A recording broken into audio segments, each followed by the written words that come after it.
This audiobook contains 5 censored sentences and 47 modified sentences to make it suitable for all audiences.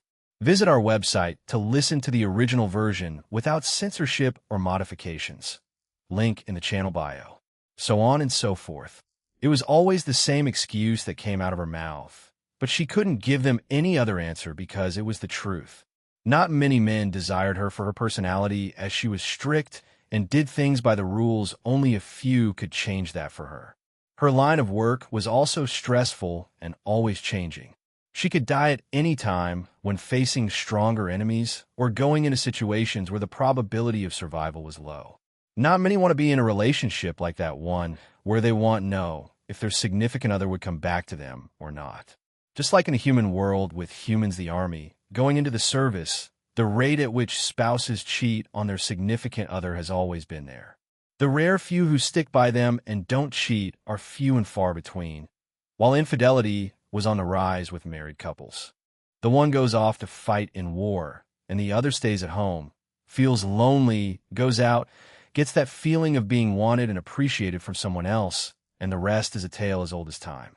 Then it's followed with divorce. And of course, her body was quite something. Even if she wears her battle suit or business attire, certain parts of her body will always be exposed or stand out.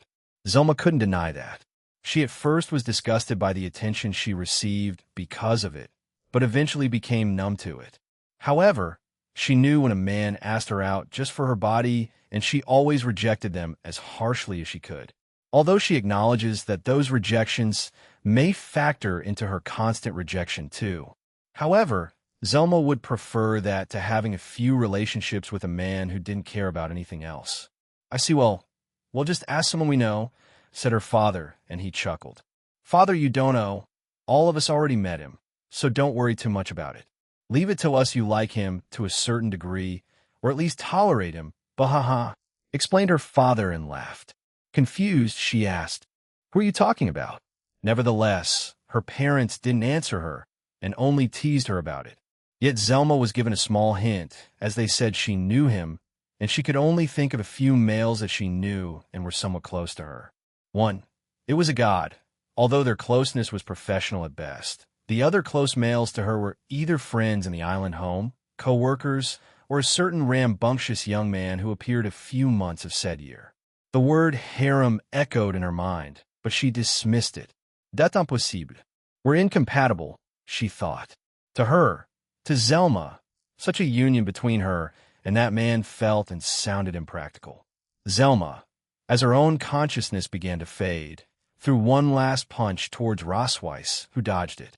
With a bitter smile on her face, she received another barrage of hits on her body before she began falling to the ground.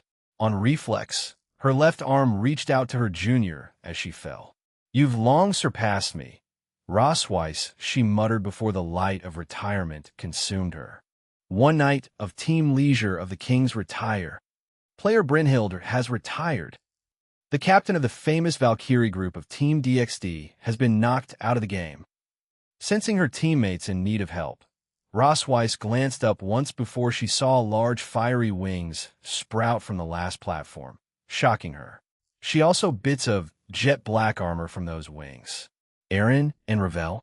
WWW, what kind of combination is Thias? The commentator screamed in shock. What happened? Thought Rosweiss, but she shook her head before flying towards Artemis, who was facing Ine and Roygun. You're quite powerful. Gene Kuhn has without a doubt destroyed the balance of this world, muttered Apollon. He and Aoife had been battling for quite some time, and the god had lost an arm during that time. Meanwhile, Aoife was left unscathed.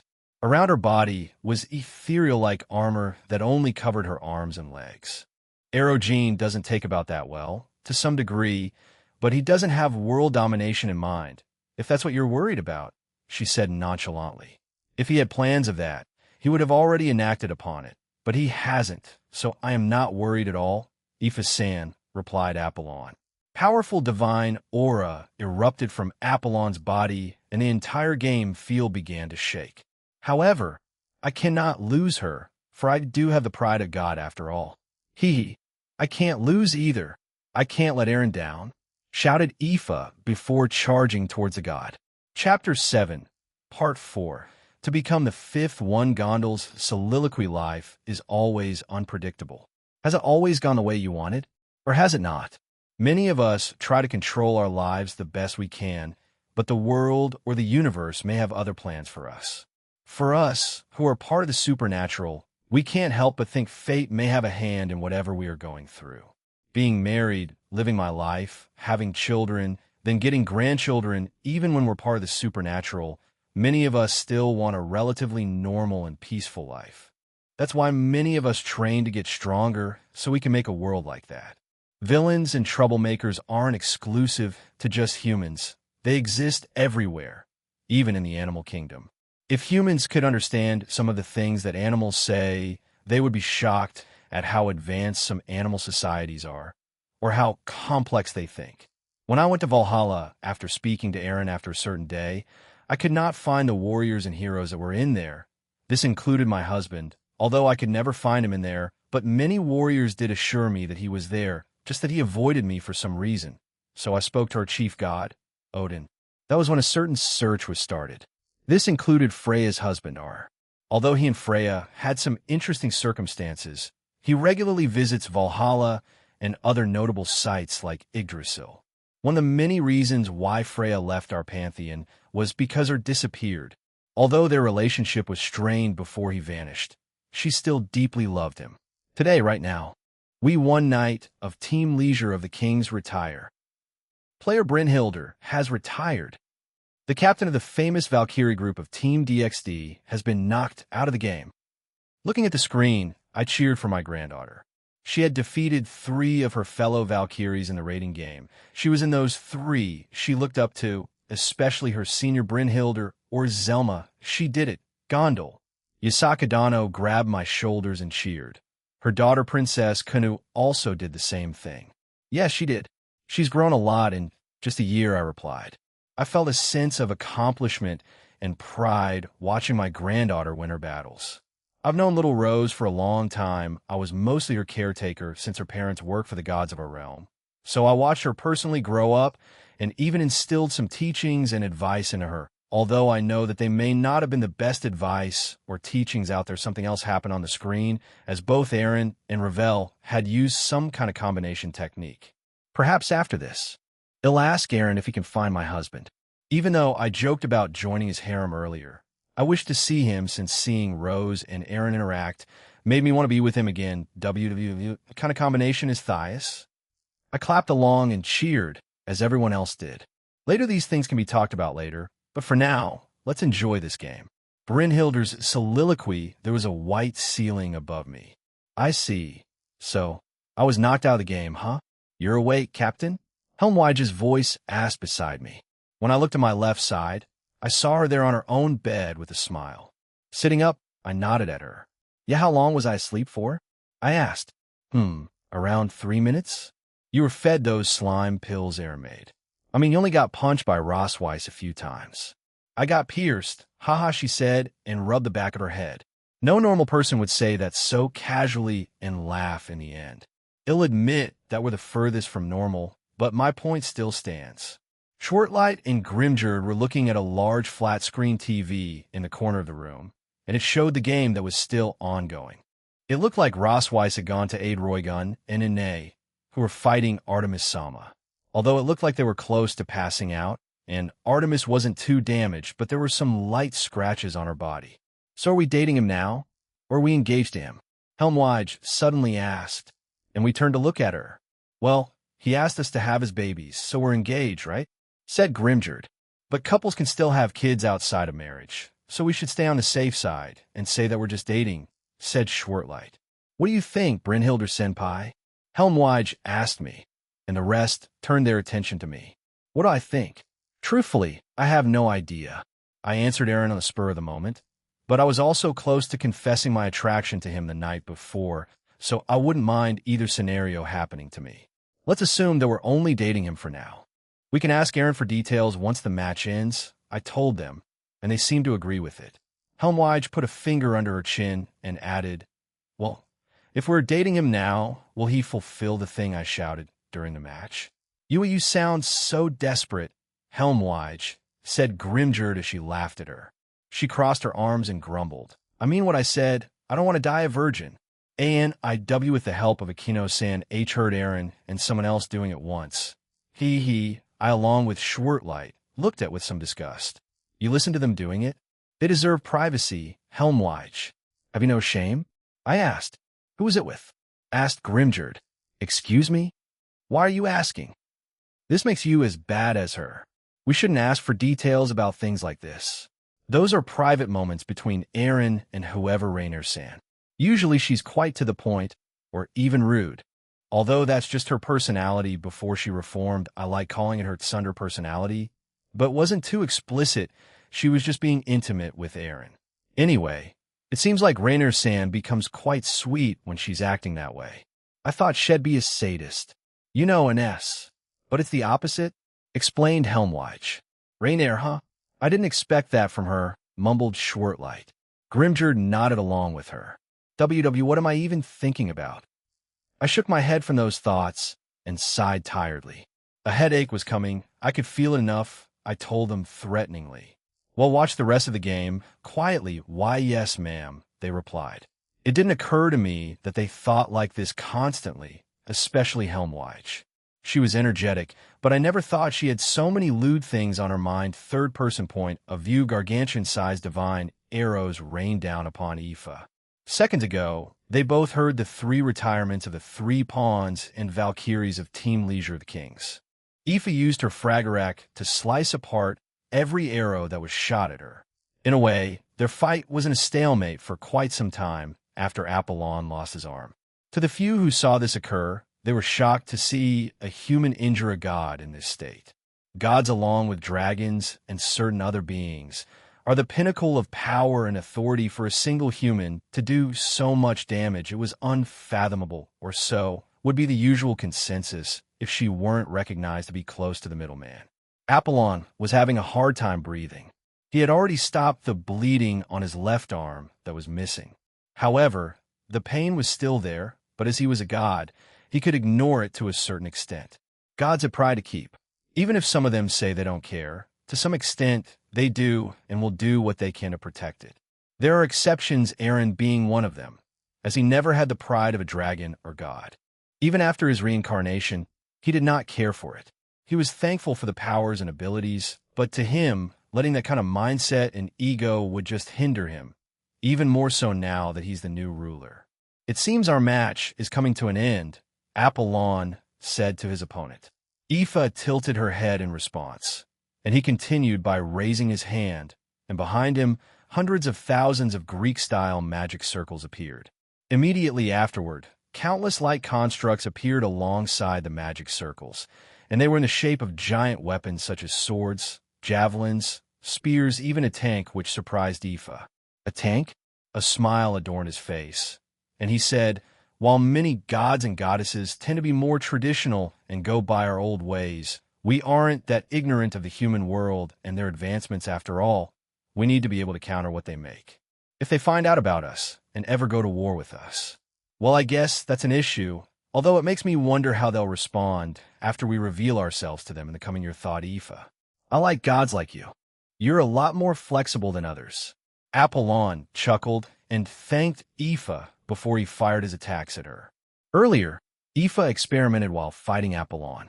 She usually relied on her physical strength and sword, and used her ranged abilities as an afterthought. But after watching Aaron use his sacred gears, she thought, why not use my ethereal ability to form armor around me? Aoife had mainly used it to create floating blades to attack her enemies, or she jumped on occasion and flew around with it. Otherwise, she wouldn't use it unless she really needed to. So, earlier, she used the raw state of her ethereal power to form armor around her arms and legs. After this match, she planned on refining it more with the help of other people, as she wanted to stabilize it as soon as she could. She swung her sword forward while creating ethereal clones beside her, and they too did the same motions as she did. This resulted in several of Apollon's attacks being sliced apart in quick succession. She didn't want to give him time to respond, so using her superior speed, the young woman appeared behind him, grabbed her sword's handle with both hands, focused her energy on its tip, and thrust forward. Apollon, on instinct, created several magic circles behind him, powered by his divine aura.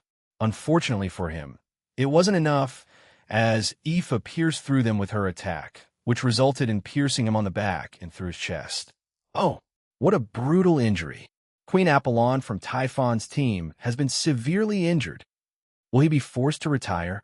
The god grinned before turning around and firing divine aura blasts at Aoife, who defended herself by forming her own defensive magic circles.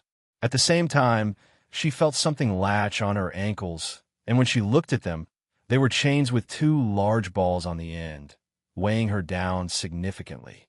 "Perhaps I could take you down with me with this," said Apollon. Above them, an enormous arrow made of divine aura manifested. It was around a quarter the size of the artificial Yggdrasil. Oh my goodness, what an enormous arrow. Will this end their battle? How will player Aoife respond? Aoife looked up and giggled at the sight, confusing Apollon and everyone else. "I like swords, more so than I should. Even someone like me, who usually helps people, tends to have strange hobbies," she said, and then pointed up. Moments later, everyone felt an indescribable amount of power being used. Apollon froze on the spot as he felt the surge above them. When he looked up, he saw something he hadn't expected. Something even larger had formed above his divine arrow. Vuvuvufat. It's a sword. And it's even bigger than player Apollon's arrow, roared the commentator. Jean Kun's women always do the most unexpected of things from the Valkyries of our team. "To now this, I don't hate it though," said Apollon. Aoife smiled at him before releasing the enormous, ethereal sword. As it fell onto them, it destroyed the divine arrow below it, but Apollon didn't give up, as he made thousands of magic circles to try to slow down or stop the attack. Although it was futile, he still wanted to put up any kind of resistance to the end. Once the attack struck him, a large explosion rocked the entire game field. Parts of Yggdrasil were destroyed, as were some of its roots, so the tree began to lean to the right a bit. One queen of Team Leisure of the Kings retire.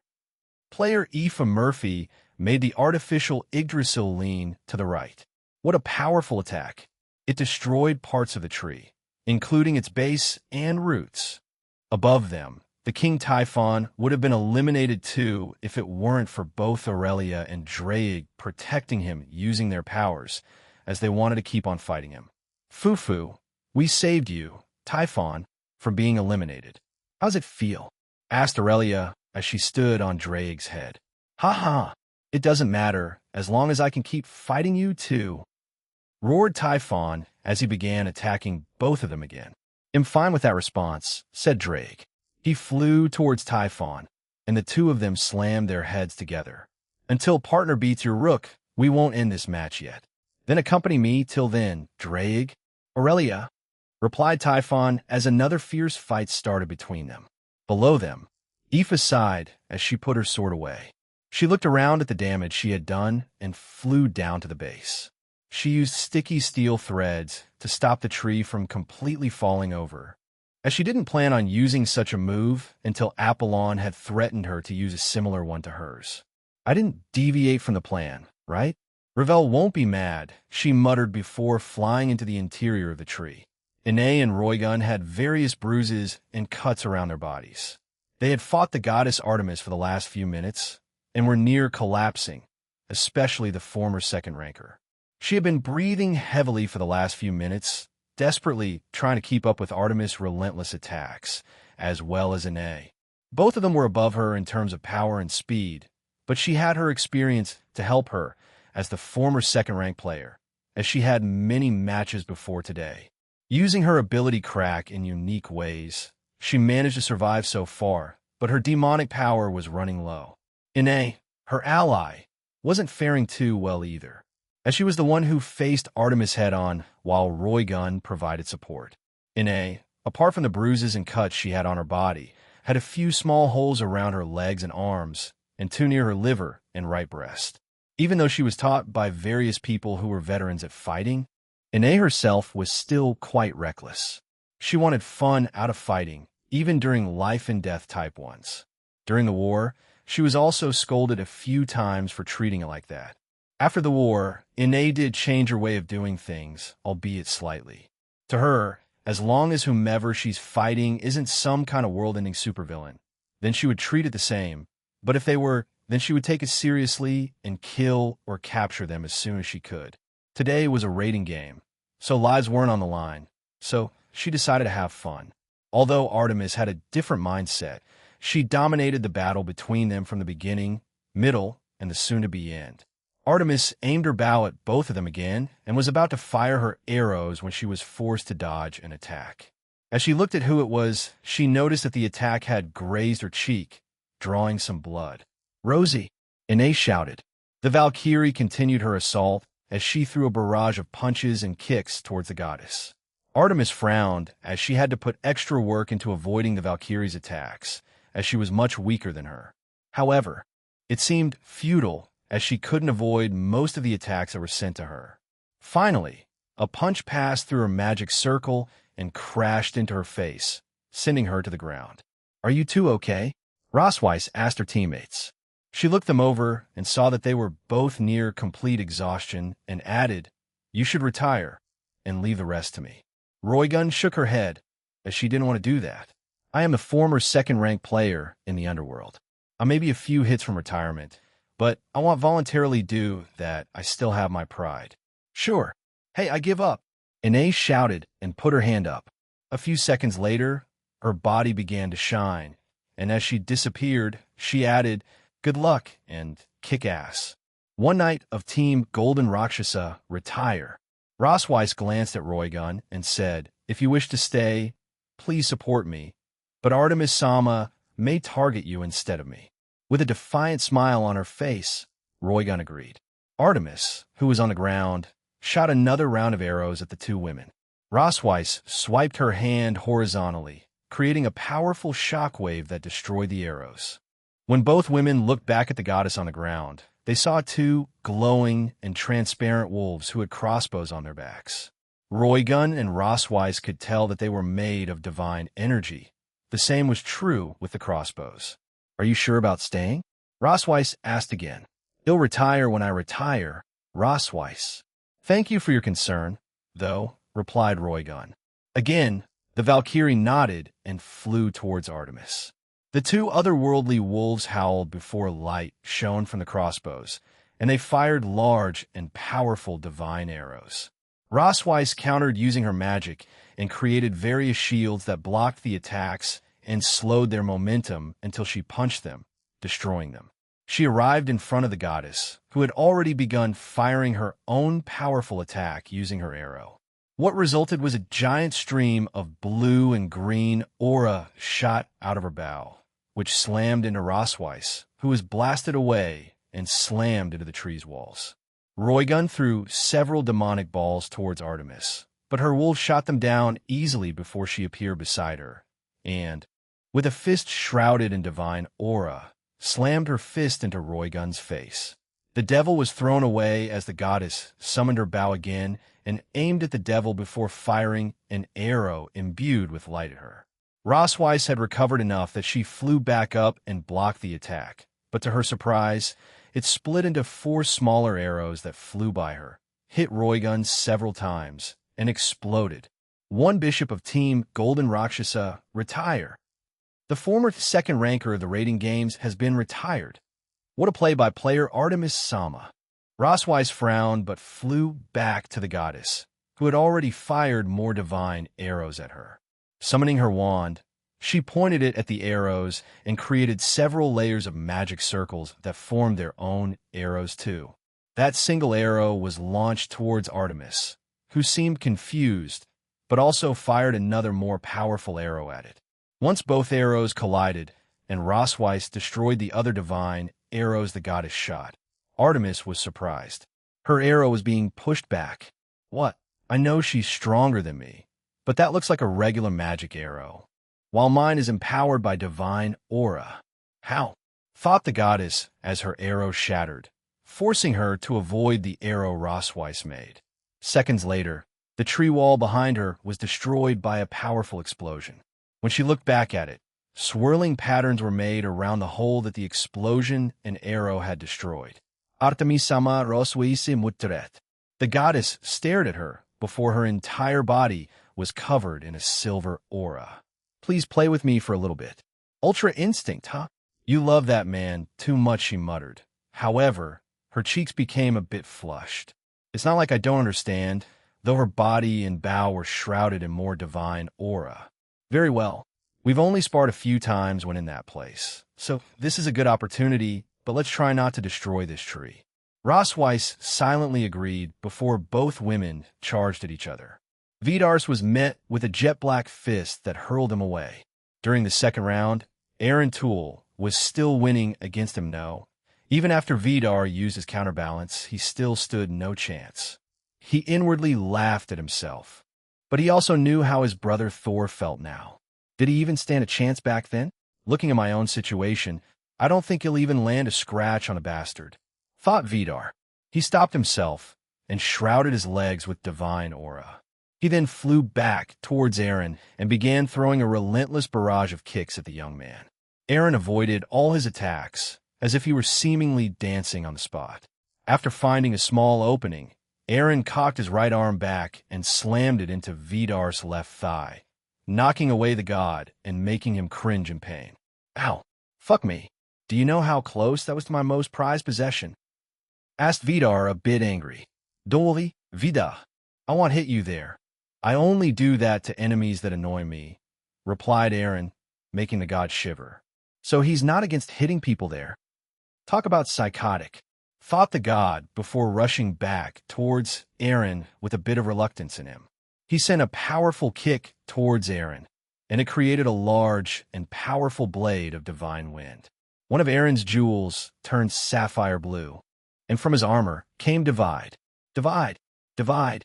The attack that the god had sent had seemingly vanished, but had only been halved so much that it became small enough that it wouldn't be seeable with the naked eye. Vidar was stunned by this, but wasn't too shocked, as he knew that Aaron had divine dividing. You can do that? But it's still part of my abilities. I took a jewel out of divine dividing S armor and placed it into my boosted gear, and vice versa, so both can use some basic abilities from both, explained Aaron. Vidar let out an astonished laugh before smacking his head. You're unbelievable, you know that? Well, whatever, since it's still part of the boosted gear's abilities, then I don't care. Vidar rushed back towards Aaron before using duplication magic, and then using the same technique again. This time, there were around 100 divine wind blades hurtling towards him. Aaron grinned under his helmet and brought both hands to his side. He gathered a large amount of flames around his body and released them. The flames burst forth and consumed everything around them. Vidar had to jump back while defending himself using his divine aura and various magic circles.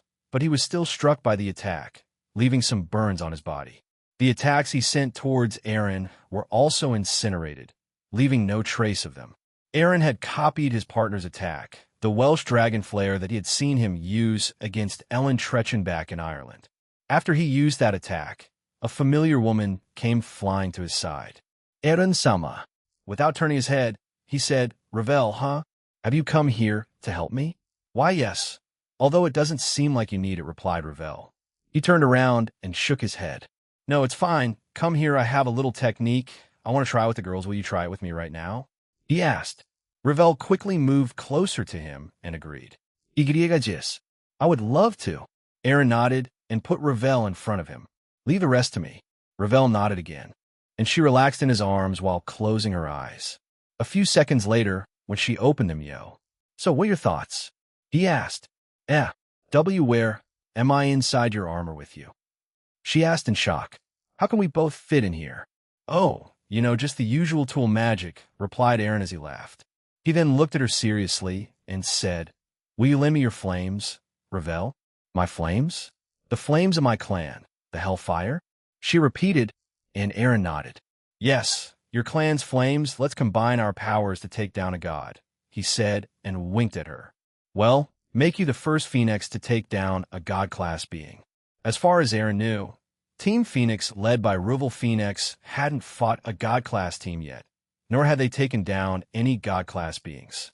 Yet he also knew that they would be able to create a technique in the future that could damage God-class beings by a substantial margin, as it would leave Vidar with burn marks that wouldn't heal by conventional means. Yes, Ravel replied enthusiastically. Ravel and Aurelia's team had faced some power teams in the tournament so far, and they had also faced teams with some God-class people, but they were usually dealt with by Aurelia or other Electa, and sometimes Rosweiss. The Valkyrie had defeated 2 people who were considered to be God-class or were a god themselves in the tournament so far. Aaron held Ravel's hand as she gleefully held his too. Just then, Ravel felt something inside her burn, and it kept getting hotter, but she didn't panic as she trusted Aaron with her life. Seconds later, something strange happened. On the outside, Vidar had recovered himself and watched the unmoving body of Aaron. As he was about to charge back at him, an intense heat pulsed through his body, forcing the god to take a step back. He hadn't felt heat like that before. The sun? That's the best comparison I can give, he thought, watching from a distance. Then red and blue lines began to appear all around Aaron's armor as they began to pulse. WW, what is going on? The dual Dragon Emperor's armor has begun to change. Kahaha, didn't Tiwi say you would fight me as the Red Dragon Emperor? Well, you're still just using that armor, so you haven't exactly gone against your word, muttered Vidar. A sudden eruption of flames came from Aaron. It swirled around him like a vortex and slowly decreased until the flames of the Phoenix clan grew out of his back. Inside his jewels were both the symbols of infinity and the symbol of the Phoenix clan. The end of Aaron's tail and his armor was also ignited by hellfire. Aaron Sama, this is Ravel, muttered in wonder as she looked at herself from a third-person perspective, which shocked her. A combination of the Phoenix, Welsh dragon, and my powers. With this, let's beat down Vidar, said Aaron before kissing Ravel on the forehead. The young woman blushed and said yes. Let's take down a god. Let's go, Vidar. I'm feeling pretty good right now, shouted Aaron. Kahaha, I have no idea what just happened, but let's go, replied Vidar. Both men disappeared, and the platform around them began to crack as they clashed at different points with their fists. Each time their fists collided, a bit of Vidar's hands were burned. He didn't want to attack him with his legs, otherwise he would risk burning them. But that also left him at a disadvantage, so he decided to do it. To hell with it. They'll just ask him to heal me afterward, thought Vidar. In their next clash, he used his legs to clash with Aaron's fists. This time he used even more power, but he also felt some of his skin burn up, but he didn't care and kept going. After they separated again, Vidar jumped back and increased the divine auras around his feet, while also using his artificial Sacred Gear's power. He then jumped forward and created a small ball at the tip of his saws, then kicked it towards Aaron and Ravel. Take this. Shoot, shouted Vidar. Maximum charge. A voice rang inside his armor. Fimbulvetter, shot. Both Vidar and the voice in the armor shouted. Let's go, Ravel. Yes. Aaron put his left arm forward and gathered an intense amount of draconic energy in front of him. It quickly morphed into its own ball.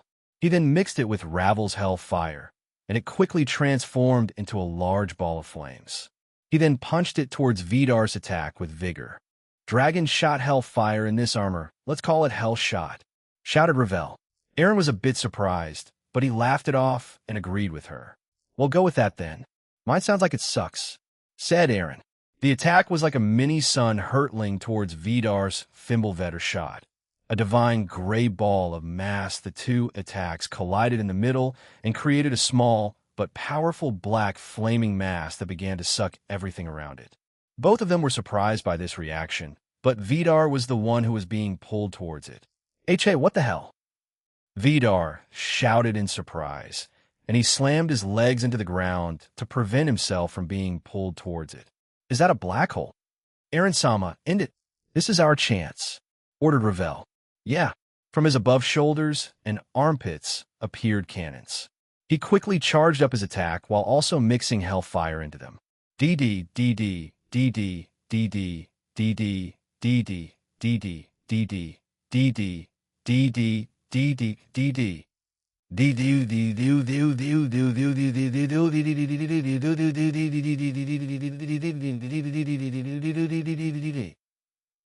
Wait, isn't this a bit unfair? Whine Vidar. Nah, it's all fair. Don't comprends, Vidar, replied Aaron. Go, blaster. A bombardment of energies were released from Aaron's cannons, along with flames from the Phoenix clan. Vidar created as many defensive magic circles in front of him, while also empowering them with his divine aura. But they were quickly destroyed, and the young god was blasted away by the attack. The walls behind him were also annihilated, and it tore through the sky and space beyond the tree, slamming into the barrier that Aaron made for the field before diminishing. God damn it, screamed Vidar. I want a rematch. One rook of Team Leisure of the Kings retire. Player Vidar has been eliminated. The strange combination technique between Bishop Ravel Phoenix and Pawn Jean Skyward blasted him out of the game. Fufu, Vidar Sama, put up a fight, but between the Bishop and Pawn of Aurelius's team, he was no match for them. We've just witnessed the first god-slaying Phoenix from the Phoenix clan, Fufu, said the other announcer. After Vidar was knocked out of the game, the mini Midgard Sormer slept on the ground. Aaron walked over to him and shook him awake. Oh, Drake, how can I Where's Vidar? Asked the Dragon King. I beat him. You don't want to fight, right? Just say you surrender, so you can sleep more in peace, said Aaron. He knew that the Dragon King didn't want to fight and would take this opportunity to leave, so he took advantage of that. Midgardsormer stared at Aaron before he tiredly and happily said, I surrender, good night. Dizzy moments later, the Dragon King was also retired from the game. One night of Team Leisure of the Kings retire. Aaron and Ravel undid their combination technique and began running towards the top to win the game. As they did, even more powerful tremors reverberated throughout the game field. As they reached the top, they heard another announcement. One Bishop of Team Leisure of the Kings retire. Roswai Sama won.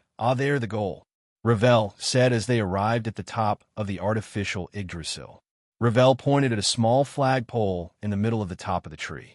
Both of them ran over to it and touched it. Goal! The Pawn and Bishop of Team Golden Rakshasa have touched the goal at the top of the tree, meaning they win. Damn it, partner, we were so close to beating Typhon, complained Drake through the transceiver. You shouldn't have played around too much then if you wanted to hog the glory, replied Aaron, who only received frustrated grumblings from the Welsh dragon. Aaron Tool's soliloquy few, so that's done, I said, and turned to Ravel as we slowly teleported out of the game field. We had walked over to the edge of the tree and looked around. Usually it would be something picturesque or something, right? But what we saw was mostly utter devastation to the surroundings. It seemed like Aoife used a powerful attack on Apollon earlier, and the fight between Rose and Artemis was quite fierce too. I better check on all of them soon. All right, Ravel. I called out her name, and she looked at me. I leaned down and pecked her on the lips, making the girl blush. Good job, Miss God-slaying Phoenix. Upon arriving in our team's waiting room, everyone began to relax. Good job, everyone, I told them, then walked over to the door. They'll go check up on Ine and Roygun. They'll go with you, Rose and Aoife said, and I agreed. We left the room to let the rest decompose. Drake was still complaining as we left. Walking down the hallways of the stadium, we encountered various people from staff to fans. We eventually arrived at the infirmary where those two were being kept at and found Ine was already up and about. She noticed us and walked over to us. Isolandiret, I'm sorry, she said and bowed, almost hitting her head on me in the process. It's fine. You did a good job holding Artemis off until Rossweiss joined you guys, I replied. Looking back up, I saw Roygun still on her bed, staring at the TV in the room. There were various commentators and highlights being shown on it. The face she was making was unreadable, but her emotions were quite easy to understand. She was frustrated. I put my hand forward and patted Ine's head. You've only been in one other game, right? You did well in that, so don't worry too much about it. You faced off against Artemis, who went with us to get stronger, so you losing wasn't unforeseen. Just get stronger next time, I told her. With a determined smile on her face, she agreed, and we walked further into the room. The other two began talking to Ine about her fight with Artemis as I made my way to Roygun. Hey, former second ranker. How are you feeling now? I asked. She looked at me with a bitter smile and said, it feels like I'm not progressing as much as I wanted even while on the team. When faced with powerful people like gods, God-class beings, or people that were trained by you, it feels like I'm facing a mountain I can't climb. It's vexing. This may be the first time Roygun has felt like this in her life now, probably after she was stripped away from her title and king piece. But she still held hope that she could grow stronger by coming over to me. Whether she planned on using me or not, that remains to be seen. Covering the room with a barrier, I stared at her, and everyone else in the room became confused. I raised my right hand and suddenly thrust it toward her face. It stopped inches away from her as I shrouded my own body in an intense aura. Roygan became confused and slightly frightened. Aaron Rossweiss? Aoife's voice sounded confused, but I knew that Rose stopped her, so I continued with my actions. Do you feel frustrated? Like you're weak? Useless in the game? Why is that? I asked. From the rumors about her, Roygun was at best a high-class devil in terms of power. Only after gaining her king piece did she grow in power by a lot. And then after experiencing hundreds to thousands of games in the underworld rating games, she gained experience and became a veteran of the games. Is that really the Roygun I know? Even if we had very few interactions, you came across to me as someone who didn't let things like this get in her way of getting the things she wanted. So let me ask you this. Do you still plan on sulking and acting like this? I asked, removing the aura around me. I tried to remove my hand, but she grabbed it. She brought it to her cheek and smiled. I didn't think someone younger than me would try to comfort me. No, you're older than me. She opened her eyes and looked at me. It seemed like I lit a fire back in her. You're right. It's not like me to be like this. My losing streak and situation may have contributed to it, but I can't stay like this forever. She got out of her bed and stood up before she went on her tiptoes and kissed me briefly, then backed away. I'll take that as advance payment for motivating me. Aaron, she said, walking past me and out of the room. He'll make a proper comeback in the future. Turning around, I saw Aoife with her hands on her hips. She walked over to me and poked my forehead. What was that? She asked. Undoing the barrier, I replied, people have different ways of being comforted. Roygun was one of them, so I chose the way to motivate her. I also meant what I said. A woman of her nature won't stay down for too long, so I just gave her a bit of a push. I patted her head before walking toward the door. Let's go to the other team. I want to speak to the Valkyries and Artemis. We made our way to the infirmary room of Team Leisure of the Kings, and once we entered it, look at my gene. Good timing. Let's have a rematch now. Vidar shouted and came up to me. Hold on. Can't we do that another time? Or can't you win your way to the exhibition match? I asked. Too long. I want a rematch. That stupid black hole prevented me from fighting back. He complained and crossed his arms like a child. Look, I'm probably going to your pantheon again, so we can do it this time. How about it? I told him, and he seemed pleased with that answer. Success. All right, I'll wait for that time then, replied Vidar before he walked out of the room with a wide smile on his face. Aoife had already walked over to Apollon and was conversing with him. Are you okay? Our fight was pretty intense, and I even cut off an arm, she said, looking worriedly at the god. I joined them, put my hand on his shoulder before he could respond, and gave him a new arm. Apollon chuckled and said, I was planning on receiving a mechanical arm from Grigori, but it seems like I don't need to do that anymore. Thank you, Jean. Aoife, was it? Do not fret about such things. It was during a game. I do not hold any ill will towards you. Aoife sighed in relief and shook his hand. That's reassuring to hear. I didn't want a god to hold a grudge against me. Apollon chuckled again, and the two of them spoke for a bit longer, so I made my way to the Valkyrie's side. They had been chatting with Rossweiss, but as soon as I arrived, they all stiffened up. Hey, you guys did good, I told them as I arrived. The only one who wasn't bettered in was Ortlind, as she was still fighting Scathack till the end. However, from the looks of things, it seemed like she received the most damage out of all of them since she was still out that long. Did Scathack torture her for those remaining minutes or something? They're both wielders of the spear, so I assume Scathack made her spar for as long as she physically could while holding back and never really dealing a finish attack on her. Aaron, I'd like to clarify one thing, Helmwige suddenly said, drawing attention to her. Zelma was glaring at her, but she didn't falter under her captain's gaze. Gesturing with my hand for her to continue, she asked, "Are we dating you? Or are we engaged to you? And if we're any of those, can I be with you?" What's up with girls rushing me like that recently? First it was Kanami, now Helmwige. They did it quite publicly too, sheesh. Well, what would you guys prefer? We could take it slowly and just date for a while, and he'll eventually propose to you individually, or we could be engaged starting from now, I told them. And let's take it slowly, Helmwige. Going on a date first before we get intimate would be better, right? All right.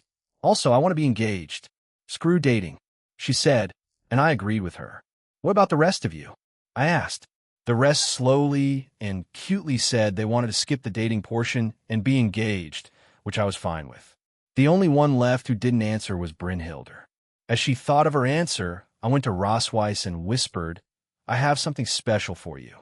So for now, we're not engaged yet. ITL'll happen in a few days. Can you wait until then?" She stared at me for a few seconds before nodding.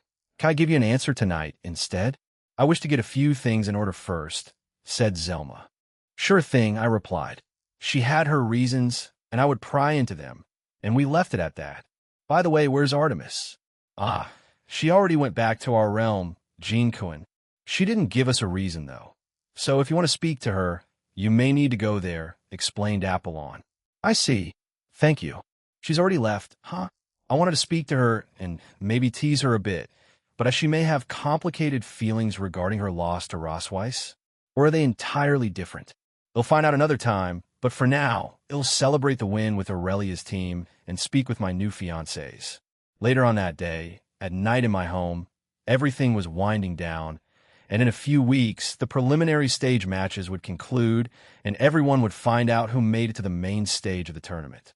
In total, only 16 teams were going to be chosen for it, so I expect many teams to start being reckless and start challenging stronger teams than they can realistically take on, reducing their points further.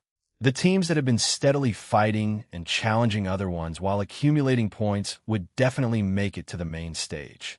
But for now, they can keep struggling to make it to the main stage, just like everyone else. As for me, I was in my office, going over documents. Everyone else was downstairs in their own room or somewhere else doing their own thing. I gave my usual secretaries a free day since a lot of things happened today, so I was on my own in my office. The door to my room opened, and when I looked up, Zelma was there. She was wearing casual attire and looked good. She wore a semi-loose shirt with "Kill Robots, Eat Chickens" on the front and black pants with cute and fluffy rabbit slippers on. "Oh, Brynhilder, come in, come in. I've been waiting for you," I said, and she came over to me. "You can call me Zelma in private." As I said, "I don't mind," she told me, and I agreed. She sat on a chair that I summoned, and then we fell into silence. Since I still had a lot of work to do, I continued to do so while letting her work up the courage to tell me yes or no to the sudden proposal during the rating game. Around 2 minutes later, I saw that she had started sorting some of my documents for me, and I couldn't help but chuckle at her, confusing her. "Did you forget why you came here, to tell me something?" "I just worked on these because I waited for you," I told her and stopped. She made a cute sound before grumbling to herself. After a few seconds, she took a deep breath and said, "I accept your proposal." I nodded and reached out to her, but she grabbed my hand, stopping me. Earlier, after the rating game, I went back to Asgard and spoke to my parents, and apparently they already foresaw this outcome. "They told you to take care of me after we visited my home?" she asked. I chuckled and said, "I guess me saying we were talking about our wedding wasn't too far off, huh? Your dad Durin and mother Dices seem to have some kind of precognition ability." Zelma face-bombed as her face went red. "So they asked you to?" "Yes and no. I told them what happens, happens, and I wouldn't force things. I guess you guys joining DXD just expedited the whole process. And here we are now," I replied and laughed.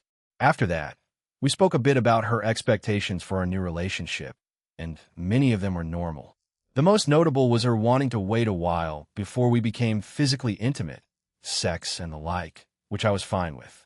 When we were done, she decided to stay and help me sort through a few more documents, speeding up the process, and I finished at a much faster rate. Kantor could have helped me, but I wanted to do things by myself and not to be overly reliant on her. At times, she does complain that I don't use her often, and she'd just manifest herself into reality and sit on my lap. It's both adorable and troublesome at times, but I won't voice my complaints since she's a bit lonely at times. According to her, she and Rudra mostly play chess, and even then, after that, he'd just go off somewhere else. I've spoken to her about permanently staying out here, but she wants to be as close to me as possible. I only believe that to a certain extent to me, it looks like she's avoiding Azathoth, and while Azathoth doesn't voice much of anything, she's also avoiding Kantor. Those two really need to sit down and have a chat finally. Zelma got up and said she'd turn in for the night, and I followed her to the door. Once we got there, I stopped her. You said you wanted to wait for a while to do lewd things, but I tilted her chin up and stared at her. Kissing is fine, right? Without another word, she closed her eyes, leaned in, and kissed her. We stayed like that for a few seconds before I drew back. Even though it was only a kiss, she seemed a bit dazed after it. Are you all right? I asked, and she nodded her head before mumbling something unintelligible and leaving the room. How innocent the first don't mind, though. Who would have thought she would be like that? Almost reminiscent of Rainier. Chuckling again, I went back to my desk and created a communication magic circle. Oh, Gene Boy, how can I help you? Great game today, by the way. You kicked my son's ass, bahaha. Odin said boisterously.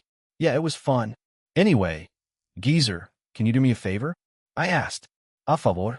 That's rare of you to ask, but sure, why not? We owe you a lot, so go ahead. Thanks. It's nothing too extravagant, but a few days have passed since then, and tonight, or at least closer to the end of the day, I'm going to Asgard with Rossweiss. Although I think some of the other Valkyries are going to stalk us there too, I'm fine with that since I've got everything planned already, and I hope Rose likes it.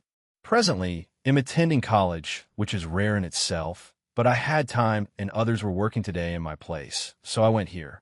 Right now, I was in the new society that Rias and Aquino founded. The members of it were Rias, president, Aquino, vice president, Sona, Tsubaki, Ingvild, Kyome, and I. It's called the Japanese Culture Research Society. For now, Sona and Tsubaki were part of it until they decided to join a different one, or if they couldn't find one that interested them, they'd stay here. Since we had relatively different schedules, not all of us would be here constantly 1 or 2 at most, and if we met up after lectures, then that would be the only time we could come here. We've obviously changed the interior via magic, and anytime people come in here, their perception of things has changed a little, so they wouldn't question the sudden change in the room we picked. In reality, it was quite small, almost a broom closet, but after using magic, it was the combined size of my home's living room and dining room, so it was quite spacious. After that, I created things like furniture and other appliances we needed, and it was basically another home or spot to hang out at for us until we graduated. College ended around 20 minutes ago, so all of us, minus Tsubaki and Ingvild since they had other work to deal with, were in the club. Just like back in high school division, Aquino had served us tea, Rhea sat at her desk, and the rest of us sat around a table on couches. Fufu, I think Rossweiss-san will enjoy your little surprise tonight, Erin Aquino said while rubbing herself against me while sitting on my lap. Gently rubbing her chin, she purred like a cat, or like Kuroka, and I said, well, I had Odin's help on this one, so it went a lot more smoothly for me.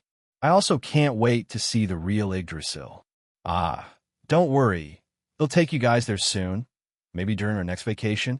All of you are preoccupied with the tournament after all. Yggdrasil, huh? Is it anything like the one we saw in the game you recently participated in? Kyome asked. Yes and no. It was changed for the sake of the tournament, so it would make it easier to run around, fight, and do all sorts of things.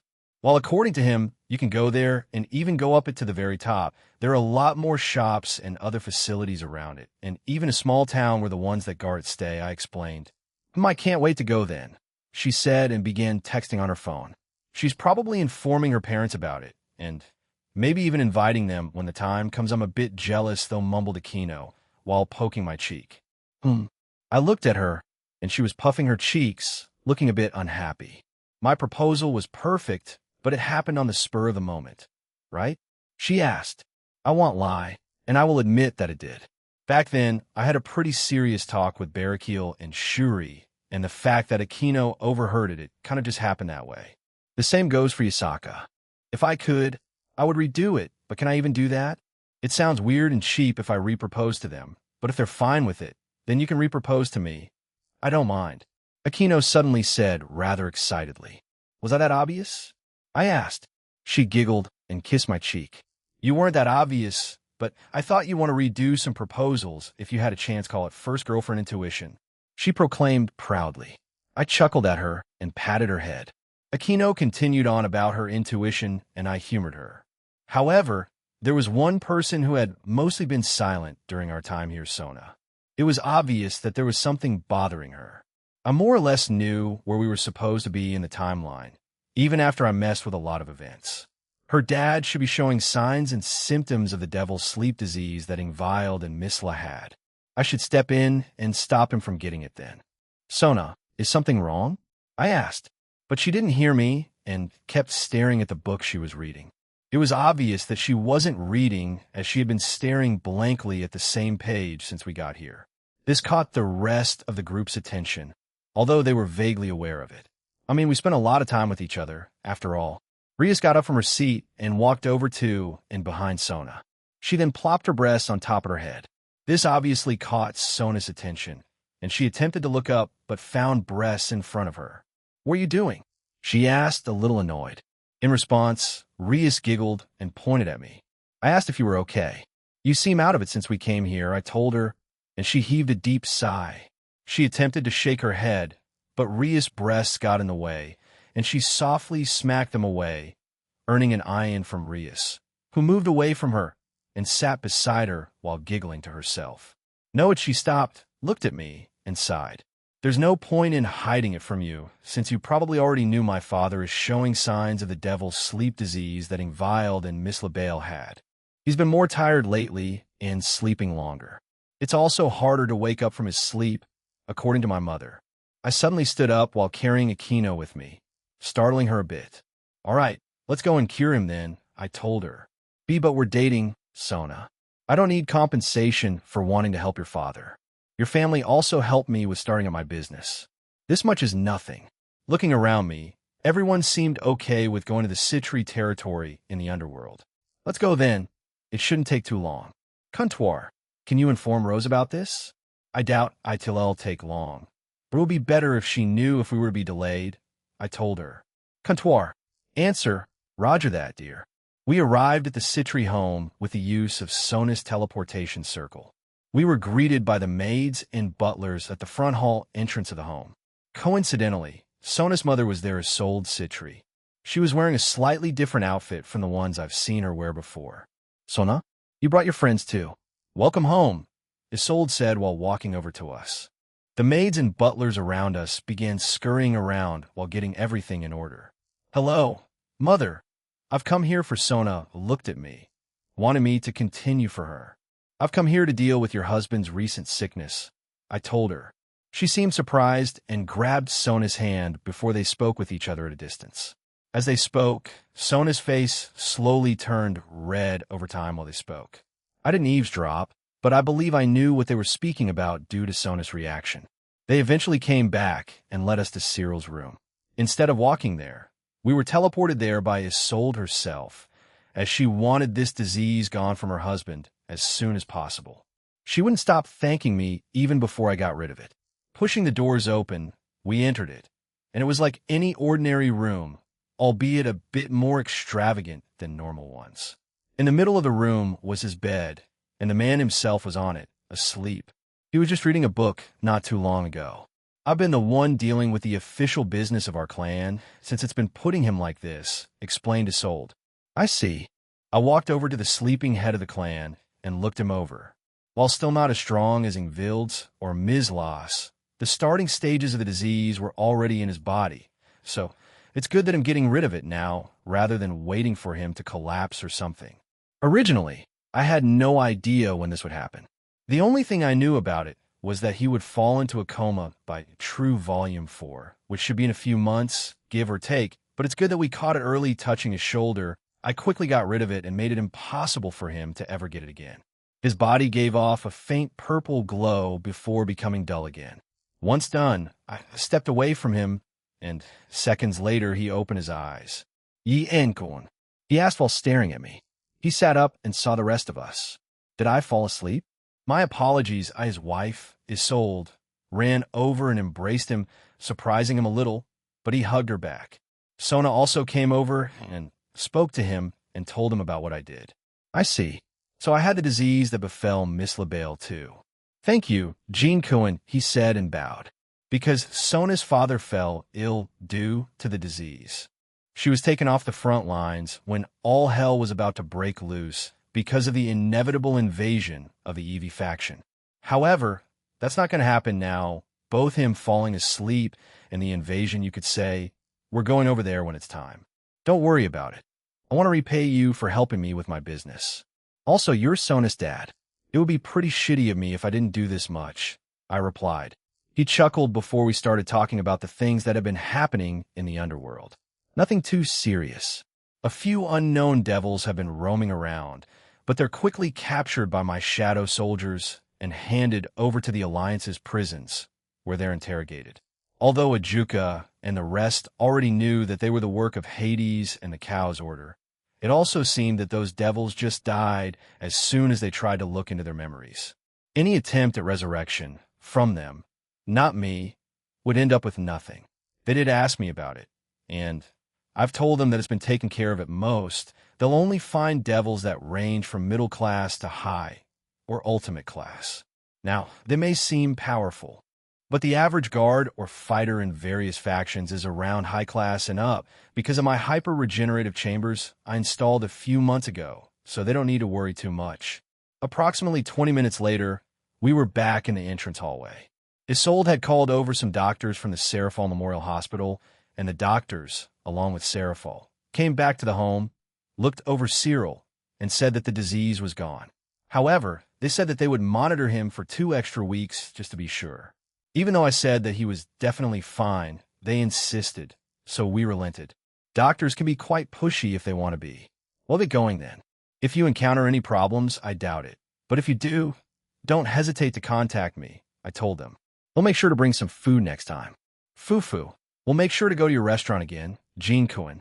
We only spent a single night there, although it was quite eventful, said Isolde. You don't need to tell me about that. It got way too chaotic as everyone slowly became tipsy. I can only imagine what they're like when they become fully drunk. After saying our goodbyes one more time, and leaving both Sona and Serafal there, with the Satan Leviathan making it as dramatic as possible, we left for our society's room. I do like to go to the underworld more. I haven't been there that much, Kyom suddenly said as soon as we got back to our room in college. You're in luck. Something's happening in the Gremory territory. Would you like to come with us, Kyom? Asked Rias. She then looked at Aquino, who had left my side, and stood beside her. Are you sure? Yes. Unless you have something else to do now. No. Idon. Thank you then, Rias. They'll come with you. All of them turned to me, and I said, yeah, they'll get going home. Rose is probably getting ready already, and I can only imagine the chaos that's happening over there.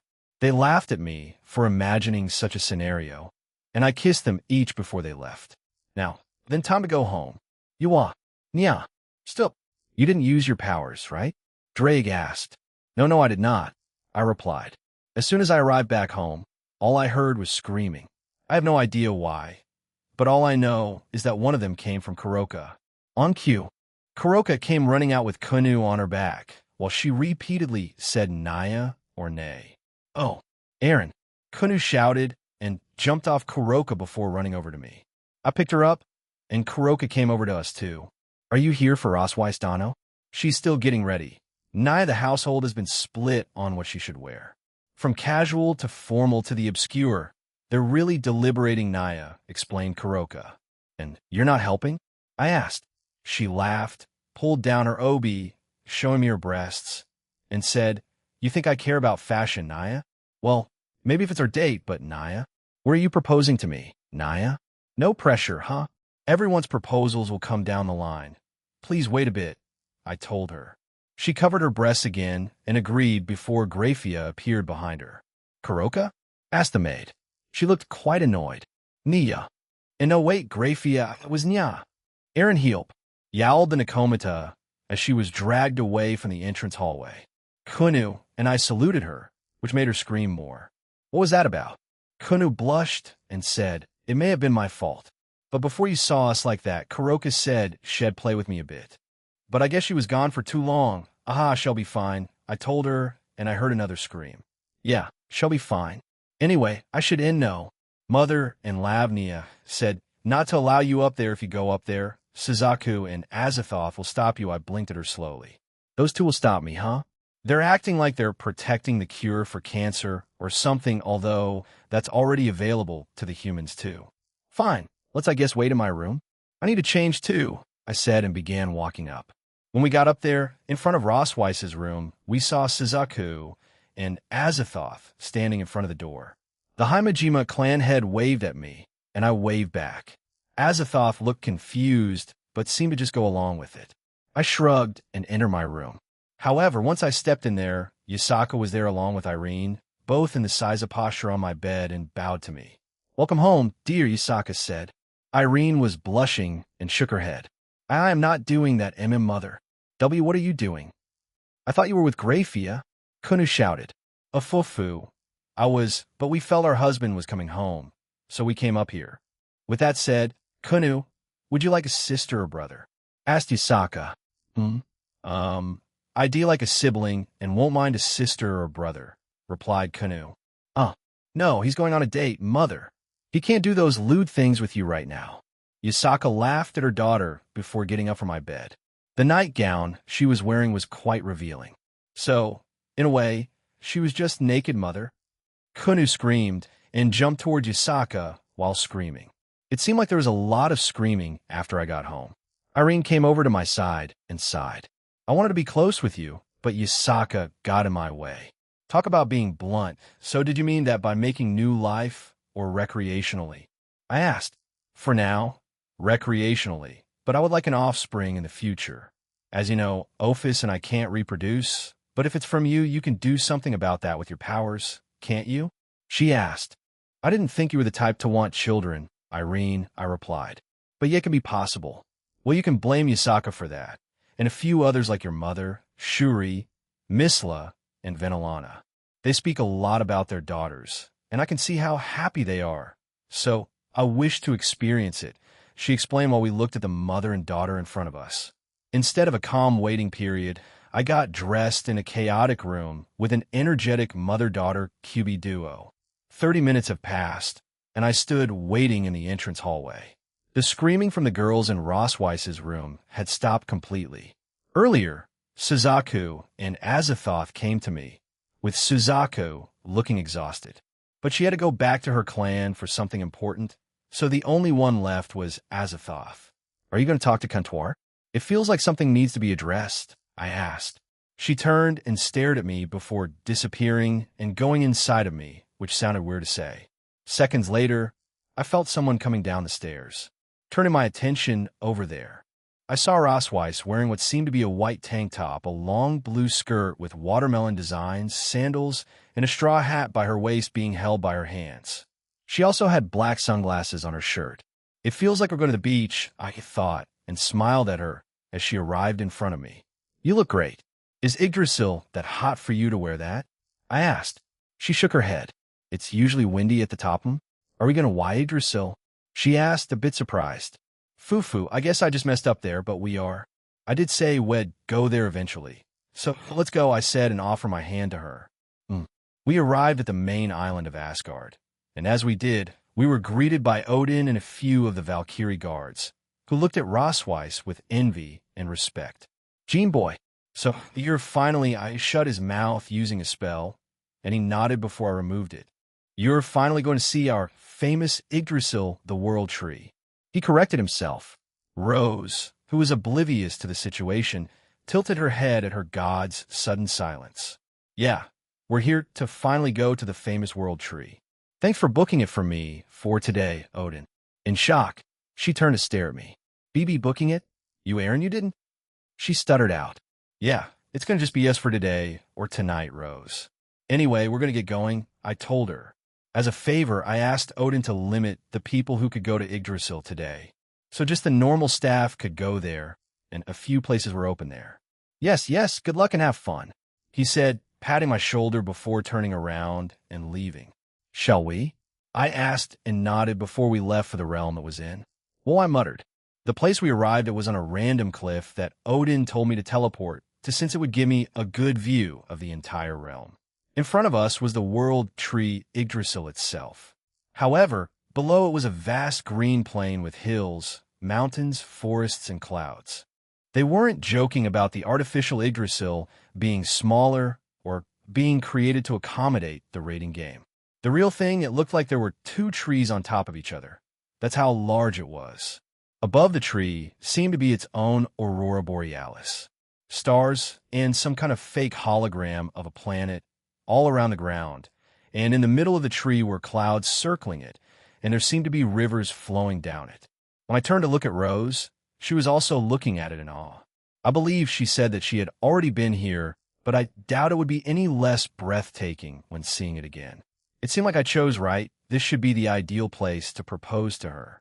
Well, let's go, I said before grabbing her, carrying her bridal style, and flying towards the tree. Valkyrie-san, do you have anything to say about this tree? I asked. As I did, I scanned the entire realm and found a few others that we were familiar with. Geez, I didn't think they would seriously stalk us here. Your Valkyrie friends and grandmother are strange people, Rose. Apparently, this is where Grandpa proposed to Granny and where Dad proposed to Mom, she muttered.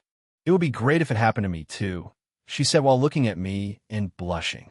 Ha ha ha. Now that's quite ironic. You're following the tradition, Aaron. Good for you. No comment. I have no idea how to respond to that. Is the universe fucking with me right now? Is something wrong, Aaron? She asked worriedly. No, I wasn't expecting 2 generations to do that, I replied. And she just kissed me on the cheek. Well, I better make it goddamn spectacular then. After a leisurely few minutes of flying and chatting, we arrived at what seemed to be a small settlement at the base of the tree. Earlier, Rose told me that the core of Yggdrasil and where they created the system for Vidar's artificial sacred gear were in the bottom half of this realm, meaning they were underground, while the tourist attraction remained above ground. Usually, this place would have people in it, be they tourists or even the people that live in this realm, but since I booked the entire place for myself and Rose, not including the stalkers, we were alone with a few shops open. With that, we went to one of them. Oh, Rossweiss. So you're here with your boyfriend? Then please buy something, the old man said while gesturing at his supply of various candies and souvenirs. HLO, we'll take them all, I declared. Both of them looked at me in disbelief. I'm serious. All right, away, yelled the old man as he began to pack everything, but I stopped him. He looked at me confused, and I flicked my hand up before they all vanished. In total, it should be I paid him the appropriate amount, plus a little extra, and he looked like he might have a heart attack before he cried and thanked me while saying something about being set for life. As we walked away, Rose asked, "Are you going to do that for everyone here?" "Who knows?" I replied while smirking. She squeezed my arm in response and looked a bit upset. Approaching the other shops, most of them knew what I was going to do and willingly let it happen. A few only accepted me buying half of their things, which was fine. Eventually, we arrived at the very entrance of the tree. Like the artificial Yggdrasil, there was a large staircase that ascended to the top. All around it were shops too, but as most of them were closed, we could only go to the ones that were open and most of them were near the middle and top. "Let's do this then," I said, and we began our slow walk upward. Around a quarter of the way up, I said, "It's a lot more illuminated here, isn't it?" The artificial Yggdrasil was a bit duller. Was that intentional? Or was it because of all the attacks flying around destroying everything? All around us were small shops with little floating balls of white light, or just balls of light floating to illuminate the tree inside. Some had unique designs like Odin's weapon, the Gungnir, mini statues of Yggdrasil, or other unique designs that the shop owners made. I believe it was because of both. They needed to change it to fit the raiding game, and at the same time, both of our teams used powerful and large attacks that would destroy our environment. so it wouldn't be strange for light sources to be destroyed, explained Rose. And by the way, Mimisbrunner is underneath Yggdrasil too, right? What about Dane, Dvalin, Dunir, and Durar? I can't seem to find anything about them. I asked. In Norse mythology, the four stags, or hearts, male red deer, eat among the branches of the world tree Yggdrasil. The stags crane their necks upward to chomp on the branches. The morning dew gathers in their horns and forms the rivers of the world is what my previous world had, but I couldn't find them here when I scanned it earlier. Yes, Mimisbrunner is underneath Yggdrasil along with Midgardsormr after being moved, along with our version of the sacred gear system for those stags Rossweiss frowned. They disappeared a few years ago. They regularly flew around the tree and ate the branches here, although they don't make the rivers of the world. I've read that in the human media. Disappeared, huh? Let's check into it then. I see. So that's it, huh? I didn't think they'd use them for that, but they really do go the extra mile per Mestine and Black Alice. That is, did you find out anything about it? Rose asked and smiled. You looked into it just now, right? Yeah, we can get them back, so you don't need to worry about it. Although I didn't expect them to use the stags like that. A future attack? She asked. I shook my head and said no. They ate the branches of Yggdrasil for a long time, right? The branches here hold a lot of power, and they ate it for years and years, so that amount of power accumulated in them is a lot. I'm more surprised that they didn't explode or die anyway. They're being used to power up their base, so they're like batteries that can last hundreds of thousands of years. Of course, some of it is used to power their research too, but they want to use them mainly for power, which is both smart and stupid. But if they do run out of power because of overusing them, then kidnapping them would have been useless. Rose frowned after hearing that. It looks like the denizens of Asgard like those four. Huh?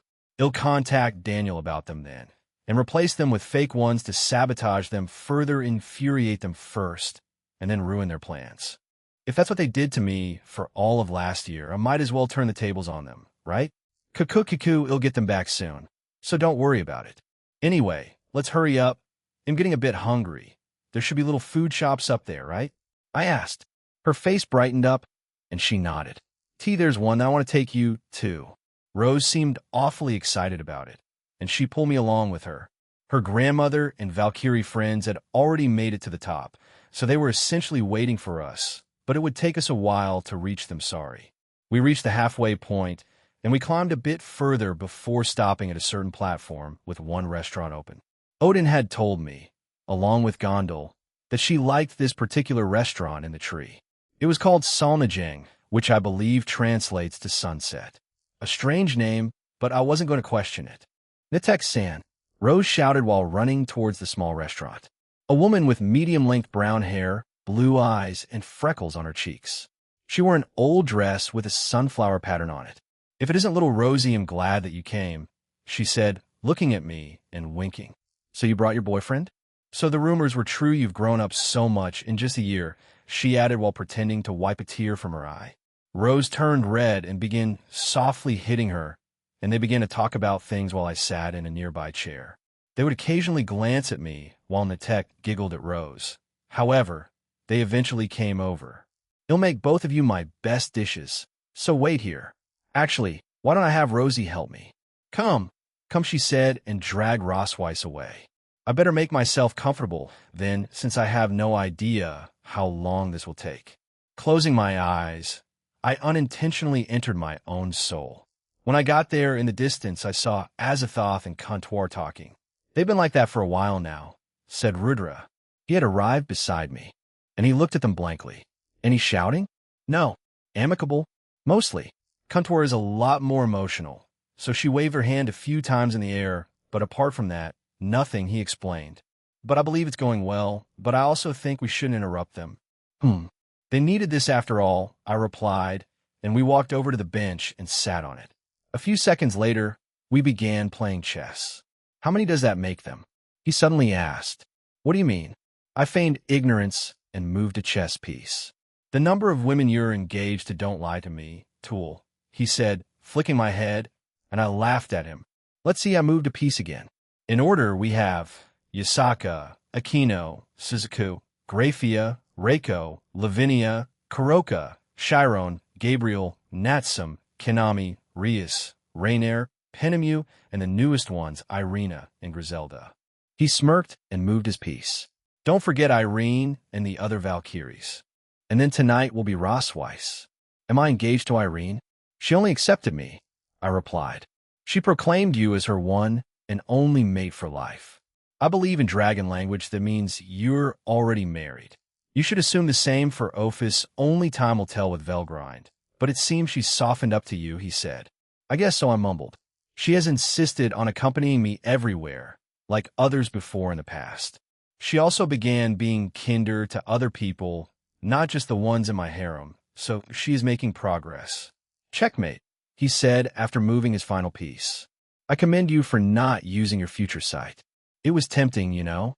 I chuckled and looked toward the other two, and they were still talking to each other. Looks like Rose and Atek are done. They'll get going then. Yeah, good luck, he said, and we fist bumped before I left my soul. Opening my eyes, I was greeted to both women coming back with a few plates of food. They placed it down on the table, and they began telling me what they were. Farikal, mutton and cabbage, lapskaus stew, kjotkaker, meatballs, bratkartoffel, fried potatoes, volkornbrot, brown bread, and apfelstrudel, apple strudel. That's quite the selection, I muttered. They also smell good, so I was looking forward to eating them. Natek proudly pushed out her chest, small, and put her hands on her hips. I made sure to let Rosie touch all the ingredients. What's that supposed to mean? When I looked at Rose, she looked equally confused and embarrassed. Okay, thank you for the food. I'll pay for it now, if you don't mind, I said and handed her around 100,000. She stared at the amount for around 3 minutes as Rose and I began to eat our food. Finally, she scooted over to me and began rubbing my shoulders, which confused me. Her face appeared beside mine, and she asked, "Is there space in your harem? Jean Cohen?" "You can't," Rose shouted and pulled me away from Natek. Don't you have a fiancé? I continued to eat normally since I was used to this kind of thing. Honestly, it's a lot more chaotic when the girls eat because there are so many of us now, but I stopped when I heard that. She already had a fiancé? Then why did she do that and say that? I also turned to her and gave her a questioning look. Natek moved away and awkwardly laughed. We're actually running low on money, and since Jean Cohen gave me this much, I wanted to repay him. He's like the harem king, right? Free women and all that. I'm fine. Thank you for the offer, I replied, and she scurried off to the back. She's an interesting person, I added, looking at Rose. Rose sighed and put her head on my shoulder. My first meeting with Natek-san was when I was 13 years old.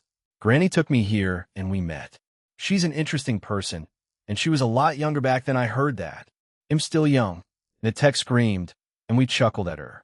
I also met her fiancé back then, and it seemed like her life could only get better, but I guess they fell on hard times.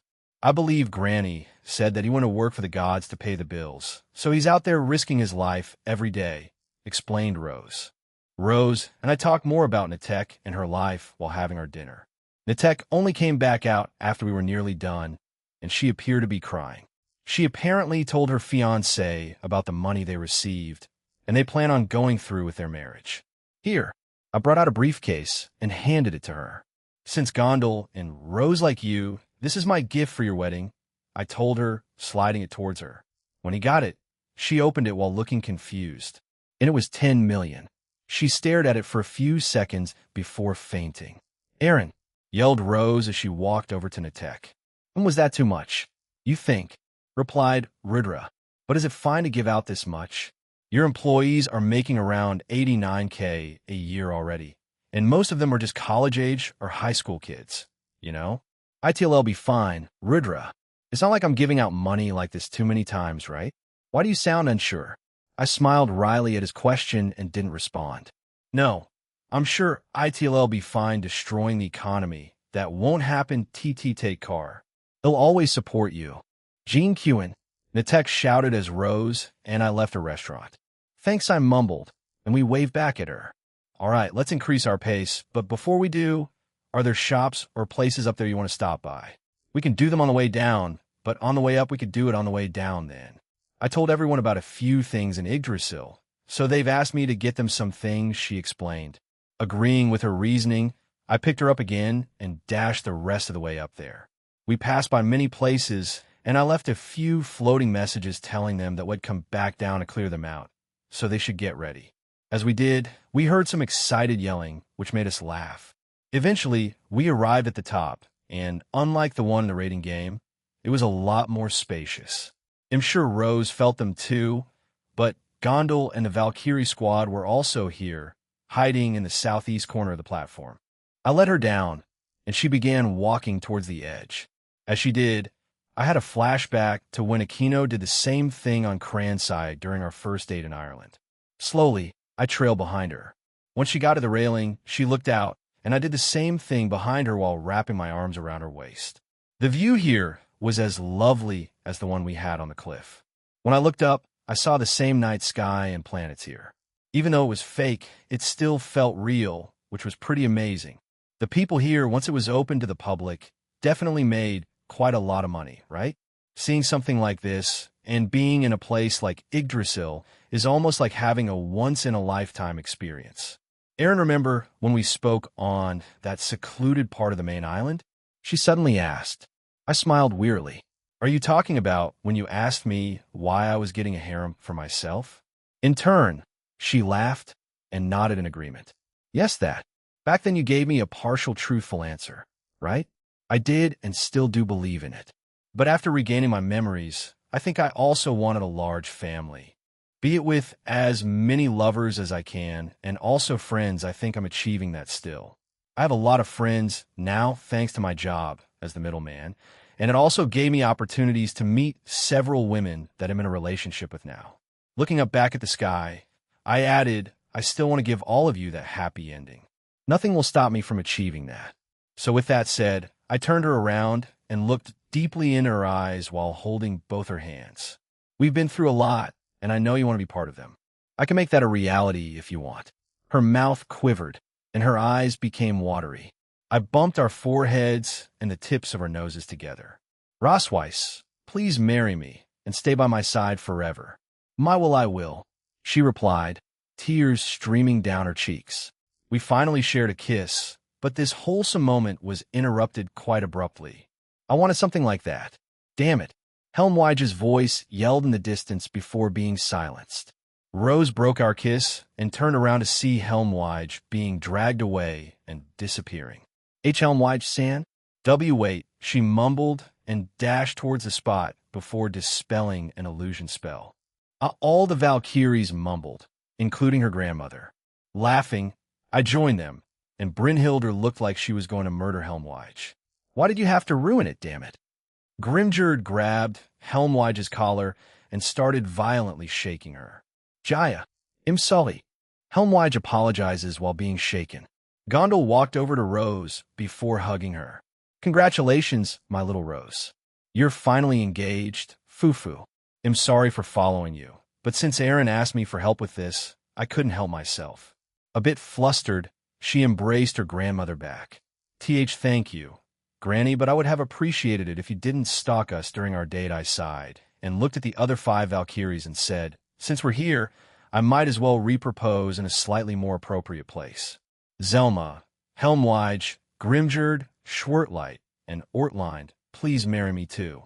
Even though my home's already chaotic, I say you guys make it even more lively. Haha. Yees. Helmweige roared before lunging towards me. The others joined in, minus Zelma, who stood there sighing. Asgard, I want to marry you in Asgard. Bahamas, shouted Grimjord. Japan seems nice, added Ortlind. Hawaii, please, said Schwertlight. A little bewildered, I just laughed along and agreed to their requests. We can do that in time. For now, let's go slowly, sheesh. For a little bit, we stayed there chatting. Gondel seemed like she wanted to say something to me, but decided not to. Third-person point of view at the base of the Alliance of the Evil Gods. Many sat around a table while reviewing a recent raiding game. It was between Team Leisure of the Kings and Team Golden Rakshasa.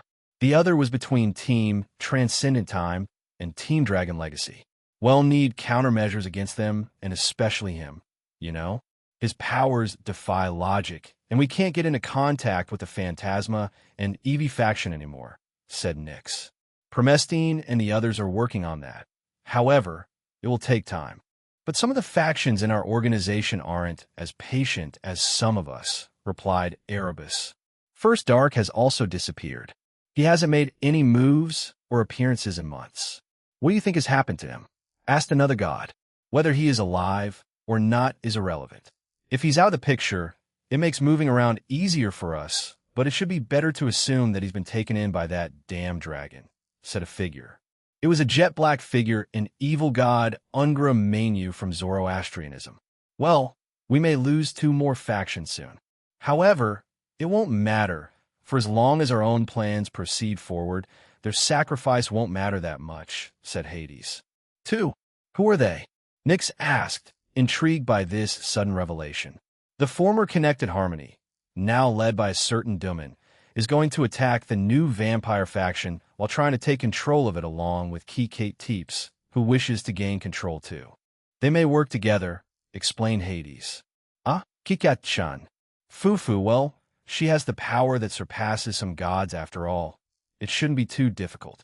Shall we make use of this as a distraction to try to go over to the other universes? Asked Nyx. We can, although it seems useless. We should focus on our plans in this universe for now, said Chernobog.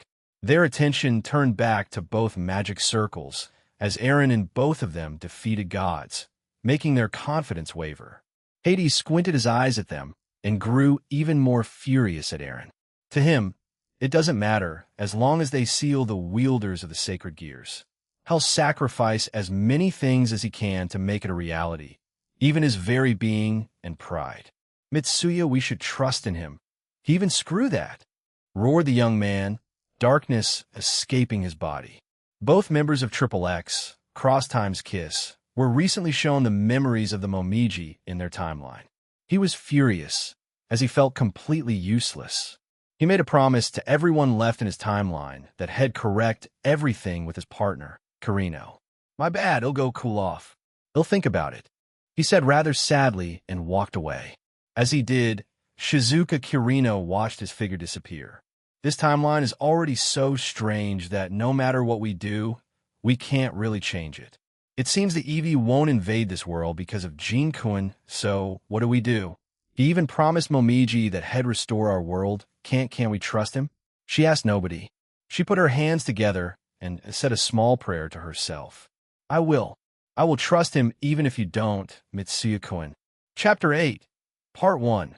Creeping past third-person point of view, Ayumu Duman sat on a chair, waiting for time to pass by. He had finished all his preparations and was waiting for the vampire faction side to have theirs done too. He, along with the remnants of the Connected Harmony, now called Exiled Harmony, were going to proceed with a joint operation with 10k-15kThis, the leader of the vampire faction. As he sat there, he smiled to himself while spinning a pocket watch by his side. That item, the pocket watch, was his artificial sacred gear he received from Sadnal. It was a strange weapon as it relied heavily on one gimmick, which he had his whole life, which was his luck. He stopped spinning it and brought it up to his face. You guys really are geniuses. Whether we live or die, let's make the vampires and some of the clan suffer with this final act. Fufu, he muttered.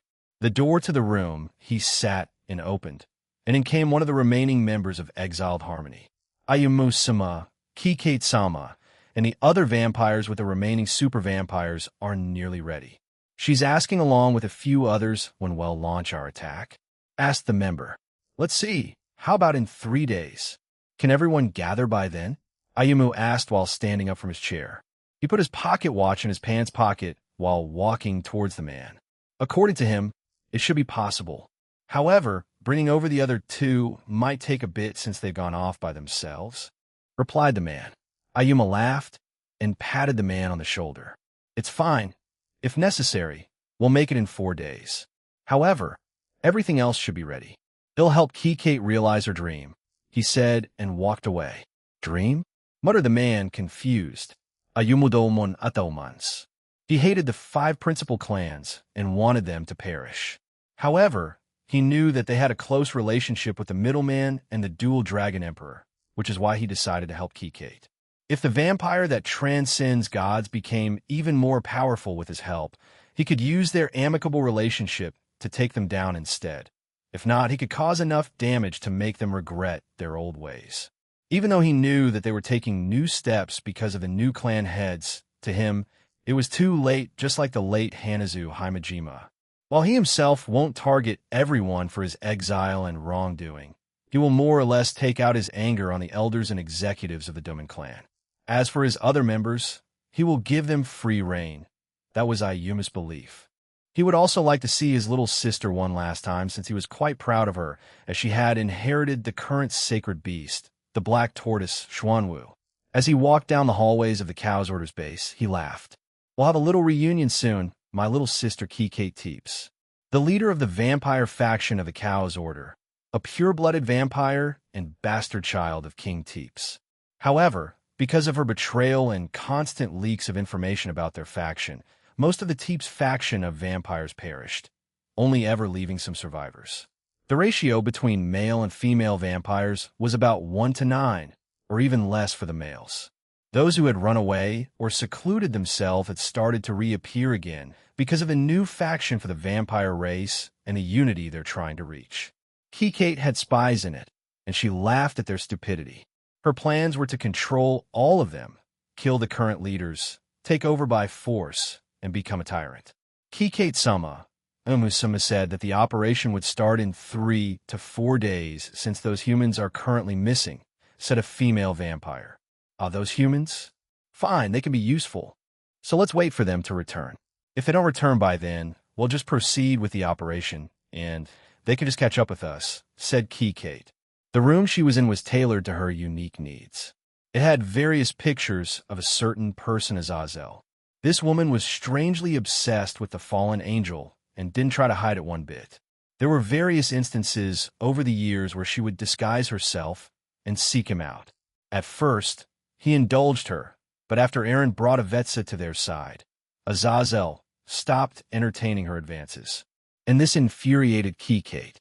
Only a few people knew of her obsession with Azazel, and if anyone threatened her with exposing it, she would just kill them.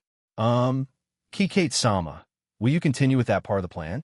Asked the female vampire. If you mean by that, then yes.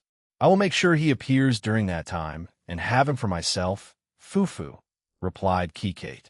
The female vampire nodded before leaving the room. During the operation, Kate had a plan for a certain man. If he took the bait, she would capture him and have her all to herself somewhere in the fallen angel territory in the underworld. A certain leader shivered. A strange foreboding ran through his entire body. Elmenhild Karstein's soliloquy recently. A rumor started spreading around our new faction's territory. What might it be? Aaron Tool-sama was coming here to check up on us, as well as help with a few more things in our faction, especially with construction on certain new buildings. He's also going to be bringing a few people with him. I inquired about whom he may be bringing, and Fusey was one of them, so I look forward to this visit. We have formed a good friendship so far, and I also look forward to speaking with Gasper Vladi and Valerie Teeps. Even though I have already apologized to both of them when we went to Aaron Samus' restaurant, guilt still lingers, but I am still improving, so I will show them the various places in our faction that they may find interesting. I was currently out getting groceries for my family. Our living situation has been downgraded, but I don't find it that strange anymore. At the start I did, but now I'm used to it. Like usual, the streets in our new faction were bustling with life. Unlike with the old Carmilla faction, we could usually only move with protection or at night because we would be affected by the sun. However, because of Aaron Sama's barrier and other things he did, we could move freely even during the day. Although some vampires needed to be reminded that it was different while we were outside of our territory, and they would need to exercise our previous precautions, otherwise they risked killing themselves. "Elm, so you're here?" asked a voice. When I turned around, I saw one of my recently made friends, Ursulette. She was a pure-blood vampire and belonged to a normal vampire family. However, she was quite strange. Ursulette has red eyes. She has long black hair tied in a ponytail. She wore a white tiara and white wings on her head. Furthermore, she wore white heart-shaped earrings and a white collar styled with white bats. Not only that, but she wore a long, white frilly dress reminiscent of a wedding dress that bore white bat motifs on her sleeves and the bodice of the dress. To finish off her look, she had white stockings fashioned with white bat motifs at the hips of the stockings and black pumps. Yes, I came to get groceries. Normally my sister and I do it, but she's busy studying for a test, hence why I'm shopping alone, I replied. Then I will accompany you. Do you still need to shop? She asked. Yes, I need a few more items. She nodded, and we continued on our way. Ursulette is a strange girl.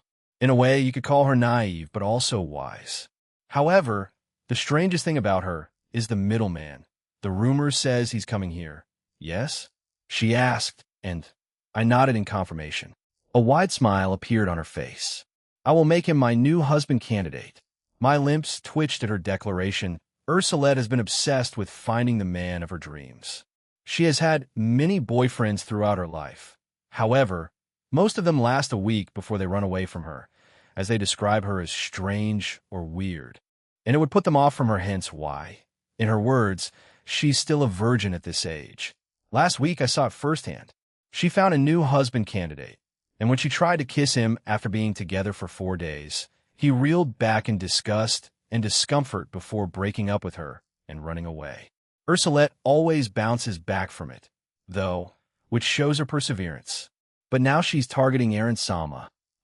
If it's him, he may accept her strange and unique behaviors, because he has a lot of women with a wide range of personalities, and Quark's Fusey being one of them. I always ask this, but why did you choose AAR Jean Sama to be your next husband candidate? I asked her. An even wider smile appeared on her face. She put her hands on her hips, making her large breasts jiggle, and she said, "Who wouldn't? He's the famous middleman and a pay dragon, which means he has money. He also cares for a lot of children and people in each faction and pantheon he's in. So he's a family man. Furthermore, he looks great too. But wouldn't try to get together with him?" Excitement was written all over her face, and she was panting heavily. Well, if you put it like that, then I'm inclined to believe it, or I already do, since Fusey and Valerie praise him a lot, even if it isn't frequent. So, you're aiming for him for his status and money? Well, that's the only thing we know about him. So until I get to know him more on a personal level, yes. Is it shallow? Maybe, but it's realistic. I can't pretend I know everything about him, since I'm essentially a stranger. She explained. I didn't think she saw it like that, but in a way, I agree with her, and it's kind of mature of her, even if a bit strange. She has really thought a lot about this, In a bizarre way, it's admirable. And what's your plan of attack? I asked, playing along with her. She grinned and gestured her breasts. He's called the Epee Dragon, is he not? He's also known as the Butt Dragon and Thigh Dragon, I said, and she tilted her head. She then looked at her own thighs and attempted to glance at her own buttocks. I think they're good enough for him, so it's all fine. She's that confident in her own body, But as far as I can tell, that's not the only thing Aaron Sama cares about. So she may have a difficult time gaining his attention when he visits, because he's also here for official business. What about you? She asked. What? You. You know him personally. You went with our leaders to his restaurant, right? Do you like him? Better yet, can you introduce him to me? She asked rather excitedly. We arrived at the place where I needed to get more things, and we went to the section that had them. Well, I'm meeting 2 of my friends, so I don't see why not, I replied while looking at various fruits and vegetables. Great. She looked at the things I was looking at and added, it always surprises me the weird things that humans think we do or don't do. For instance, we can eat food normally, but don't like garlic, but we won't die from it. Her statement caught me off guard, and I gave her a questioning look, but went back to looking for my items. I doubt Aaron Sama and the rest will visit my home, but in case they do, they'll have the ingredients ready to cook for them. We have a budget for this. Oh, are you planning on cooking for him? If so, I will come to your home on the day and show off my cooking skills. She declared. I don't think that I can cook. I have 4 younger siblings. Do not make fun of me, she said, frowning at me. I didn't know she could cook, but I was aware she had siblings, 2 brothers and 2 sisters. All of them are much younger than her. They're all still children and very impressionable. However, they all adore her, and I've met them twice before. She then grabbed my hands and said, let's buy everything and go back and go over what dishes we'll make. And then she didn't let me get a word in and kept talking. In the end, I agreed to her strange plan, and we went back to my home while buying extra ingredients. Ursulette paid for the extra ingredients. So that was kind of her Aaron Tool's soliloquy. A few days have passed since the match between Aurelia and Typhon. And as I predicted, many teams started becoming a bit reckless as they started challenging teams that were beyond their league, and they lost. Although I don't blame them, since the preliminary stages are ending soon, and the main stage will start after a month or two break. The 16 teams that earn enough points will be able to battle it out for the grand prize of having their wish granted by me. But besides that, in 3 days, we were going to visit the new vampire faction led by Dracula, Kishshot, and Carmilla. Fusey and Valerie have been in regular contact with Elmenhild, so many of the vampires there know of my visit that's coming. Although it's for official business, since they want help with the construction of various things and adding some security to them. The vampire faction and Exile Harmony are going to attack it a day after we arrive, and I've already laid out a plan of action, so ITLL be fine. But for them to believe that I haven't noticed, I let them infiltrate it to fool them, and it's working pretty well. I also believe Jinba Duman will need some closure between her and her brother, so I've asked Valley and his team to come with me. That also meant Lavinia was coming with me, since Valley was, so we were essentially going on a family vacation, according to her. The others that were coming were the Slash Dog team, with Tobio, SAE, and their baby girl, Hannah Accuse. Although they haven't gotten married yet, SAE goes by Accuse now too, so SAE Accuse, Tobio Accuse, and Hannah Accuse the Accuse family were coming with us. Tobio also knew of my plans and the attack, and I've guaranteed that their child won't be hurt. With reluctance, he agreed to come with us, but asked me to tell SAE myself, which is why I'm going to Grigori again today. Well, I had a few other reasons for going there. I also planned on taking Suzaku with me, while leaving the other principal clans on high alert, since some of the exiled Harmony would attempt to attack them again. They never learn, do they? But talking to SAE today was one of my priorities. For now, I was at home. You're a natural at this, Aaron, said Gabriel. Ah, can I come to Grigori with you? I want to visit Shazakil today. With the help of Lavinia and Latia, I was tying Gabriel's hair in numerous ways. I've always been decent at following instructions, as long as they weren't from the Barato donor. I had changed her hair to a twin-tail style, and she seemed to like it. Since I was going to Grigori, Suzaku and Aquino were also coming with me, along with Asia and Lavinia, since they wanted to visit Shuri. Mom, Cindy, and Aoife were also coming since they hadn't had many chances to visit it yet either. I don't see why not. I've already got a sizable group coming with me today. I replied to the angel. Beside her was Reiko, who waited patiently for her turn as she wanted her to be turned into a ponytail, since I liked that Lavinia already had hers in one, and so did Latia. I was the one to change it into them, so I felt a bit proud of myself. But are you sure about letting this play out, Aaron? Latia suddenly asked. Without taking my eyes off Reiko, who had scooted over for me to work on her hair, Gabriel sat beside Lavinia, and the two of them were chatting about magic and marriage. I said, yeah, apart from some vampires that will benefit from it, Jinbu and her brother, and hopefully Valley will tell him some things. I leaned in closer to her and whispered, and hopefully Lavinia will be happy for him about it. Her eyes widened, and she asked, wait, you don't mean a smile appeared on my lips. Yes, it's exactly what you think. I'm proud of him, I silently and proudly proclaimed, and I began messing with Reiko's hair. The door to the rooftop, the place we were in, opened, and Aoife came over with an amused expression on her face. Lagging behind her were two people I hadn't seen since my visit to Spain. Goddess Physis and Astria.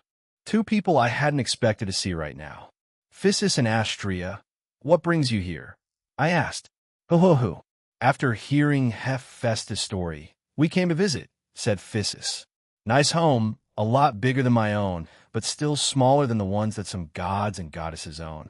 Well, I only made it this big to be able to make practical use of it, since most rooms have their purpose, and the rest are either storage or used for something else, I explained. Also 5 stories, huh? Not including Sanctuary or my home in the Dimensional Gap. Then those are the kinds of homes ID, like practical and nothing too fancy. Although Antares and other people may have different opinions on it, since I left my home in the dimensional gap to him, I couldn't really control it. I have some time before we go to Grigori, so he'll entertain you guys. How about we tour Kuo?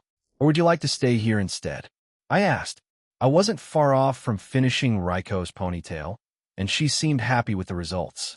Cool, I've heard some things about it from Hestia and Hermes. I'd like to tour it, right, Astrea? Asked Physis, looking awfully excited at her fellow goddess. Astrea sighed and agreed. However, if it isn't any trouble, Jean would like to go with you to Grigori. Physis here wishes to speak to a fallen angel she made acquaintance with a long time ago. It's not like I can stop you from going, so the more the merrier, I guess? I replied. Strangely enough, the only one coming with me was Reiko. The rest wanted to get ready for when we went to Grigori. It seems like Shuri wants to speak more to them about wedding plans. It feels far away, but at the same time, very close. It's a strange feeling. So, the ones coming with me were Astrea, Physis, and Reiko. All of us wore casual clothes to not stand out, although it seems like their beauty will just attract the attention of everyone in Kuo. And the fact that I'm with them will just generate more hate and jealousy for me. It's quite exhausting. I teleported us to a secluded alleyway in town before we stepped out of it. So food? Asked Physis. Her stomach then growled quite loudly, and she rubbed the back of her head while laughing to herself. Did you eat before we came here? Astrea asked. Physis looked away and started whistling. She's acting like a child. I like it. It gives me a bit of hope for the future. I hope I never succumb to the stresses of ruling the omniverse and the cruelty of reality and lose this part of me. It's what frightened me in my previous world and even here. To become a boring and bitter adult, forcing myself to have adult-like hobbies for the sake of being an adult. It always felt weird. I'm glad I met some people in my previous life who kept their hobbies even as they grew older. I always respected them, not conforming to whatever standards are there for adults. To be able to be an adult while keeping that wonder from my younger years, something like Surzex or Azazel in a way. There's a nearby ramen shop. Do you want to go there? I asked. I won't be eating since he'll eat at Grigori, but I can pay for you. Physis came over to me and rubbed her shoulder against mine. The way into a man's heart is through food. The same could be said for me. Jean Kyun, are you hitting on me? Before I could respond, Astrea, in annoyance, grabbed her from me and pinched her cheeks before pulling on them. Ow, ow, ow. Imzovi, I was joking. She screamed. Astrea let go of her, and she rubbed her cheeks while sticking her tongue out at her friend. But thank you for paying for the food in advance. Yeah, we made our way to the nearby ramen shop, and Physis ordered 2 large bowls of ramen. Fufu, if it isn't Harem King Sama. It seems like you're out today with 3 older women. Eh? The owner asked me. These 2 are just friends of mine, Kyongri-san. I told him and I paid him. 2. He asked and looked at Physis and Astrea. He then looked at Reiko, who smiled back at him. And what about her? Well, my title speaks for itself, I replied, and we laughed. Arrogant bastard. Ha ha ha. At least save some for us, geez. He said and walked towards the back, probably to do something in the kitchen. On cue, 2 guys walked up to Astrea and Physis.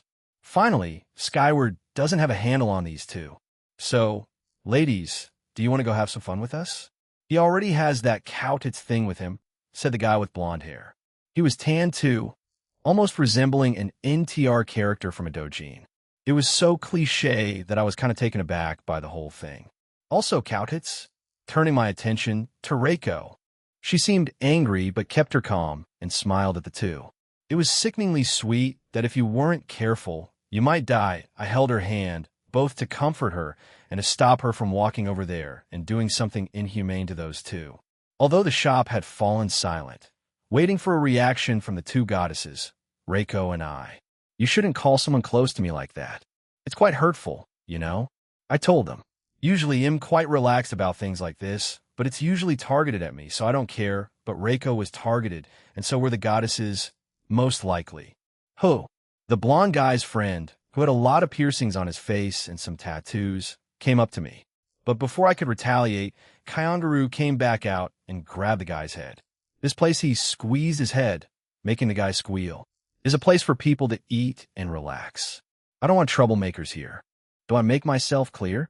Screw you, old man. Kyangaru threw him out one of his windows, shattering it in the process. Quite a bit of blood started to pour out of the guy as he started screaming, but as far as I could see, the cuts were shallow. Then we heard a loud thud. When we looked at the noise, Physis had gotten up and kicked the blonde-haired dude in the balls, and he fell to the ground, frothing at the mouth.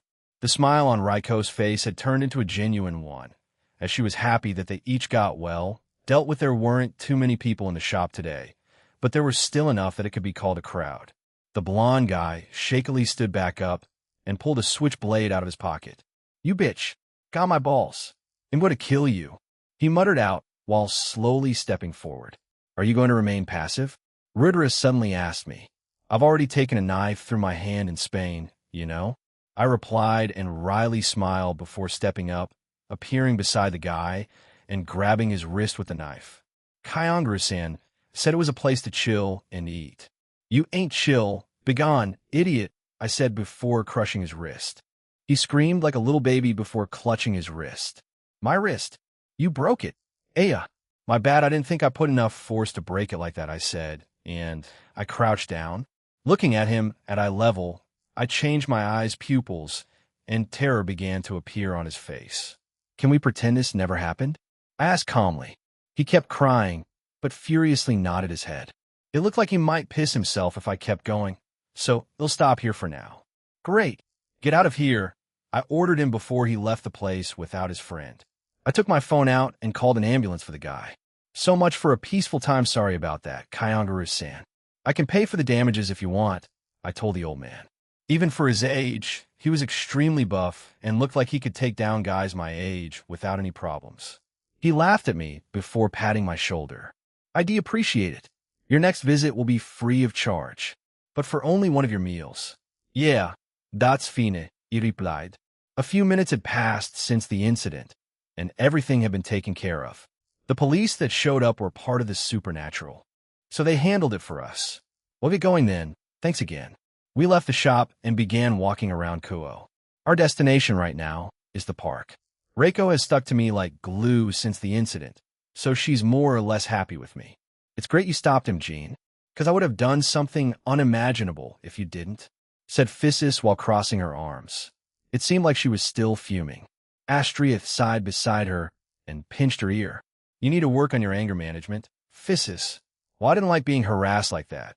You should have tried to reject him in a calmer way." No. I've read a lot since coming back. They're the typical douche. You can't fix that. I mean, she pulled out her phone and showed Astria something, who looked confused. "See? He looks like a character from one of those shows. It even has that cheating theme, too. I don't want that, EW. She then showed us, and I laughed. It'd look like the guy. Physis, that's fiction, and we're in reality. What is wrong with you?" she asked while rubbing her forehead. We arrived in the park while Astria scolded Physis. But the primordial goddess didn't care and kept saying what she did was justified. The two walked ahead of us, and we followed them. "Aaron, it seems like some Roman gods are coming to Takamagara. Amaterasu-sama asked you for help. Would it be possible?" she asked. "Roman gods, huh? They were an interesting bunch when I went there, as were the gods in the Philippines. But I enjoyed my time there, even if it wasn't that long." "Help? Me? How would I exactly help with Roman gods? Isn't it usually just a cultural exchange?" I asked back. The other cultural exchanges had gone well for every pantheon and faction that joined, so this came across as odd for me. The Roman gods weren't unfriendly or anything like that. Hell, they were quite friendly, actually. But since it's them, then I'll still accept, but I'm just curious, I added. Amaterasu said it's just for reassurance, she muttered awkwardly. "She wants it. The time has come, partner. Time to conquer more goddesses." "I see. They'll make sure to be there then," I replied. Reiko seemed relieved with me agreeing. It makes me wonder if she asked her to request it from me. After the three goddesses confessed back then, we haven't interacted much apart from Raijin, sometimes barging into my home unannounced. However, because of her personality, she fits right in with Scathack, Aurelia, and Afe, so they tend to just spar in the training facility or just spend time together. Well, I'm sorry she acts like a child sometimes, muttered Astria. It's fine. Reiko seems fine with it too, I replied. We were at the amusement park in Kuo. Physis wanted to try some rides, and she was currently on a roller coaster with Reiko, who looked like she was having fun, as she would occasionally wave to us. Jean, can I ask for a favor? I know it sounds a bit selfish. Perhaps you can see it as a job for the middleman, asked Astria. Favor? Well, it depends what kind of favor, but if you're employing me, then I'm more than inclined to accept it, I told her. It's about Artemis. Can you talk to her? After her loss in the tournament, she's been a bit distant and seems to be thinking about something. Athena and several others have tried to, but she brushes us off by saying she's fine, she explained. Are you sure it should be me? I mean, she did or does hate me, right? Even if I did help get her friend back, she's still quite, I guess, indifferent with me? I told her. She smiled at me and then giggled. Is that how you perceive her actions towards you? A tsundere is what I'd like to call her, but she would probably get angry, so I want. Well, yeah. She suddenly grabbed my arm and said, please talk to her and pay a little more attention this time. Your opinion of her may change, okay? Hey, no flirting. We're here to enjoy our day, Physis' voice said, and when we turned to look back in front of us, she was there, crossing her arms and frowning. I'm just making sure you're not a lesbian, right? I asked Astria while staring at Physis. She giggled and said, no, I'm not, foo-foo. Are you implying I'm one? That's rude. Divine punishment, shouted Physis as she pointed at me and the wind around the area increased. But it only resulted in blowing up their skirts and showing me their panties. Well, at least you stay consistent with your green theme, eh? I asked Physis, who looked embarrassed. H, how do you like it? She asked and did a strange pose. That's some fan service to you. I tilted my head. Fan service? What's this woman talking about? She does know that I've seen what's underneath that, right? On a daily basis, seeing panties won't really do anything for me. Jean won't be affected by that, Reiko muttered while blushing. You don't need to tell them. I think they understand. Reiko, I told her. Physis, for some reason, looked at her own chest in defeat. Another hour passed until their little tour of Kuo ended. Reiko and I accompanied them the entire time until Lavinia texted me that everyone was ready, so we prepared to go our own ways. However, it seemed like they wanted to keep exploring the little town. We'll get going then. I tapped my head and sent them some information about the place. Avoid these spots if you don't want to be harassed like earlier. Roger Jinpai, Skyward-sama, said Physis while saluting me. I looked at Astria as she agreed to keep an eye on her. The stalwarter as well as my shadow soldiers will be here, so don't worry if something happens. Although they'll need to bypass my barrier first. Anyway, goodbye for now, and I'll see you two again when I visit the Artemis. Thank you.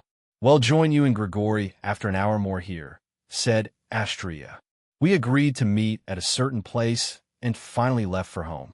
Reiko, after we reached our home, told me that she would be preparing for the cultural exchange that would be happening in a few days and would be gone for a while. I told her that was fine, and she left for upstairs.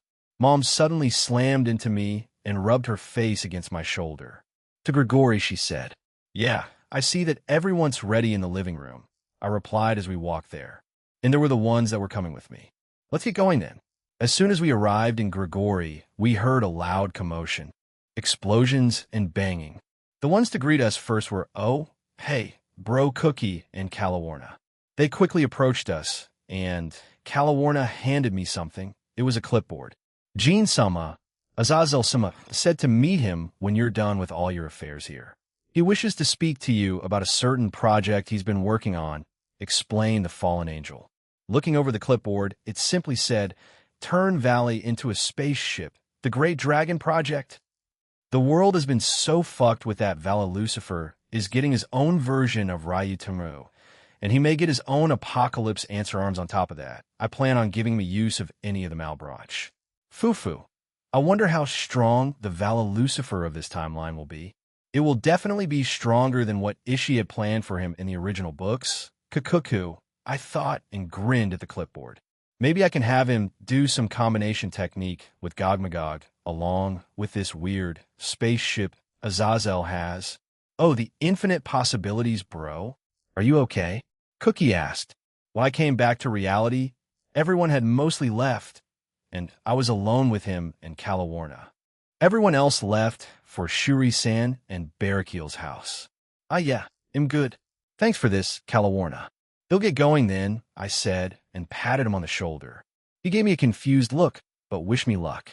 Checking my phone, it seemed that Aoife left me a message, and it said that they accompanied everyone else to Shuri's house for now, and that they'd join me in the future, but that Suzaku is waiting for me in a certain place.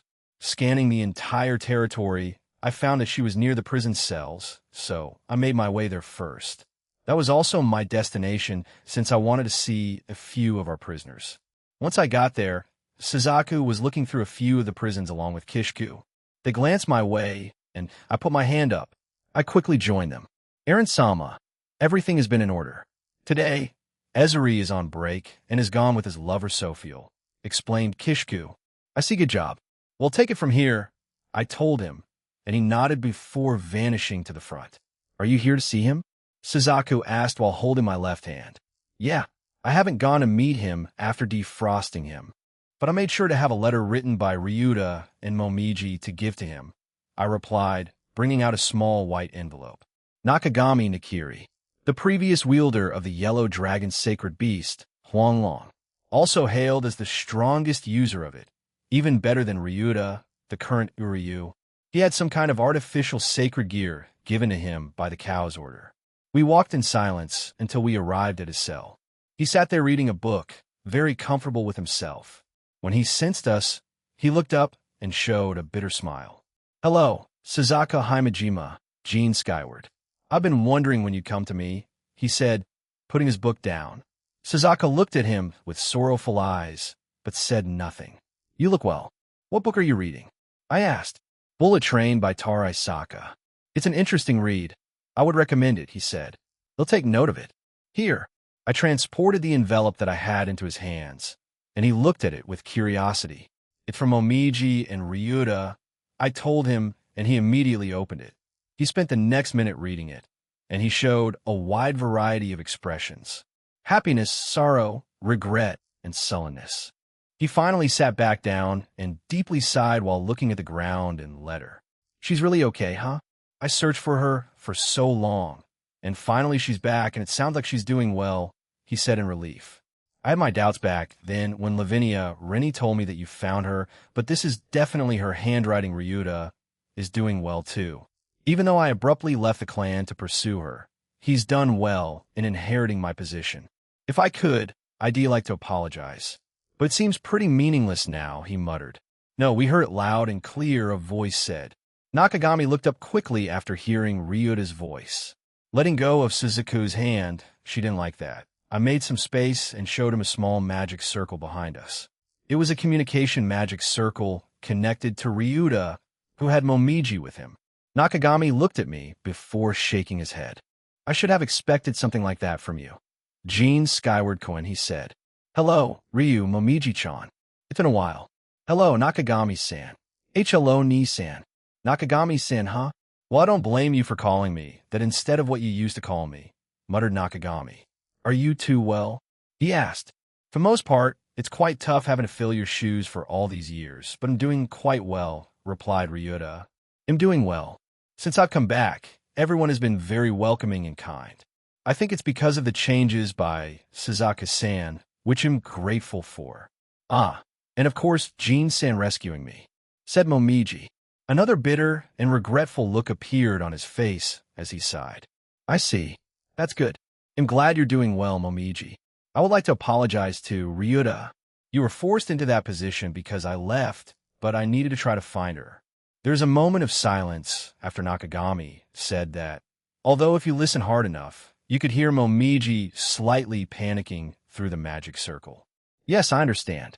However, it's still they kept on talking to each other, and it seemed to become a lot more personal. So both Suzaku and I excused ourselves and said we would come back in a few minutes. We walked further along the cells and found another person there. Oh, if it isn't my husband. So you're with the Vermilion Woman today? Asked Yushina. I was a good girl during that mission, you know. Is there another one? Can I participate? Just like Lavinia, Suzuka became a bit protective as her hold on my arm tightened, and she pulled me back slightly, making Yoshino laugh. Your women are quite protective of you, aren't they? She mused, smirking at Suzaku. The woman in question glared back at her. I smirked back. They're the best. And to answer your question, there's an operation happening soon. But I won't need your help, but maybe the next one will call for you.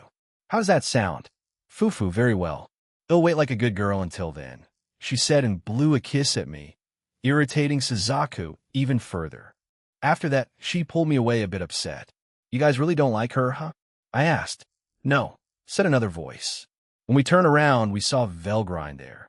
I was wondering when you'd cancel your own invisibility. Where's Azathoth? You two are usually with each other, I asked her. She's with Danu in Ireland. You have a strange and wide taste in women, Aaron. What's the limit? She asked while joining us. We began walking away, and I shrugged. I don't know. I mean, Aoife was my one and only girlfriend in my previous life, so I can't really say. Unless I was about to tell them about them being works of fiction, but I stopped myself. I don't ever plan on telling them about it. And I've already erased those books from any universe that we may go to in the future. Sorry, not sorry. I don't want any of them to have an existential crisis like Drake and Albion. The sky's the limit, I replied. She immediately pinched my cheek. Only a few people can appreciate my puns. I need more people like that in my life. Right, so who are we going now? The dragon asked. Two more, Leon and Shazakil. Knowing Gabriel, she should be here now talking to her, I told her, and we kept walking for a few more seconds before we arrived in front of a cell. It was Leon. He looked lifeless.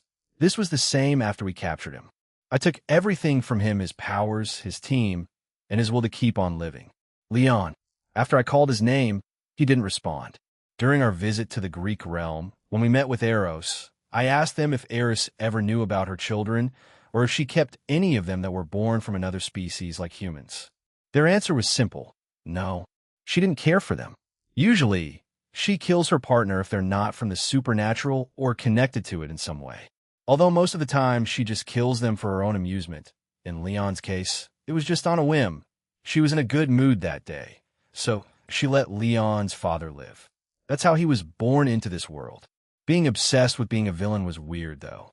But I could understand where he was coming from. If my parents were that shitty, then 9 times out of 10, I would most likely turn out the same and go into a life of crime and misery. I'm thankful that my mom was supportive of me and cared a lot about me. Otherwise, who knows what would have happened to me? Eris is part of the Cow's Order. Did you not know that? I asked.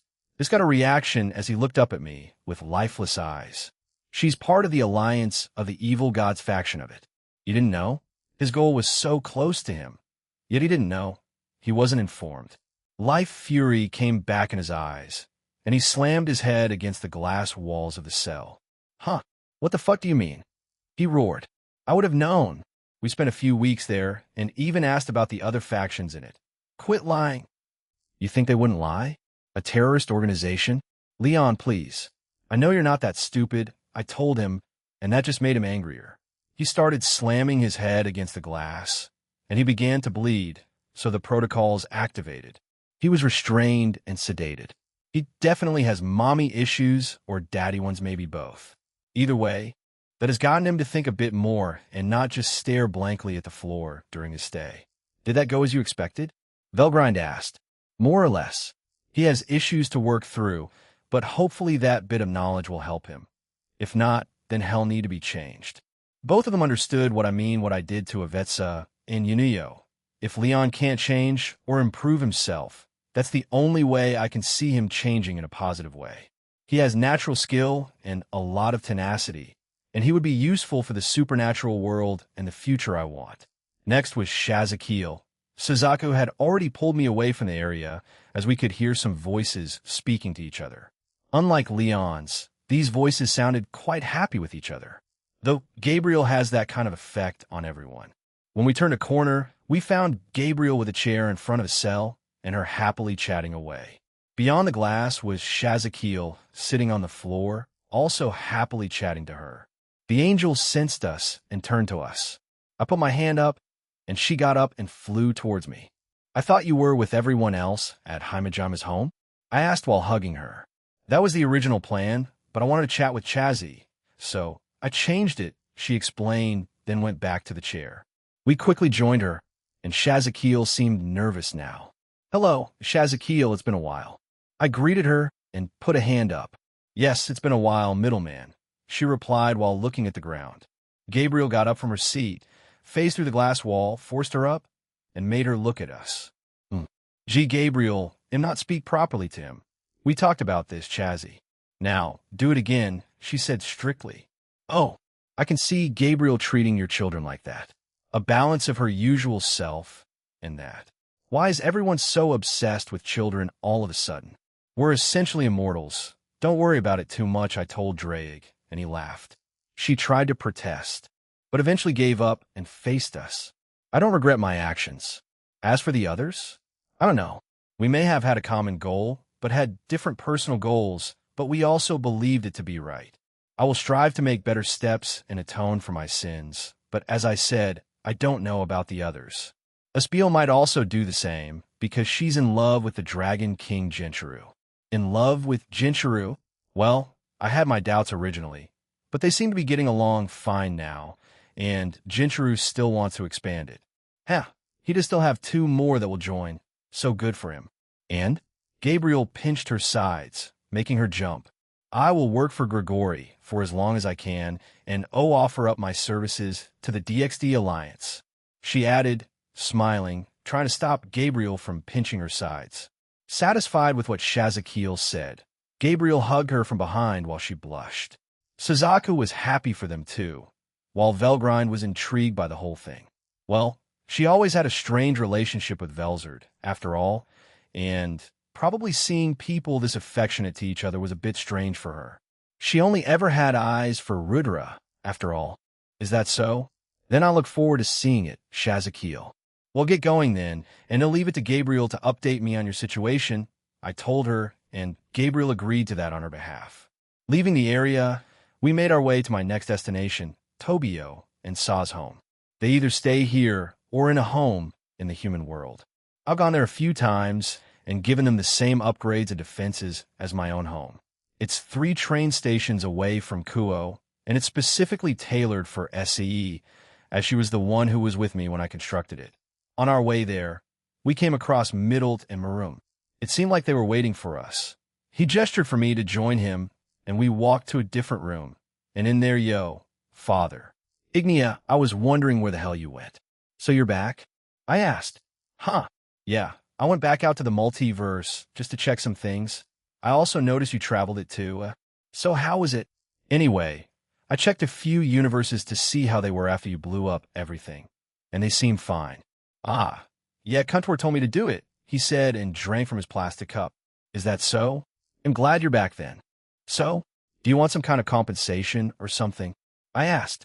I wasn't expecting him to do something like that, or have Kuntor order him to do it. Did having his powers taken from him humble him a bit?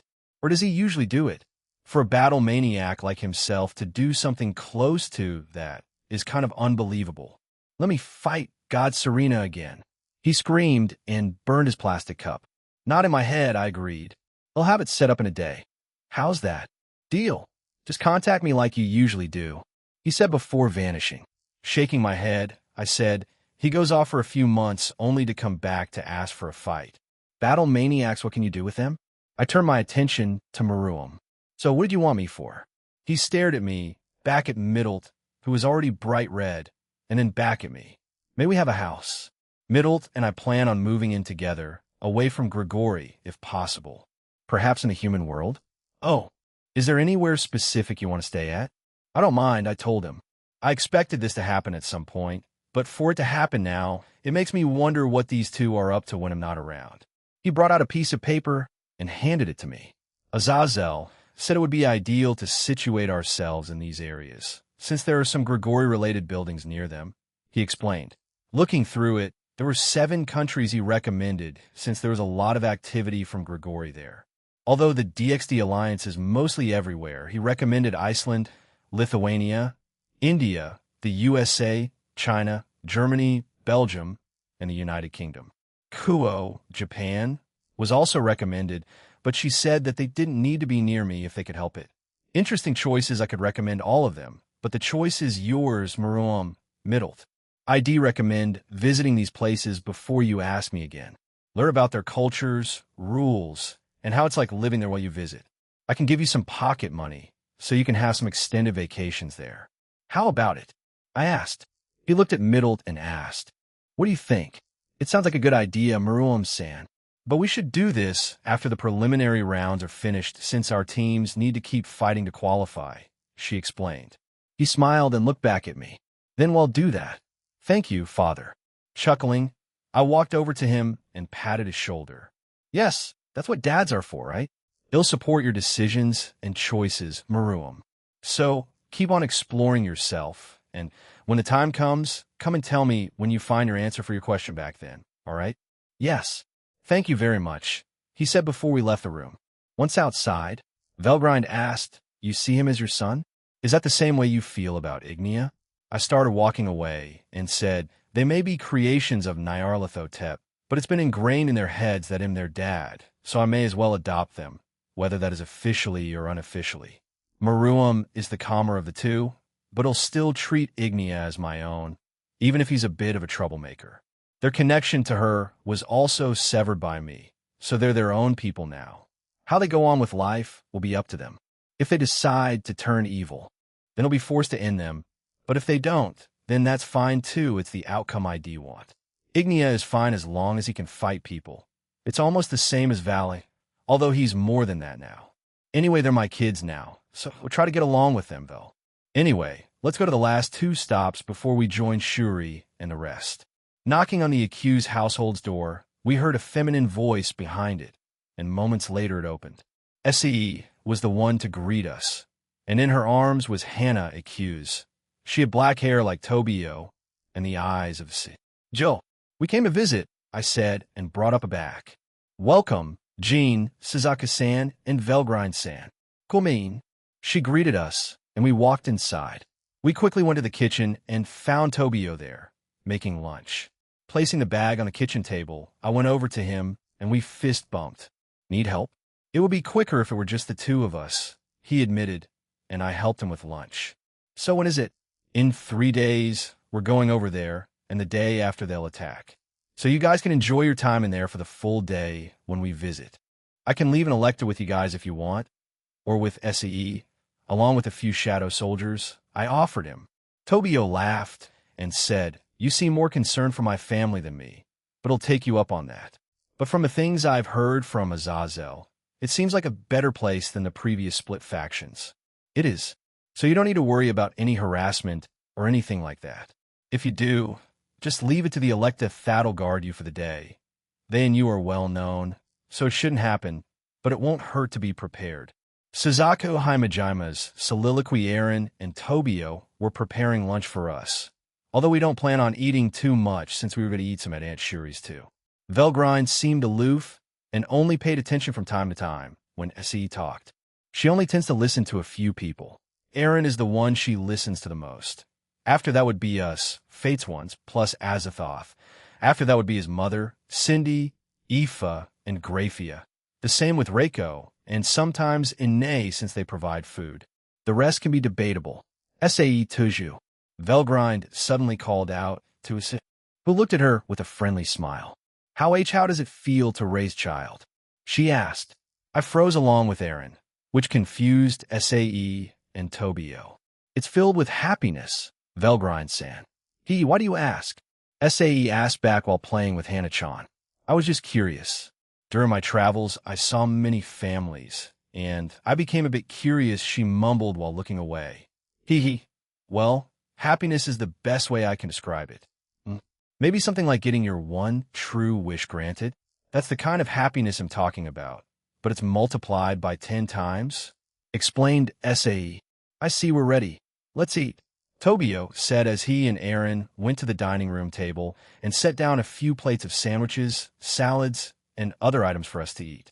We got up and went over there, chatting with each other as we ate. Velgrind kept quiet the entire time. She seemed to be thinking about what Sae had told her. I should speak to her about it. It seems to be really troubling her. "Thank you for coming by," Jean, Suzuka-san, and Velgrind-san. We also look forward to traveling with you in a few days, right, Hannah? Asked SAE. How? Grunted Hannah-chan. Yeah, see you then, replied Aaron. The door closed, and we began walking away. I'll speak with Azazel alone if you don't mind, it's fine. I want to speak with Velgrind, I said, and she looked at me questioningly. I smiled back at her, and we arrived in front of Azazel's office. Aaron went in there alone while we stayed outside. We walked over to a nearby bench and sat on it. What do you want to talk about, Suzaku? She asked. Why did you ask SAE that question earlier? I'm quite confident in detecting lies, Velgrind. So would you mind telling me the truth? I asked her. She stared at me for a few seconds, then at the door to Azazel's office. Aaron Toole's soliloquy, you want me to do what? I asked him again. He scratched his chin and leaned back in his chair. In this room, I was with him, Avetsa and Penemu, both female fallen angels, didn't agree with what he wanted me to do during the operation in the new vampire faction, but apparently they received confirmation on doing it. So, turning to Avetsa, I asked, you're confident in your research and that you can pull it off? Yes. She nodded. We have been collaborating with various pantheons and factions, so we're confident in it succeeding. I know you may not want to do it, but we thought it would make it easier for DXD to have when you go to the other universes. It feels inhumane, but if the Alliance wants it, then but we did discuss leaving it to your discretion. If you think she may be uncontrollable, then we won't proceed with it. But if that happens, we request you to look for an alternative in the EXE or CXB universes, elaborated Avetsa. I agreed. Fine. But I'd like to add that she has been stalking Azazel for at least half the year. He even did it with her a few times, I said, and turned around. The entire room had fallen silent because of what I said, and it became slightly chilly, almost hostile. Penemu ran over to me before pulling me out of the room. Are you insane? Do you have any idea, Jaya? How was I supposed to know? Screamed Azazel. Inhumane bones cracking were heard beyond the door, and both Velgrind and Suzuko looked at us with confusion on their faces. Also, we didn't get to talk about the project. I'll ask him about it on a different day. Are those two in a relationship or something? I asked, glancing back at the door. No, but it's quite obvious that Avetsa has romantic feelings toward Azazel. He's also aware, but isn't doing anything about it. In a way, they're in limbo. Their relationship hasn't moved, and you're just fanning the flames, said Penemu furiously. That wasn't my intention. I thought Avetsa needed to know if she was interested in him. Also, I said it happened half a year ago, so after that half, he didn't anymore, so I was actually helping them, I replied, trying to defend myself. She grabbed my cheeks and pinched them. You threw gasoline into it first. Okay, Elstaff, okay, you'll stop. She let go of my cheeks, and we walked back to the other two, who seemed quite relaxed. Did something happen? Suzuka got up and embraced me, which surprised me, but I hugged her back. Velgrind looked away, slightly flushed. I love you, Aaron, Suzuka said before pecking me on the lips. I love you too, I replied, confused. Velgrind sighed and said, so? Where are we going now? To the Himejima home? Yeah, I'm done. Let's go that day in that home. It was a bit chaotic, to say the least. 3 days later, it was time to go to the new vampire faction led by 3 leaders. My group, Mom, Cindy, Aoife, Fusey, Lavinia, Suzuka Velgrind, Ryuden Akiri, Valerie, Ilyus, Graphia, and Ingvild, the Grimmery Peerage, Valateam Jimba Duman, and Slash Dog Team ready to go. There were a lot of people in my group, and it seemed like it might be chaotic. But we already established what we were going to do, although Vala was a bit annoyed that he couldn't fight in the tournament today, even though he had done it every day since my game with Aurelia's team. Ilyus was going to be the one guarding CE, and Hannah accused today. As a dragon made by Antares and modified by me, it should be enough along with the 10 shadow soldiers in her shadow for today, and I doubt Tobio will let them out of his sight if he could help it. Everyone seemed ready, and when I raised my hand, we left for the new territory. We arrived just outside of it. They had created it near a large body of water, so when we got there, everyone was surprised to see the ocean one way and a lake the other. Are they using boats? That's quite old-fashioned of them, asked Arthur. Yeah, pretty much. Anyway, it's just in front of us, I told them, stepping through the barrier first. Everyone else followed after. Wool muttered Aoife beside me. Wool indeed. We arrived near the end of one of the islands. From here we could see many buildings, homes, and other structures. The castle towards the west stood out the most, and I could also feel Carmilla, Kiss shot, and Dracula's oars over there. The same could be said for the infiltrators. They weren't exactly subtle about it.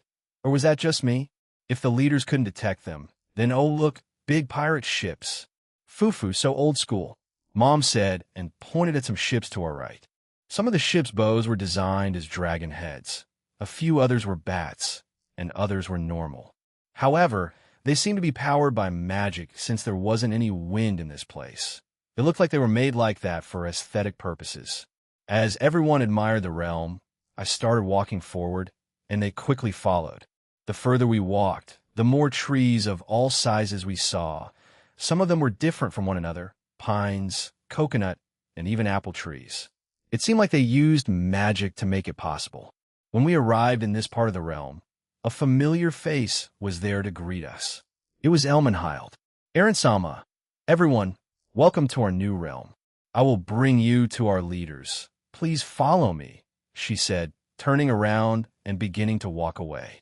Fusey and Valerie joined her, and they began chatting away. I thought vampires couldn't stay out during the day. Why is there so many people here? Biko asked while looking around at the many female vampires around us. Aaron Sama created a barrier during our initial construction stages. He also did something to allow us to walk during the die. However, it's only in our realm. If we go outside and walk out in daylight, we will be hurt or killed, explained Elmenhild. Ain't that convenient, God King Sama? Whistled Biko while walking away toward the little food vendor. Hey, Nasan, what's that? Blood popsicle, replied the female vampire. Would you like some, Yokai-san? Bika's face went pale as he shook his head, and he quickly returned to us. Is everything here just blood? He asked. No, we have normal food. Unlike what the media portrays, we can eat normal food, but blood will always be priority for us.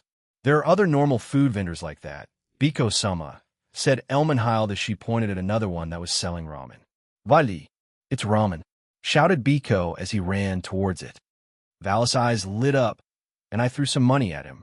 He caught it before joining Biko with Kalantha and Jinbu. Hee, Vakuin is still obsessed with ramen after all, said Lavinia. Ramen Dragon Sama is still at it. Huh? Ha, some things never change, said Cookie, slowly inching closer towards the shop, but Calawarna stopped him. Oh no. Yes, ma'am, I smirked. It seemed like Calawarna has Cookie in the palm of her hands, although I'm led to believe that it's the fate of most men in this universe, since they're quite weak to their lovers, or why is an ominous feeling spread across his very being? Kukuku, why are you narrating his life?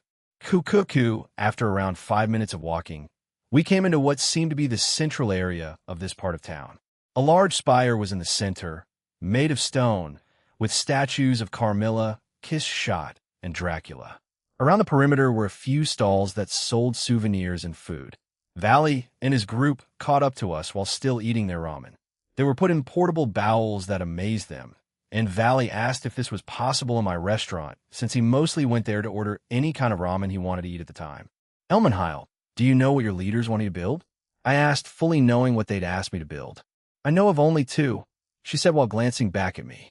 We wish to make a raiding game stadium here, so that when this event happens again, we'll be able to host it here. The second is a museum. We've gone back to the previous Teeps faction's territory and gathered what we could, so I see. You want to make that kind of museum? I'm fine with that, I replied, and she nodded before talking to the two with her.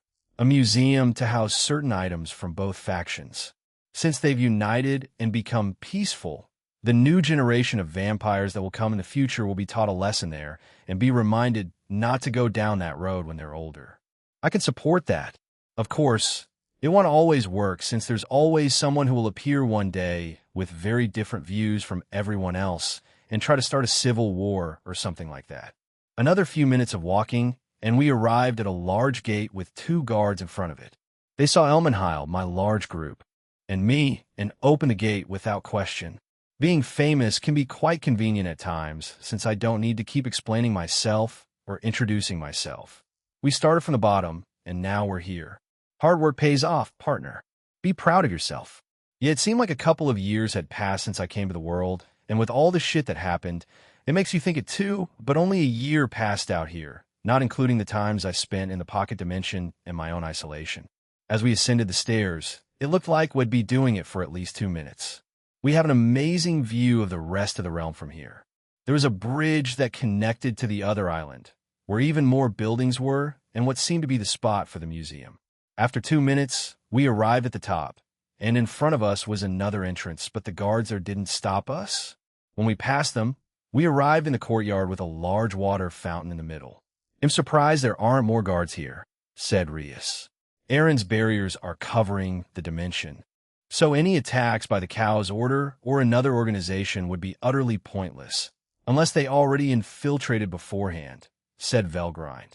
As they spoke more about the place, we entered the castle and were greeted by a handful of maids and butlers. But Elmenheil dismissed them and brought us to a meeting room of sorts. It wasn't far from the entrance, as we only had to go up 2 flights of stairs. The interior of the place was also quite lavish. White marble floors, walls, and ebony-wood ceilings. Chandeliers, giant portraits of themselves, expensive furniture, windows, and other items. In a way, it's like the cliché home of vampires. There are also no mirrors since they had no reflection. Only Aaron Sama has been invited inside. However, he can pick one person to bring with him inside. Meanwhile, I will bring everyone on a tour around the castle. So please pick a competitive atmosphere suddenly enveloped the area. The girls looked at each other before they started playing rock, paper, scissors with each other. It was 1 game each, and it was an elimination-type game, and it was quite intense. Elmenhild was taken aback by the intensity of it all, and she stared at them in shock. 3 minutes passed, and a winner was chosen, Grafia. The maid in question had a satisfied smile on her face. The rest looked disheartened. Please follow me, everyone muttered Elmenhild, and they all walked away. Lavinia and Aoife looked back at me periodically while showing me sad faces. I can't do anything. You guys lost in a fair and square game. Let's go. Yes, Aaron Sama. Grafia had entered her professional maid mode, and her stoic face was back. I rarely saw that at home, since she's a lot more open with everyone. Although she still acts like that whenever she goes back to the underworld to interrogate Euclid. It doesn't happen daily like it used to a few months ago, but she does go at least weekly just to see him, and it doesn't seem like he plans on ever changing. Hell always hates Surzex, the anti-Satan faction, and me, and Hell always loved his sister. We can't do much about that, but I did hint or suggest changing him, and she immediately said no, and I understand why.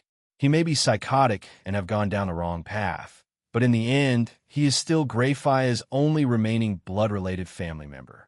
If I change him like that, Yanuyo and Avetsa, the real Euclid may be lost forever, and she doesn't want that. Entering the room, we were greeted by just as lavish a place as the rest of the building. There were 4 people in total. Carmilla, Kiss Shot, Dracula, and another female vampire. She had blonde hair tied in a pineapple-style ponytail by a brown band with red gems on it. She had wine-red eyes, elf-like ears with blue gems for earrings on both ears. She wore a backwards ribbon around her neck and a golden necklace with a blue gem around her neck. She wore a black dress with a golden ribbon near her front waist and a bigger one behind her, above her buttocks, colored wine red too. She had a ring on both her hands' middle fingers and wore black stockings and golden-colored heels. Hey, I'm here. Sorry for the delay. I greeted them and put a hand up. Beside me, Grafia bowed to them. It's been a while, Jean. Welcome. I hope you like the new faction we have built, although it's not completely finished, said Carmilla. Welcome, a pay dragon. You have graced our territory once more. I hope that it's to your liking. Asked his shot. Dracula simply nodded my way, and I did the same thing. Yeah, it's become better since the last time I was here. Who's this, by the way? I asked, and looked at the new female vampire. Ho ho, this is one of my closer descendants. You could equate them to Vala Lucifer and Ingvild Leviathan. Her name is Iris, explained Kiss Shot. Iris bowed to me and said, I am Iris. We were not able to meet each other before since I was out of the country. It's a pleasure to meet you, Jean Sama. Yeah, nice to meet you. She had a lot of potential. Right now, she was only high class, but if she really trained, she could reach the power levels of God-class beings. And this was without my interference. We stared at each other, but finally I turned to an amused kiss shot. So to get to business, I heard from Elmenhild that you want me to construct a rating game building and museum? They'll assume there are more, right? I asked. Yes, that is what we want you to construct. There are also a few more districts we want some improvements on, and of course you will be compensated appropriately, replied Carmilla. I nodded. By the way, did Azazel and the other leaders contact you about the operation happening tomorrow? This time, Dracula said, we have. We already have pre-built shelters ready for such an event to happen. Many of them are near our citizens' homes, so they won't need to run too far. They all also connect to the location beneath our castle, so the tunnels lead from those mini bunkers to here. Iris seemed confused, but Kiss shot added, if you need our assistance, then we're ready to provide it, but if not, we will focus on the evacuation of our citizens when the time comes. We have spies in our faction, correct? Yeah, those spies are contacting the Cow's Order as we speak, but we're ready for them, I replied. Iris raised her hand and asked, why not get rid of them now? There are certain people I want to meet and speak to one another. They won't come here or other places willingly, unless they have an agenda. Also, they're bringing all of their forces, so it's a guaranteed way of wiping out their faction since they're all gathering here. The outside will be a battlefield by tomorrow, but it'll also cover every single building with smaller barriers to minimize the damage. So most all I need to do is repair the streets and roads when it's all done. With that said, I'd like you to not speak a word of this to anyone. Iris, I told her. She agreed to it. Yes, I won't, Jean-sama. For better or for worse, she's trustworthy. Looking into the future and her stats, she won't blabber anything about it. Third-person point of view as the groups that came with Aaron toured the castle. They eventually came to a large open space. This is usually turned into an extra banquet hall. If necessary, there are many rooms in this castle that are multi-purpose, explained Elmenhild. As she was about to continue her explanation, a familiar friend of hers appeared from the ceiling and jumped down onto the floor. It is I, Ursulette. Hilda, where is he? She asked, while getting uncomfortably close to Elmenhild's face. He is speaking to our leaders right now. Before finishing her sentence, the woman named Ursulette ran away at full speed. Who was that? Natsum asked, confused by the sudden intrusion by the woman. Ursulette, a fellow vampire. She's Elmenhild told them who she was and why she was looking for Aaron. After she did, both Lavinia and Aoife were ready to run after her and catch her. She won again. Elmenhild was interrupted from speaking when a loud and powerful explosion shook the area around them. Everyone in the room became alert, and seconds later, Aaron and the leaders appeared. What happened? Cookie shouted. It seems like their attack started a day earlier, said Tobio, as he looked out a window. From it, he could see various figures in the sky, throwing attacks all around them. The figures were in the hundreds, possibly thousands. They got a bit trigger-happy, but they should be teleporting in now. My shadow soldiers should have evacuated everyone to the shelters as soon as it started, explained Aaron. He clenched his hand, and the dragon tattoos appeared on everyone's arm. Let's get this party started a day early, then Jean-sama. Please allow me to participate. Iris begged. It will be good to get you more combat experience. Very well, I'll allow it, said Kiss Shot.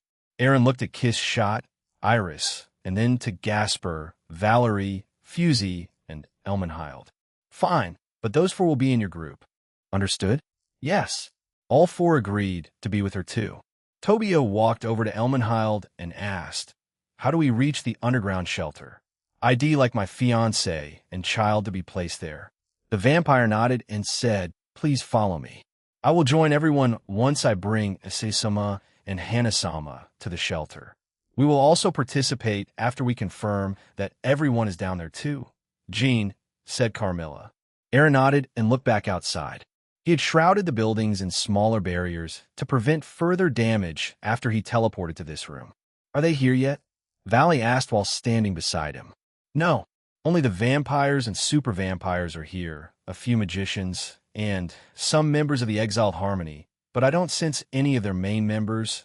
Or him, replied Aaron. Can both the Vala team and Slash Dog team engage them? My team will have a different role. I ain't against some action. Let's go, shouted Biko while running out of the room. He was followed by everyone else, but Aaron stopped Valley. Stay with Jinbu if possible, he told him. Vala silently stared at him before nodding and running after his team. So what do we do? Asked Ryuta. Listen up. A few minutes later, everyone had left Aaron as he stood there with his mother, Royce and Tool, and both maids, Graphia and Cindy. I'm pretty strong too, Aaron. So let me fight, said Royson. Aaron looked at his mother with worry. She could tell that he didn't want to. I will be with her, Master Aaron. She will be fine, added Cindy. I already sent Ilyus with SAE and Hannah. Tobio went with the Slash Dog team to help fight off the invaders. Royson grabbed Aaron's face and forced them closer together. I'm not weak. Please let me prove it, she told him. Aaron sighed. Graphia, can you accompany them? Of course, replied the silver-haired woman. Thanks. They'll feel more at ease with you two with her. Okay, go, said Aaron. Royson thanked him and left with the two maids, leaving Aaron by himself. What now, partner? The whole realm's been evacuated, and the exiled Harmony are slowly teleporting into the place, asked Drake. They'll watch everything from a distance. Everyone here is capable, so they should be able to stop this, but when one of Kate's and Ayuma's followers comes, he'll confront those two myself. The rest can be dealt with by the rest, especially Kate. I want Gasper and Valerie to fight her, he said before walking through the walls and arriving outside. It's been a while since we last fought together. Toby, Natsum screamed while killing a large quantity of vampires. Tobio, in his Perfectus Tenebri Lycaon et Fortis Densis Laylaps, with multiple dogs and Jin by his side. All across the realm were large, jet black, distorted blades with multiple vampires pierced by them. Yeah, I've been becoming a bit restless with my peaceful life. I wanted to help with DXD's next mission, replied Tobio. Original leader and new leader. Kicking ass. Kanami happily cheered while piercing several vampires through the head with her spear. Tobio smiled through his darkness before he summoned another scythe and swung it down towards various vampire-style magic circles that were summoned by multiple vampires. Each one of them was cut in half, shocking them. What? How did he cut apart a magic circle? Asked one of the vampires. Slash Dog, the dog god of the fallen angels. So he's finally back in action. Huh? We should report this to our superiors, said another. If only you could do that, said Tobio as he appeared behind them. Before they could react, he sliced them apart along with Jin. We're focusing on this point. Leave the rest of the other groups, ordered Tobio. You heard him, added Kanami. Are you trying to fight for leadership here? Natsum asked. And no, I just, Never mind. Both sisters suddenly created a defensive magic circle in front of them, stopping a large, powerful fireball from hitting them. It was the size of the town below them, and if they didn't react on time, it would have definitely hit it and burned a sizable chunk of it. Kanami stabbed it with her true Longinus and destroyed it. After that, the Slash Dog team heard laughter above them. You guys are truly amazing, said a man above them. Are you a Himejima? Tobio asked. Those flames feel just like Suzuku's and Atsudaris. The man above them began to laugh. Kukuku, Atsukoin always took the spotlight after all. Well, I'm glad Suu is dead, but I simply don't care anymore. Inflicting pain on everyone, especially the 5 principal clans, gives me joy. The man above them spun around and bowed. He had a large top hat, a monocle on one eye, a mustache, and a professional black 3-piece suit. He had a cane in one hand and a toy red bird in the other. Allow me to introduce myself. I'm Mikomo Himejima, just your typical nobody in the clan that couldn't use his flame at birth. I was shunned and all that blah blah blah. Sad backstory, he said and chuckled. Leave this guy to me, said Tobio. The previous members trusted him, and they moved away from Tobio and Mikomo. I'm glad I can fight against the famous Slash Dog, who's also a Himejima. Tell me, how does it feel being the dog to the fallen angels? He asked while putting his hand forward, and a large tiger-shaped flame burst towards Tobio. Tobio spun his scythe in one hand, and Jin, who was beside him, readied his sword. The dogs that he summoned helped fight the others, along with the rest of the Slash Dog team. He raised his scythe, and with a single downward swing, as well as Jin swinging his sword horizontally, this created a cross shape that sliced apart the flaming tiger. Blades that can cut anything, eh? Muttered Mikumo, amused by Tobio's abilities. You need to grow up. Huh? Mikumo was annoyed by what Tobio said and prepared another attack. The world isn't black and white, and even if you're stronger than some people, being in a good relationship with them and having a working relationship is healthy. Take Jean, for example, he said, jumping towards Mikumo. Mikumo fired multiple fireballs at Tobio. The man himself, Mikumo, was a Satan-class person as he had been experimented on by the Cow's Order. Tobio and Jin sliced apart the fireballs, arrived in front of Mikumo, and swung their weapons at his chest. When both looked back, they expected the man to be injured. But to their surprise, he had multiples. There were 2 of them now. Surprised? He asked. Well, I'd get new ability from them. You boasted about only true Satan class or God class being able to damage you, correct? Well, as a fellow Himejima, I'm aiming to injure the famous Slash Dog himself. Tobio and Jin landed on top of a building and stared at Mikumo. The clone that appeared merged back with Mikumo himself, and he chuckled again. Let's see you cut me, dog god. I'll tell you my ability and make it easier for you. You're that confident? Tobio asked. I am.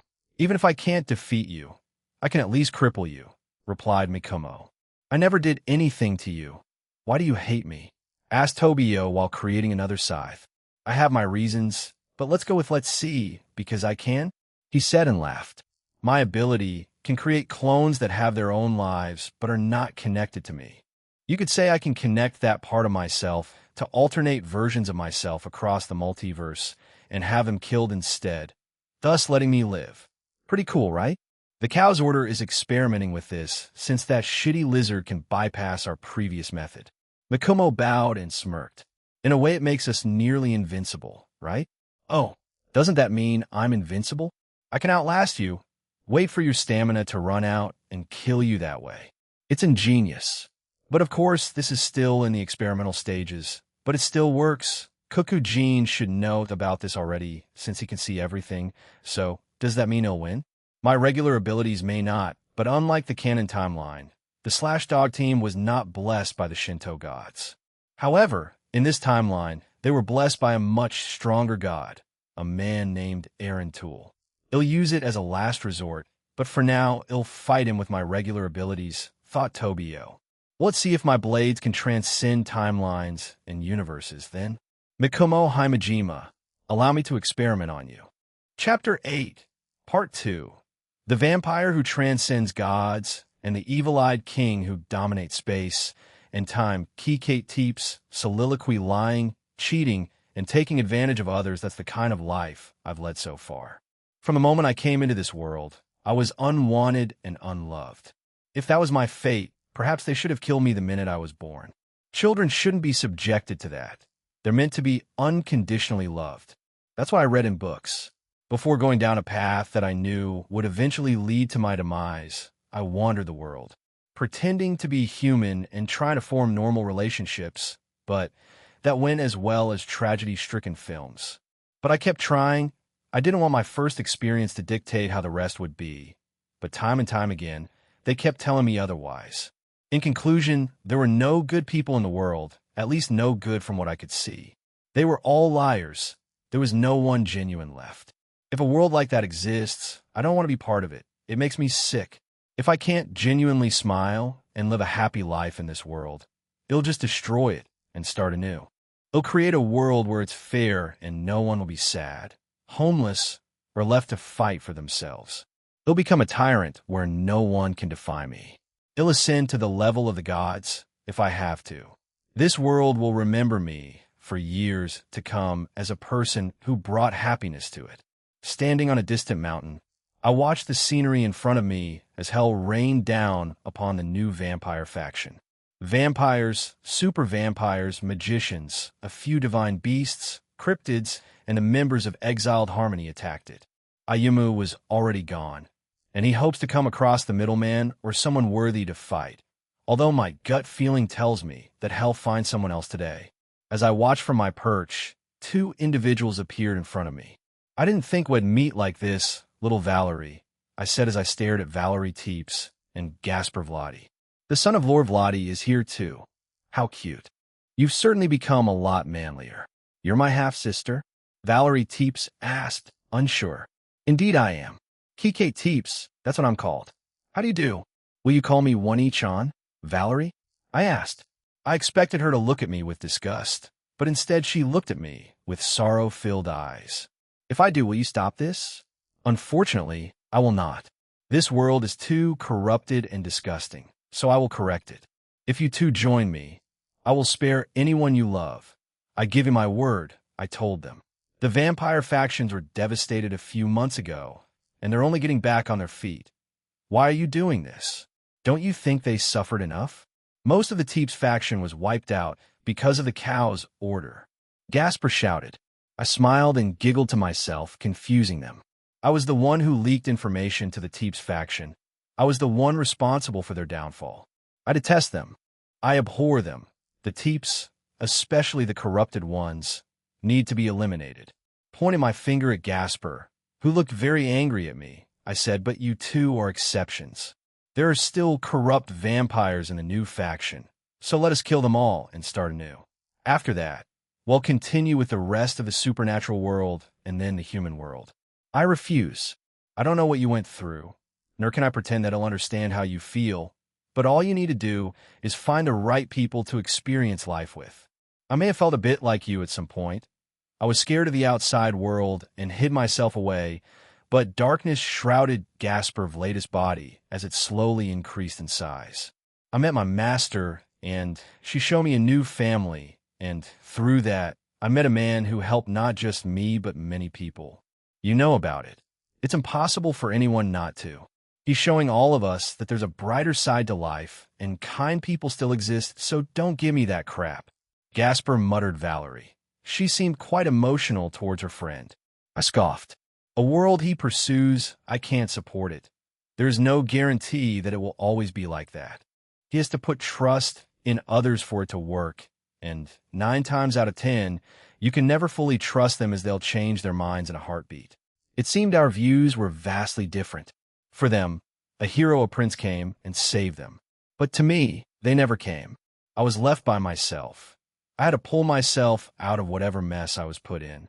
Whether or not I was the one responsible for that is debatable. You know, his ideal world or mine. Which one will be realized sooner? How about we see? I asked and began to power up. Gasper Vladis' body changed, and he turned into a 5-meter-tall monster made of darkness that resembled a dragon. Beside him, Valerie Teeps also spread her bat-like wings, and her body was shrouded in a crimson red-silver aura. Numerous spears made of blood appeared behind her too. You're not the only one who can manipulate blood, Valerie. We're sisters after all, I told her while also creating various weapons made of blood behind me. I still have one more trump card if I'm backed into a corner, but I'll save that for when the time comes. Third-person point of view in an artificially created dimension of Kyoto. A few lower members of the exiled Harmony made their way to various parts of each of the 5 principal clans. This was a last-minute decision by some of its members, and the leaders agreed to it, as they thought the commotion in the new vampire faction would draw most of the middleman's attention. "We're here! Let's go!" shouted one of their members. They had arrived at the perimeter of the Himejima clan, and as they were about to run in and start attacking the surrounding areas, a large number of them were set ablaze as a flaming tornado appeared in the middle of their large group. What the hell? We were spotted. A female member asked. No, they were expecting us. Another replied. Bingo, a voice said. When all members of this group looked up, they saw a figure that was familiar to them. Keiichi, Atsudara Himejima. Another exiled Himejima clan member screamed in fury. You betrayed us. Atsudara put a curled finger under his chin, more like giving a new lease on life, and him enjoying it. You guys probably won't accept it if we try to offer it, so die. An enormous fireball left Atsudara's hand and killed more of the group's members. They began to panic and run around, and away from the man in the sky. Don't panique. Kill him. A member shouted. Countless magic circles appeared around the area, and then hundreds of elemental attacks flew towards Atsudara. Atsudara smirked before thousands of silvery white, distorted blades came out of the grounds, destroying the magic and a few of the members of the faction. Wah! We thought that the middleman was in Romania. A male member shouted in surprise. Oh, he is, replied Atsudara as he landed on the ground. From behind the trees jumped out Shin, Aaron Tool's Canis Lycaon. But Jean knew you would try to attack the clans during your operation, so he had Shin here to help us. Shin, who was in his adult form, wagged his tail beside Atsudara. Then, at various points in the artificial dimension, elemental attacks started to explode, alerting them even more. You, grinning even more, Atsudara said, we were ready from the beginning. We knew about it, you dumbass. Shit, we need to inform the others. Why can't I contact them? Another asked in a panic. Because they've been cut, said another voice. From a different building, stepped out a man wearing Chinese attire and a spear. Shit, Gao Gao. Are the hero faction here too? Another asked. As they did, numerous holy swords appeared from the ground, impaling some of them. Fufu we are, said Jean. Seconds later, various large monsters started appearing around the realm too. Annihilation Maker fuck, we've been set up. Another shouted. Jean-san knows of all your movements. It really doesn't matter what you do in the future. He's already seen it, said George as he teleported beside Chow Chow and Atsudara. Is everything done on your end? Asket Gao Gao. George nodded and fixed his glasses. Yes, it is. Teleportation, communication, and certain other spells have been restricted. All we need to do is clean up here and wait for the news over in Romania. After hearing that, most of the exiled Harmony members fell into despair. Their plan, the one that they thought would work, was already flawed from the very start. Anger boiled over in one particular faction member, and green flames erupted from his body. He'll goddamn die trying to end this clan. I don't give a shit anymore. He roared before firing an enormous blast of flames towards Atsudara's group. Shin stood in front of the attack and summoned a golden blue blade in his mouth. He then swung it horizontally and cut the attack in half. His attack kept slicing through it until the blade aura reached the man and sliced his chest open. A fucking dog killed me, he muttered before falling on his back and bleeding to death. Atsudara stared at the dead man before going over to him and closing his eyes. Let's finish up then. It won't take too long. All three agreed with him, and they went their separate ways. He stood there for a few seconds before looking at the various battles happening around him. Do I deserve a second chance like this? He shook his head and sighed. No, Shuri and everyone else already told me I do. I need to stop. Oni Isen muttered, Jinbu Duman. Yo, Jinbu. You seem well, said Ayumu. He waved at his little sister and smiled at her. It had been years since the two of them met, and now they reunited like this. Everyone in the clan thought I was dead. Yeah, typical. Well, it won't matter now. If I can just kill some of the geezers over there, then I'll be satisfied, said Ayumu, interrupting Jinbu. Jinbu shook her head furiously. That won't happen. Jean-san predicted that some of your members may attack the clans, so he's already, Ayumu clutched his stomach and laughed. He laughed so hard that he nearly lost his balance and fell from the roof of the building. He stopped and got his foothold back. A small tear appeared on his cheek, and he wiped it away. Ah, yeah, I expected that, but I guess those idiots didn't. Even after I tried to warn them, it's unfortunate, he said and shrugged his shoulders. If it isn't the famous Valet Lucifer, Are you in a relationship with my sister? Valet Lucifer had arrived beside Jinbu in his Imperio Juggernaut overdrive armor. He had left Calantha earlier since she had her own battles to go through. He had taken his older brother's advice and stayed with Jinbu, much to the girl's surprise. The young Lucifer didn't answer, as he simply put a reassuring hand on Jinbu's head, making the girl blush. A smile appeared on Ayuma's face.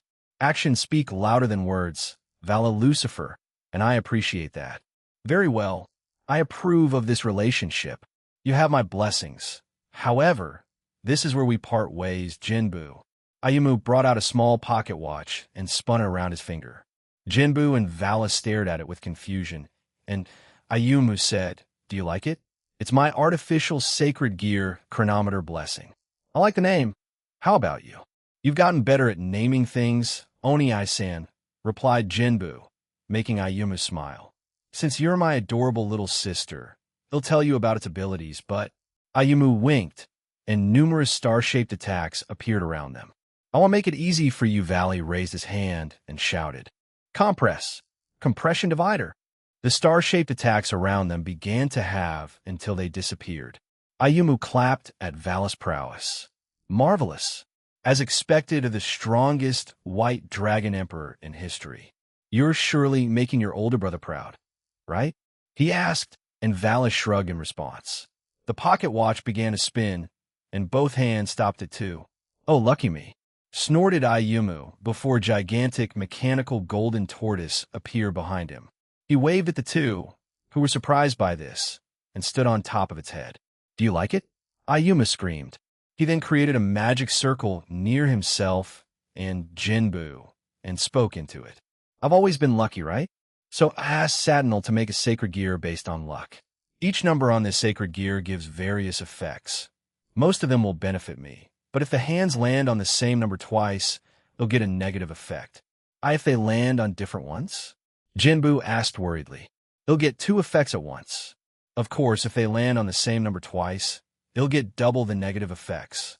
He explained and dismissed the magic circle. Chronometer Blessing was the type of artificial sacred gear that would only ever benefit the luckiest of people, such as Ayumu Dumen. If any normal person used it, a lot of negative things would befall them. "Jinbu, let's destroy it quickly," he told her. Around Jinbu, large waves of water began to appear. She quickly changed the shape of all of them into large blades, almost like Tobio Akuse's blades. Vala saw this and smirked. "Did you model them after Tobio Akuse?" he asked. It was unintentional, but I saw it so often that I just gravitated towards it," replied Jinbu. "Launch them. It'll support you," he said, and Jinbu did just that. Seconds later, her water attacks were thrown towards Ayumu, and as they approached the giant mechanical tortoise, a bright white-yellow light surrounded them. Ayumu created a large defensive magic circle in front of the tortoise, but it was easily destroyed, yet he didn't panic. As the attacks hit the tortoise, he grinned. This little thing's defensive power is quite high, so normal attacks like that won't affect it. "Are you sure about that?" Valley asked. A large crack appeared on the tortoise's body, and then it eventually shattered, and the attacks pierced its metallic skin, further destroying it, which forced Ayumu to fly away from the mechanical beast. He stared at the destroyed tortoise in shock before it vanished. "What? How did you do that?" he asked. Vala smiled. "I've been training with the use of a certain clan trait, demonic brilliance of evil light. So he has it too, huh?" The many said that Rizavim never truly utilized it since he relied on a sacred gear canceller. To think that Valley is using it to this degree, thought Ayumu. "Interesting. So you have that, huh? This makes this even more fun," shouted Ayumu as he spun the clock again. It then landed on 9. "Oh yeah? Now that's interesting, Fufu." Jinbu and Vala prepared themselves, but what appeared was beyond what they imagined. All around them were naked women with large breasts and buttocks, leaving both of them stunned. Valacu and Tuouchme, I have a big butt. You know. Most of them resembled an older version of Jinbu and Calantha. Vala's face turned completely red, and so did Jinbu's. "Bahaha, so you are attracted to my little sister, and that vampire woman, huh? And you're into butts? Quite the opposite of your older brother, although he's mostly just a pervert who likes everything about a woman."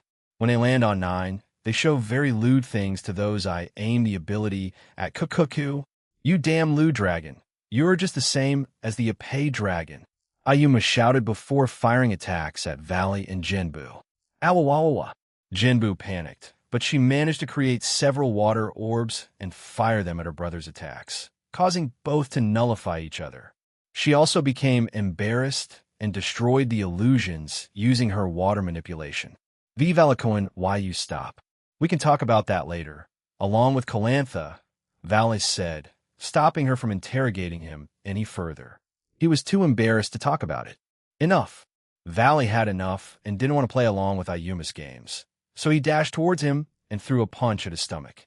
To his surprise, Ayuma dodged his attack, albeit barely, as his shirt was destroyed. "I'm weaker than you, but this sacred gear will be my trump card," shouted Ayuma. He summoned a water ball, to the surprise of Genbu. Our clan leaders were liars.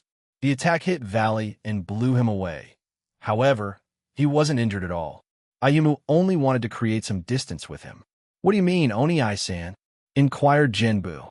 "The cow's order was able to remove the block I had in me. Atsudara had his abilities unlocked by the middleman. We saw it during the game between Aurelia and Barrakiel, so we began research into it. And what do you know? It was possible. Some of us are born with a little blockage, and if we remove that, then we can use our inherent elemental manipulation. All of us were blessed from the start. None of us were forsaken by our gods. That meant our elders and executives were far too stupid to even look into it," explained Ayumu. Ayumu began to create several things with his water manipulation, from weapons to animals and all sorts of other things. Thousands of weapons and creatures were created behind him, and they floated there idly. "It seems I'm gifted at it too. We're really siblings, huh? How is it? Do you like it, Genbu?" he asked. "I always knew Oni-san was amazing. Even back then, when you couldn't use it, you wanted many things. So you being able to do this isn't a surprise to me," replied Genbu. "Fufu, thank you. Now then, let's continue." He shouted and launched his attacks towards them. At the same time, he activated his artificial sacred gear, and the hands began to spin. They stopped at 12. 12, huh? That's rather troublesome for you guys, he muttered. The attacks he sent to them suddenly multiplied by 100, shocking them. Valley put his hand forward and used his compression divider again, but he noticed that not all of them were compressed, so they were forced to avoid the attack. When they looked back at Ayumu, there were also 100 clones of him. Thankfully, this only lasts for a few seconds, but it's a bit annoying still. When used along with my attacks, it's quite lethal. "Well, to the normal folks," said the original Ayumu, "because we're the greatest. Greatest. Banzai." The numerous Ayumis began to cheer and laugh. The original shook his head, but a few seconds later, they disappeared. He then activated it again, and the hand stopped at 1. "Oh, a simple one. I like it," he said, and a scythe appeared in his free hand. It resembled any normal scythe. However, its handle was aqua blue, and its special property is that it can cut most things, much like Tobio Acuse's blades. Unlike Tobio's blades, it can't cut magic, concepts, or space-time. However, it can easily cut apart any physical object. Satinel had tried to replicate that ability of Canis Lycaon with the help of Promestine and the other researchers of the Cow's Order, but was unsuccessful. "I'm used to dealing with scythe wielders," said Valley. After all, he had to deal with Tobio and Aaron, and he was used to dealing with both Jin and Shin. In a way, you could call Valley a veteran at facing people like this. Ayumu disappeared, appeared beside Valley, and swung his scythe towards the young man. Valley grabbed Genbu and pulled themselves back to avoid the scythe. At the same time, the young Lucifer fired a point-blank demonic attack at Ayumu, who dodged it, but a part of his side was blasted away, leaving a small gaping and bleeding hole there. Jinba gasped but couldn't do anything, as they were enemies. This didn't deter Ayumu, as he continued to swing his scythe at the both of them. Vala dodged his attacks while holding Jinbu, who didn't do anything to retaliate as she still cared for her older brother, but at the same time, she felt conflicted as she wanted to support the man she loved. As they continued their battle in the air, Ayumu asked, "What's wrong, my dear little sister? Aren't you going to attack me too?" I can't attack Oni-san. I can't do it," replied Jinbu, nearly in tears. Vala made sure not to lethally attack Ayumu, as he knew that these siblings needed this. So while he fought him, he made sure to keep on dealing damage to him, while using moderate power. He didn't want to accidentally knock him away or instantly kill him.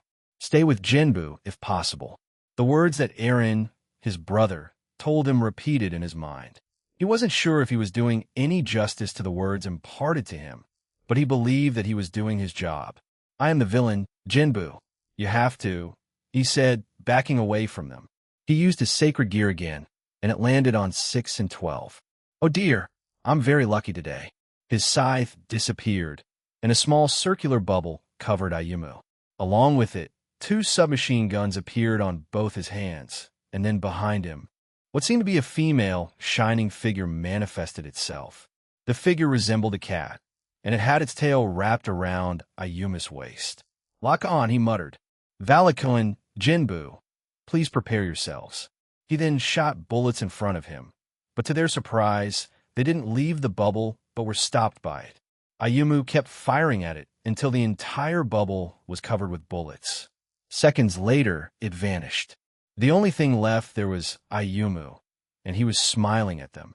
Each one of those bullets was enhanced by magic and also had light properties, hence why they weren't normal bullets.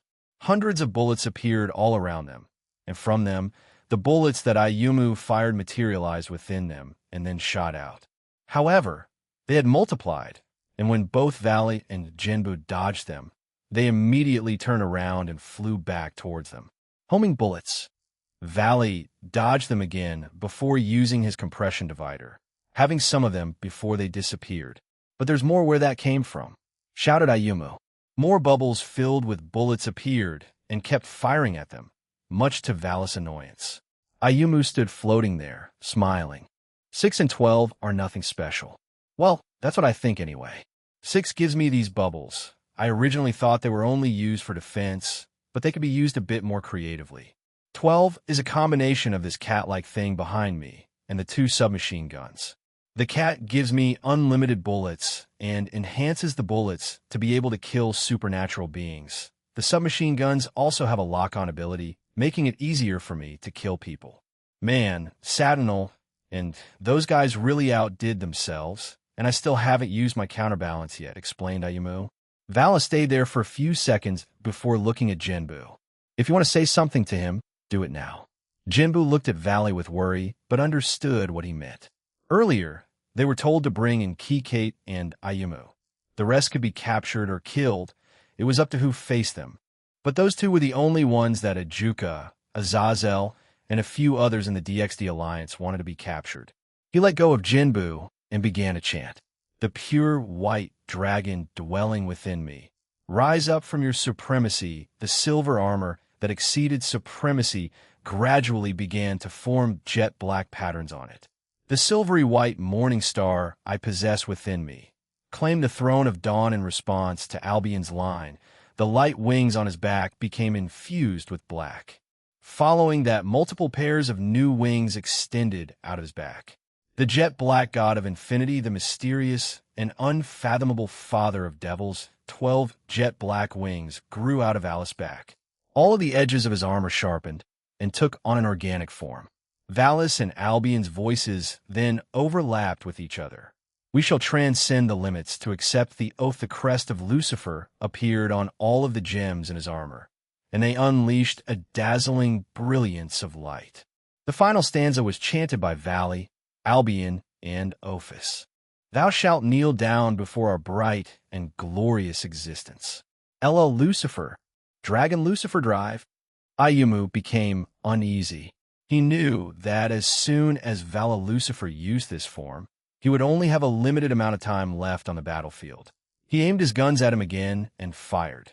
The same thing happened as earlier, and more bubbles appeared, and the bullets flew towards him. As Valley increased his power and output of aura, the bullets that made contact with it disintegrated. He looked at Ayumu, waiting for him to do something. Valley only liked fighting powerful people, but recently he started thinking more about the future. While he was still a battle maniac at heart, the thought of keeping his lineage crossed his mind. He knew that there were 2 women that were interested in him, so he knew that he could guarantee children down the line. Also, the thought of fighting his children after he made them powerful made him giddy. "I'm a single child," Vala suddenly said, surprising both siblings. "But over the year, I gained an older brother and sister, although I had the older sister for longer. It looks like you harbor hate for the older generation of Duman and executives, and not the new ones." I also know the inner workings of those clans to a degree, so I understand your frustrations. If you felt like that, why not join Aniki's side and take them down that way? Or do you want bloodshed instead? Asked Valley. Things have been getting better too. Aoki-sama has stepped down as clan head and his son has taken the position. You remember him, right? Originally, I was going to be clan head because I was the inheritor of Xuanwu, but I couldn't do it, Jinbu also shouted to her older brother. Ayuma chuckled. If only those changes came sooner, things would have been different. Truthfully, I'm happy with what the middleman has been doing, and I'm glad that the clans are changing, but I can't stop here. So you two better stop me. Ayuma Duman had already made peace with this after Hanazu Himajima's second death. The others with him weren't as flexible and were still out for vengeance, while he didn't mind if they fell here. He had gone along with all the negative energy that the remaining members of Connected Harmony had. He rebranded their name and created this plan that would also bring down the vampire faction. In a roundabout way, he had already switched sides after Hanazu Himajima's second death and was working for the DXD Alliance in secret. Ayuma sighed and prepared his guns. Come, show me what the inheritor of the Black Tortoise and the true heir of Lucifer can do, he said as he began firing more bullets at them. Jinbu, who clung onto Vala's shoulders, sped towards Ayumu with Valley, while the attacks Ayumu sent towards them disintegrated before they reached either of them. Vala glanced at Jinbu, who had created shackles made of water. Valley increased his speed to the point that Ayumu couldn't follow, and they appeared behind him. Ayumu looked at his ankles, and the shackles had been attached to him. Moments later, Jinbu increased the weight of those shackles, and he plummeted to the ground. Ayumu tried to dispel the water shackles with his own water manipulation, but it didn't work. When he looked up, he saw that his end was imminent. LLL. The armor on his chest and abdomen rattled as they separated and slid open. A muzzle of a cannon appeared and began to charge up as it emitted a great amount of power. After a vast amount of demonic energy had gathered, Valley said to Ayumu in a calm tone, "This is the end." Satan Lucifer Smasher. The massive bombardment of silvery white and jet black auras was fired out of the muzzle and blasted the man beneath them. Some of the streets, lampposts, and other structures on the ground were destroyed, but thanks to Aaron's barriers, the buildings remained unscathed. Once his attack ended, they landed on the ground, and Duman lay there alive but unable to move. Jinbu had already arrived by her older brother as she started to try to heal him, but when Valley arrived, he made him eat a slime pill and also placed him in anti-magic cuffs. You'll live. So, tell us about the other remaining members, the relevant ones.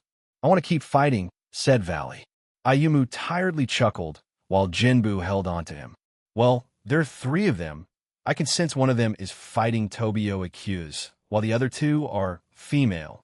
It seems like one of them is fighting Suzuko Himejima and the other the current Uryu. How ironic. Who's the stronger one? Valley asked. In my opinion, it's the one that Suzuko Himejima is fighting, but I can sense that Lavinia Rennie is over there too. Upon hearing this, Vala became reluctant to go over there. While he didn't mind calling Lavinia his older sister, he was still embarrassed by her overdoting affection towards him, although Aaron wasn't any better, albeit in a different way. He cooks him ramen when he asks him and fights him. Vala prefers this over Lavinia's constant hugging. He'll join Calantha. Jinbu, we'll bring him with us, said Valley. He grabbed Ayumu and put him over his shoulder. Let's go. As he was about to fly away, Jinbu floated up and pecked him on the cheek, shocking him. She smiled brightly at Valley and said, "Thank you, Valakon." Valley's eye twitched before he nodded, turned, and began flying away. Jinbu giggled and followed after him. Fufu, it seems Nakagami-kun failed to catch you, Ice Princess. No, should I refer to you as that Dragon's Eyes Queen? Cuckoo, said a female. She had straight black hair with red streaks around her entire head and black eyes with gray pupils. She wore a black and white yukata with falcon patterns on it. On both her sides were 2 ghostly foxes, one black and the other white. Who are you? You don't seem to be a person from one of the clans, inquired Siska. I am not. However, I became acquainted with that Suter-kun and Nakagami-kun sometime in my life. I fought someone during our attacks a few months ago. Although I was injured, she said. Aaron said the one that attacked the Nakiri clan was a man shrouded in darkness. Are you saying that was you?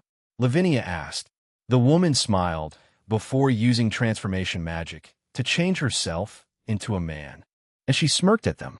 Does this ring any bells? She asked in a manly voice. After that, she undid her transformation and winked at them. I see. So you were him, or her muttered Suzaku while frowning at the woman. Why? Rizumibara, you can call me that. I was just an ordinary woman with nothing better to do. I found out the supernatural was real and wanted to cause chaos. That's all there is to it, she said and giggled. In other words, this woman was just a bona fide psychopath. She held no empathy or remorse. All she cared about was causing people pain, and she only wanted self-gratification. She wasn't born with anything special. She came from a normal family, a very loving one at that, but she still came out this way. Rizumibara's family tried to get help over the years, but every single one of them failed, and they just let her loose. If they didn't, their own family would be torn apart. Rizu would occasionally go back to them, act all nice, and then try to ruin them again, and that's when they'd kick her out again. To Rizu, it was a game, a very fun one. She only escalated as she got older, and when she found out that the supernatural was real, she studied magic for a year and mastered it. And when the Cow's Order became prevalent, she joined them because, in her words, why not? It should be fun. You only did this because it was fun? Suzaku asked, holding back her anger. A wide smile spread across Rice's face. Ada, did I hit a nerve, Vermilion Birdie? You were blessed with one of the best controls of your clan's flames, and even inherited the position of clan head and had the sacred beast choose you. Aren't you spoiled in that way? Suzaku was usually calm and could think with a clear head, but when her clan and loved ones were involved, she could get a bit passionate about it. As her flames and emotions were about to burst forth, Lavinia hugged her from behind and put her head on her shoulder. Suzaku trained hard to be able to do that. It's one thing to have talent and be a genius, but you have to constantly train and grow as a person if you want that title to remain. There are so many people that were labeled as geniuses that disappeared, said Lavinia. Cheap words coming from a person who became an orphan twice. Haha. Both from her biological parents and Glenda, right? Poo. So sad while Rizu raised her hands and did the fake cry motion with them. Lavinia's lips twitched as she frowned at the woman in front of them. Rizumibara loved dealing low blows to people. She would take it a bit further by accusing that person of doing things that weren't true or people they cared about of doing things that weren't true. An example of this was when she accused one of her friends of being a molester, had him isolated, and then laughed it off. People still isolated him even after she openly admitted to lying about it. Doing such things gave Rizumibara joy a euphoric high. You could say, are you sure your boyfriend isn't some kind of child molester or something? You know, one would say that having a harem is just openly being cucked or cheated on, especially for the women in it. Isn't he off trying to chase other women every other day? And you trust him? Are you insane? Or are you okay with him being unfaithful? She asked, further angering the two in front of her. Rizu just laughed at their reaction. At the same time, she had started to use the artificial sacred gear she had been provided with. Excel Spectres. When Satinel first received the document pertaining to this sacred gear, he was stunned by how simple it was, and he questioned Rizu about it. Her response to him, because I can fuck with humans more. The supernatural can come after, I guess. She had wanted this artificial sacred gear to torment humans more, not for combat. But because of how psychotically creative Rizumibara was, she managed to turn a nearly non-combative sacred gear into a very versatile one. But Rizumibara suddenly fell to the ground. She crashed violently and began to panic. She couldn't feel any magic anymore. She couldn't even see. She couldn't hear or smell. All her senses just vanished. When she screamed, she couldn't hear her own voice. Aya, why can't I hear and see? What's happening to me? She screamed. She tried to run away, but ran into a building, knocking herself back to the ground. Are you two okay? Aaron Toole asked. Lavinia and Suzaku looked behind them, only to see him there. "We were fine, Eren. Did you do that?" Lavinia asked while pointing at Rizumibara, who was still screaming below them. "Yeah, I coincidentally came to this area," he replied. "You're a terrible liar when it really counts, Eren," said Suzaku. Eren looked away and then back at Rizumibara. He landed on the ground and approached her while restraining her. His eyes glowed briefly before he squinted at her. He had just looked at her life so far. Every grimy detail about it he knew now. Some people in this world are just born different, and not in a good way. No matter how much you try to help them, they'll go down a path that will fuck them over 100 times over. "You're one of them, Rizumibara," he told her. What Eren saw were the multiple attempts of her family and loved ones to try to get her help.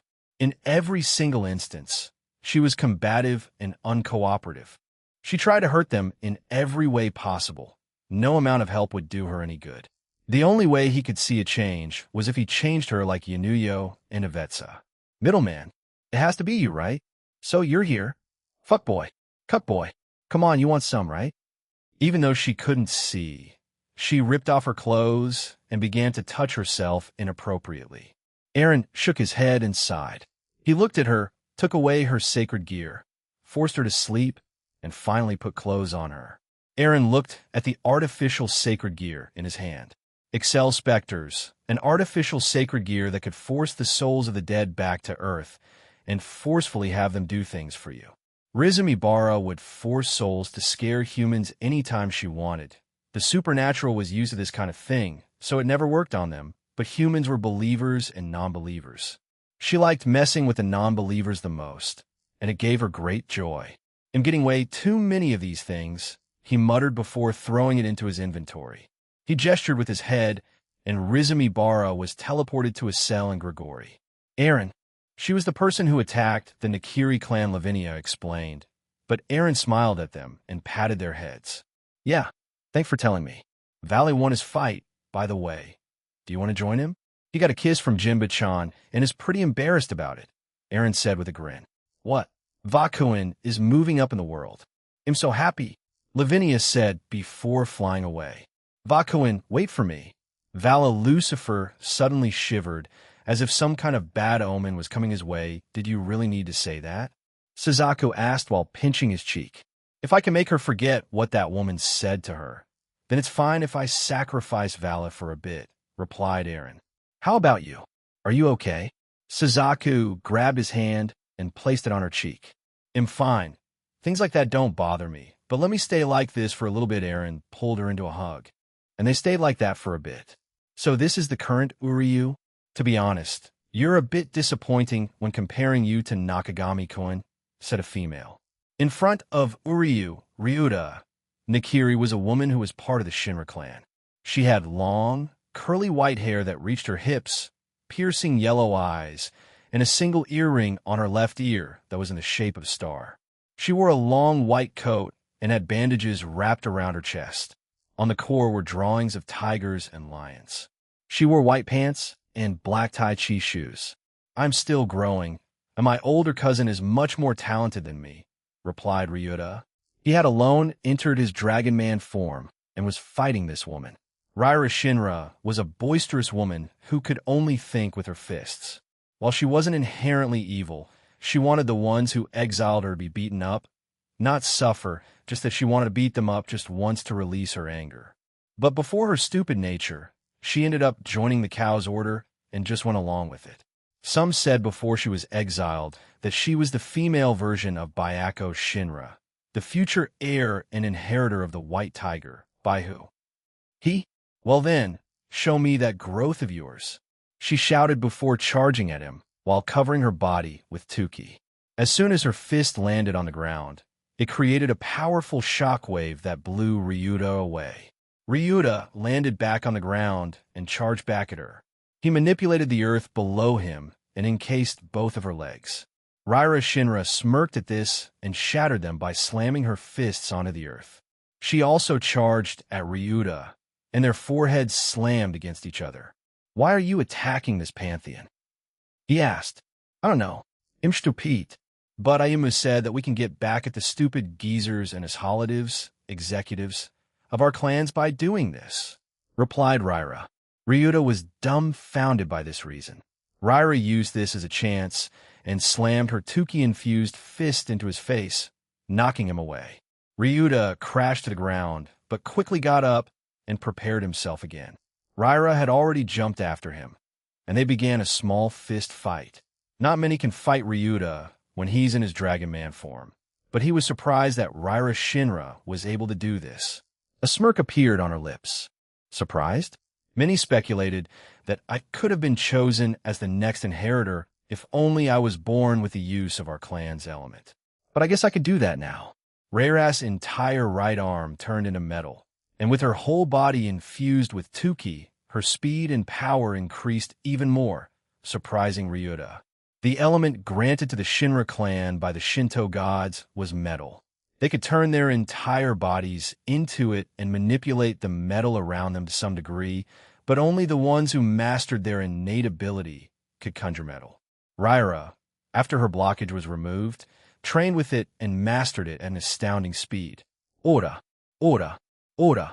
Ryra pummeled Ryuta with a barrage of punches that pushed the young man back, but the attacks that were sent at him didn't hurt him much because of his current form and powerful Tuki covering his body. Am I getting stronger, or is she weaker? I'm unsure, but I should be able to win, thought Ryuta. He decided to go all out, and when he did, the entire area shook, making Ryra smile at him. Oh, are you finally? She was met with a Tuki-infused punch to the face, which resulted in her being flung away. Because the buildings were coated in powerful barriers, Ryra bounced off them and eventually landed on the ground a few streets away. Ryra quickly got back up, but she noticed she had trouble moving her left arm. So he was holding back on me. Whatever, I can still fight. As she was about to move, the sky above her darkened. When Ryra looked up, her eyes widened in surprise. What she saw was Ryuta Nakiri above her with a giant draconic ball of energy. Before she could react, he threw it down at her. An enormous golden explosion covered the area. Once it disappeared, to Ryuta's surprise, Ryra Shinra stood there shakily, full of injuries but still conscious and grinning at him. Am not going down that easily, shrimp, she roared at him. Ryuta was confused by the shrimp comment, but didn't care too much. He landed away from Ryra, who immediately ran towards him, but it was clear that she was much slower now. She still had the fighting spirit, but her spirit towards him was comparable to that of a normal girl her age who didn't do any sports. She threw a punch in his face, which Ryuta dodged effortlessly. It had no power or speed, but Ryuta felt fighting spirit from it. Even though she knew she had no more power left, Ryra Shinra kept fighting. In a way, Ryuta Nakiri, the current Uryu, could respect it, even if they were enemies. You did well, Ryra Shinra. Please rest for now, Ryuta said before sidestepping another attack and punching her in the gut. And an NGHH. Even then, Ryra didn't fall. She only grunted and swung her fist towards Ryuta's chest. It hit him, but did 0 damage. Once she planted her fist on his chest, she fell to the ground, gasping for air. She finally laid on her back and stared at the sky. Phew, I give up. I can't win. The only one left is Mikomo Himejima. The rest seem to have already been defeated well, not including that psycho vampire chick Ryuta undid his transformation and sat beside Ryra. Not being able to use your clan's element, was that the only reason you were exiled? Ryuta asked while staring in front of them. Both of them could still hear explosions happening around them. Dunno, like I said, I'm dumb, but I couldn't use it, so they already had ground to exile me. My folks could use it, and while they still loved me, they couldn't do anything against those shitty geezers, explained Ryra. Rako-san was still the new head at the time and hadn't gotten everyone on her side yet, so they finally kicked me out at the time. They'll admit that I was rowdy and destroyed a lot of stuff. Even Bayako was a bit tamer than me, she added and laughed. She then sighed and asked, so, am I being arrested or something?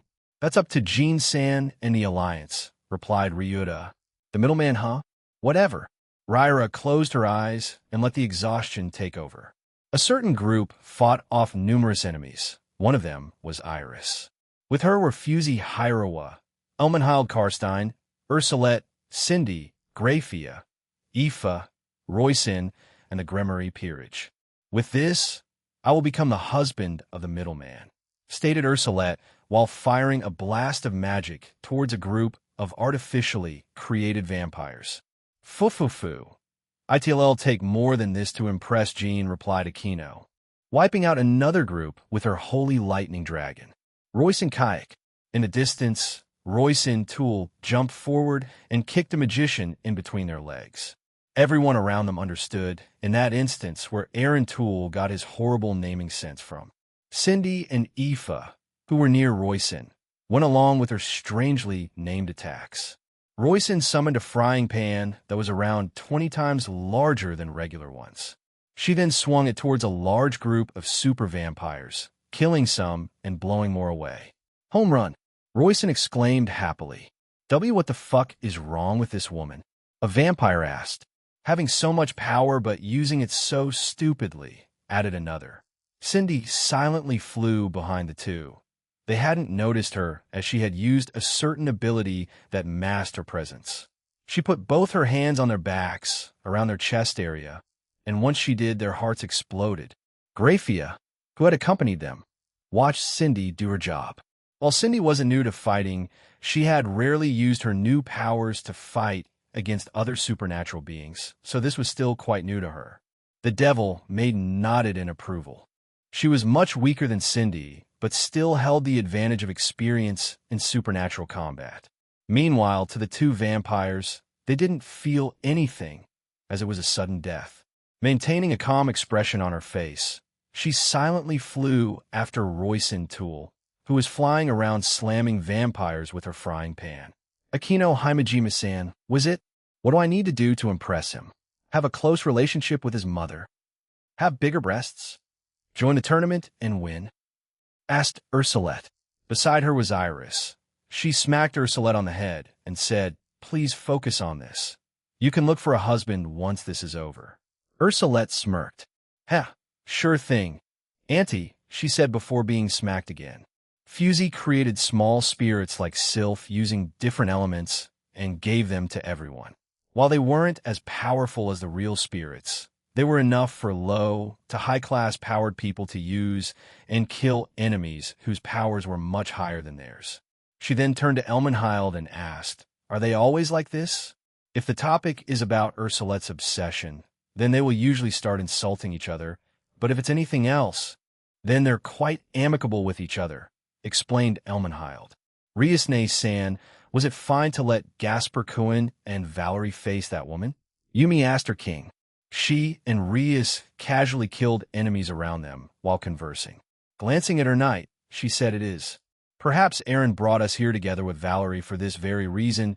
The two damn peers who were shunned and that were from this faction are now saving them, like when Rizavim and the Phantasma attacked a few months back, but this time were prepared. I see, replied Yumi. There were even more explosions in the distance where Valerie, Gasper, and Kikate were located. Some of them turned their attention to them, but decided to trust their friends in defeating the last and final leader of this attack. Gasper Baylor created numerous shadow-like tendrils and attacked Kikate.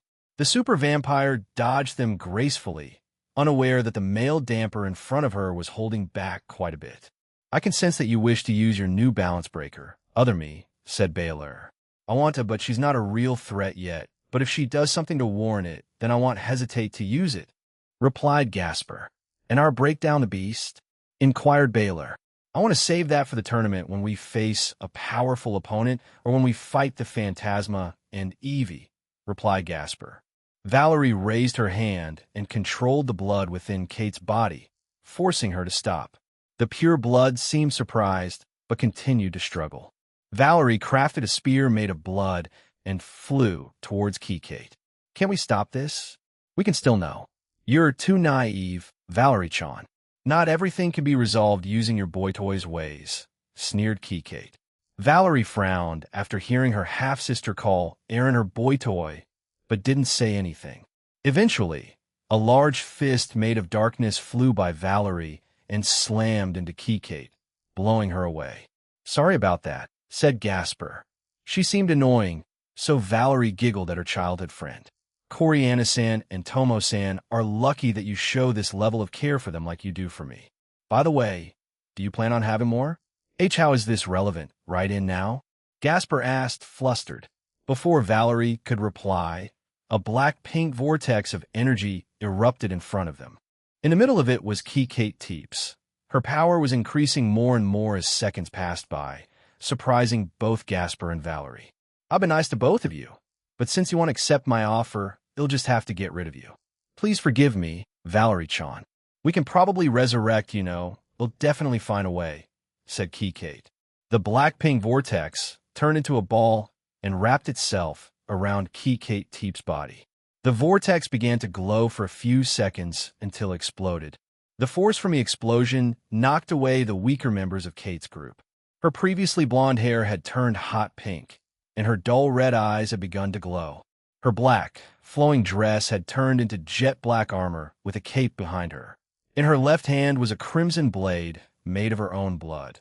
It let out a quiet yet menacing glow. And behind her was what seemed to be the upper half of a dragon. It had a jet black body, glowing red eyes, and red streaks across its horns. It also had its wings spread as it glared at both Gasper and Valerie. Crimson flames and blood hovered around Kate-Teep's body. Gasper, whatever she did, she definitely entered the realms of the gods. Power-wise, Kate-Teep is at least a middle-tier god-class being. She's definitely on par with combat-oriented gods of this universe, said Gasper. We should need help? Aaron's voice asked beside Gasper. Aro ni. Gasper exclaimed as he and Valerie looked at their new companions. Aaron had teleported over along with Suzuku, Himejima, and Velgrind. Velgrind silently stared at the being in front of her. A vampire reaching divinity. Huh? That's interesting. Maybe Lapis, or someone from the EV, or Phantasma, left something within her before they were shut out? She glanced back at the two Dampiers and said, It should be fine if you two fight her. Although you can't underestimate her, otherwise ITLL take longer than necessary. Before Aaron or Suzaku could voice their opinions, Velgrind grabbed their arms and pulled them away, leaving the two Dampiers to face the pure blood. Rank 16 gave me this. It was experimental, but it gave me a lot of power, but I had to cultivate it and refine it for a little while, said Kate as she looked at her own hand. It's the first time I'm using it, but I feel amazing. So this is how gods feel. I can see how they become so arrogant. Fufu. She swung her crimson blood sword to the side, and the force of the swing created such a powerful shockwave that it shook the realm. However, none of the buildings were damaged. She seemed amused by this. Fufu, as expected of the middleman's barriers, even with this power, I can't break them. She looked at her own sword and then at both Gasper and Valerie. Seconds later, she disappeared, and Gasper used his time-stopping ability to freeze her. No, it only slowed her down as she was still moving. Valerie looked at Kate in shock too, but they quickly moved out of the way and fired magic attacks at the woman. As their attack reached Kate, the dragon's wing blocked it, shocking them even more. That doesn't make any sense. How can she still move? Asked Gasper. Maybe because it came from a different universe. It functions differently? Does that mean even your powerful time stop can only serve to slow them down? Asked Valerie. Different universe and different mechanics? But don't they usually change to fit ours if they come here? What evidence do we have of that? If you're talking about video games and media, then maybe, although some of them have different rules. It seems like reality is very different from them, said Valerie. Kate-Teep pointed her sword at them and, from the tip, fired a giant beam of blood. Valerie pointed her open hand towards Kate's attack and also matched it with her own blood beam. The two attacks collided and created a giant explosion, splattering blood everywhere. Kate blinked in front of Valerie and swung her sword down at the young damper. Valerie avoided the attack and created a small magic circle in front of her before firing a small ice dagger just above Kate's waist. The dragon's wing quickly blocked it, and Kate was shocked by this action from Valerie. To her, it was a strangely low blow, and she would never attack anyone like that. She, in her strange way, had her own morals, so she was surprised that Valerie Teeps, her half-sister, would try to attack her that way. She raised her hand, and from behind her materialized 100 dragons made of blood. Each of them was at least high class in power and had the powers of both a vampire and a dragon, while also being resistant to both their weaknesses. She ordered them to attack everyone within the vicinity, including Aaron, Suzuku, and Velgrind. As the blood dragons flew away, some towards the two dampiers, others to the ground behind them, and some towards the town, Gasper Baylor spread his darkness, and it covered the entire town. Even larger tendrils of darkness came out at certain locations to grab the blood dragons and then squeeze them to death. At the same time, distorted blades of darkness also shot out of the ground, piercing some of the dragons. The enemies around the realm stopped when Gasper created eyes in the darkness, and using his time-stop ability, they were rendered frozen at those locations. The only ones unaffected were his allies and Kikate. The blood dragons that went towards Aaron's group were also dealt with quickly. Velgrind put a hand in front of her lips and then brought it down and blew some air towards them. Moments later, the blood dragon spontaneously combusted and vanished. A moment of silence encompassed the area once the dragons had been dealt with. Suddenly, Gasper put his hand toward Valerie. "Will you let me handle this?" he asked his friend. After a moment of deliberation and staring into Gasper's eyes and his form, Valerie agreed. "Good luck. I wanted to show off, but I think it's Gasper's turn. Hee," she said and moved back towards Aaron's group. "Oh, so you're facing me alone, Vladi-chan? Kafufu. I hope you'll entertain me more." "I certainly hope you do," she said and smiled while creating more dragons and other objects behind her with her blood manipulation. Gasper exited his forbidden invade Baylor the Beast, even though it was classified as a balance breaker. It wasn't one, as it utilized Baylor's powers to transform Gasper into the Beast while also integrating his Sacred Gear's time-stopping ability. "Ready?" he asked. "Of course," replied Baylor. Gasper's entire body was covered in darkness, and his eye began to glow with the use of his Sacred Gear. Balance break the darkness around his body burst outward, covering everything in their vicinity. At the same time, that darkness ate up the objects that Kikate had created, killing or destroying them. A small swirling vortex of blackness and shadows covered Gasper. It then began to stick to Gasper and form clothes on him.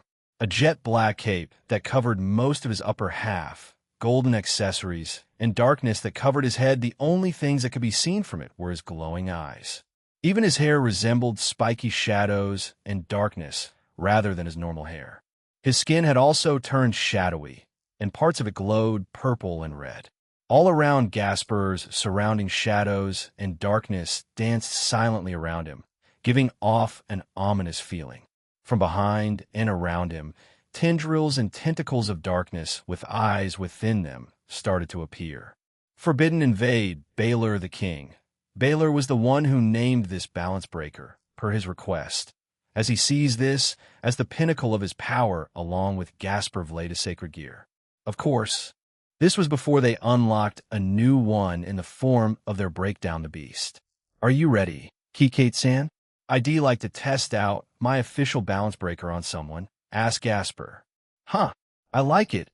I'll make you into one of my subordinates, Vladi-chan," shouted Kikate as she dashed towards Gasper.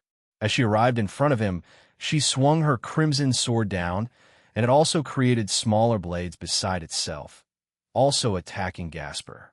Gasper looked at the woman, and the sword stopped mid-swing, but her body kept leaning forward. One of the shadow tentacles shot towards her and changed into a large fist, which struck her in the face. It continued to relentlessly pummel her until another one shot forward and grabbed her waist before flinging her away. Gasper grabbed the crimson sword, but seconds later it turned into normal blood. "I can only wield that. No one else can, Vladi-chan. Perhaps I need to be more creative. I can't let the adrenaline take over," said Kikate. She raised her hand, and millions of blood droplets appeared in the sky. Pointing her finger towards Gasper, she shot at him in rapid succession. Some were aimed at Aaron's group and beyond, But just like the other enemies in the realm, Gasper's eyes in the darkness turned their attention to the attacks and stopped them midair. TCH, I would use my darkness abilities too, but that would be quite useless now, wouldn't it? Said Kikate. Gasper shrugged in response before aiming his arms towards Kikate and unleashing a plethora of darkness-based attacks on the woman. Along with it, he imbued them with demonic energy, further increasing their powers. Kikate tried to block them with her sword, but found that she couldn't casually destroy them, so she had to put more power into her attacks. As she did that, Gasper analyzed her movements with the help of his enchanted eyesight and Baylor. Will that work? He asked. It is worth a shot. His eyes glowed again, and Kate's arm stopped mid-swing as she looked at it in shock. She looked back at Gasper as his eyes glowed. She clicked her tongue in annoyance and was forced to move, but felt pain when she did. What did he do? He didn't just stop my arm using his time-stopping ability? As she looked closer at her arm and body, her eyes widened in shock. Are you insane? How's that possible? You don't have blood manipulation. Gasper smirked from under his mask. I was simply curious, so I decided to try it, but am glad it worked freezing your blood cells, that is. He pointed at her and added, if you don't do anything about that, parts of your body may explode from buildup, you know? It'll just kill him before that happens. Kikate knew she couldn't undo it unless she killed Gasper, and even then, she wasn't sure if it would stop since there had been cases where the wielder died, but their sacred gear's effects kept functioning. She rapidly swung her sword with her other hand and sent out blood-red aura blades towards Gasper. She also created magic circles behind her that sent out more elemental attacks. And finally, she shot out 2 key bullets from the tip of her sword. A massive bombardment of attacks were sent Gasper's way. Normally, a person would panic in this situation, but Gasper raised his hand up, and the darkness around them quickly shot forward and consumed everything in sight. A single crunch sound was heard by everyone before the darkness dissipated and Kate's attacks were gone. While it seems you can move when I use my time-stopping abilities, it seems my darkness is stronger than whatever divinity you have, Kikate-san. May I suggest surrendering? You are Valerie's half-sister after all, and I can be lenient that way. Don't get cocky, Vladi. I haven't used everything I have yet. Kikate shouted. She looked behind her before the dragon's eyes glowed. It bit down on her neck before injecting her with even more power than before. However, her body began to glow and began changing into something else. Kikate-teep's human form began to change into that of a giant beast. Like her previous summons, it resembled a dragon, and it began to quickly grow in size. Everyone who was floating landed back on the ground. Gasper fired a ball of demonic energy at the monster above them, but his attack was just absorbed by the monster, and it seemingly made it stronger. Need help, Jaisuk? Aaron asked while walking over to him. Aron ni mutteret Gasper. He then shook his head. I will defeat her at her strongest. That will destroy some of her will and make her more compliant. He chuckled and said, Gone are the days where you would hide in a cardboard box. Huh? You've grown a lot. I'm proud of you. He patted Gasper on the head, making the boy blush. I can still grow. Am not done yet. Please step back. He'll defeat her in one blow once she's done, said Gasper. Everyone walked back and let Gasper face Kikate by himself again. Kikate-teep's transformation was finally over. She had transformed into an 80-meter large dragon. She had crimson wings made of blood. Her body and scales were mostly jet black with some glowing red accents, and around her body were small orbs of blood and draconic energy. Her eyes glowed brightly as she stared down at everyone. Without another word, she opened her mouth and shot out an enormous stream of crimson flames with blood mixed into it. Gasper held his hand up and created a large hand made of darkness that blocked the attack from hitting them. However, to his surprise, his darkness was pushed back, but he noticed that she had also added the divinity she received from the phantasma. Gasper used more of his power and pushed the breath attack back by a significant amount, but Kikate did the same thing, but Gasper overpowered her, and he then quickly formed a giant ball of darkness above Kikate. As she tried to escape, hundreds of thousands of tendrils and tentacles shot out from the ground and held her down. In each one of those tendrils and tentacles, eyes manifested and used their time-stopping abilities, further slowing her down. On the inside, Kate was still very much conscious and aware of her actions, but she began to panic. She knew she was going to lose. She couldn't move because of the tentacles and tendrils. Her movements were further slowed down by the eyes that stared at her, and she felt her own energy being sucked away as there were small fangs in those tendrils and tentacles that sucked away at her blood, further feeding Gasper. No, no, no, no, no, no, no, no. I can't die here. I don't want to die. I want to rule everything, correct everything, and make everything nice. A world where everyone can live equally and happily. That's all I ever wanted, thought Kate. In her dragon form, a single tear fell from her eye, although only 3 people noticed it. Sleep, Kate-san. Maybe when you wake up again, you'll rethink your decisions, said Gasper. As Kate stared at the ball of darkness that began to descend on her, and even though she knew those people wouldn't care about her, her last thoughts were Mama, Papa? She cried out in her heart. The massive ball of darkness hit Kate on the back, creating an even larger explosion. The entire realm was turned pitch black, and powerful winds blew everywhere. The weak were blown away while everyone else stood their ground. Silent yet ominous screams were heard throughout the entire faction as Gasper's darkness devoured the rest of the enemies, except one that a certain dog fought. Once the explosion ended, a small figure lay on the ground with her left arm, right leg, a large chunk of her stomach, and right eye missing. Kate Teeps had reverted back to her human form after she was defeated and was slowly bleeding to death. Even in this weakened state, tears streamed down her face. As everyone walked towards her and arrived in front of her, Aaron crouched down and touched her. As he did, he suddenly forced everyone else back, grabbed Kate's body while healing it, and jumped away while also creating a large barrier in front of them. Wah! Aaron! They screamed. From the spot where Kate lay, another monstrosity emerged. He landed beside them and sealed Kate's power while forcing her back to sleep. He looked back in front of them, and a large monster made of darkness had emerged from Kate's body. They didn't give her divinity, since all the other gods of their world have been killed for the sake of Magnum Tenebrosum. That thing is one of the manifestations of the things he made. You could say they're pets he made out of curiosity. An enormous, shadowy blob with hollow eyes stared at them. It was the same size as Kate's monster dragon form.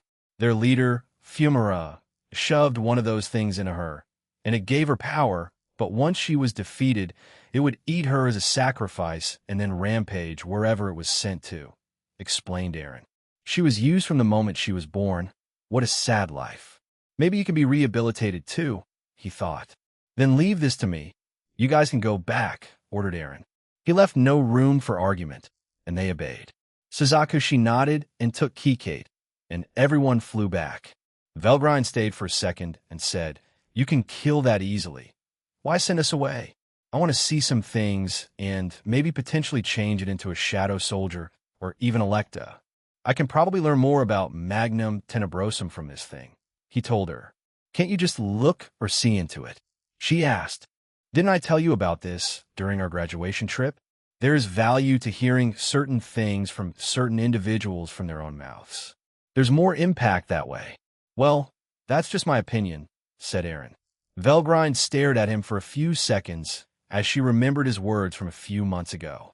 "Why don't you just will these things into existence? There's a value to these things, Vel.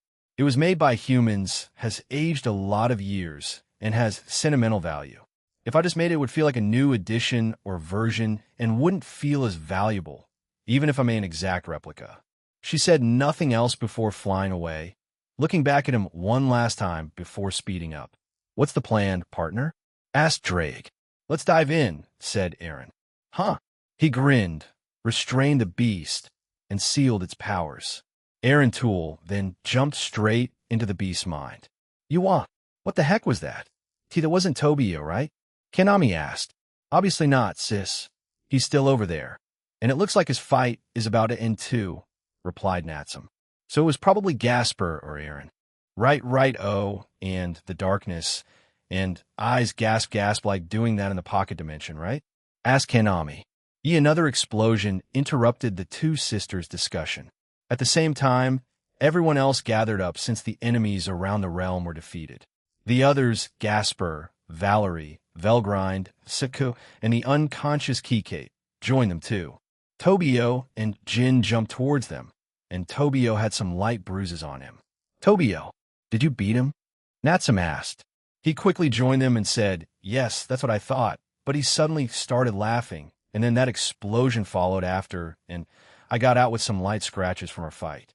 It seems like he was at least God class, so he hit me a few times. Tobio turned to Gasper and bumped fists with him. Thanks for letting me finish it and for the help.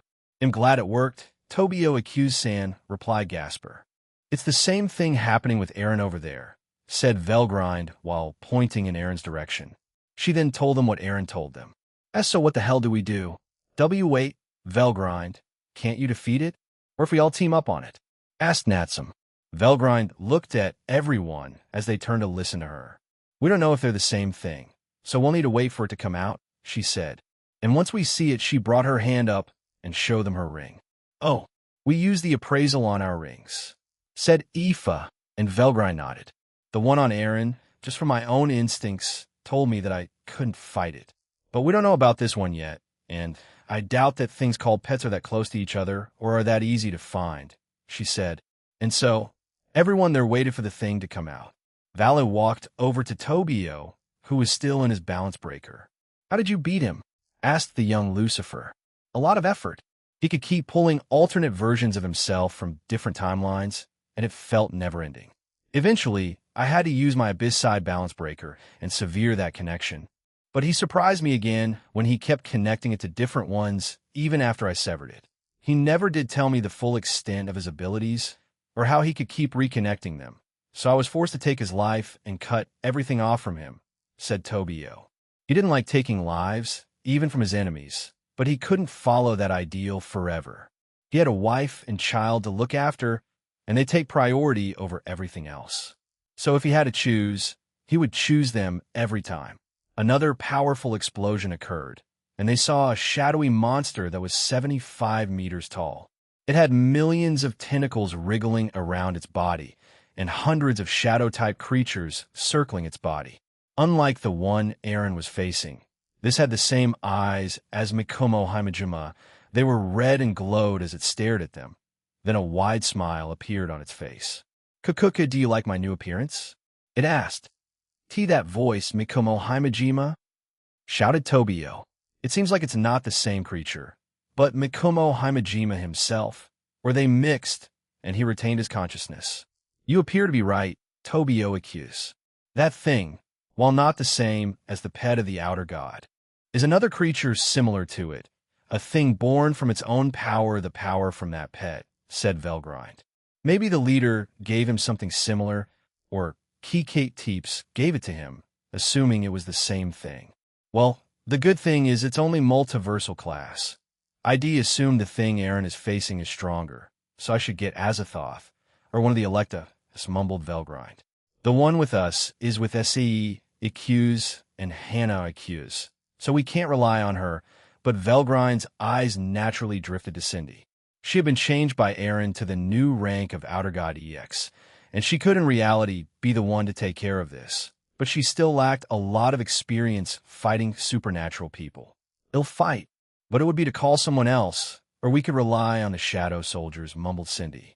She jumped on one of the roofs and stood on top of it. We haven't been to that place again for a while, but wouldn't this be a good challenge? Said Rias, stepping forward. Like all of Team DXD fighting together, Fufu, said Aquino. Velgrind shook her head and sighed. However, she wasn't part of them or DXD. At best, she could just call one of them and have it over with, but she was also curious about the outcome. She had seen these people grow from weaklings in her eyes to semi-competent fighters, and now she was also curious if they could overcome this foe if she let them fight it while also watching over them. If things did go south, she would contact another Electa or order the shadow soldiers to swarm the thing and kill it.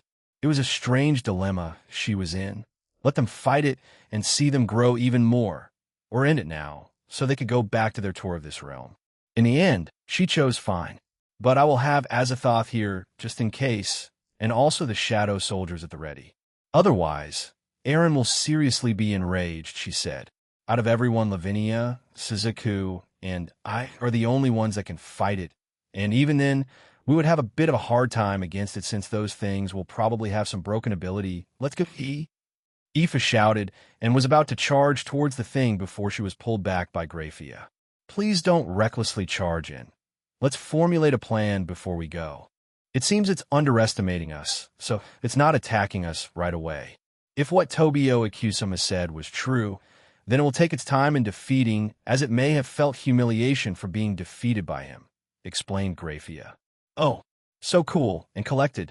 No wonder Aaron loves you, she said, making the maid close her eyes and blush. And so, the large group began to plan their attack.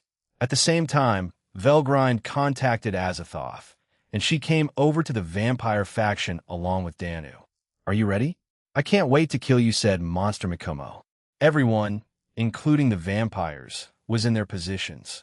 The team would have various roles, and they would see what worked and what didn't before they proceeded with their plans. First, they would attack it with everything they had. They wanted to see what attacks would damage it, what attacks would be repelled from it, and what attacks would be absorbed. Earlier, they were told that the monster version of 10k-15kThis could absorb attacks, but to what extent they had no idea since Gasper defeated her quite quickly. During that time, they also contacted Aaron through Azathoth, and now everyone had a dragon tattoo on them, further empowering them. Fire! Tobio shouted into their transceivers. From different points of the town and from all angles, attacks of all kinds were fired towards Mikomo monster.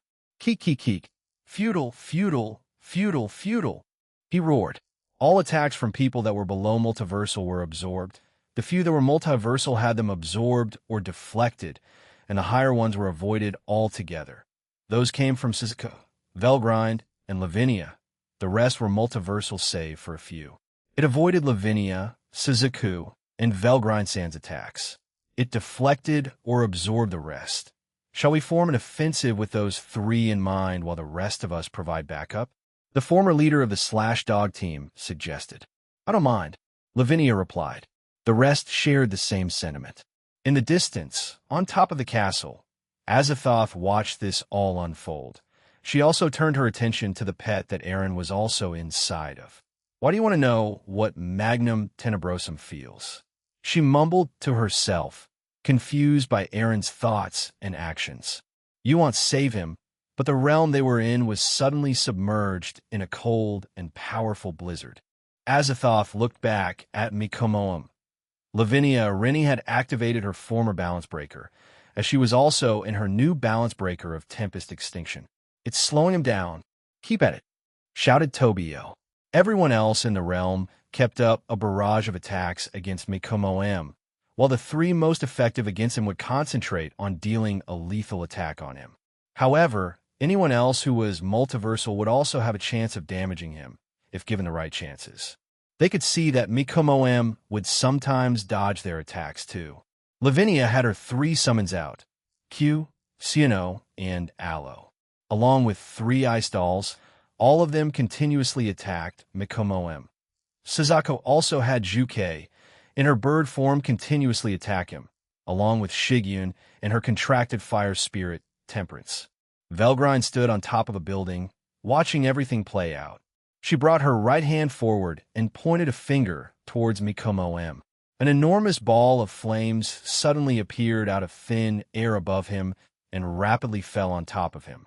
An even larger explosion shook the entire realm, and a shockwave created by it blew everyone back, minus two others. WWW, what the heck? Kanami screamed into the transceiver. However, even with such a powerful attack, it only left some burn marks on Mikomo, and it had already started to heal.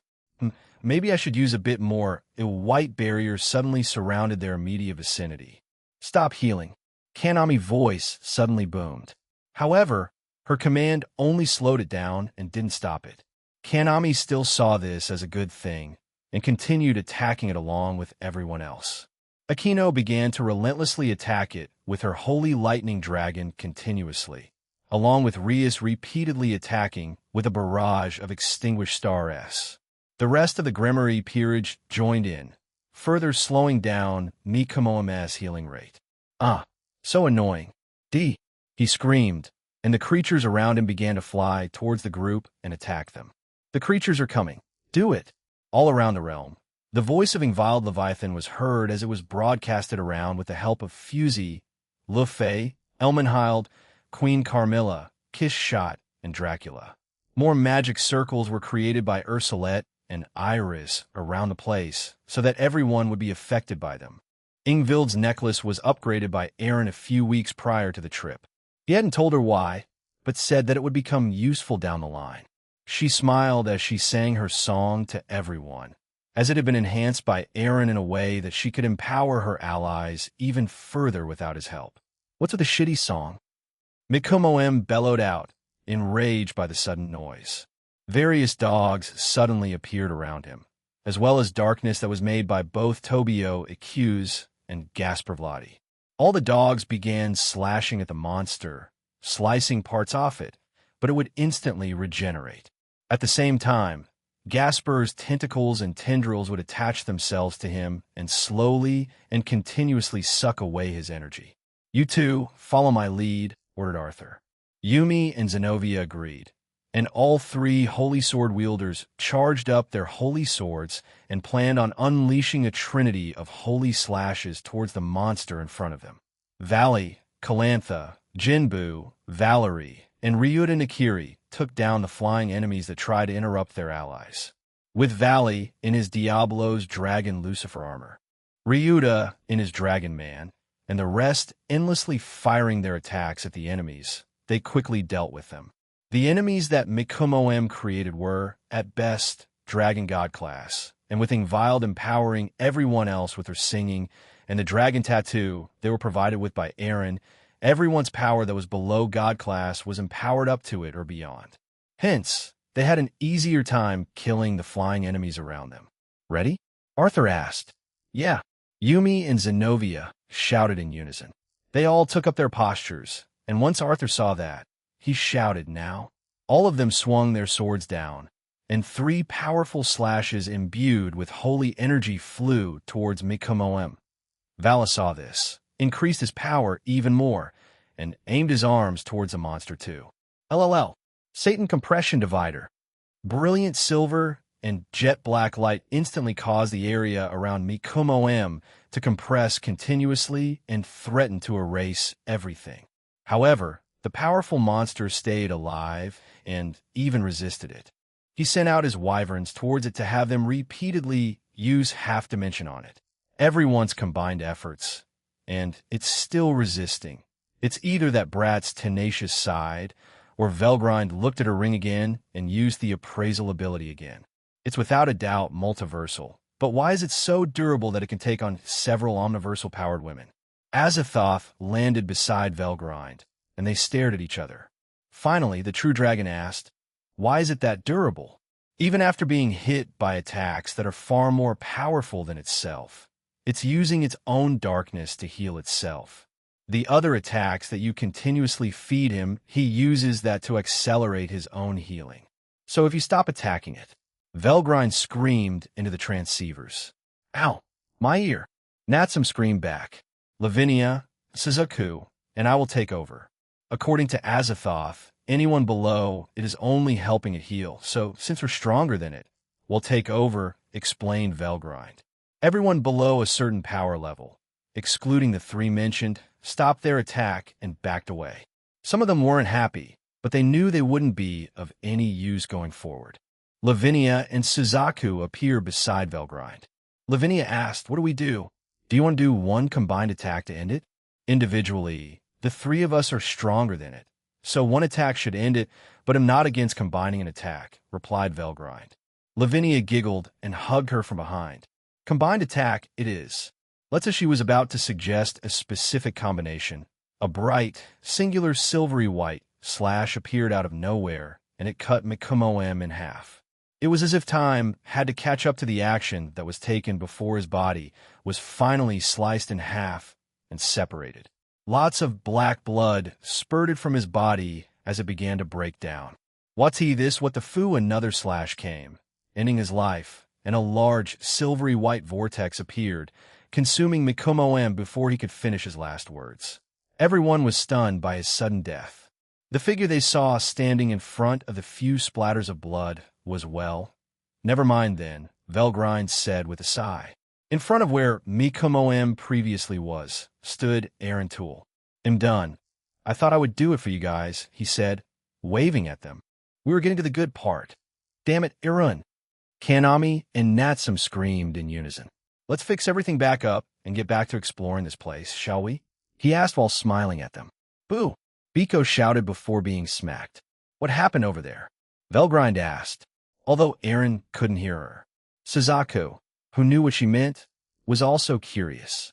When they turned to the spot where the original pet appeared, it was gone. And from their vantage point, they could see that Aaron seemed emotionally and mentally tired. Chapter 8, Part 3, Vampires, Vampires, and Vampires. Third-person point of view, there once was a man who loved life. He lived in a certain universe before it became dark, before the only thing that they were forced to worship was darkness itself. Before it, their world was bright and full of life, and the people on their planets were happy. While not all of them were at peace with each other, they weren't on the verge of war either. His planet was full of his people, and others would sporadically visit his planet for different reasons. Most were tourists seeking adventure. Some were here for business, but many of them went there for personal reasons, as that planet was known for one miraculous thing: healing. The type of healing that would be sought after by many people from the multiverse. Yet there was a strange and silent agreement among everyone, and that was to not abuse it. There was no official rule. There are no signs telling people not to, but every single visitor that visited the planet and the locals of that planet came to that silent agreement, a silent rule. This man and his planet profited from this healing. Of course, this healing came from a certain location on their planet, in a giant spring. Anyone that went in was healing almost instantly. From physical deformities to incurable diseases, this well could heal everything. One day, a certain individual visited this planet. It was a woman, and from the impression many got, she was a proud woman, and she held herself in high regard. That entire day, she asked many questions regarding the origins of the well, its healing powers, and what kind of restrictions were in place. Everyone around her tried to give her the best answers they could, and in the end, it looked like the woman was satisfied with their answers. Before she left, she told them one thing: "I am Fumura. I will be back someday. Please look forward to it." Those words to the denizens of this planet sounded like a promise to bring more people here so that they could prosper, but unknown to all of them, it would bring disaster to them and the rest of the universe. However, their fate would not come until 10 years later. It was like any other day. Everyone went about their daily lives as if there was nothing wrong. One particular man had become notorious over the 10 years that Fumura was gone. He was a simple farmer on that planet, but after his fanatical ramblings, he convinced many that the woman who appeared 10 years ago would bring them salvation. That when she returned, she would bring them riches beyond their imagination. Many on this planet were not rich. Most of them led mediocre and simple lives, but many of them were content with this. That was until this particular man started spreading this kind of belief to all of them. The impressionable youth clung on to it. Some wanted to leave their planet to pursue brighter futures, and so they clung onto the man's words like they were a verse from the Bible itself. One day she returned. However, everyone who saw her 10 years ago knew something had changed. The smile she held was neither warm nor welcoming. To them, it felt cold and malicious. "I have returned," she told them. "Please allow yourselves to be incorporated into our organization, and you will all lead prosperous lives." This left the denizens of this planet stunned. Even a man who had been telling everyone that she would return. They declined at first, but the more she pressured them, the more they became hostile, until they slowly drove her off the planet. However, she left them with parting words that were quite ominous. "You will come to regret this decision. You cannot deny him that well," she told them. Initially, none of them took her seriously. In fact, they were quite confused by who she meant by him. But many of the denizens of the planet playfully mocked the man who said that she would bring them prosperity. Some weren't so playful, but overall, they took it in stride and put the incident behind them. That was the kind of people that lived on this planet. They were kind and didn't hold grudges. The man also began to make up for his foolishness by becoming a farmer again and making more produce than he did before, and many were quite happy with him. But one day, judgment finally arrived. It was abrupt and terrifying to them. An enormous jet-black cloud appeared above their planet. It was even larger than the planet itself, which scared many of them.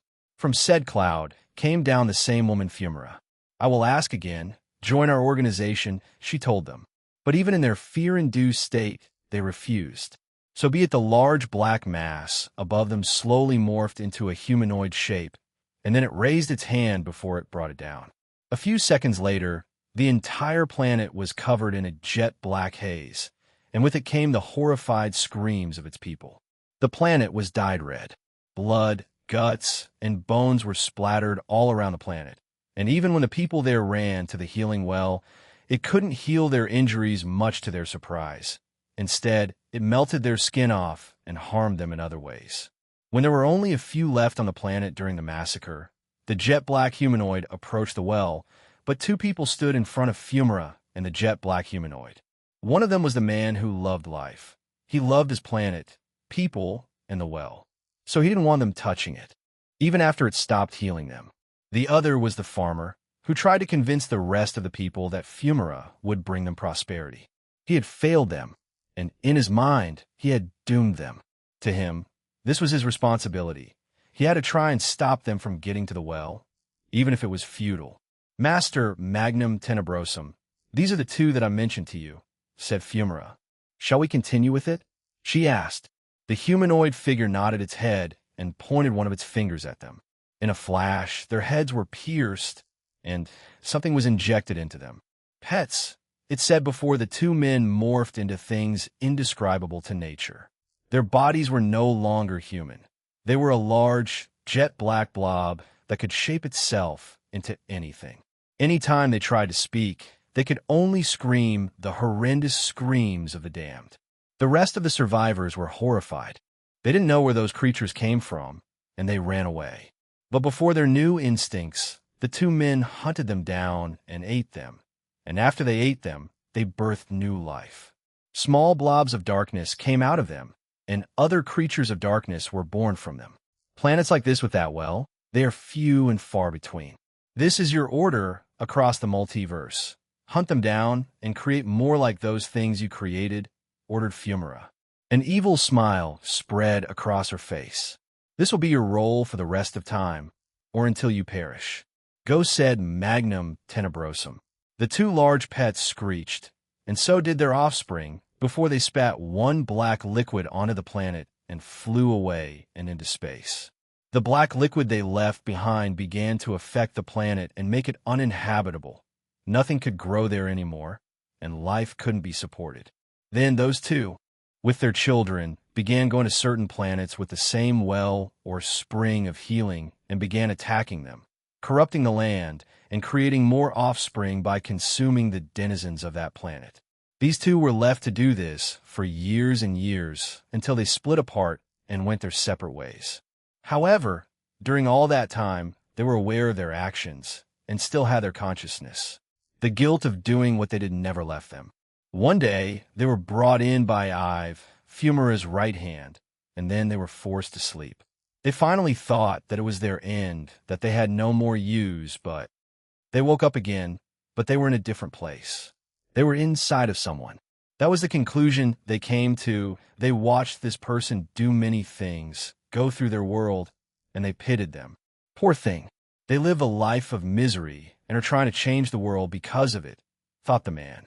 However, the man also noticed something. One of its offspring was missing. Even though they felt guilty for killing so many, in some strange way they were relieved when one of them was gone. To him, he thought they may have been killed during the process of being put into this woman.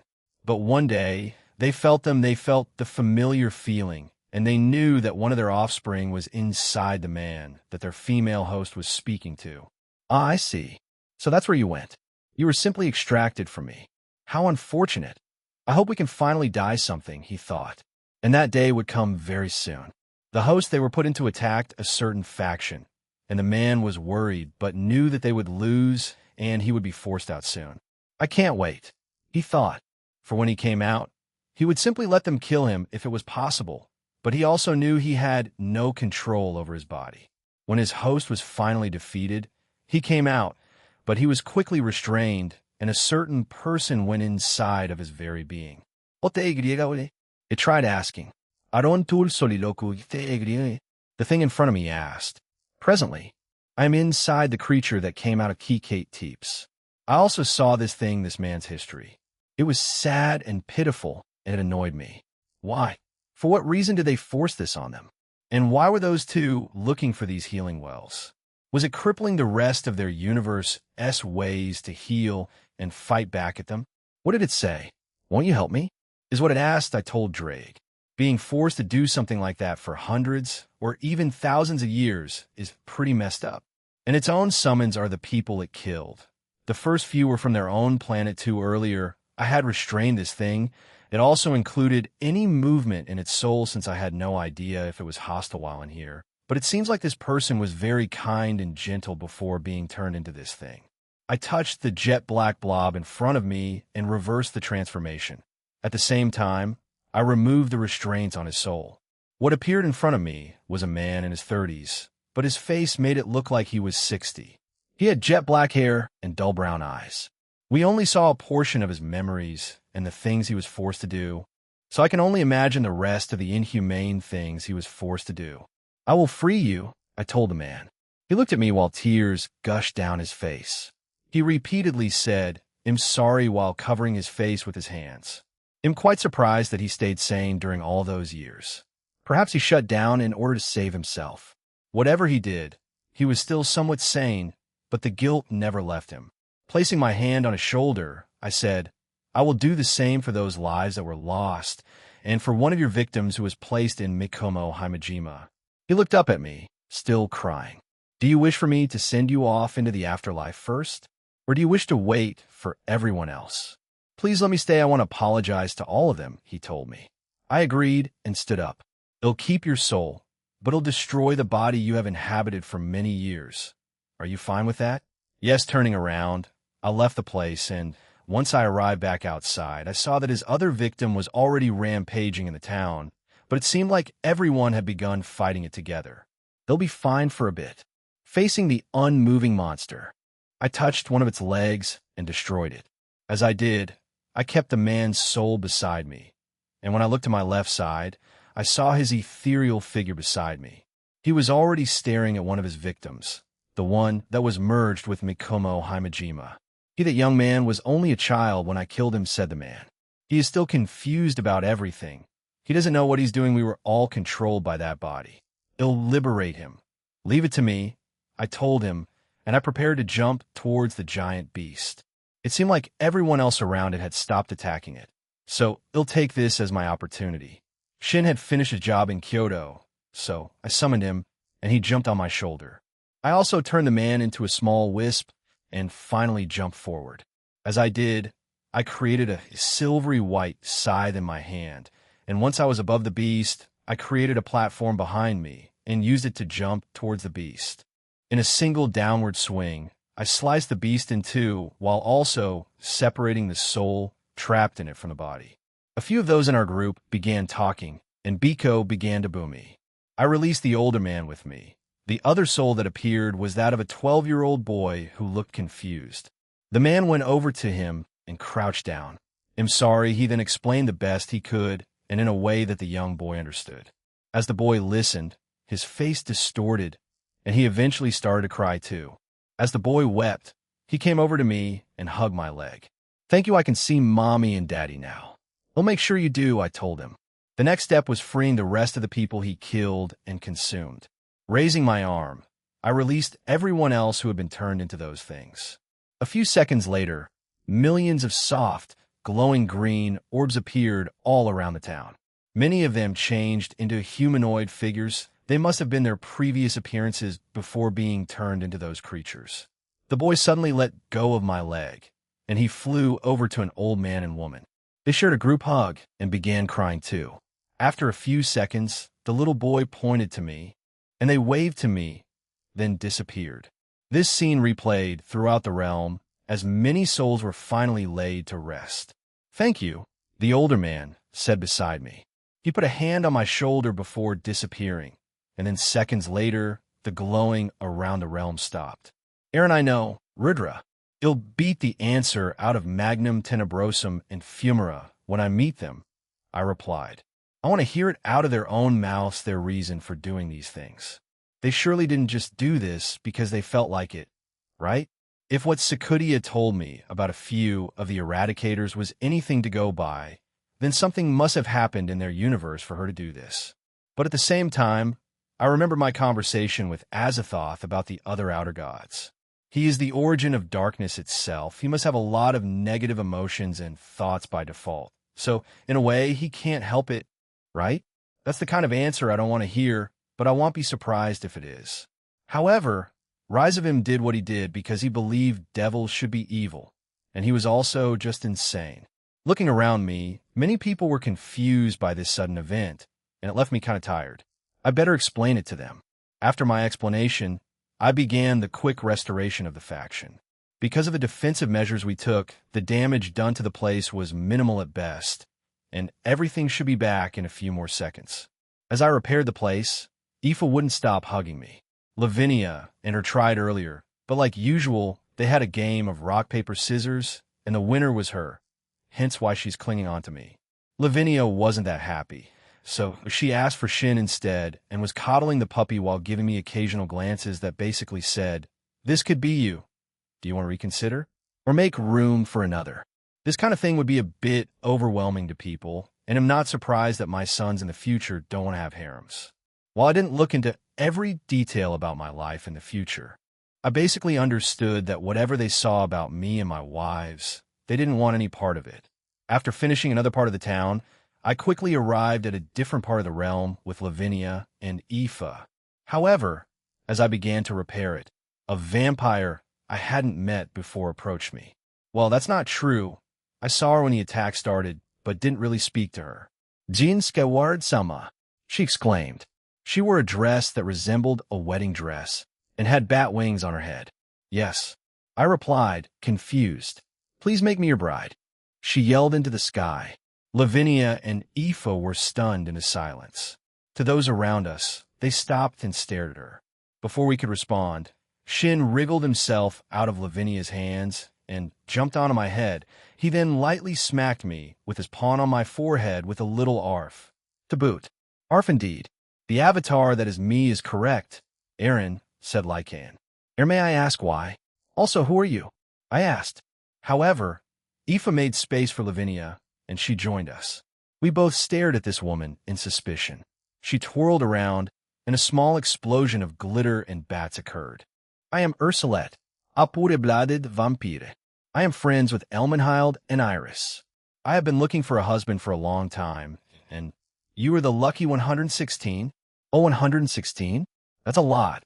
It's not like I can say much in that regard. I wonder how many chi the last one wasn't too long ago since they left me. The longest has been a month, and the shortest was a few minutes. I am also a virgin, if that's one of your preferences," she proudly proclaimed. Speechless would be the best way to describe how I felt. Who was the most blatant person I knew? Kanami? No, she's modest when she needs to, and stupidly lewd when she wants to be. Who introduces themselves like that? "Nice to meet you?" I instinctively replied. "If you don't have an answer yet, then." She stood in front of me, grabbed my hand, and forced me to do something inappropriate. I was already in a stance where I had both my hands forward and open, so this wasn't that hard to do. I pulled my hand away and awkwardly laughed. "Let's start as friends. Ursulette," I told her, and saw that someone was trying to contact me. "Excuse me." Glancing at Lavinia and Aoife, they understood and started chatting with her, although they were already eager to talk to her. Shin also jumped down from my head and back into Lavinia's arms. Stepping away, I opened the communication line, and it was from Azazel. "Joe, so we just got them, and we've started putting them in certain cells. Anyway, Yashina made an interesting proposal, and I've contacted the leaders about it, he said. Go on, I replied. I am interested in hearing this proposal. So, she offered to be our interrogator, and she went into excruciating detail about how she tortured some people when she was still part of the Cow's Order. She said she's doing this all for you. So, scratching the back of my head, I sighed. It's not that surprising at this point. While I don't trust her fully, I can see she's doing this because of her weird obsession with me. But this should be fine since most of the fallen angels there are busy with other work. My Electa have their own jobs, and then they'll assign a shadow soldier to watch over her as she does her job. Let's give her a trial run first, I suggested. Yeah, we thought about doing the same thing. All right, they'll discuss it with the rest. Oh, by the way, 10k-15This is awake, and for some reason has reverted back in age, not physically but mentally and emotionally. Did you do something? He asked. No, Gasper was the one to fight her. He'll go and check her out soon, I replied. I see, well, gotta go, he said, and the magic circle disappeared. When I was about to go back to the girls, I felt someone staring at me. When I faced them, it was Azathoth, and she didn't stop. Looking back at the three women, they were still interrogating Ursulette, so I flew over to Azathoth. Did you need something? I asked. You learned of those things truth. There is one more original that remains, and 30 more out there roaming the multiverse. What will you do? She asked. Not all of them were victims, right? That's my assumption anyway. So, when the time comes and when I confront them, we'll just do what I did. They'll release the innocent and kill the psychos who became those things willingly, I replied. Although there will be exceptions, like with many things in life, they can't just be black and white, which makes it a bit more complicated. I guess it's just up to my discretion. Azathoth squinted her eyes and looked at the sky. I don't understand that enthusiasm of yours, but if what she said is true, then I will put my trust in it. She had been acting a bit strangely since her talk with Comptoir. By her, she's probably referring to Comptoir. I haven't pried in what they said to one another, and I hope they'll approach me about it in the future, so I'll wait. It's better than being pessimistic about everything. But people are justified in the way they feel because of their experiences, so I try to listen to what they have to say before I start telling them how I feel about things. As Azathoth was about to speak, we both heard Aoife calling my name and waving at us. They are calling you. You should go, she said, turning to leave. But I grabbed her hand and stopped her. Why not come with me? Didn't you come down here because you wanted to and me forcing you a bit? While I haven't done much ruling yet, I want you to experience the things Comptoir did. You two are one and the same, aren't you? She stared at me for a few seconds before her resistance faded, and she held my hand. With the consent of the outer god, I brought her with me. Ho ho, I saw her earlier. Yes, she's quite the mature MILF, yes? Jean Sama doesn't mind all types of women I see, muttered Ursulette. In confusion, I stared at Lavinia and Aoife, both of whom shrugged. This is I sighed again. Azathoth, excuse me. I won't be too long, I told them. Aaron? It's fine, Nia. I won't be long. Make Azathoth less socially awkward around everyone for me. Okay? Aoife, you're good at that too. They'll rely on your help, I said and left before they could respond. Third-person point of view in Romania. In a certain mountain range near the new vampire faction, there were 3 vampires. They were part of the vampire faction of the Cow's Order, but they ran late, and so they didn't join the battle that occurred in the faction. By the time they had arrived, they had already sensed that the rest of their comrades had been defeated. So, they had been deliberating on what to do after they saw it. Just go in there. They let their guard down and think it's over. Hissed a female vampire. We're goddamn super vampires. We're on par with Balberith, Varine, Gressel, and Sonolin. We can overpower them. A male vampire smacked her head and shouted, Are you insane? You were alive during the war. Did you not see him just wipe out everything? Do you seriously think we stand a chance? If anything, we're lucky that we didn't get there in time. You're being a coward, said another male vampire. So what if he did that? It's not like hell do it to just kill us. All we need to do is have a hostage, and we'll be good. At the same time, we can kill the rest. Neria, the female vampire, stood up and declared, Let's do this then. If you're that confident. I'm going, I ain't stopping. Shit. Her short blue hair softly fluttered as she did, and her red eyes glowed. As she crossed her arms, Her plain black shirt with sheep heads on it made her breasts stand out while she waited for the other two to respond. She wore short black shorts and black fishnets with black heels. "Fuck it. As one of the few super vampires left, it'll do it," said Hyasai. He was small, very small. Hyasai was around 51 in height, and he had some complex about it and would usually kill or beat up anyone who made fun of his height. He had long black hair, yellow eyes, and wore a clown costume just to entice those comments. So he had an excuse to kill people as much as possible. The last super vampire, Syuxum, shook his head. "We're dying. We're definitely dying." He was the most level-headed and intelligent one out of the three of them. He liked looking at things logically, and he could in no way see them winning, even if they found a way to weaken him. He had short, spiky platinum blonde hair, lime green eyes, and wore a plain black shirt with a lab coat over it, blue jeans, and white sneakers. He stood at 60 and had an athletic build, even though his personality didn't match it. "Yeah, you're right, man. You're screwed," said a voice behind them. "Right? I'm glad someone agrees with me, huh?" "Who said that?" asked Syuxum. He looked at the two in front of him, and both their faces were pale. He turned around as they were clearly looking past him, and he saw shit. "It's the Welsh dragon," mumbled Syuxum. Above them stood Draig in his human form.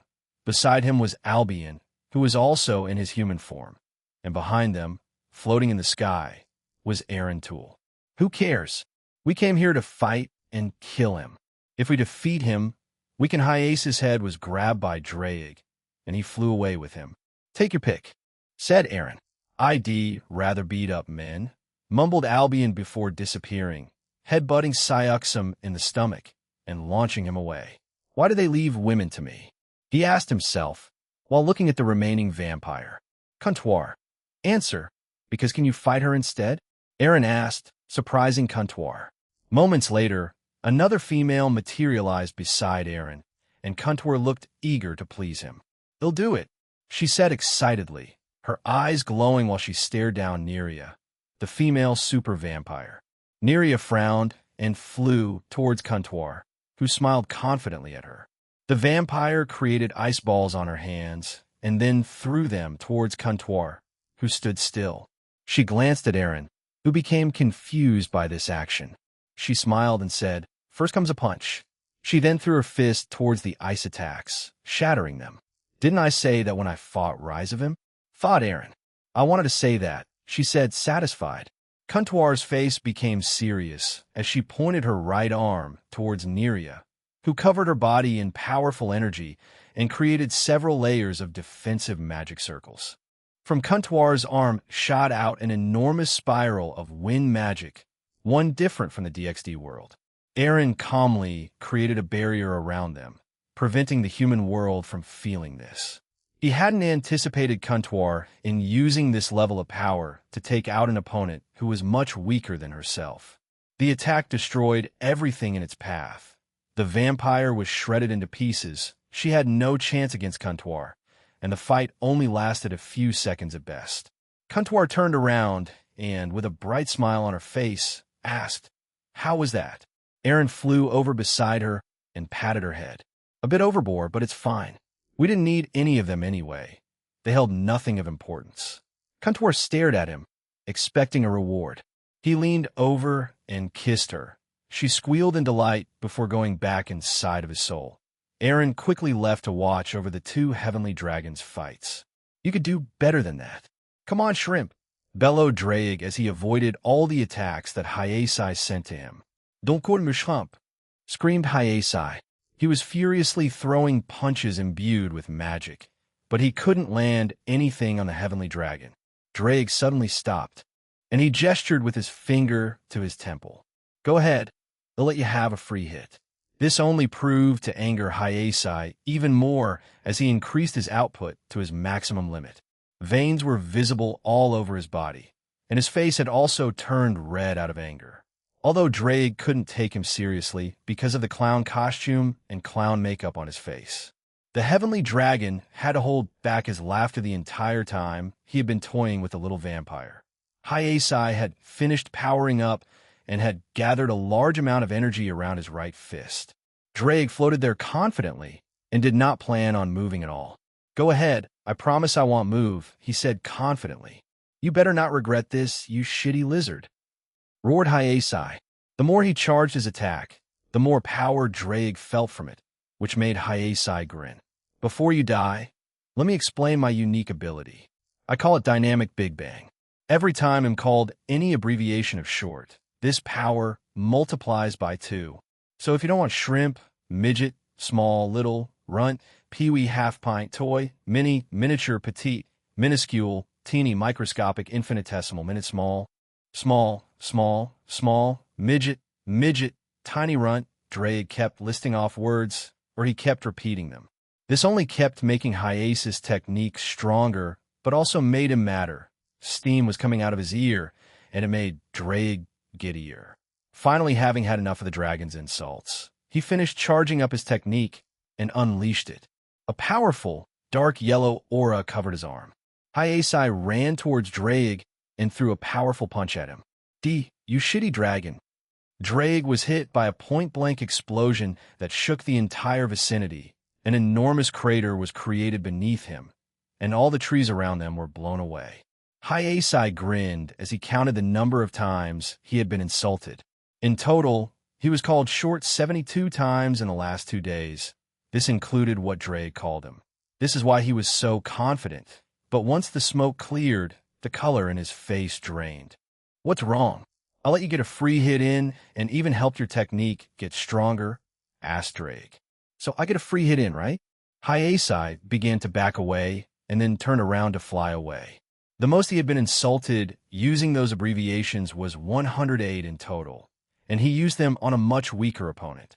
However, even at 72, he was confident he would at least injure the dragon in front of him, but it did no damage, and that terrified the vampire. Drake, Albion, you can kill them. We don't have any use for them, Aaron told them. Drake grinned and appeared directly above the terrified vampire. Drake reeled his clenched fist back before shrouding it in an indescribable amount of draconic energy. He laughed and charged towards Hyacai, who had created some defensive barriers in front of him. Welsh Dragon, Dragon Fist. Drake screamed in euphoria. As his fist shatters the magic barriers, it makes contact with Hyacai's chest, and the second it does, an explosion occurs in the shape of himself, the Welsh dragon. The last thing that Hyacai saw before his life ended was the heavenly dragon psychotically grinning at him. 2 points to the Welsh dragon. He screamed as he landed on another giant crater he made after killing Hyacai. Aaron landed beside him and lightly slapped him on the head. Was that really necessary? Drake shrugged. I wanted to try the dragon fist out made by Goku. Can you fault me? He looked around and asked, what about Albion? Me? I'm done, replied the vanishing dragon as he landed behind Drake. So you spared him? Asked Drake. The vampire called Syuxum was on Albion's shoulders, seemingly unconscious. However, the other heavenly dragon shook his head. He's dead. I'm just carrying his body. I thought if we brought his corpse to Grigori, they may be able to replicate the creation of artificial super beings like super devils and super vampires with the help of the other factions, of course, he explained. Drake looked at Albion, then back at Aaron. Are you sure about that, partner? It may turn south quickly, you know?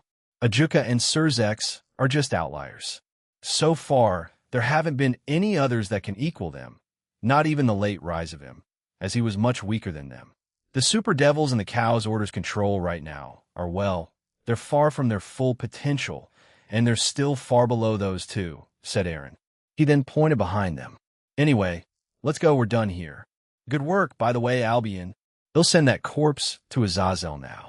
Albion nodded, handed over the corpse to Aaron, and both dragons vanished back into their respective sacred gears. Aaron Tool's soliloquy after both dragons left. I contacted Azazel again. Azazel, explaining what my companions and I accomplished, I told him I would send him the body of one of the super vampires, and he could do whatever he wanted with it after. Are you sure? I'm known as the most sinister fallen angel of all TI. I don't know that Azazel, and I don't care. Make up for your sins now, and for the rest of time. You may want your species to die out with you, but I know a lot of people don't want that. So shut up and keep living, I told him. It seemed like he was left speechless for a few seconds before he began laughing. "Whatever you say, Brad. All right, send him over," he said and laughed more. Right, I did just that, and we said our goodbyes. Whatever history he had, and no matter how shitty he was, he can't fix it now unless I directly intervene. And even if I do, we're just creating a new timeline where he didn't do those things. He has to live with that guilt and move on. If he wants to repent, then do it. He's doing that with Ivetsa since he still feels guilty about how he denied her that chance to save the love of her life. Although I've already erased it, so it's kind of why are you just staring at the ground? Velgrind's voice asked. Vel, what are you doing here? Didn't I tell you you told those women? Not me or anyone else. I also felt a surge of power here, one relating to dragons, so I became curious. The rest were not that interested, she explained. Well, yeah, they'd probably go with, oh, it's just Aaron, and get on with it. I guess she's not that used to it yet. I raised my left hand and offered it to her. She looked at it curiously, so I said, let's go. Everyone else is waiting for us, and let's just spend the next 2 days here relaxing. We'd just go through that with everyone else. Like a typical tsundere, she looked away, sported a small blush, but still held my hand. She squeezed my hand quite tightly, actually surprising me. In my head, I heard Rudra chuckling to himself. Way too many things happened today that left me with many things to think about. The Phantasma, Fumara, and Magnum Tenebrosum. The other pets I need to release, the strange vampires I met, and Azazel being weirdly nostalgic with me a few hours had passed, and it was now dusk. The sun was going down on the horizon, and the faction became even livelier since the leaders announced that there would be a celebration and party, because our group had prevented an attack on the faction again. The people there, who became a lot more accepting of outsiders, wholeheartedly agreed, and in 2 hours' time, the celebration would start. Everyone was still busy getting everything ready, and even after we offered to help, they told us not to and just to enjoy ourselves since we helped save them again. So we all accepted this, and now, however, something interesting did happen just a few minutes ago. The prideful and battle-maniac Vala Lucifer started a little harem for himself. Jinbu Dumin and Calantha Vordenberg were the 2 women with him, and she's apparently meeting with her parents right now with him present. So that should be interesting.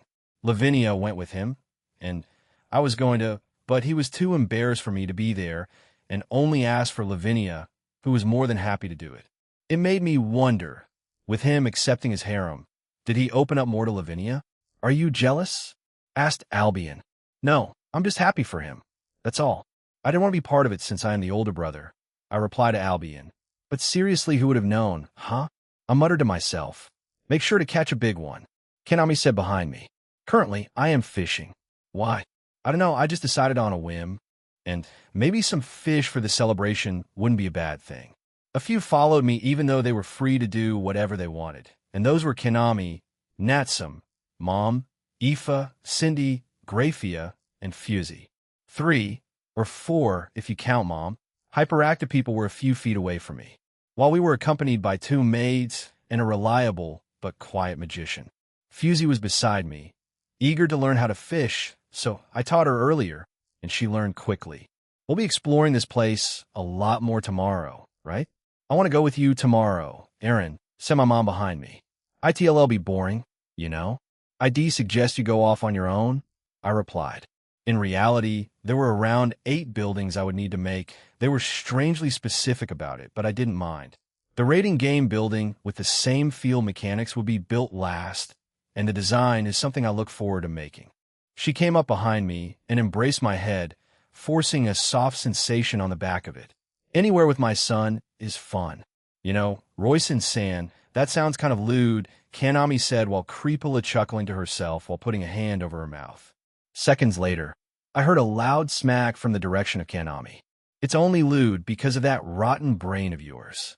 Say that again, motherfucker. Kanami shouted in exaggerated English. Why English? Also, why in that way? We can say it normally, you dunce. Natsum shouted.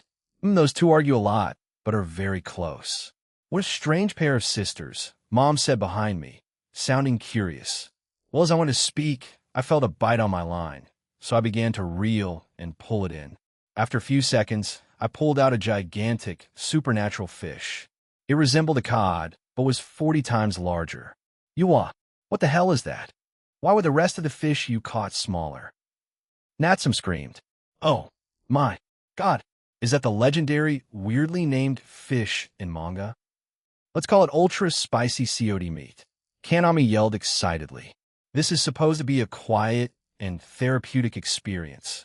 But I have two screaming women with me constantly. 2. Using a bird's eye view, I looked around the area and found Aoife sitting away by herself, watching the water with unchanging eyes. She's been like that for a while now, and I'm a bit worried, but not too much since I know that it might have something to do with what happened with the souls earlier. She did her best in trying to hide it from me, but I know her, and she's definitely saddened by it and may say something about it to me soon. After I pulled the enormous cod-like fish in, I killed it and cut it into appropriate sizes. Graphia, who would normally do it, brought out a gadget she received from Grigori.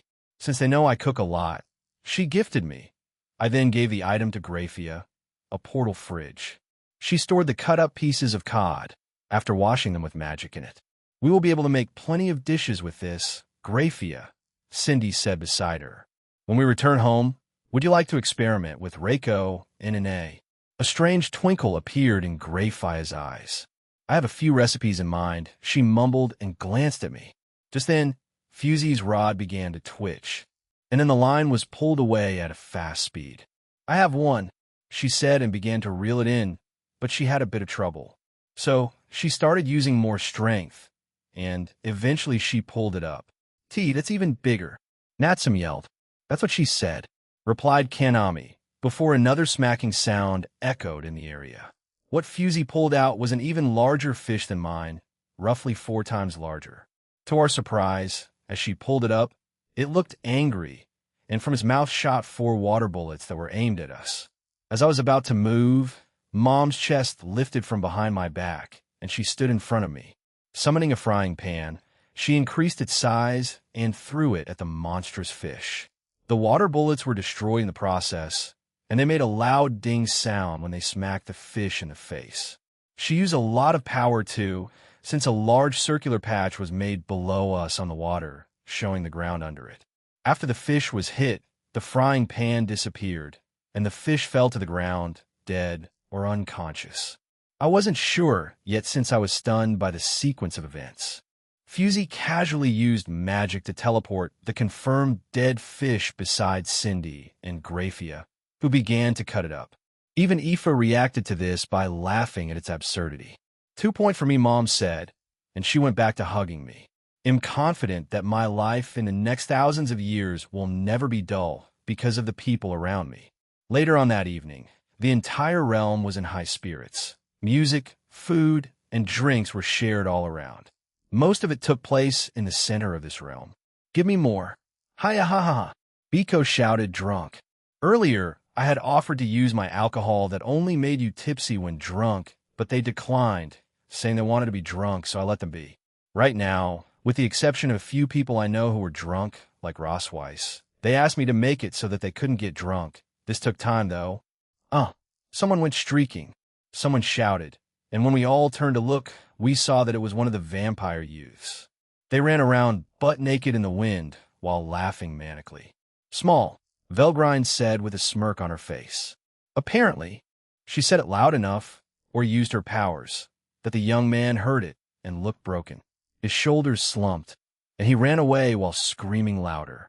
Danu, who was beside her, scolded her. Be nice, Velgrind.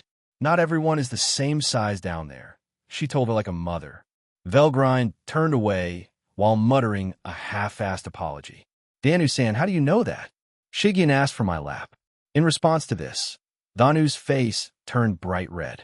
Graphia told me, she said, embarrassed. The maid, who was a couple of feet away from her, looked at her, shocked.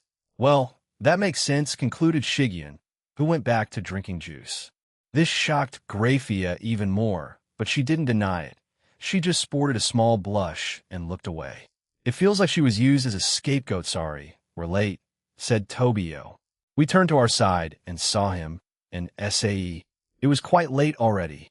But Hannah, accused, didn't want to go to sleep yet, and wanted to join the festivity well, as much as a child of her age could, which was mostly ga, ga, and goo, goo, noises, and then crying.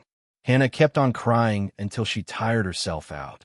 "Thank you for the barrier and shadow soldiers, Jean," said Issy. "Don't worry about it. Now come on, and let's part husband." Ursulette screamed before jumping towards me. Tears, snot, and alcohol were present on her person. I expected Shiggy to panic, but instead she was quite calm. From her lap came Po, Pooh, and Pawn.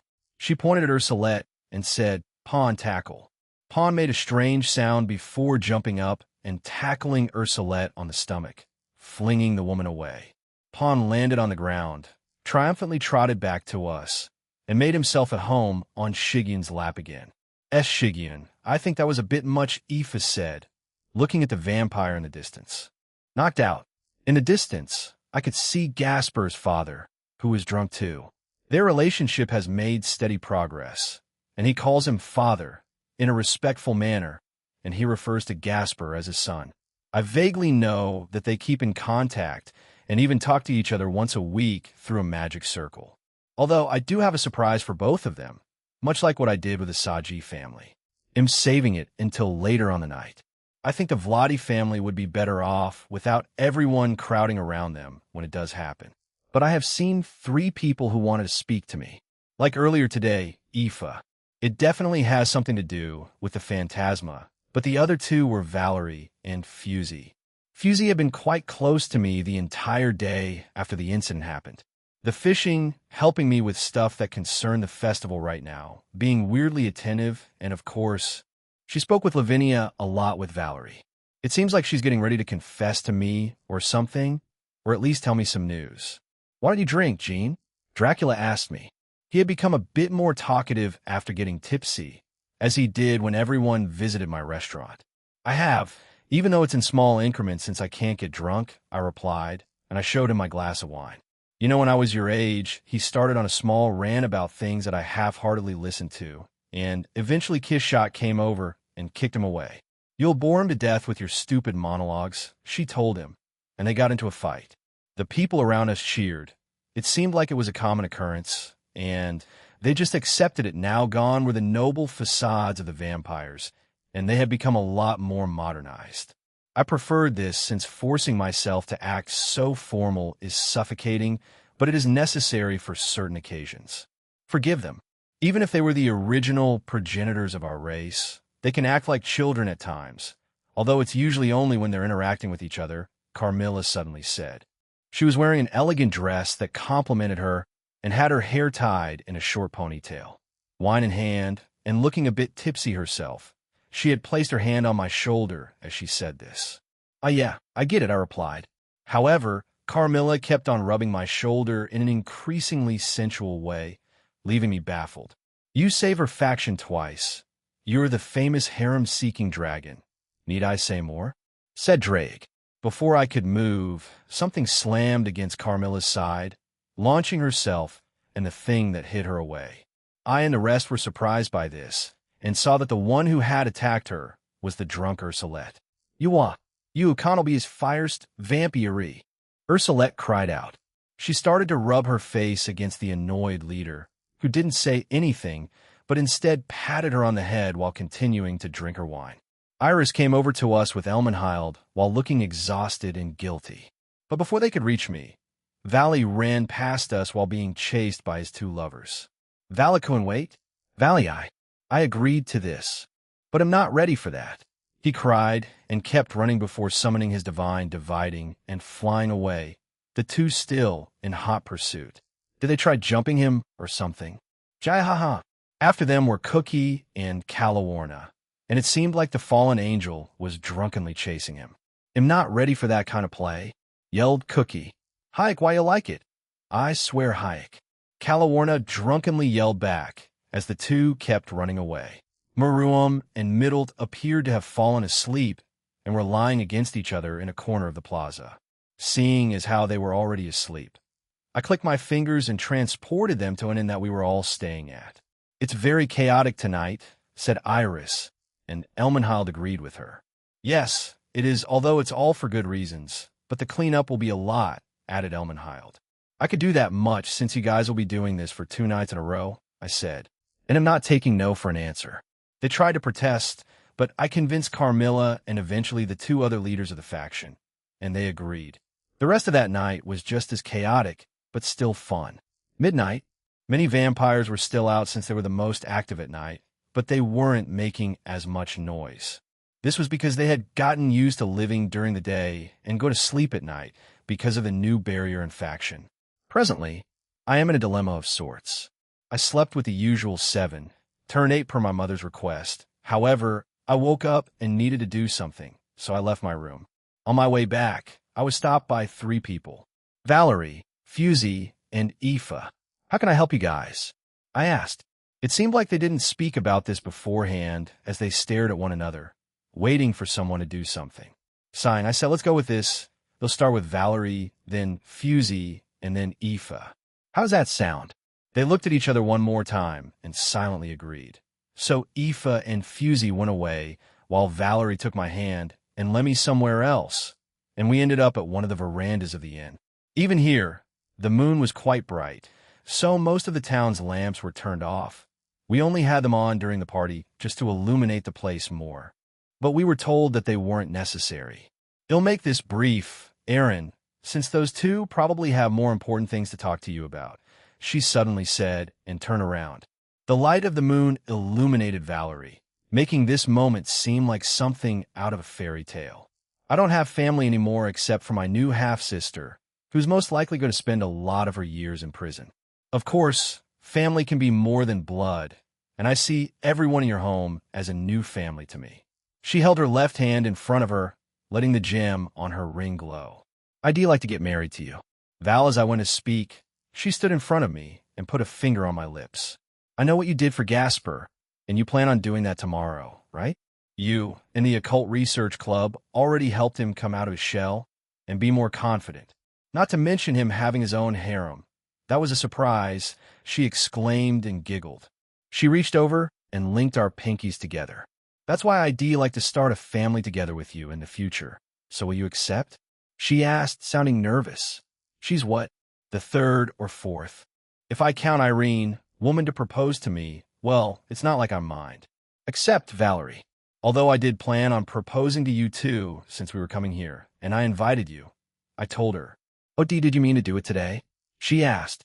Yeah, but as you know, those guys attacked us and we had to do other things during the day, so I didn't find a good opportunity to do it. I gestured to her and added, but it seems like you had other plans. Valerie smiled before reaching out with her hand and intertwining our fingers before stepping closer to me. I guess I'm engaged now. Yeah. We leaned in and shared a quick kiss before she pulled away. It'll get going then. I can't hog up all your time, she said, winked, and left the area. A minute later, to my surprise, both Fusey and Aoife came in together. Aoife went behind Fusey and slowly pushed her towards me while maintaining a small grin on her face. Fusey has something to say to you. And what, she's a boy? Aoife confidently yelled, stunning both of us. What? I am a woman, corrected Fusey, looking mortified at her Irish friend. Aoife just laughed at her before they waddled closer to me. Now go, my young Padawan. Go, Aoife said in a strange voice while making even stranger hand gestures as she backed away from us. Fusey stood in front of me, nervous and fidgeting, but she took a deep breath and said, I ID like a book exchange. What? B-book exchange? She probably saw the confusion on my face and continued. "'This," she brought out a small book of a couple of pages. The title was I'd like to exchange yours for mine, a magician's love pact. This was strangely like Fusey, so I played along. Summoning my own book, I held it towards her. A dragon's love pact, even if I'm not technically one anymore. I still like calling myself it. What a coincidence. I have one too. I guess this works out too, right? I asked, grinning at her. Her face was already red with embarrassment, but Fusey agreed with me. Without another word, we exchanged books, and she held the one I gave her close to her chest while she looked like she wanted to say something else. She said, and looked up at me while hugging the book. Glancing to our side, I saw Aoife acting like some kind of cheerleader, although she didn't make a single sound. It was obvious because of the noise she made by her movement alone. Her being like that made Fusey a bit more self-conscious. I like you. Please she let me be with Yo-Yo. She stammered out. She was shaking like a kitten, afraid and nervous about something. I didn't think confessing one's feelings would be this scary for some people, but I guess I only ever did it to Aoife back in my previous life and did it so casually here that it never bothered me. But to some, it is a big deal. Putting a hand on her head, I lightly ruffle it. I like you too, Fusey. Let's get along from now on, all right? She seemed to relish the touch, as I felt her go on her tiptoes to get more of it. I petted her for a few minutes, until we heard a slightly awkward cough to our side, and we turned to see Aoife there, pointing at a non-existent watch on her wrist. Fusey seemed to come back to reality and panic slightly. I have to go. T, thank you for accepting me. Independent Illinois, be in your care from now on, she said and bowed before scurrying out of the place. She skipped over to me and poked the side of my stomach. You sure took your time. Fusey looked like a dog getting pets and didn't want it to end, she said and giggled. She went over to the veranda and looked out at the town. There's still a lot of vampires out, huh? This new pantheon, I saw the old ones from the memories that I saw from Azathoth. It's great that they united, right? I always had a dream of everyone in the human world uniting, as childish as that sounds, Aoife said, looking at the moon. She turned back to me, showing a sad smile. But you help unite everyone here. Was it because we knew it was inevitable, or because you wanted it? She asked. I joined her and ruffled her head. It's a bit of both, honestly. Sooner or later, they'll be forced to unite, even if I didn't do it. The Cows Brigade, Clippeth, and the EV faction from the EXE. But now they have more problems since I came into existence, so I have to at least help them out on it. Smirking at her, I added, you also heard from them why I wanted peace, right? She laughed and poked my cheek. Because you abandoned me and wanted a harem for yourself? Come on, I didn't have my memories back then, I replied, and she giggled again. I know, I was just joking, Aaron. She turned back to the sky and looked at the moon while holding my hand and locking our fingers together. I want to save as many as we can when we come across them in the multiverse. I know it's unrealistic, but can you help me grant this selfish request? Her grip tightened on my hand. I heard about it from Azathoth. She told the Fated Ones, and me since I knew you beforehand. We even had a magic circle for Rosweiss to hear it too. It's too tragic. I don't want them to suffer, especially those in the Phantasma. They're fighting a war that they never stood a chance in the first place, Aaron. Can we please? Liberate them, huh? I was already going to do that since I know how much they're suffering and what kind of universe it used to be before darkness went there and ruined it. Although it wasn't a perfect universe, let's be honest. No universe is like that. He just rapidly made it worse, and now it's in the state it is. That was my plan already, Aoife. But yeah, let's go and liberate them once we're done with the Cow's order on this universe. Don't worry, though, Laronia and the others in the EXE and CXB are going to make this easier for us. I want to be there when we take them down to see their faces fall into despair, like how they made the people there feel. I told her. She laughed and softly hit my shoulder with her free hand. You sound like the evil one now, Aaron, but thank you. I hate violence, and if it was possible, I would have liked to do it more peacefully, but I know they can't be reasoned with. So let's do our best to minimize the damage. All right, let's go to sleep then. We still have tomorrow to deal with, I said, and I began to pull her away. It's just sad I can't spend time with you today, she added as she left the veranda. She then pulled me down her height and whispered, and not just spending time normally together. I stopped and stared at her. Are you being silly? Don't just say that, she retorted and headbutted my chest. I let go of her hand and began lightly jogging away while laughing. Aoife was a bit angry at me for blatantly telling her that. How about making it pink? Mom asked. I have their plans and blueprint here, Mom, I replied, and I showed it to her. Morning, after a loud and energetic breakfast with everyone, I started on my work here. Everyone else was free to do what they wanted, but a few did go back to Grigori to report what happened here to the Alliance. Tobio, Kinami, unhappy, and Natsum went back. Rias and Aquino also went back to the underworld to report to them, while I contacted Michael myself, and we spoke as I worked on the first construction site. I was in the second one now, and the ones who came with me were Mom, Cindy, and Grafia. Like everyone else, I told them that I would be fine on my own, but they insisted on staying. Suzaku, Danu, and Lavinia were going to stay too until I convinced them otherwise, and now they were exploring the new faction in groups. The other groups stayed too. Lavinia had to force Valley, but Uriah did since something happened in their clan. Suzaku also wanted to leave initially, but with that suitorous new freedom. He's acting as head today to let Suzaku have a bit of time off. While some were reluctant at first, they were more in favor of it since he was Sua's son. Right now, I am constructing a few more houses in a new residential area. The next should be another commercial, then an industrial, then a few obscure buildings, and finally the last two, which were the museum and raiding game building. I should be helping with the preparations, Grafia mumbled to the side. Like last night, tonight we would have another party, and then we would go home. However, like yesterday, they refused our help, so the very dedicated devil maid who came with me felt a bit lost during her free time. Mom handed back the blueprints to me and trotted over to Grafia. Now, Grafia, it's important to rest every now and again, correct? Slightly flustered, she agreed with my mother. Why yes, B, but it's the duty of maid, too, aren't you Aaron's maid now? She asked, and Grafia nodded. Aaron, order her. Grafia Lucifuge, accompany my mother for the day. That's an official order, oh, and also relax a bit, I told her while doing the last touch-ups for the homes. Grafia was left speechless as I checked the houses to make sure there wasn't anything wrong with them. Once I was done, Grafia looked like she had relented, and Mom was the one massaging her shoulders. Cindy came over to me and showed me a clipboard. Next will be the commercial zones. These are the buildings they wish to be created, Master Aaron. Looking over it, I said, they seem like they had enough of them in here, but I guess looking over it, they are quite far away from each other. Now let's just go. As we began our walk over there, we came across a lot of vampires who greeted us, some saying they couldn't wait for tonight, and things like that.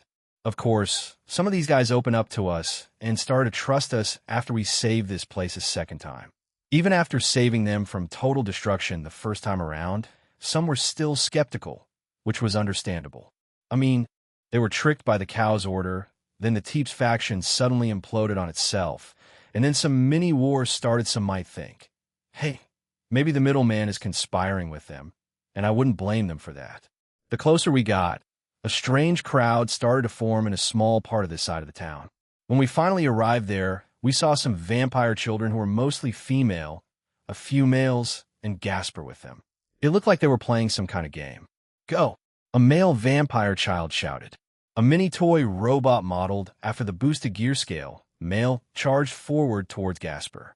Gasper created a bat from his darkness, and it flew towards the toy robot. The two clashed in the middle, and the toy robot began to push the bat away, but then flew around behind the robot, forcing it out of a small red ring on the ground. I lost, the boy said, walking over to pick up his toy robot. You did good. Great work, Gasper said, trying to encourage the boy. It worked, and he smiled while they talked, and the others got ready. I wasn't expecting this, I murmured. It seemed like they liked Gasper and didn't shun him well. It's mostly children, but the adults around them were mostly smiling, so I don't think they minded. I'd like to think they've become more accepting of hybrids, but they can't change hundreds of years of thinking in just a year. Perhaps they're just going along with it for the kids. If they are, then fine, but I do hope they're seriously working to change their way of thinking. A bell suddenly rang. Good job, you too. It's time for the next opponent, Valerie said as she clapped her hands. She was the one who rang the bell. It seemed like it came from her phone in her hands. They seemed to be having fun, and I'd rather not draw attention to myself while this was happening. So I erased our presence and gestured for everyone to keep going. As we left, we heard them shouting again. We kept walking until we arrived at the next location, but when we did, we saw that Ursulette was there with Elmenhild, Iris, and Fusey. When we approached them, Ursulette immediately jumped up from where they were sitting. She dashed towards us and stood in front of me. Husband, how are you this fine day? I'm not your husband, but I'm doing good. I'll assume you are too, I said, and patted her head before walking towards the site. Are you against having her in your harem? Mom asked. Mom, already know how I feel about this, I replied, smiling wryly. Going down the list, you're missing a few in certain species. A pure-blooded vampire is one of them, she said, and she put her hands on her hips. Is this harem bingo? I don't need someone from every single species. I will admit I have a lot of different women in it. But holy hell, she turned to the vampire and said, Ursulette, and everyone else, I support your attempts at courting my son. Thank you, mother-in-law. I'll do my best to seduce him. Ursulette replied, while pushing forward her breasts. I began creating the new buildings as the rest of them chatted away. Graphia and Cindy were by my side, while they pointed out the specifics of each building for me to make. Wouldn't this count as sexual harassment in this day and age? Asked Iris. I am the embodiment of that. Yes, replied Ursulette. This got a reaction out of me as I glanced back with a questioning look, and she seemed giddy. I don't think you should be proud of that, as I slowly made progress. Their conversations became strange, although I felt an extra person behind me not doing or saying anything. Mother-in-law, what do you recommend to make seduction easier? Well, he's known as the Epee Dragon, so I guess something with your breasts? He doesn't try to pull away from mine when I hug him. He replied, Mom, making me blush. It's not for that reason that I don't pull away. You're my mother, and we had that conversation, so I won't pull away to hurt your feelings, but it'll give her the benefit of the doubt and think that she's just saying that to encourage Ursulette. Breast, what about other areas? She asked. Well, he's known as the thigh and but dragon too, so take your pick. But I've heard from other women that he likes other things too. Mom added, and I finally turned around and gave her a half glare that she giggled at. Ursulette, who was beside my mother, pulled down her dress upper half, exposing her bare breast to me. It didn't seem like she was wearing a bra, although that was quite obvious with what she was wearing. But I was hoping for her to be wearing, I don't know, bandages or something to cover up her nipples, anime logic and all that. Ursulette, Elmenhild, and Iris screamed at their friend. At that point, I'd already turned back around, with a bit of help from Fusey and Graphia. Royce in Tool's soliloquy, what a scary glare, but I know he understands I'm just teasing him, and I also understand that some of the women of this world can perceive some things said in a very different and overdramatic way. I just didn't think she would pull her dress down to show my son her breasts. I will admit they are a good size, though I heard from many women that he doesn't have a preference for how big a female's chest is. I would have believed that if I didn't know him praising Akino's and Suzaka's breasts in our previous lives. He likes them big, and am confident in that since he used to suck mine quite forcefully when he was still a baby. Can you give us examples? A person I didn't expect asked me. It was Elmenhild. With a bright smile on my face, I said, Akino and Kuroka have said they had him use their armpits. Mom, please. He semi-shouted, his face turning red out of embarrassment. Graphia gave him a look of, you like that, which made me giggle a bit. Okay, he'll stop. I don't want to get scolded, I said, and put my hands up. It was obvious that he didn't want their bedroom life to be known to the world, but all three pure-blooded vampires looked curiously at Aaron. Fusey even looked at her own armpit, and it was quite easy to see what she was thinking, so I walked over to her and said, Yes, go ahead and shave it. She blushed in return, and I giggled. I shouldn't be doing this. I feel like I'm not acting my age. But being in this world feels so freeing and liberating that I can't help but tease everyone and put my thoughts into words. We have always been silenced or weren't allowed to express ourselves because of my previous husband. The only safe space he gave us were our rooms, so that's why Aaron had so many books, and slowly I joined that trend, and we read things together when we were home. Hugging my son from behind, I apologized to him. I'm sorry. We'll try not to do that. It's embarrassing, but it's not like it's unknown to everyone living with me. But please try not to tell people those things if you can, he said tiredly. He didn't admonish me. He's undeniably indulging me in this regard, where he can't find it himself to truly be angry with me. I felt conflicted about this, but he does give preferential treatment to those he truly cares about. You spoil me too much. I love you, I told him while squeezing him tighter. I love you too, he mumbled, sounding embarrassed. A few minutes later, he was finished, and we were on our way to a different location. I've questioned him many times about why he does certain things, and it usually boils down to a single point. He wants to experience something. He was quite vague about it, but I more or less understood what he meant. We were essentially trapped in our home and country because of that man. We couldn't go anywhere and be free since he had eyes and ears everywhere.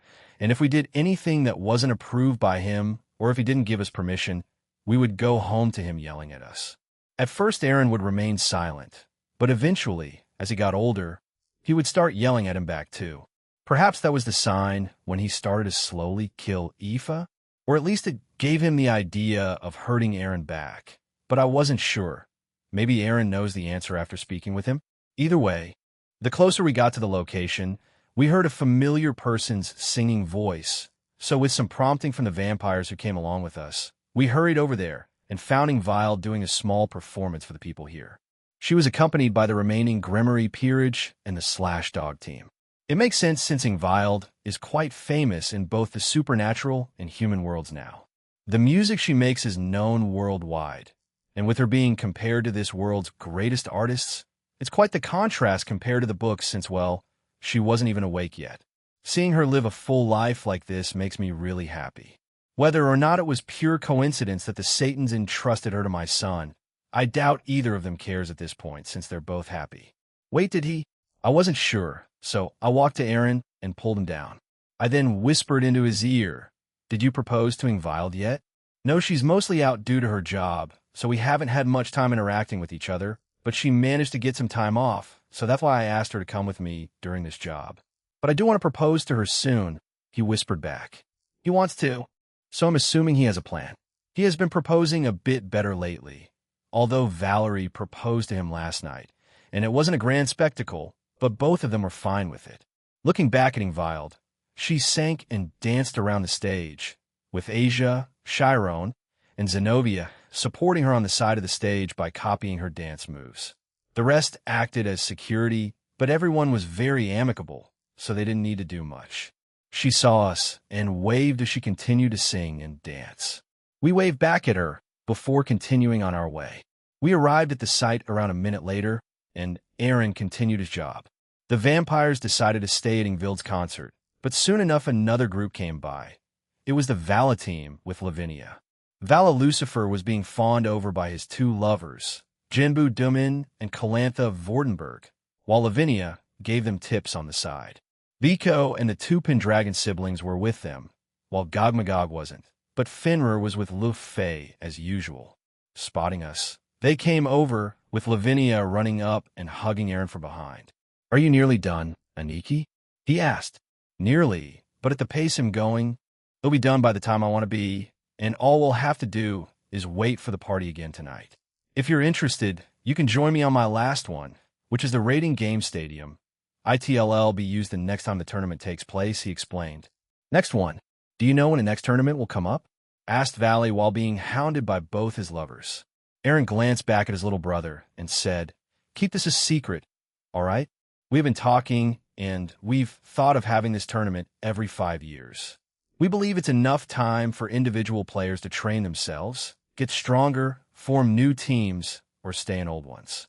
So, everyone has a suitable amount of time to train before the next one occurs. Having the same team win it every year would be pretty boring, right? Although I can understand that teams that have fans would like that very much," explained Aaron. It seemed to have ignited an even bigger fire inside of Valley, as he had a look of excitement on his face. At the very least, it's not a one-time thing, as it will be considered a sport in the future. Perhaps once we reveal ourselves to the humans, they'll also invite some human-based teams, not ones that were associated with the supernatural. So ITLL be an interesting few years when that happens. Will the grand prize be the same thing? Biko asked. Yeah, the winning team will be informed of the restrictions, but we think they're fair. It's mostly common sense, so you guys probably know what that entails, he replied to the monkey Yukai. No war, no wanting to become the strongest that ever was something like that? Asked Biko. Yeah, something like that. Aaron kept on doing his construction work while talking to us. However, if one asks to have their potential change to that of, let's say, Great Red or Ophis, will you grant it? Arthur asked. This question gained a few people's attention. Reaching that potential is difficult, but yes, it can be done. However, I want to just change your level of power to that because, yeah, I know, there are a lot of villains in shonen manga that were once heroes or neutral people going power hungry, right? Biko interrupted. And Aaron nodded. "Yeah, but I can still wish for that potential and keep working towards it," Vala said while crossing his arms. I went over to him and poked his side. "That's good and all, but don't forget little Jinbu and Calantha, okay? They're your family now." "That's right, Vakuin. I want to see your children soon, too," Lavinia added. He immediately became flustered and turned away. "Why, yeah, I know that. You don't need to tell me twice. Also, I won't have kids yet. That's way too early. Fufu, it's like they're brothers from another mother." Aaron basically said the same thing. After that, they spoke a bit more about different topics. We also made our way to the other locations, and we eventually ended up at the location for the museum. What they asked Aaron to do was just make the building itself and a few rooms for different historical things they put in it. To our surprise, there weren't many officials here as we thought they would be, but there were some regular vampires that waited here to see what Aaron would do or make. And once he got started, they watched him intently while also asking some questions, to which he answered while also showing the blueprints he had. They were definitely the more skeptical ones towards him, but after he was honest with them, they seemed to have a different opinion of him. From my own perspective, they have some respect for him now and a bit of admiration. It also helped that he was associated with their leaders in a positive light, as are the damn peers who came back here to help them, even though Gasper had more of a role than Valerie. Although it seemed like Gasper did ask 10k-15This to a one-on-one match. "Can we go inside once it's done?" asked Lavinia, who was still hugging him. They wanted me to check everything about it. "So, yeah, we can," replied Aaron. After a few more minutes, he was done. The museum was unique. It was in the shape of a large dome with Gothic themes, and it also had bat wings and permanent fog around it. It also had the current leaders' statues at the front entrance, all in gold. When we went inside, it was illuminated by lights on the ground. Its own layout was also a bit unconventional, as many of its potential exhibits were elevated on platforms, and there were other platforms for where the visitors could go and stand or sit while observing it. In total, there were 42 rooms in it, including a second floor above the elevated platforms. "It feels kind of futuristic if you look at it from a certain angle," Calantha said while pointing at the elevated platforms. "Isn't that a good thing? I mean, we're heading to a future just like that," said Biko. "I didn't say it was a bad thing, but yeah, I want to see it." As we walked the place, Aaron, with a few people with him, repaired or changed some things while also explaining what he thought might go there. This carried on until we left and went to the last site. The area we arrived at was east of the castle, where the leaders stayed. However, the closer we got to that area, the more homes and commercial buildings were near it. It seemed like they had built this place with this building in mind from the very start. It makes me wonder how long the leaders of each faction and pantheon knew about the upcoming tournament. "It's quite barren here," muttered Fusey while looking around the area. It was mostly flat, surrounded by water, almost like a moat that surrounds castles. There were a few trees that were on the other side of the moat, as well as buildings and structures that resembled guard towers. It's the space they want it to be. If you get a bird's-eye view, it's shaped like a bat. Aaron created a magic circle beside him, showing us that. He then began its construction. The building that slowly appeared was a large, circular dome, resembling a coliseum. Above it were spiral spires with bat wings on each of their sides, and all around them were small rectangular windows and pillars. Around the dome were various trees of various sizes and shapes. Some were coconut, some were pine, and others were trees I hadn't seen before. But normally they wouldn't be able to flourish here, but Aaron probably used magic to keep them alive and healthy. Next were the statues of the leaders, along with Gasper Vladi and Valerie Teeps. Fufu, if they saw this, they may become embarrassed. Even Aaron isn't used to seeing statues of him around the world. He also added a few other things that looked strange at first glance, but he just said that the leaders wanted them and didn't question them. There were various flamingos around the place he summoned, or willed them into existence, a few flower patches, and finally a building full of puppies that last one confused me, but I didn't question it. We went into it and interacted with them. Shin, who had appeared when Lavinia joined us, became a bit jealous, and Lavinia gave him the attention instead. They say that Shin is another version of Aaron, so doesn't that, in a way, say that my own son became jealous of Lavinia's attention being directed at someone else? Although Aaron himself was enjoying the experience too, quite a lot of the puppies flocked toward him after all. After our time there, we went into the stadium, which like many others had the usual rooms and hallways, stands, and other necessities that it needed. Going directly into the middle, it was very heavily vampire-themed. The arena itself was shaped in a large circle, and the platform itself was in the shape of a bat. So it was circular, but had many wings on the sides as well as an eye drawn in the middle. It's very vampire-esque, said Velgrind. She randomly showed up along with Suzaku and Danu after we entered the stadium. So, it's like the other stadiums, right? We'll get transported to the field, depending on a game type. Valley asked. Yeah, it's the same, but this is what the crowds that will come here will see. Replied Aaron. All right, fight me, Vala shouted. He didn't wait for confirmation as he charged towards Aaron, surprising everyone. He threw a punch at Aaron's face, and he moved it to the side, avoiding it. Aaron then slapped him on the cheek, slamming the younger Lucifer to the ground. Lavinia trotted over to her younger brother, crouched down, and poked him. Vakuin, Aaron chuckled and said, This feels like deja vu hee. It's how we first met, Lavinia said while still poking the unconscious Valley. I heard the story, and I wish I could have seen it. We spent a few more minutes there, with Aaron contacting the leaders, and they teleported to the place to inspect it. They were happy with his work and would pay him handsomely. Aaron Toole's soliloquy night was fast approaching, and our time in the faction was coming to an end. The entire day was filled with very strange things. A lot of it was fun and chaotic. Some were... I'll leave that story for another time. Right now, I was with a woman. A certain junior of mine knew of this woman as they were very close. And that junior right now is with his father since I requested for them to be at a certain spot in the faction. Well, it's been some time since you came back. How has the world been? I know I had you working in secret, and all the older woman laughed and said, It's fine. I got many letters from you about my son and the things he's done and how he's grown. I'm quite happy with it, but I do look forward to seeing them. But I have a lot of things to say to my husband. What a haughty woman. But I can see why she needed to be like that to keep Lord Vladi in check. Although I have no excuse since I died of shock after I saw my own son. I'm a failure of a mother, she muttered. I didn't have anything to say to that.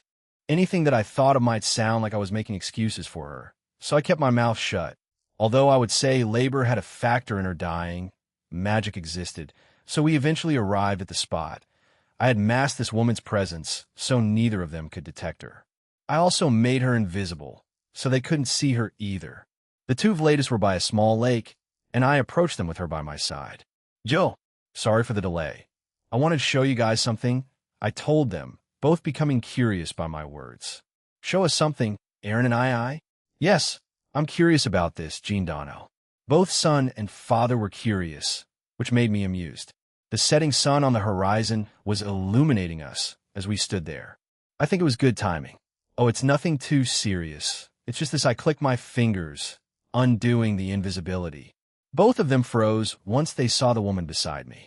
She had medium-length gray hair that reached her shoulders, light pink eyes. She wore a short white frilly t-shirt, a long light blue skirt, and brown moccasin shoes. Furthermore, she had a little blue pendant around her neck as she smiled at the two of them. Hello, both of them embraced her at the same time, so I took that as my cue to leave. As I left, both of them began crying. They probably held back since they didn't want me to hear them. Gasper started doing that more since he stopped crying so often around us. Once I arrived back in the city, Valerie was waiting for me. It's done? She asked. Yeah, it's done, I replied. She came over to me and hugged me too. Let's go then. They'll join us later. She pulled me away, and we joined everyone else who was waiting for us, since this was going to start a bit earlier than yesterday. It was chaotic like last night, but we were now going home. There were several people passed out all around us, and some were quite tipsy or drunk too. The rest had rejoined us as the party was in full swing, and Kanami, who was enthusiastic about it, had become blackout drunk and was now sleeping. Please come again, Jean. You and everyone here are welcome with open arms, said Carmilla. Yes, it seems our people have also warmed up even more towards you and outsiders, but it will definitely take time. Added kiss shot. Dracula was also passed out, as he had drunk a lot of alcohol earlier, so he couldn't join us. We'll try, but for now, this is goodbye, I replied. We waved goodbye one last time, and I teleported everyone else back to their respective places, and then the rest of us to my home. The Vladi family was back together, and they profusely thanked me earlier. Gasper's mother, Lena, would stay here with Gasper's father, Flaviu Vladi, and they planned on marrying hopefully within the year, and we would be invited to it. You could say the Vladi family got their happy ending. Third-person point of view, is everything ready? Asked a man with a unique mustache. In a week we will be. We're attacking 2 fronts after all. We'll provide assistance to you, but we'll focus on the place I want to attack, replied a female monster with a teddy bear. That's fine. As long as I get to try again, that's all that matters. Well, it's the supernatural side that I want to attack this time, though, perhaps a bit in the human world, replied the man. The female monster turned around and giggled. Whatever you say, Hitler, I'm no longer a regular human. Black Alice. I can do so much more now. Chapter 9. Part 1. A day with the Hirawas Fusey Hirawas soliloquy. When you're an introvert and a quiet person, you tend to have fewer friends and interact with people less, or at least speak with certain people that are in your wavelength to say, or, I guess, vibe with. That's what they call it, right? Maybe I'm just strangely traditional in that sense. But the longer I live, the more I find that the things I like doing and the things I believe in tend to be outdated. However, I've been trying to stay up to date on several things in my life now that I'm no longer alone. Alone. Yes, I've been like that my whole life, but for me, it wasn't a lonely existence. For one, I love reading. I'll read anything, regardless of the genre, prose, or language. Although that last point has been remedied with magic, and my recent boyfriend gave me the ability to read any language I wish, including those in the supernatural. I don't feel alone anymore because of my new life. In just the last few months, because of a certain individual who changed everything in our society, he's made it a lot more fun. The people I met, the new people I consider friends, I don't think I could ever thank him for it, although he isn't the type to ask for it. Maybe he just affects those around him, but everyone is quite mindful of each other, even if they disagree at times. Even if they fight from time to time, at the end of the day, they would usually make up. It's not complete harmony, but it's close enough to it that even in such a big household, we get along better than most and have fun while we're at it. But looking at this letter in front of me, I was in a peculiar quandary. This letter was sent by my father, who a few months ago became involved in the supernatural, and after that event, he was permanently involved in it. Since becoming a magician, I didn't want my family to be involved in the supernatural, but I knew that at some point they'd be forced into it, whether I or they liked it or not. He sent me a letter detailing that he wished to see me. It had been a few months since I last visited home, and he said he would like to see me. A few days ago, I sent him a text saying that I was in a relationship, and the first thing he asked was, "Is it with that middleman person?" Which in hindsight shouldn't have surprised me. My dad is the type to look into many things that pique his interest. The supernatural was the newest one. He had kept his promise to keep it a secret from the rest of the family. And Aaron had given them protection that day by having around 100 shadow soldiers on standby in their shadows. I made my dad aware of this, and he was quite excited, which was surprising to me. Although now that he has sent this letter, I shouldn't be. But in it, he requested that I bring my boyfriend, whom I've only been dating for a few days. To top it off, he had told the rest of the family, so why would he want to? I mumbled to myself. "Indeed, your dad's a pretty fly person," said a voice behind me. Hastily turning around, I saw Aaron there. He held his hand up and said, "I came. You needed me for something?" Well, I can guess for what after reading that my face immediately heated up and I felt myself blush. However, I couldn't deny it, and I nodded. Please accompany me to my home." He pulled up his non-existent sleeves and smiled at me. "Looks like I'm meeting the Hirawa family. Time to put my game face on. So when is it?" Looking over the letter, Dad didn't give a specific day, so I brought my phone out and texted him. He responded a few seconds later, to my surprise. Dad usually takes longer, but it seems he had free time today. The text essentially said, "Tomorrow, your mother and I have a day off." Aaron saw this and chuckled. "Tomorrow it is then. I'll inform the rest," he said, and we spoke for a little bit longer before he left my room. Now that I think about it, this was his third time coming into my room. I sort of asked for him to come here after I received my letter from my dad, and when I looked around, it was a bit messy with books laid all over it, from a floor to my desk and shelves in a not-so-tidy order. Usually it's a lot tidier than this, but I was looking for a specific one a few days ago, and it became like this. I should have prioritized cleaning after I found it, but I let desire take over me, and I read it and completely forgot about it. Before I knew it, I was rolling around on my room's floor, regretting everything about my life and being embarrassed about it, even if I knew that he wouldn't care and would help me clean it if I asked. But if I did, it would feel like I was taking advantage of him. Am I overthinking it? My thoughts were about to continue like that when I heard a knock on my door, so I quickly got up and opened it. To my surprise, Lavinia-senpai was there with Akino, the devil I was in a pact with. Lavinia-senpai and Akino-san, how can I help you? I asked a bit flustered. Lavinia-senpai giggled at me and said, "We are here to help you deal with the upcoming family meeting. Natsu and Kinami, are coming over in a little while." How did it spread that fast? I asked, shocked. Aaron didn't seem to be the type to spread this, so I don't think he told everyone. With a wry smile on her face, Akino-san said, "Didn't you see the black cat on Aaron's shoulder? Kuroka was with him." Huh. I swear I could hear Nai ha ha ha somewhere in the house, just now. I should have been more diligent. I shouldn't have let my emotions run wild. This was my fault entirely. Although I should have also said that he should have come alone. But it's also his fault for just bringing her. I can't be mad at anyone. You didn't see her, did you? Lavinia-senpai asked with a strained smile. And no, I was too distracted, I replied. Fufu, give me a second, Akino-san said, and walked away while muttering here kitty, kitty, and then a few seconds later, we heard a thunderous roar along with a woman screaming. Nya, owa, akanu whyy nya. The screams of Kuroka echoed throughout the house, yet no one did a thing. You could say this was a normal occurrence here. Shall we start without them then? She asked while ushering me into my room. Oh, okay, I replied, still shocked by the events that just occurred. Will my visit to my parents be all right?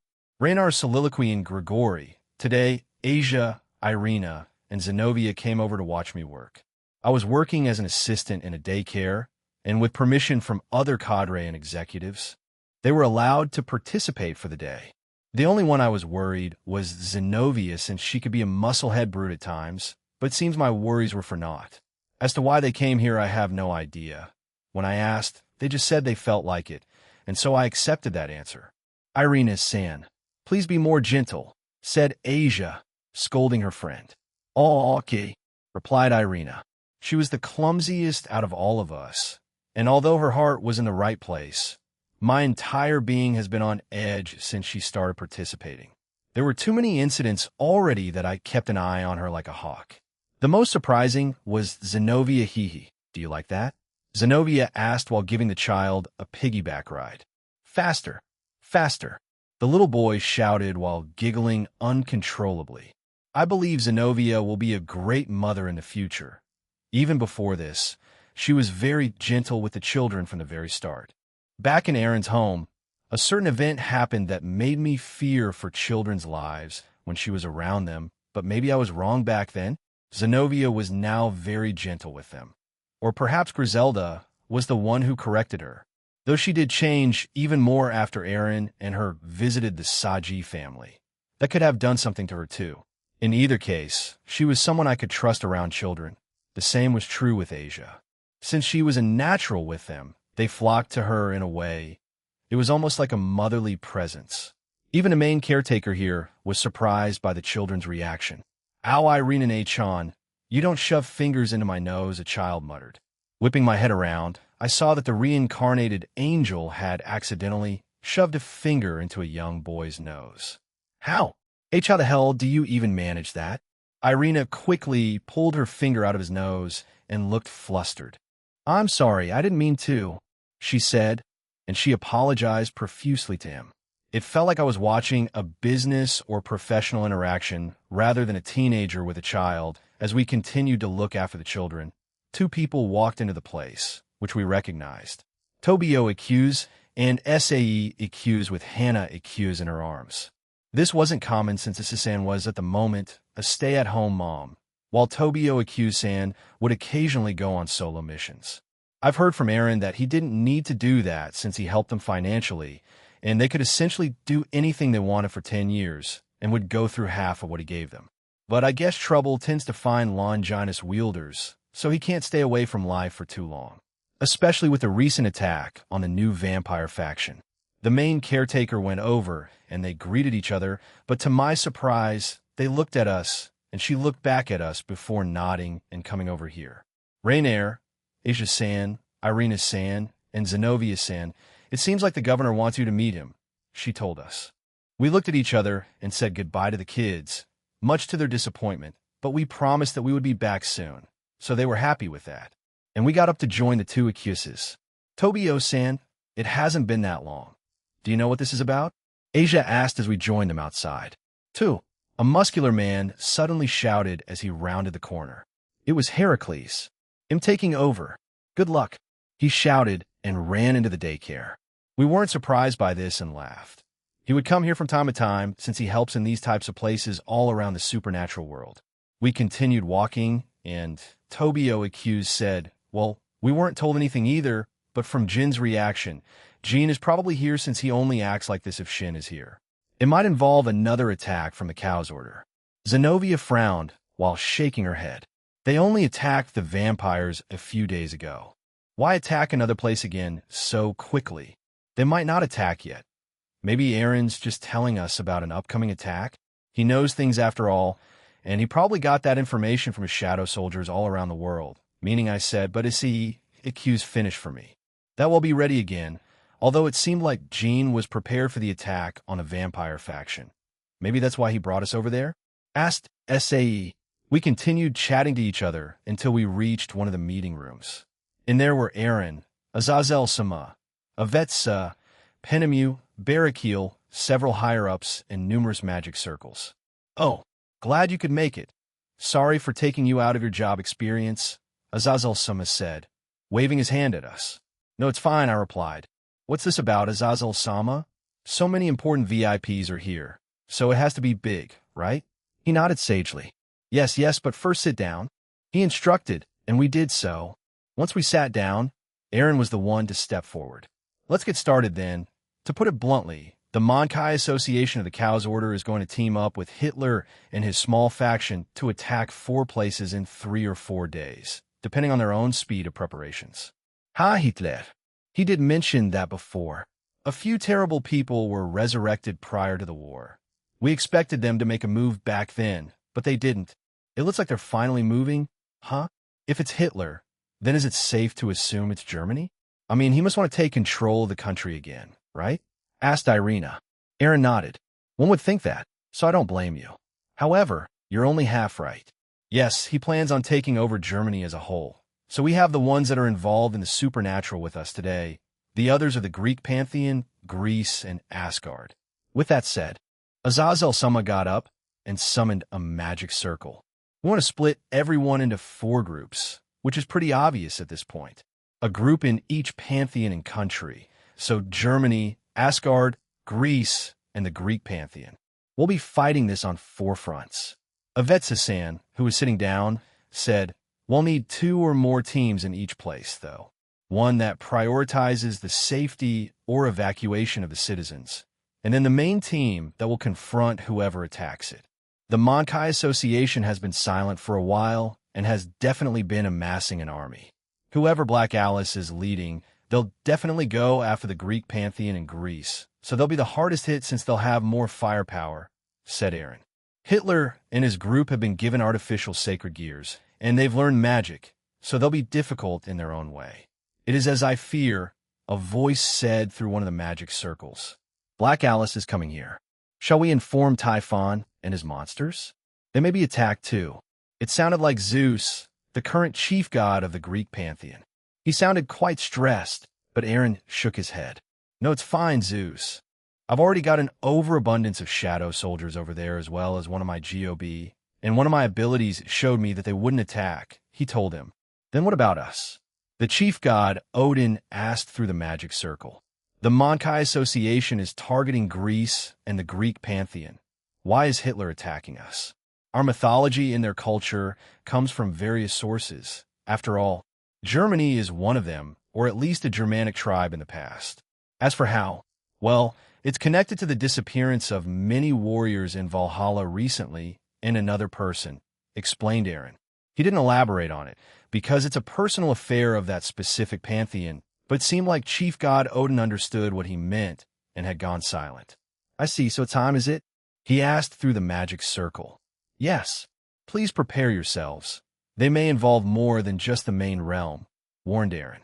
After that, we spoke a bit more about the specifics of it and who would go where. They then said that they would inform the rest in the coming days, and that we should prepare too.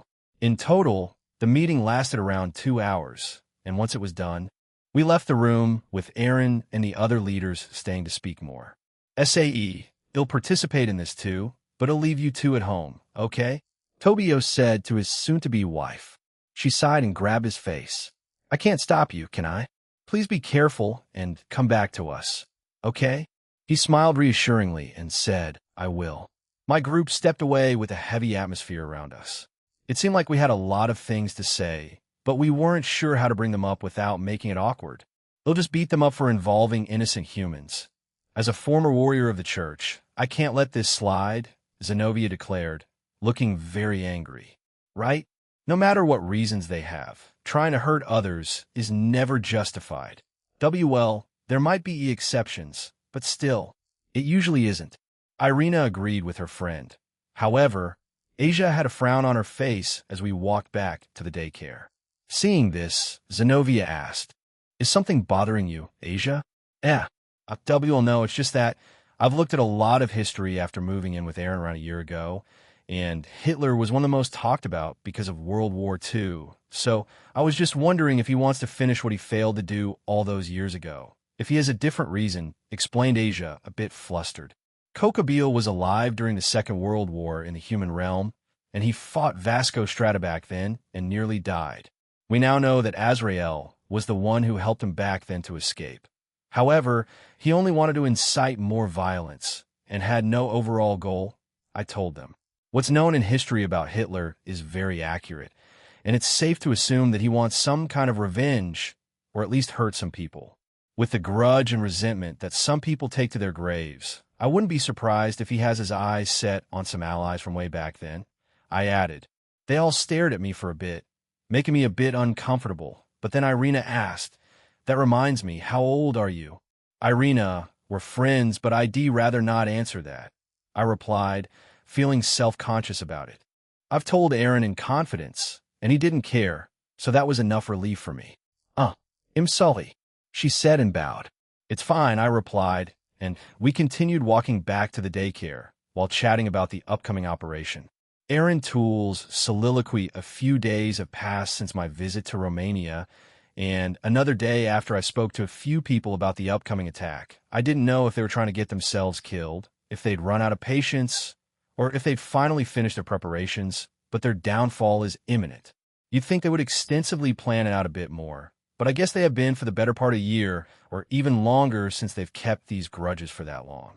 However, today, we didn't bother with that since I was going somewhere else. Beside me was Fusey Hirawa, wearing a light blue line dress, light blue bow sandals, a bit of lipstick on her face, and a ribbon on her wrist. I saw her earlier without her seeing me, but Lavinia saw me, so, with her dragging me back into my room, she had me changed essentially. I wore my, what I call, middleman outfit, since it seemed a lot more appropriate than just wearing a hoodie, sneaker, and jeans for this occasion. My goal was to look casual as well as relatable to the rest of her family that wasn't part of the supernatural. That's a rational reason for wearing that, right? Well, that's what I think, but Lavinia had other ideas. Fusey's family lived in Japan, in Mie Prefecture, in a little town called Tamaki. Tamaki is an inland municipality located in the Eastern Kii Peninsula, near the geographic center of Mie Prefecture. Springtime in Tamaki features cherry blossoms, rice fields, persimmon trees, nurseries, and vegetable fields growing daikon, cabbage, and more. There are many forests that have been designated as wildlife protection areas. In other words, It's not a tourist attraction of any sort. Furthermore, Tamaki has 4 public elementary schools and 1 public middle school operated by the town government. The town does not have a high school. There is 1 special education school for the handicapped operated by the Mie Prefectural Board of Education. So without Fusey telling me that, she must have had to go to a different town for high school, which makes me wonder how her family is doing in such a little town. Its community must be tight-knitted well, as tight-knitted as a Japanese town can get. I don't think they're as open to each other as Western places, but I've only lived here a year, and Kuo is a unique place, so I'm not that well versed in the topic. Looking back at Fusey, she had been fidgeting there and seemed even more nervous than a few seconds ago. I felt glares from the girls. Maybe I shouldn't have just left her there without saying anything. Sorry about that. I was just thinking of ways to introduce myself to your family. The way I did it with the Minagawas was, well, interesting, I explained. I lied and told the truth, and when I met Natsum and Kanema's family, it was an interesting experience. Oh, okay. Yuama held her hand and asked, "Shall we get going then? You'll be the one guiding me once we get there." "Yes, leave it to me," she replied enthusiastically. Was she that excited to go back to her hometown? Tamaki had a population of around 15,000, so there weren't too many people that lived here since most of the young adults moved out to the bigger cities. Not to mention the lack of certain buildings and facilities, it wasn't a great place to live. If I'm being honest, it might become a ghost town in the future. I'd like to avoid it since that's where Fusey's family lived, but that's just how things are. As I said, if I can do something about it in the future, I will. Perhaps adding certain shops to add more job opportunities here would be a start. So, my restaurant is being built and integrated into Uebami's Inn in the Shinto Pantheon. So once that is done, I'll focus on this place and several others to expand my business. Fusey looked around the place, taking in the nostalgia. The place we teleported to wasn't that populated. Hell, I could barely feel people around us, so this place was ultimately empty. After a few more seconds, Fusey began to pull me away. We stepped onto an empty road and began walking in a certain direction.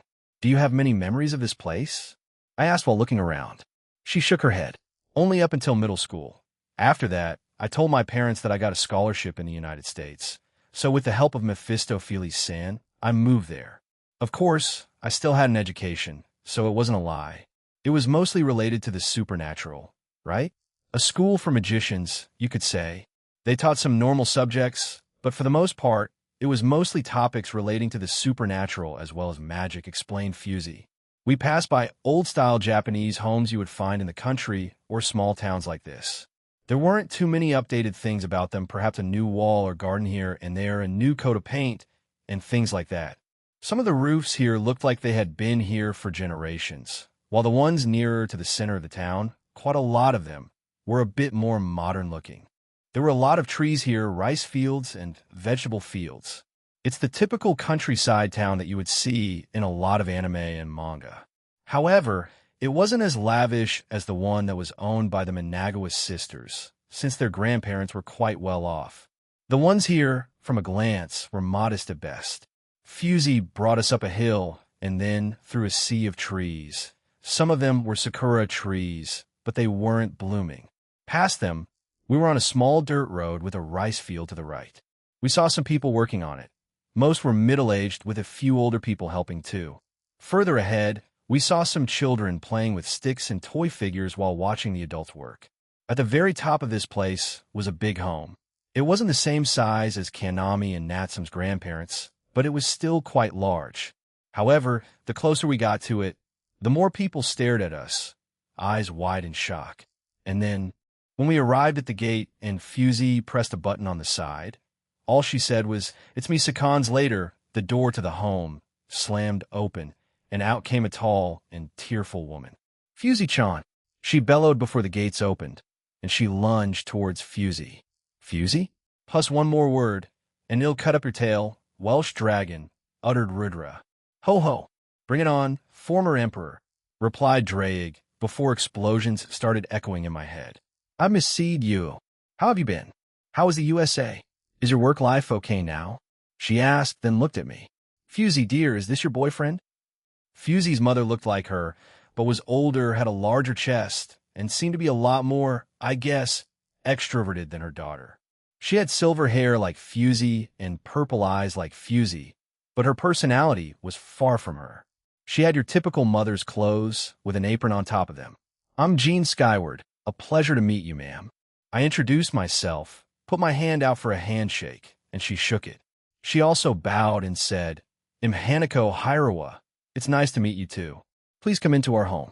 Her mother, Hanako, let go of my hand and skipped back to her home, with both of us following her. However, Fusey herself was quite embarrassed by this interaction between us. "I'm sorry. My mother is a bit eccentric. She's the opposite of Dad.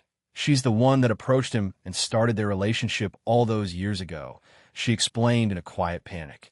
"It's fine. It's great having a family like this, although it may be a bit troubling for an introvert like you," I replied and chuckled. She seemed relieved in a way, so I held her hand as we entered her home. The inside of her home was, well, normal. Like your typical home, the first place we were greeted was the entrance hallway. It was a bit larger than most, though. There were 2 tables beside the doorway with hanging racks to put coats on, and on the opposite side was a dedicated place for shoes, unlike the typical Japanese household where you would leave your shoes at the entrance. Fusey saw me, looked at it, and said, "My family is a bit strange. They have a mix of Japanese and other countries' cultural preferences in our home." "I like it," I replied, and we took our hose off before going further inside. But as soon as we did that, 2 younger children came running out. 2 girls, and behind them came out another one. She seemed just a few years younger than Fusey. "Fune ish here," the one on the left shouted. "America," the one on the right shouted. "Calm down, you two," she said, softly glaring at them. "Welcome back, Fusey. I take it that he's your boyfriend?" "Yes, he's Jean Skyward," replied Fusey. In turn, I held my hand out. "The name's Jean. Nice to meet you." "Fumi Hirawa. Nice to meet you. And please take care of my older sister," she said, shaking my hand. Just then we heard their mother calling them to what I assume was the kitchen or dining room, and they all ran away. "The twin on the left is Iko, and the twin on the right is Iko," she told me. Iko, like her mother, other twin, and older sister, looked like Fusey. Honestly, they looked like mini versions of her, and it felt a bit strange looking at them. The difference is that Iko had golden brown eyes, while Iko had the same purple eyes as the rest. But Iko had silver hair, while Iko had black hair. "Fusey, Jean," a voice called out to us. From the doorway where those guys came out, a man stood there, gesturing for us to follow him. He had short black hair and golden brown eyes. "I see. So he's the father, since Iko had his eyes and Iko had his hair." With Fusey pulling my hand, we went over to him and entered the room. To put it simply, it was the living room, or perhaps just one of them. Their dad was around 58 and looked quite muscular, perhaps with all the work in the fields. "It's a pleasure to finally meet you, Jean Cohen. I'm Omizo Hirawa," he said, shaking my hand. "Likewise. So, is there a reason why you wanted to meet me?" I asked. Sheepishly, he brought out a plushie of my boosted gear scale male and asked, "See, can I get it signed by you? He's a fawn." Fusey let go of my hand and walked over to her father before grabbing his cheeks and pinching it. "You call me home just for this?" Fusey W8. "No. Why your mother wanted you home too, so I thought I may as well kill 2 birds with 1 stone. All right?" He tried to explain himself, but Fusey was having none of it. The normally calm, quiet, and collected Fusey was angrily squeezing and pulling his father's cheeks like toys. He had tears in his eyes as he kept holding out the plushie until I took it and summoned a pen before signing it. Who would have thought, huh? I looked at the plushie for a few more seconds before Fusey let her father go, and I handed back his item to him. "Thank you, Jean Cohen, and I'm sorry, Fusey, but what I said was true," said her father while awkwardly rubbing his cheeks. Fusey wasn't truly upset, but she felt a bit awkward about it, although I can understand where she's coming from. She informed her father that she was in a relationship, and then he or they invited her and her boyfriend back to their home for a little meet and greet. But in a surprise turn of events, her father had his own reasons and wanted his autograph instead. "He must have done quite a bit of research on you then," said Albion. "Most likely," I replied. looking at the two still bickering back and forth with each other. Is lunch, Mama said, Iko said while coming into the room. Oh, why's that? She asked and pointed at the plushie in her dad's hands. Both the eldest daughter and father froze, unable to find an answer. I crouched down, summoned another behind my back, and produced it in front of her. It's from my company. We call him Welshie, and he's the first plushie that we made. I asked your dad if he could check it to see if other kids would like it. Do you want one? I asked. Iko enthusiastically nodded her head, and I gave it to her. She hugged it and said, "Thank you. Lunch is ready." She then ran out of the room. Ah, Welshie, do you hear that, Drake? Shall we have lunch then? I assume you haven't eaten yet, mumbled Omizo. No, we haven't. We thought it would be better to come here on an empty stomach, I replied. Happy with our answer, we walked out of the room and went into the dining room. Omizo took a small detour to hide the plushie. The dining room was just across from the living room, so our journey there wasn't long. Once in there, as I suspected, both the dining room and kitchen were merged into one last room. In the middle of the room was a large table with numerous chopsticks, bowls, and plates of food. Ada, welcome. Please take a seat, and we can get started, said Hanako, while patting her apron off. All of them sat on their designated seats, and I chose the seat beside Fusey. After getting comfortable, Fumi began giving everyone their portions, including me. The food she served was just the typical Japanese cuisine for lunch things I was used to eating, especially if Rias requested it. We all said, thanks for the food. Before we ate, everyone, minus me, chatted about countless things and caught up with Fusey. Once that was done, they turned to me. I heard you gave Iko-chan a plushie. Veljukon. Was it? Asked Hanako. Yes. My business was originally going to be a restaurant, but ITLL eventually changed to something more than that. Welshie is just a product I made in advance to see the reception from children. I explained, going into a bit more detail. Once my explanation was done, she looked at Fusey and said, "You told us a bit about him, but not about his restaurant. We should go there in the future." WL, we weren't really a thing back then, so I didn't let's do it within the week. Omizo added, interrupting Fusey. He was all in on this, and the others, including Fumi, the younger sister of Fusey, was excited. Fusey herself awkwardly smiled through it all. She seemed to get along with her parents and siblings, but their extrovert aura seemed too much for her at times. This made me question a lot of things, but how did she even deal with the girls at home? They were, at times, even more chaotic than this. Once our short lunch finished, I noticed that Iko had an envious look on her face the entire time that Iko had her plushie of my boosted gear scale male. So I walked over to her and crouched down. You know, Iko-chan, I have a friend for Welshie. His name is Vanishie. I planned on waiting until it was better made, but I think Welshie might be lonely without his friend. Do you want him? I asked. Bahahaha. Vanishie, do you hear that, Albion? I'm not going to hear Rudri, right? Asked Ridra. I did not answer him. I had no promises to do that. Iko stared at me as I brought out another plushie of Divine Dividing S-scale male. She reached out, and I handed it to her. A smile adorned her face as she hugged it. Thank you, Oni-san, she said before running towards Iko and playing with her. They both seemed happy with their new toys. And you say you worry about being a father in the future. You'll be fine, said Ridra. Maybe I'm just overcompensating, but I do like to think I'm being natural at this rather than forcing it. But only time will tell once I'm old enough and have my own children. There were a few whispered conversations behind me, but I ignored them and turned around before walking to the sink. Would you like help with this, Hanako-san? I'll take up that offer. Jinkan, she said happily, and we started washing the dishes together while chatting about this and that. We were done after a few minutes, and when I turned back around, I found Fumi was the only one there. We could hear from a nearby room, presumably the living room, that the rest were in there having fun. Vinkun. Yes? I looked back at Hanako. Fusey has always been a bit standoffish, so I do like to ask, are you serious about her? She asked seriously. If I told her about how I felt, would I come off as too strong? I should give her an answer that's suitable for my age and somewhat realistic, right? But I had a strange feeling that Hanako would see through it.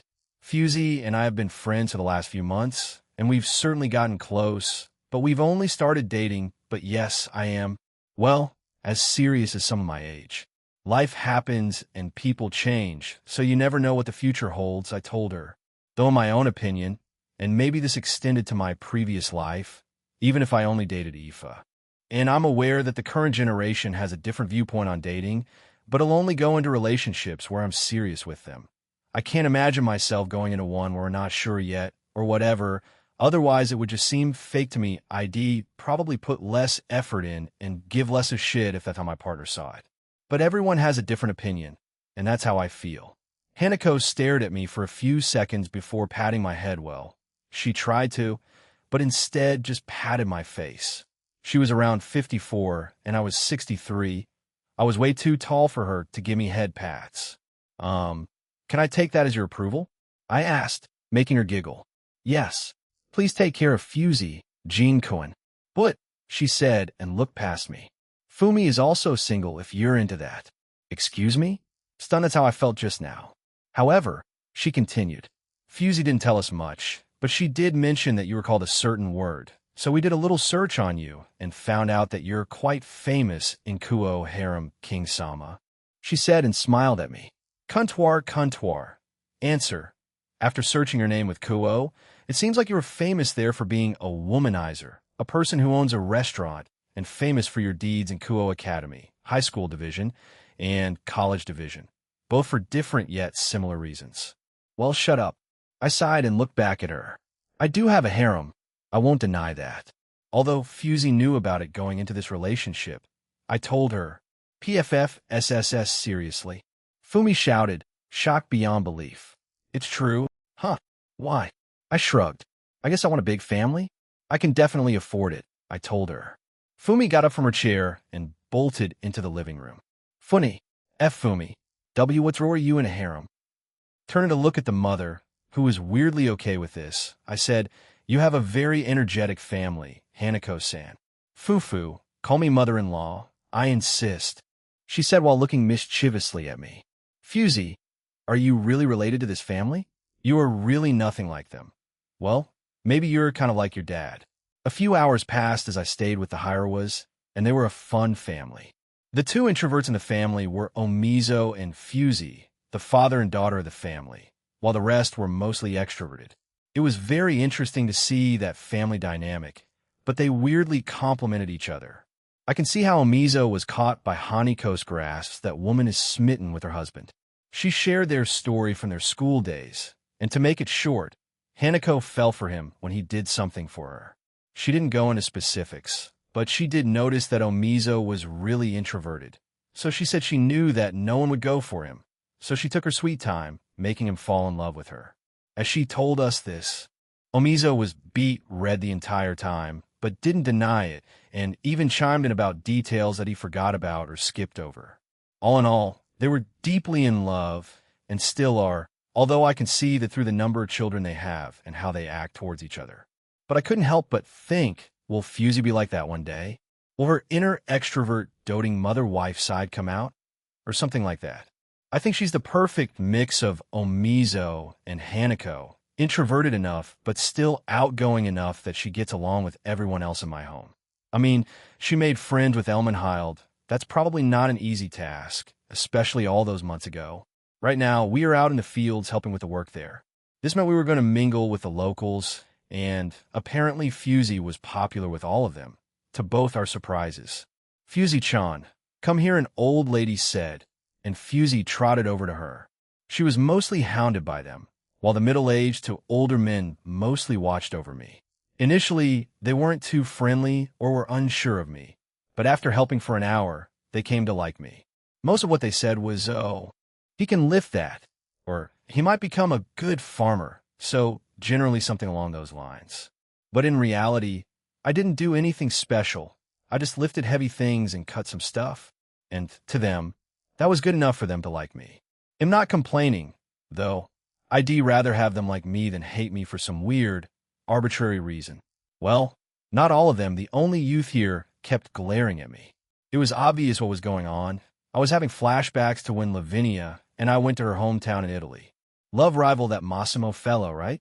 Yeah, he was easy to deal with. Will this young man be too? Inquired Rudra. Finally, like on cue, he marched up to me. There were still a few older men around me talking to me, but he interrupted all of us. You're Gene, right? What's up with you and Fusey-chan? He asked. One of the older men looked at him and sighed. Come on now, Tadasu, don't be like that. He's a guest here. Still glaring at me, he introduced himself. Tadasu Ihara. I'm in love with Fusey-chan, and I plan on professing her love the next time she comes here. And today's that day. So, I ask you again, who are you, and what's your relationship to Fusey-chan? There it is. God damn it, I knew it, screamed Drake.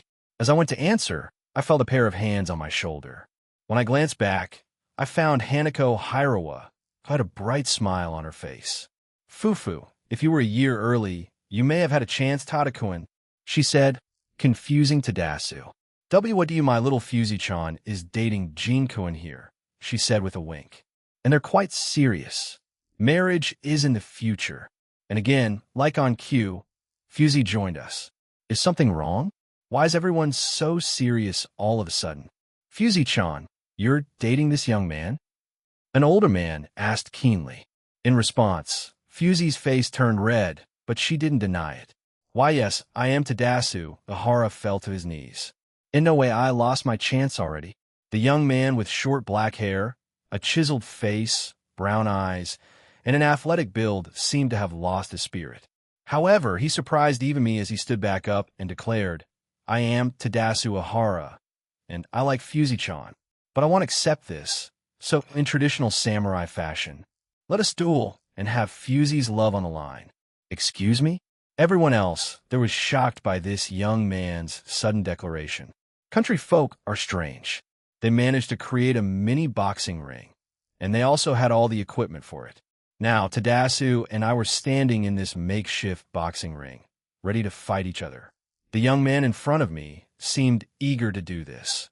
Earlier, Fusey had no say in any of this, nor did I since Hanako wanted this weird drama to happen. Omizo gave me a guilty look earlier and kept profusely bowing in my direction. It's not like I mind, but why do people want to fight me for the weirdest things? From my avatar's memories in college to back when I attended the high school division, it's nearly always like this. Aaron, I'm sorry about this. I should have noticed Tadasu-kun's feelings for me back then, Fusey said tiredly. I punched my gloves together and laughed. It's fine. It's just a bit of fun. It's nothing too serious, a bit of entertainment for your little community. I promise I won't hurt him, I told her. Thank you, she whispered, kissing my cheek. I looked back at her, surprised. She smiled at me while sporting a blush. Hey, no cheating with the grand prize. An old man shouted, then laughed. Tadasu glared at me with the fury of 1,000 suns. He was quite serious about this. I'm doing this for you, Fusey-chan, he bellowed before beating his chest 4 times. Fusey awkwardly smiled at him before walking away from the ring. A middle-aged man walked up to the middle and said, Honestly, I don't know how these work, but whoever is knocked out first loses. So good luck. He then walked back to a small table and struck a bell. With significant speed, Tadasu charged towards me and sent a jab towards my face. With a slight movement, I avoided the jab. He continued this while mixing in a few uppercuts and strikes towards my chest, which all missed. Huh, the city boy can't fight, huh? A man asked, impressed by me avoiding the attacks. Also, what makes city people unable to do these things? Maybe it's just the mentality some people have here in the countryside. I mean, I lived in towns and cities all my life, including my previous life. As these thoughts circulated in my mind, I kept avoiding Tadas's attacks, and it increasingly made the young man frustrated. After another jab that missed, he backed away and asked, Why aren't you attacking me back? I could only awkwardly smile back at him. If I did, I would accidentally knock you out. My man, I can't do that. Or should I end this? They did take time to set this up, so I'd feel bad if they just had to take it all apart after just putting it together. Don't mock me. He shouted, enraged, and ran towards me again, but this time he was less composed and more reckless. His strikes used up all his power. Every punch was meant to be the finish blow, and it was clear that he was using up his stamina very quickly. He started to sweat more. Every time I dodged his punches, he could exhaust himself even further. His own mental gymnastics were probably weighing him down too, so he was degrading faster than he should be. A balance of a healthy body and mind is what I usually recommend. After he threw another wild haymaker at me, I dodged it again, pulling my arm back. I punched his chin, and he stumbled back and landed on his ass. He looked dazed and unsure what was going on. "Oh, he's down," the men cheered. Tadasu himself was confused but also became madder. He wobbly got up and stumbled his way forward before throwing another punch at me. Again, I dodged it and lightly tapped his back, and he fell on his face. "Shouldn't this be the end?" I asked, looking at Tadasu, who had his face planted on the ground. However, the young man defied the odds and stood back up. "I'll give you Fusey-chan," he said while wobbling on the spot. I'm technically already dating her, but I doubt that would get through his mind right now, so there's no point in saying it. Even when I looked at Fusey, she seemed troubled by all of this, and her mother was just fawning over the situation. That woman was definitely chaotic, good, or neutral. It would be wise to just end it. Otherwise, that young man will just needlessly suffer, advised Albion. "Yeah, I might as well," I replied, walking over to the young man. He got ready as best he could in his current state, and once I got close enough to him, he sent a powerful and speedy punch towards my face. I dodged it by moving my head and, with a single fluid motion, striking him with my right fist in the face, knocking him away. He crashed in a group of men, some even catching him. Truthfully, I just lightly tapped him. Instead, I used some sleeping magic on him, but to normal humans, it looked like I knocked him out with a single punch. Like I said, this was way too random, and I didn't want to hurt the guy. Hopefully, he'll settle for someone else. Maybe even Fumi, Fusey's younger sister. "I win, right?" I asked, standing there waiting for them to react. The city boy won. Haha, Tadasu was the strongest guy in this city. He even won against Hendrik over there, said an old man, pointing at a very buff and tall middle-aged man. I had seen him earlier, and he was the stereotypical tall, buff, but very friendly person. It looked like he wouldn't hurt a soul, even when he had such a body on him. But Tadasu won against him. I wonder how he did it. Or perhaps if he wasn't emotionally disturbed. He was a good fighter, or at least by human standards we hadn't changed into boxing gear, so we were just in our normal clothes. Well, I didn't. He, however, took his shirt off and showed off his six-pack, maybe trying to appeal to Fusey. "He's out like a light, but yeah, the winner's Gene Boy," said someone, and the men cheered before carrying the sleeping Tadasu away while laughing. As they carried him away, Fusey's sister, Fumi, went with them. Our eyes met, and she blushed, knowing full well what I might think of that situation, but in the end, I shrugged it off. What a weird love square. Tadasu likes Fusey, but Fusey is dating me, and Fumi likes Tadasu. The type of rom-com you don't want to be involved in. It can cause a lot of hurt feelings if not handled well. Teenagers aren't the smartest in the world in that regard. They need more life experiences before truly understanding shit and the world around them, I replied. I finally took my gloves and other gear off before walking back to the Hirawa family. Well, I won. It's not like I wanted to fight Tadesako in the first place, though, I said while looking at Hanako, who in turn cutely stuck her tongue out at me. Iko and Iko put their hands up along with their plushies of Vanishi and Welshi, and both shouted, "Oni-ai-chan won again, Tada and I." Iko then asked, "Are you going to kiss him, Fone?" "Reward. Kiss for reward," said Iko. The twins then giggled, making Fusey blush. She then lightly scolded the two as we went back to their home. The plan was just a day visit, but we may end up staying here for the entire day and night. So we'll definitely stay the night, though I doubt we'll be allowed to sleep in the same room unless Hanako says something about it. A few hours later, the sun was setting, the twins had fallen asleep, and I was helping cook dinner with Hanako. Fumi had come back and was speaking to Fusey about the situation earlier, and Omizo was in the dining room speaking to the both of us. "Did you use magic earlier?" Hanako suddenly said, surprising both Omizo and me. "Mage honey, how do you?" She giggled, looked back at her husband, and said, "You're not that good with hiding things, dear. I saw a lot of your research on the supernatural internet and also saw the text between you and Fusey. I wanted to see it for myself, how the cool middleman and dual dragon emperor does things, especially against us normal humans. Damn, this woman is something else. I'm truly sorry, Jean-Quinn, said Omizo behind us. I chuckled and shook my head. It's fine, it was bound to come out. But to answer your question, I used sleeping magic on him. I didn't hit him that hard, but I used enough force with another type of magic to knock him away towards the older men and use sleeping magic. You should be sleeping until early next morning, I explained. Fufu, I'm glad Fusey will get a husband like you, she said, softly elbowing my side. It's too early to talk about that, but I would recommend you don't go any deeper about the supernatural if you don't want it knocking at your doorstep. Of course, I already have protection on your whole family, so you don't need to worry, but ignoring everything I said, she asked, can we watch the tournament games? That's ongoing, right? A tired sigh escaped my lips. Yes, I can help you with that, but since Fumi and the twins have no idea, please watch it in your bedroom. I can even create a TV in there for you. Done deal. Future son-in-law. I can't wait to watch Fusey-chan's matches, she sang, and continued cooking. When I glanced back, Omizo was already bowing his head to me again. Dinner was interesting. Hanako kept making strange innuendos that she knew of Fusey's and mine's secrets, but either Fusey didn't catch on, or she was mentally checked out for the day and wasn't having any of her mom's crap. Fumi was confused by her mother, but she noticed her father seemed stressed.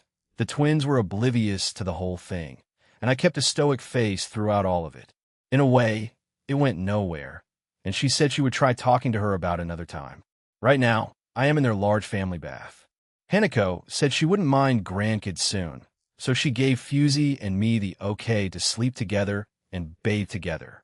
Fusey didn't give an answer, as she would just walk away while sighing. I hadn't mentioned that her mother knew about the supernatural, but I do plan on doing it when we go to sleep. However, her father, Omizo, didn't say anything about not being allowed to sleep together. Did he also approve of it? Fumi also didn't make a fuss about it, so I'm unsure of their stances on this. As I thought of these, the door to the bathroom opened, and in came Fusey, but behind her were the two twins. Ni. They both shouted before diving into the bath. Fusey had a troubled smile on her face as she explained, they insisted on coming. I'm sorry about that. It's fine, I replied. Come on, you too. You have to let Funasin scrub you down. They replied before going back to her. It was pretty surprising to see them still up. I know they're not toddlers, but being up this late is still they quickly cleaned themselves, washed, and then finally dove back into the bath. It was big enough that they could swim around because of their size. They even had small ducks with them. Fusey, who also finished, joined us too. I was already sitting there, so I made space for her, and she sat in front of me. Are they normally up this late? I asked. When I used to live here, no. But that was a couple years ago, so things may have changed. Fumi apparently bathes with them, usually, but since we're here, they insisted on joining us, she explained. Fusey came closer to me, and her body pressed against mine. We watched the twins as they played around while giggling at each other. She then laid her body against mine and looked up at me. Would you like something for winning earlier? She asked in a whisper. Are you really offering? I asked and she giggled. One more glance toward the twins, and we saw that they were distracted, so I leaned down and kissed her. Fusey was receptacle as she kissed me back with the same intensity. They're kissing. The twins shouted and then giggled. Fusey stopped our kiss as she looked back at them and tried to glare, but instead she was just pouting towards them, making them laugh even more, including me. We can continue later, I whispered to her, her face turning even brighter red. Do you two want the duck version of Welshie and Vanishie? I asked the twins. The legendary heavenly duck-ons are at it again, mocked Rudra. Yes. They happily played with them as I narrated a short but simple story about Draig and Albion being ducks. Keep the noise down, you two, but I wouldn't mind having grandkids soon. So good night, Hanako said before dragging her husband into their room. A few more hours had passed, and we were going to sleep now. The twins were put to bed not too long after bathing with Fusey and me. Fumi had been looking at me strangely the entire time, but was still friendly toward me. None of them were against me sleeping in Fusey's room, so I'm sleeping there for the night, even though they had a guest bedroom. These guys act like standard Japanese people at times, but on the other hand, they're completely different, and it's strange. I will admit, I like it, but it's still strange. Fusey grabbed my arm before dragging me into her room. Just like her room in Kuo, it was full of books, but it was a lot more subtle with her involvement with the supernatural. From where I stood, after closing the door, I saw some books hidden with illusion magic and others put in hard-to-spot areas with very little magic used on them. It's not that different, I mumbled while looking around her room. Well, time for bed, I said, stripping down to my boxer shorts. Fusey was already used to this, but perhaps being back in her own room with her parents and siblings, so close, made her a bit more self-conscious about the situation. Either way, it didn't deter her from her usual habits, as she also changed into more comfortable clothing blue-purple pajamas. She walked over to her bed, and like Lavinia, she tapped the spot beside her while hugging a pillow, silently asking me to join her. Chuckling, I joined her on the bed, and she immediately made herself the little spoon. The lights were still on, so I turned them off using magic. Once the room became dark, we settled in a bit more. By the way, I started. Your mom knows about the supernatural and about you. If you want to blame anyone, that would be your dad. Fusey sighed and turned around. We locked eyes, and she sighed again. Dad's always been clumsy like that, so when he found out about the supernatural all those months ago, I wanted to ask you to erase his memory. I knew he would dig deeper, and eventually his searches would be found out by Mom. Reaching out, I pulled her closer to me, and she sighed. I didn't want them involved. It's too dangerous. Well, maybe a lot less now because of many different reasons, one being you and your efforts. But still, there are still people out there that hate the idea and will go to any lengths to try to destroy it. It was a normal thing to worry about. Anything you're involved with, and if family members find out about it, and if they have enough interest, some of them will go snooping. The fact that it's about the supernatural ghosts, ghouls, devils, and things of that nature makes the normal person, be they skeptics or believers, definitely search more into it if it were real. Who wouldn't? Hanako Hirawa. This woman, I worry for her. Maybe I should have Shuri and Mom go talk to her about it, or even Venelana and Gondel. If they hear from her about the realities of it, she may back off. But I can only hope, since she seems to be the thrill-seeking type and wouldn't be deterred by this sort of warning. Iko, I don't want them to be hurt because of my involvement. Back then, I only wanted to get away from how stuffy this place was. As you saw today, I was nothing like my siblings or mother. The closest person I would relate to was Dad, but even he's a bit more extroverted than me, she explained and clutched onto my shirt. I always fell out of place here, but everyone was so kind, welcoming, and accepting of me, even back then, and that didn't change today. I never thought they cared about me so much, and the thought that they might have, during the war, it breaks my heart. She mumbled, shaking a little. Youth will blind you from appreciating what you have or have had.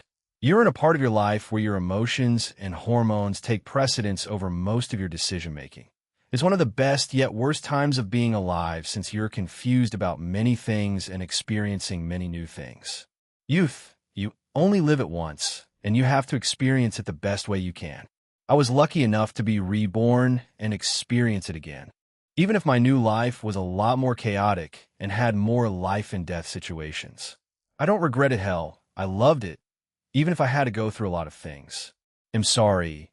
That was entirely my fault. I was incompetent and was slow in finishing my trials, I told her. But I won't let anything like that happen again. And hey, if your mom is so insistent on seeing the supernatural in the future, I can have her join the Mothers Association, and she should be fine in their care. Luckily, this made her giggle, and she looked up at me with a certain look I couldn't describe. I'm glad you came to Grauselber that day, she said, moving up closer to my face before kissing me. And that following you to form a contract with Akino-san was one of the best decisions of my life. With a warm smile on her face, she added, I always thought I would be alone, that I would live my life just like that, reading, getting stronger with magic, and then dying on a mission. But now I have so many friends, and even you, that it's a bit strange, but I love it. I want to do, Fune mumbled a tired little voice. When we shot up from bed, we saw the twins by the doorway, rubbing their eyes with the plushies I gave them earlier. They didn't say anything else, and just held their arms up to be picked up. I also got up and picked up Iko.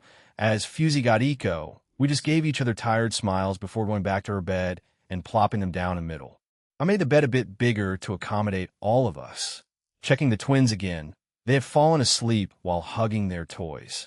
When I looked back at Fusey, she was blushing too. If you look at it like that, we seem like a family, though I didn't say it out loud. I just gestured for her to go to sleep, and she did.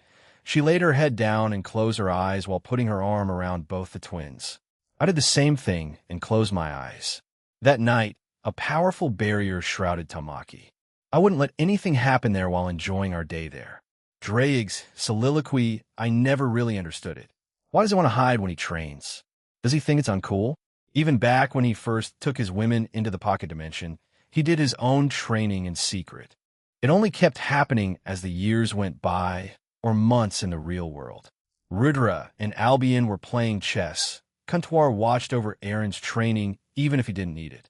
He gave me the excuse of keeping active when I asked him earlier when he came here. He had a fun day with the Hirawas, but he seemed a bit tense or stressed about something.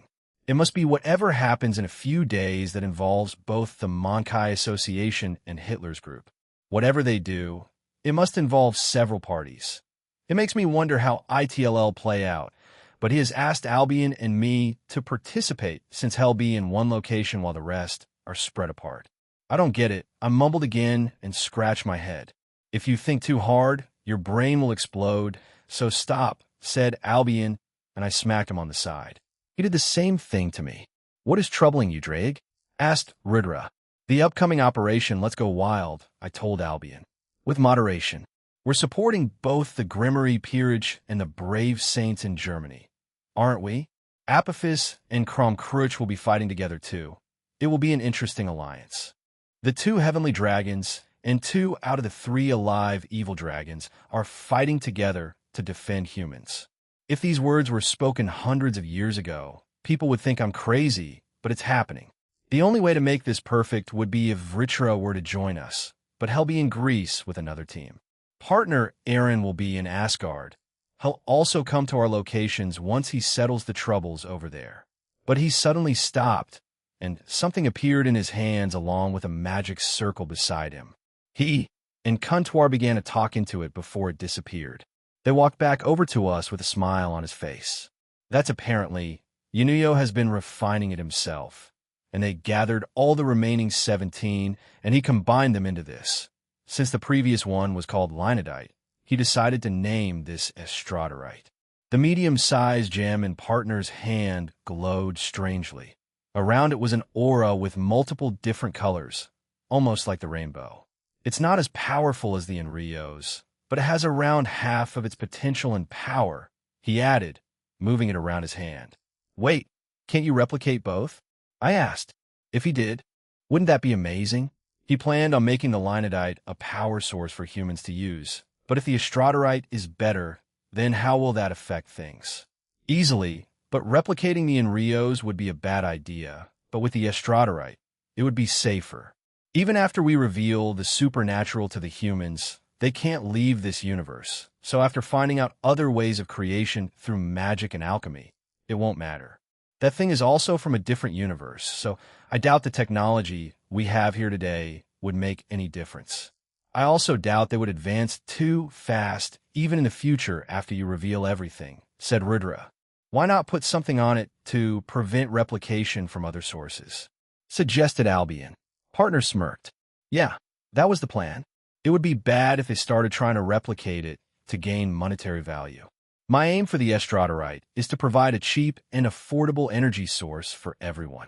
Will he be hated or loved then? That's what he has himself named for everything when it comes to the business. He'll use a different appearance when he announces himself as Gene and his original for Aaron. I wonder if people will be fooled by it, although humans have been fooled with much less, even from their own species, so this doesn't seem so unrealistic now that I think about it anyway. It'll get going. Daylight is coming, he said, beginning to disappear. Hey, we can go all out during the operation, right? Of course, barriers are set to deploy once everything starts. Just get the humans out of there and into the space I have ready, he said and disappeared. Can't we leave that to the shadow soldiers? I mean, that's what he probably has planned. We're just there to make sure it goes smoothly. Then we can run loose. Checkmate. Huh? Wait, what? He left us in the dark about what was truly going to happen on those days. I doubt ITL'll be too destructive, but maybe it has to do more for people if what he has alluded to becomes real. Then Freya, Asgard, Black Alice, the Greek gods, and Hitler may stir up a storm. Aaron Toole's soliloquy when opening my eyes. The first thing I saw were the twins still sleeping, but Fusey was already awake, stroking their heads. When she saw me awake, she put a finger to her lips, indicating that I stay silent. Who isn't that cute? A voice said. I looked up and saw her mother there, hand over mouth, giggled to herself. It's like a family. I really am going to have grandchildren soon after she said that. She closed the door, leaving a very flustered Fusey. We didn't do anything but sleep, so she's just teasing her. But when the twins woke up, it was Eco. Once she did, she asked, very sleepily and wise-talking, are the enemies attacking? Enemies? What in the world were you dreaming about? Eco? Reaching out, I stroked her head, and we both quietly laughed.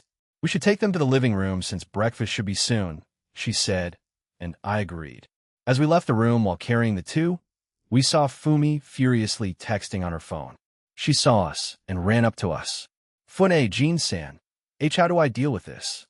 She asked, showing us her phone. And it were texts between her and Tadasu. However, it seemed like the young man had woken up and was texting her questions about Fusey and me. Eventually, it turned into questioning Fumi herself, and then his latest text was, then you date me. That way, I can live the experience, which seemed a bit messed up to me. Fumi liked him, but isn't this just him spiraling or being in denial? Fumi also looked quite upset. She must be happy, but at the same time, not really since she's being used to replace her older sister. No blood, no bone, no ash, muttered Fusey menacingly. K-Project. I didn't show them anime from different worlds yet, you know? How does she know that reference? You what? Fumi was even more confused by this reaction from her. Let's go speak with him after breakfast, Fumi. Aaron, please come with us, she said, and I just agreed. I haven't seen her like this before, so it would be better to comply and see it play out. Fusey-chan is going to confront Tadako-in?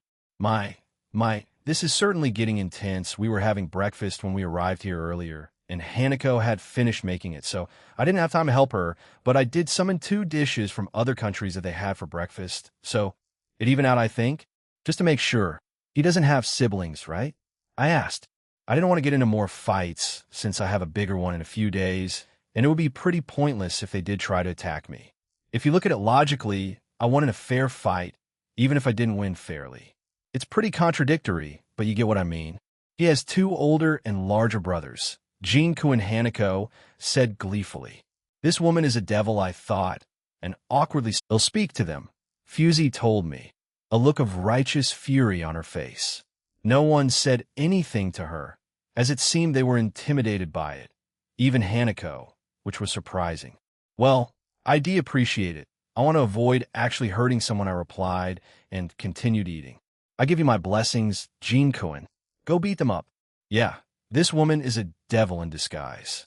Walking down to the town, we ended up near the shopping district. Fusey, Fumi, and I were being stared at. The 2 sisters were probably famous and known, while I was just there, and maybe my win against Tadasu was spread by the rest of the guys that saw it, so they're probably staring at me for that reason too. We eventually arrived at a large modern house that had a large front garden. And there were 3 guys. One of them was Tadasu, and the other was like him but larger and even more muscular. Once they were aware of us, they turned to stare at us. Fusey-chan, are you here? Why is he here? He asked, his face morphing into one full of dissatisfaction. Tadasu-kun, you're aware that my little sister Fumi likes you, right? The whole area fell silent after she said that. Fumi's face quickly turned red, and she grabbed her sister's arm before she shouted, why would you say that? But I like you, Fusey-chan. Oh, are you here about what I texted in the morning? I admit that I did that out of reflex, but am very much still in love with you, he admitted and then looked at Fumi. But if she says no, then I can settle for you. Before I noticed it, my fist had slammed into Tadas's face, and then he crashed into their house's door. Everyone around us was shocked by my sudden behavior. The 2 older brothers walked up to me, but releasing a bit of my aura made them freeze, and a look of horror appeared on their faces. They ran into their home while dragging Tadasu with them. I can settle for you, that phrase pisses me off. It reminds me of my previous life and what that Barato donor said to my mom. The memories just flooded back in, and the sadness and despair of my mom flashed in my head. And I kind of reacted on reflex too. Is this how I felt when I went into those blind rages? I literally didn't remember those few seconds of me stepping forward and then punching him. I probably have some kind of anger management I need to work through. Otherwise, this would be bad for everyone in the future. Clenching my hand, I turned back to see both sisters still looking at me. I have no excuses, but hearing that phrase just annoyed me. I walked past them and started walking back to their home. They quickly followed me, and we stayed silent until we reached the dirt road that was straight towards their home. Fumi Hirawa, take this from me. Don't be the person that someone just settles for. You're more than that. I know you like Tadasu, but if that guy was hiding his real colors like that, then you should move on from him. From the small interactions we had, you're a good girl, so don't settle for him either. You can find someone better, I told her without turning around. I take back the love rival thing. This guy isn't like Massimo at all. He's a secret douchebag. Drake didn't seem happy at all, although I can see where he's coming from. Compared to Massimo, Lavinia's childhood friend, this guy was just an asshole disguised as a decent person. But I won't be surprised if my reputation goes down because of what I did to the guy. But whatever, I don't care. We eventually arrived back at the home, and Hanako looked at us before she asked, "Would you like a small snack to cool off?" "Yes, please," replied Fumi. She and Fusey entered their home before me, and Hanako looked at me. "Tell me what happened, Jin-kun." I nodded and told her about what happened, fuming while I did so, although by the end of it I calmed down a bit. Of course, I looked to my side while telling her this. It seemed like there were workers out in the fields already. When I looked back at Hanako, Fumi was there and handed me a small cup of shaved ice. I accepted it before she smiled, thanked me, and ran away. Well, it seems Fumi appreciated it, but she leaned in and whispered, "Having both my daughters would be interesting, right? You really shouldn't give away your daughters so readily like that." I replied and sighed. She just giggled before trotting away. I glanced back at the fields one last time before joining them all in the living room. A few hours passed, and finally Fusey and I were ready to leave. "Come back. That's an order," Hanako said with a wink. "Of course, yep, they're my friends, and they'll be happy to meet you."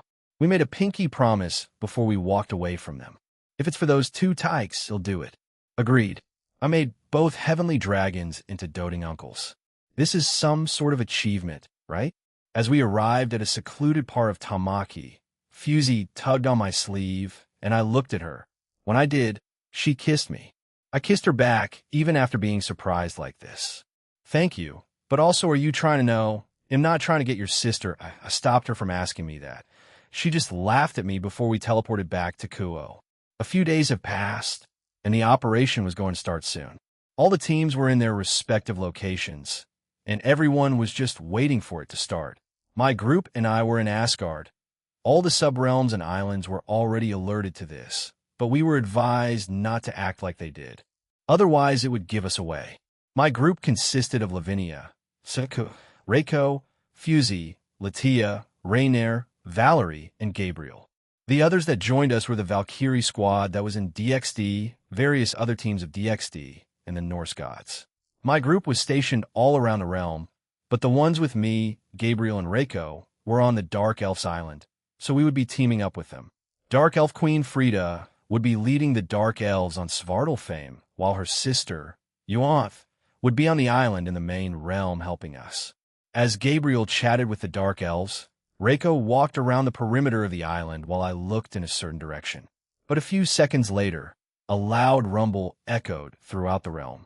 The previous happy chatter had halted as they listened to the loud rumble that eventually turned into drum beats. From the skies of Asgard, a giant tear opened, and out came various warriors, monsters, and yokai. They were a mix of divine beasts, cryptids, and warriors that I assume were from Valhalla, along with Valkyries. From this lineup, four men stood out.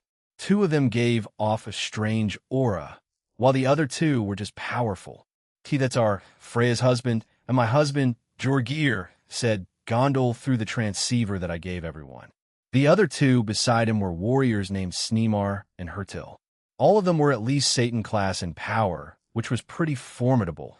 They definitely had experiments done on them since their current power was beyond their potential, which is normally impossible. Leave it up to Promestine to break rules like that. It makes me wonder how she would be if she were with us, just like Avetsa. Should I try to force her to change sides? A talented person like her would be a waste to just kill or let rot in prison. They looked around. And then Jorgir and her stared in my direction before lifted his hand up and created thousands of magic circles all across the realm. And from them came bat-like creatures that began screeching unholy sounds. Everyone else was forced to cover their ears, but I remained still and kept staring at the two who were surprised by this. They spoke to each other as the bats kept screaming until I raised my arm and clicked my fingers, killing all of them, finally getting rid of the noise. I would have lost it if it kept screaming like that. Helmwige complained through the transceivers. Let's start then, I told them and aimed my index finger and middle finger toward the large group of enemies, but was stopped. There are some rogue Valkyries with them. Some are pronounced MIA as far back as 15 years ago. Please don't kill them. We wish to capture them and then question them, said Odin. I brought my hand back after I heard that and sighed. Gabriel, can I leave you to defend this island? Reiko, can you go to the other two in the south and east? They'll cover the main island, north and west. Okay, the angel replied cheerily. Yes, leave it to me. There will be others there too. Do you wish to capture anyone else? She asked. Inform me of anyone significant if you see them, and we'll decide from there. I told her and I flew away. I may as well join those on the main island first and go from there. Freya's soliloquy had started, said a woman called Aura. She was apparently part of the goddess of battle, which is a subgroup of the Electa from Jean's group, or growing faction. Anna and another woman called Alicia came over here to help defend against the upcoming attack by the Cow's Order. Unlike before, this time we were ready. A few seconds ago, an eerie silence replaced the loud and happy scene of this realm. Although the people here were aware of it to some degree, they were still quite scared of things like this happening a terrorist attack. However, to some, especially those who remember what happened all those years ago, the attack by Black Alice today would be a sort of recreation of it. I had only heard of it from Hestia and others, but it seemed that it devastated the realm at the time. I'll go then, said Vala Lucifer while summoning his sacred gear's wings. The people of DXD have come to help us. This included Vala Lucifer's team, Team Moon Rabbits from the tournament that were led by the two new goddesses Vera and Kurosagi. Aura and Alicia, thousands of shadow soldiers commanded by Jean, and finally the gods and people of this realm. Normally, it would be suicide to go against this, but the Cow's Order were insane enough to fight against it. Especially Black Alice. A thunderous roar echoed through the realm, and various giant monsters and powerful yokai began to come out of magic circles all around the realm. Thus we turned to Hermes as he was relayed information from someone else. He looked uneasy as he glanced back at us, specifically at me. Freydano, it seems her has shown back up in Asgard along with various other missing Valkyries and warriors that went missing from Valhalla. When I heard that name, I felt my entire body freeze. Why now? Don't tell me he's part of them? Chapter 9, Part 2, Hitler and the Monkai Association, third-person point of view in the base of the Cow's Order. Another resurrected historical figure watched on a monitor what was happening in Germany. This person was also quite well known throughout the world. It was the legendary Genghis Khan. However, it was his original soul. They couldn't obtain it because it had reincarnated in another world. Still, the Cow's Order managed to recreate his body, and now the soul of a very vengeful person inhabits it. No one knew of this soul's original name, but because of his willingness to allow himself to be experimented on just for the chance of revenge against the world, they allowed him to be put into the body. Genghis Khan and Hitler had met a few times, and the new Khan had the same ideas as Hitler, but in the end, their different methods and where, how, and when they would attack certain places differed so much that they decided to do their own missions. Hitler insisted on conquering Germany first, as that was where he gained support and rose to power. He wanted to relive that feeling, and he would do anything to do so. So both of them went to gather their own group, which consisted of like-minded individuals. They also requested reviving some of their previous commanders, but it wasn't possible anymore as their previous methods had been inaccessible, so they had to rely on more crude methods. However, both of these individuals wanted to learn one thing they thought would be essential to conquering the world, and that would be magic. Both, for the first time in their new lives, learned something new, and they did it at a rapid pace, surprising the magicians. But in the end, they chalked it up to these two being amazing since they were historical figures. Will you be successful today, Hitler? Or will you fail, like you did back in the Second World War? Mumbled Genghis Khan, his eyes never leaving the monitor. They hadn't expected this. However, they had to adapt. Prior to the operation starting, with the consent of Aaron and the other leaders, the ones that were assigned in Germany were allowed to use sleeping magic on the entire country and transport them to a different dimension, where they would stay until the fighting was finished.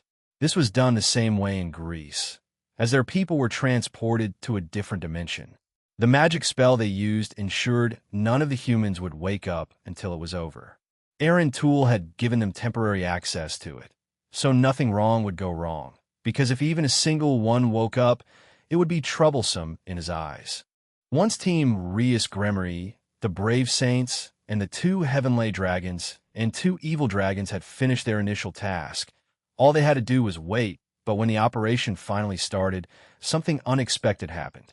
Numerous evil dragon-like dragons appeared from various magic circles, along with some battle gods that appeared during the war and previous operations. Magicians, cryptids, and monsters that belonged to the Monkai Association came out of thousands of magic circles. They managed to start creating the mass-produced evil dragons again. How? Dulio asked. He was the acting leader for their entire combined group. For the time being, it shouldn't matter, Dulio-san. Our aim is to stop them no matter what. We've all heard about Hitler, and we more or less know what he's capable of. Aaron told us that he and everyone else in their group can use magic, so they should be even more deadly than they were back in World War II, said Rius. From one magic circle came out a man, and all of the groups of Team DXD knew who it was as soon as they saw him. It was Hitler. However, he had an aura that wasn't like any other humans or magicians they had previously met, an indescribable aura that emanated animosity and repugnance to everyone he saw. Multiple other magic circles appeared beside him, and more men came out. These were their previous commanders' bodies, just like Genghis Khan. They put other souls into their bodies and made sure that they would follow Hitler's command like loyal followers and that they would never betray him. You could say they were his puppets, as he could do anything to them and they wouldn't be repulsed by it. On the left was the body of Joseph Goebbels, the Minister of Propaganda. Next was Hermann Göring, who was a leader of the Nazi Party, and the final one on his left was Heinrich Himmler, who was second in power to Hitler. On the right were Joachim von Ribbentrop, foreign minister and chief negotiator of various treaties, Martin Bormann, who was one of Hitler's closest lieutenants, and Walther Funk, an economist who served as president of the Reichsbank. All of them were just bodies with hollow souls that would do Hitler's bidding. However, for that man, it was enough. So the pesky DXD has already cleaned up my country for me? How thoughtful of you. You may leave now, he said, and made a shooing gesture with his hand towards them. Go fuck yourself, Drake shouted. He was already in his dragon form, and a group of women were standing on top of him. They were the specialized units sent by the German government to help Team DXD, as the government here was already aware of the supernatural prior to the war. The group was called the Hound Unit, led by their powerful leader, Margit Eberbach. Margit has red eyes with slit pupils and long red hair that goes past her waist. Some would consider her hair to be fiery in appearance as a result as well. She mainly uses her military uniform. Margit has an eye patch covering her left eye to restrict her own power and only takes it off when she finds a worthy opponent. In terms of Aaron Tool's own ranking system, she would be at least high class with her eye patch on. Without it, she would be in the middle of ultimate class. Her team were all in high class too. Lisa Brinker specialized in stealth and espionage. Cosima Lorbach was considered the tank or powerhouse and Sigrun Kohlschreiber was their healer, as she had the same sacred gear as Asia Argento, which was Twilight healing. Fine Bergman was the woman they relied on for information, as she mostly used support magic. And finally, Thelma Muller also had a sacred gear.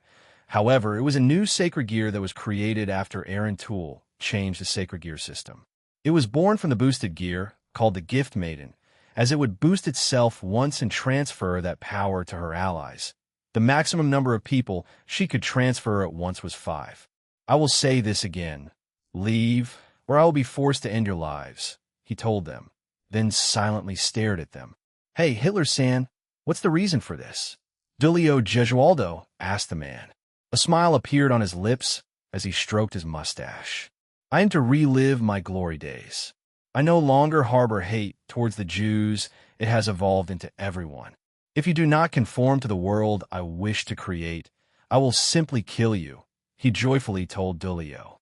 With a troubled smile on his face, Giulio asked, So you haven't changed one bit, huh? Unfortunately, so, with that said, I will presume that you are defying me. So die, he said, and put his arm forward. The monsters and groups of people he had brought with him finally screamed and charged towards Team DXD. Everyone, shouted Giulio, and Aaron Toole's dragon tattoo appeared on their arms. Let's stop them. Team DXD also shouted and charged towards Hitler's group. We can go wild, Drake shouted. With moderation, Welsh Dragon. We are still on your back, said Margit. I forgot about you guys. Fine, we'll put you guys at those places so I can have fun. Drake shouted before he increased his speed and flew across Germany, while dropping off each member of the Hound unit at different places. The other groups also started teleporting to different parts of the country to fight off the others who were mobilized there.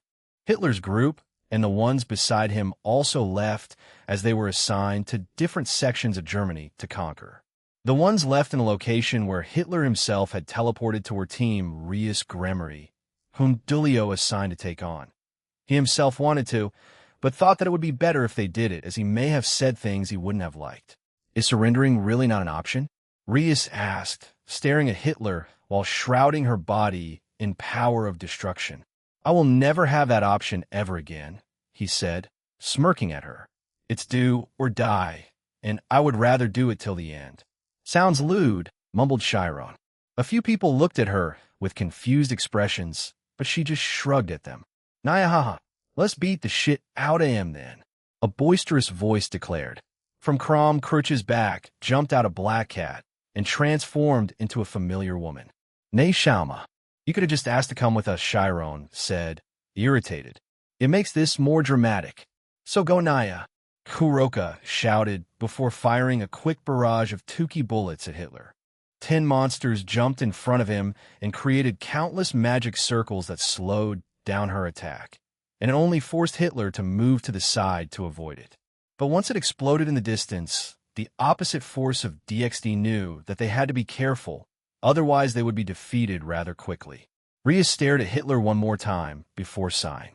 While Aaron Toole didn't enforce it, they knew that he would prefer it and would leave it to their judgment. Rius tried to see if she could have Hitler stand down or have this end peacefully, but from their short exchanges, it was impossible. So the only choice she had left was to kill him, along with anyone else that was following him.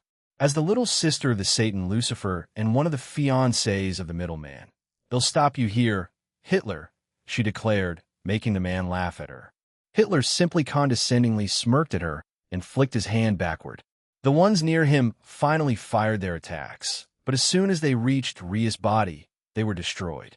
I see, so that's the famous power of destruction. How troublesome, he said, and issued new orders to his troops. All of Germany had been covered by a barrier. The same was true with Greece. However, its individual buildings weren't protected by them, so the inside was just normal and could be destroyed by the fighting. However, with the blessing of the German government, DXD was allowed to blow it all away since Aaron offered to repair all. The ones in Greece were also given the okay from Aaron and the Greek gods, as the government there wasn't aware, so the gods were the ones who gave them the okay for it. The battle gods that were brought in were running rampant around the city of Berlin. That was where they had initially shown up and where Hitler and Team Rius Gremery would fight them. A question, Hitler, said Vasco Strada. The famous Durandal wielder wishes to question me? He asked, a bit surprised. Vasco Strada nodded. I understand that you may have new reasons for doing this. However, why haven't you tried to revive your wife? Hitler laughed at his question and threw a magic attack at him. Vasco Strada simply cut it apart with his Durandal X. Why would I bring that useless woman back to life? Apart from having a personal slave to sate my carnal desires, a prostitute of human or supernatural origin will suffice. I, however, did inquire about her, and she didn't have any special properties, so it would have been useless, he explained. Vasco Strada rubbed his chin and asked, would the reason of being your previous wife not suffice? No, there are better women in this day and age, so I can pick whomever I wish, he told him, sending more attacks at him while ordering various monsters to attack him. Vasco Strada took this as the end of their conversation. He began to attack and kill the enemies that were sent to him. He also destroyed and negated the magic attacks that were thrown at him by Hitler. The old man, who is now young, noticed that the mastery that Hitler showed was more than above average. If he assumed that the man in front of him had only been revived a year prior, then his growth was nearly on par with the various people that Arantul had helped get stronger. He may lack the raw power, but his technique, mastery, and unique magic circles that he personally created make up for it. Fufu. To think I didn't see you during our time back in the original Second World War, thought Vasco Strada. In the distance, two Nikomita sisters fought alongside each other, blasting their adversaries away with the use of their 10k and senjutsu. You know, I thought Hitler would be an uptight guy, but he seems quite chill, said Kuroka. Flabbergasted by this, Chiron asked, in what way, shape, or form is he being chill? Right now, Ne-sama? He's trying to take over Germany, Nyo? Kuroka just wanted to make small talk with her little sister, but didn't he expect to be shot down by that kind of question from her? I was just trying to make small talk, Naya. Throwing out light blue flames from her fist using senjutsu, Chiron annihilated a large group of enemies. She then looked at her sister, unimpressed, and said, pick better topics, or I'm telling Aaron that you said that Hitler was chill. Cold sweat appeared all over Kuroka's body as she heard that. She didn't want him, of all people, to hear that. So as she was about to bow to her sister, she fired elemental attacks using magic to their side. However, to her surprise, the person who tried to attack them dodged her attack. I'm trying to speak with my sister here, Naya. She shouted at them, frustrated. Pardon my intrusion, then, Kuroka-san, Kaneko-san, said the man. He bowed to them and smiled. I am Gage, a magician affiliated with the Cow's Order.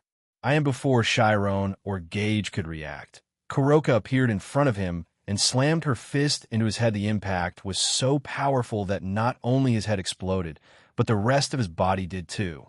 The shockwave that was created by this punch shook the entire country and destroyed all its buildings. I said I was talking, ya. Kuroka roared, genuinely angry. Dumbstruck by this, Chiron just stared at her older sister quietly, not even moving. The noise of the battles that were happening around them also stopped as they too looked at Kuroka. She crossed her arms and huffed. Conversations between family members come first. I don't care about your shitty reasons for joining a shitty organization. She then looked at Chiron and gestured with her hands to come closer to her. Nyao nyao, Chiron. Come here, not wanting to make her sister even angrier. She complied and went to her. Kuroka began to rant about something. Chiron wasn't listening anymore, and the fighting around them continued, albeit it felt a bit awkward.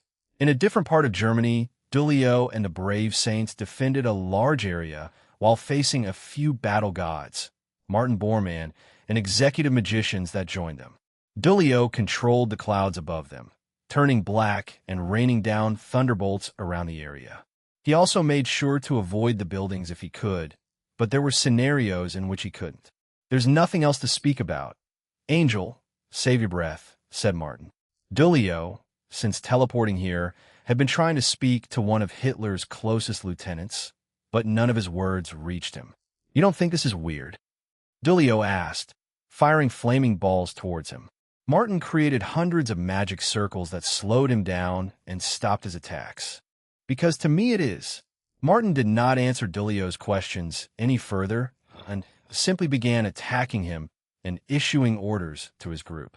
The magicians around them worked together to create large and powerful attacks, but they were easily countered by Heaven's Joker. The other brave saints were faring well too, as most of the members that Martin Bormann brought were middle class to high class at best, while the battle gods were the only threat that some weaker brave saints would face. However, with the help of the shadow soldiers, they didn't need to worry about them too much.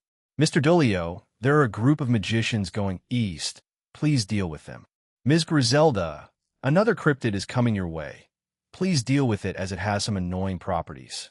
Mr. Ryu, more members of Martin's group are heading your way, said a female's voice through their transceivers. Fine Bergman calmly instructed the members of the Brave Saints about the situation that was happening around them. She had been given a little tool by Aaron that would help her with their operation today. Fine is a young, bespectacled woman with short gray hair that reached down to her shoulder and brown eyes.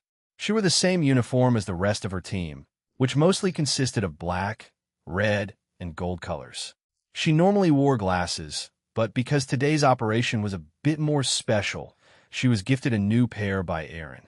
It would give her a wider range of view and give her a slightly weaker version of his women's appraisal ability from their rings. Fine Bergman was not a powerful fighter. She was at best high class, but most of her magic was support or utility-based. The few offensive attacks she has, she only uses when she is cornered and needs to be forceful. Beside her was a shadow soldier with the express purpose of defending her from any attackers that may come her way. And in total, so far, there have been 8 attempts at killing her. However, the shadow soldier quickly dealt with them.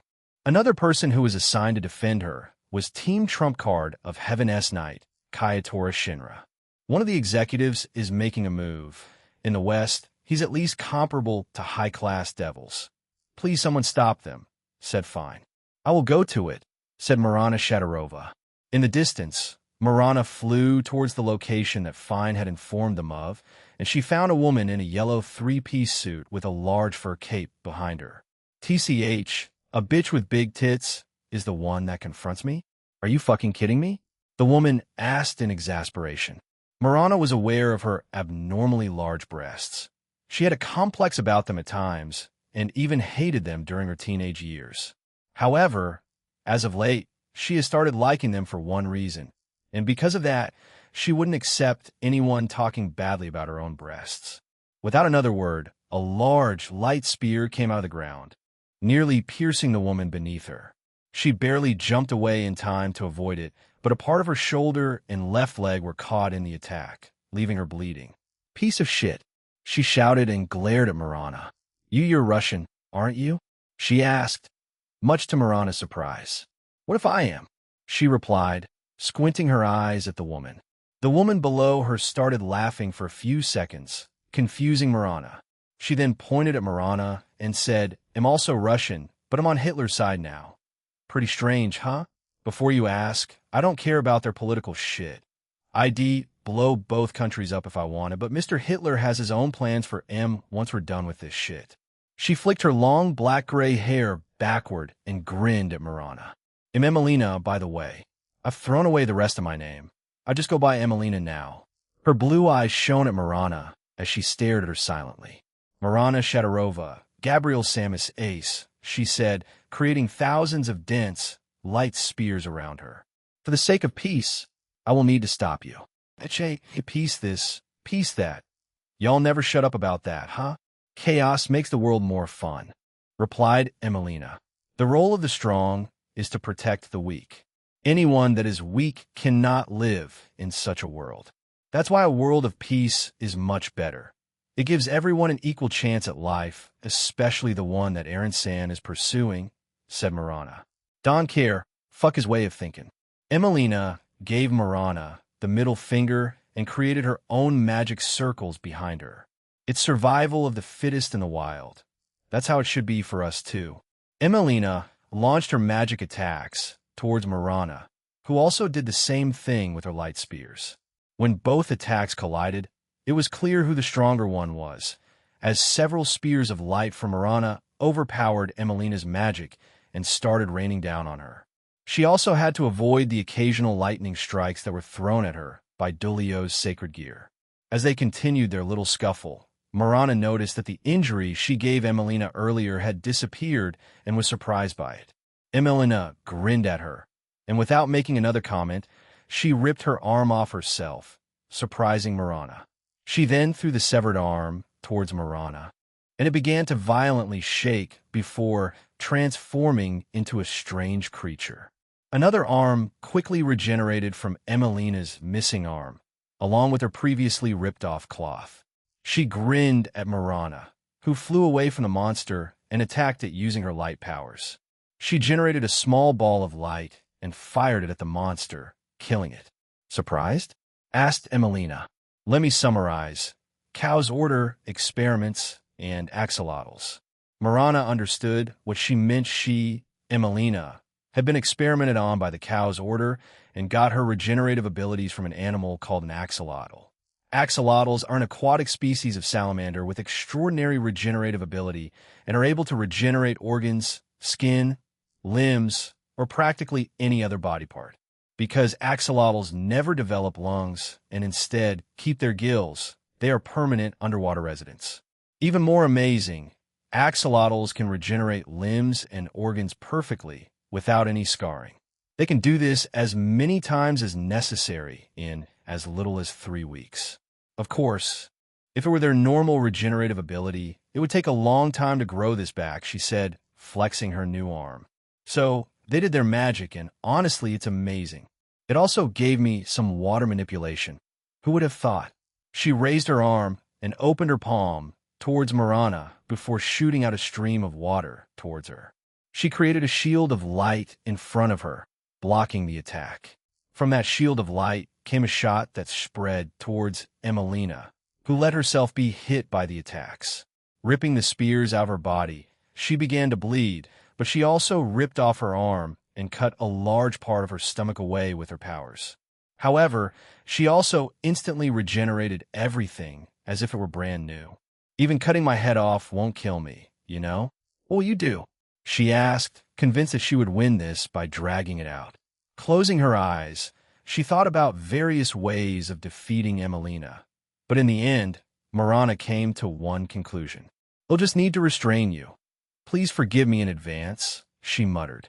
This time, millions upon millions of light spears appeared all over the skies of Germany, stunning everyone. Marana-san? What's happening? Dulio asked in a panic. I'm going to defeat someone, Dulio-san. Please don't mind me, she said. All the light spears slowly converged into a single enormous spear of light that was so dense that it even made her fellow angels lurch back. Even though most of Ria's peerage and herself weren't weak to light anymore, some of them became uneasy at the density of Marana Shadorova's enormous light spear. If we weren't changed by Aaron, I think would be affected by that right now, mumbled Yumi. I think would be vaporized, Yumi-san, said Asia. Era ID like to have that kind of light power to torture, some devils, Aquino said, making those around her uneasy. Fufufu glancing back at her queen, Rias asked, why does your S side only come out when we're fighting? It used to be a balance, geez Fufu. Aquino didn't want to tell her reasons, although to anyone looking closely, it was quite obvious. Emelina was shocked by the sudden turn of events, but at the same time, she believed her newfound regenerative abilities would save her. So she didn't panic, nor did she run away. Even if you use that to attack me, it'll survive, so you're just wasting your energy. She shouted. This doesn't take much of my power, Emelina. I also didn't say I was going to kill you, said Marana. She aimed her free hand at Emelina as shackles made of light attached themselves to her. Marana pointed her finger downward at Emelina, and the mammoth-sized light spear began falling down on top of her. She began to panic as she tried to tear off the shackles that were on her, but found that they were soft and squishy and couldn't be broken by force. She tried the ground beneath her, but also saw that it had become soft and squishy. You gotta be fucking kidding me, shouted Emelina before the attack slammed into her stomach, piercing it and exploding. The surrounding area around them erupted into a column of light. It also killed some enemies that were near enough to the blast radius, and any creatures that were weak against the element were vaporized around it too. Once the column vanished, Emelina stood there grinning, but as she went to speak, her voice didn't come out. In a panic, she checked her larynx but found that it was still there, confusing her. Marana landed in front of her and gently pushed her over. She tried to fight it, but couldn't, scared and confused. Emelina fell into slumber. Few that should do it. I hope everyone has an easier time with their opponents. She mumbled to herself before picking up Emelina and carrying her away. Azazel and the rest of the leaders agreed with Aaron that anyone who had a unique ability or was experimented on would be captured. This was agreed upon after Rainier and her group left the room after the meeting in Grigori. They, with the help of Aaron, would remove those abilities from them, analyze them themselves, and try to recreate them down the line. They wanted more firepower on their side if such an event would happen in the future, or if a prominent group would arise in the far near future. I didn't expect that at all. Marana-san is pretty scary when the time comes, said Irina. She was fighting alongside Zenobia, and Asia, the church trio, had decided to stick together. Irene herself also asked to be allowed to fight alongside the Gremory peerage, and Dulio didn't have a problem with that. Asia was already in her balance breaker and was actively healing everyone in Germany, so they could fight without reservations. However, she was also ready to fight if she was approached by anyone. 4 lucky souls so far were met with the healing punch and were knocked out. Asia didn't like taking lives, but was more than willing to fight, so she came to this compromise. But she wouldn't stop her allies if they were to take someone else's life. Her opinion was different prior to the war. But if someone like Lapis showed up again, as much as it shamed her, she would also ask someone to get rid of them to save more lives. She started to adopt the same outlook as Aaron. Some people could be rehabilitated, some couldn't. She just had to become a better judge of people and go from there. For the 4 that she knocked out, she didn't think that far ahead and just did her job instead. Wouldn't it, as Zenobia was about to speak, they were attacked by 3 people. Irina and Asia also avoided being hit. The 3 of them put their backs against each other, almost like a circle, and stared at their attackers. All of their attackers were wearing the Schutzstaffel military uniform. 2 of them were males, and 1 was female. 1 was tall, had short blonde hair, blue eyes, and a scruffy blonde beard. The other male was around 58, had long blonde hair and green eyes. Finally, the only female there had blonde hair that reached her shoulders and blue eyes. You could say they were Hitler's ideal Aryan race. Blonde hair and blue eyes, of which 2 were just that. All 3 were also powerful, hovering around ultimate class and power with unique abilities given to them by the Cow's Order.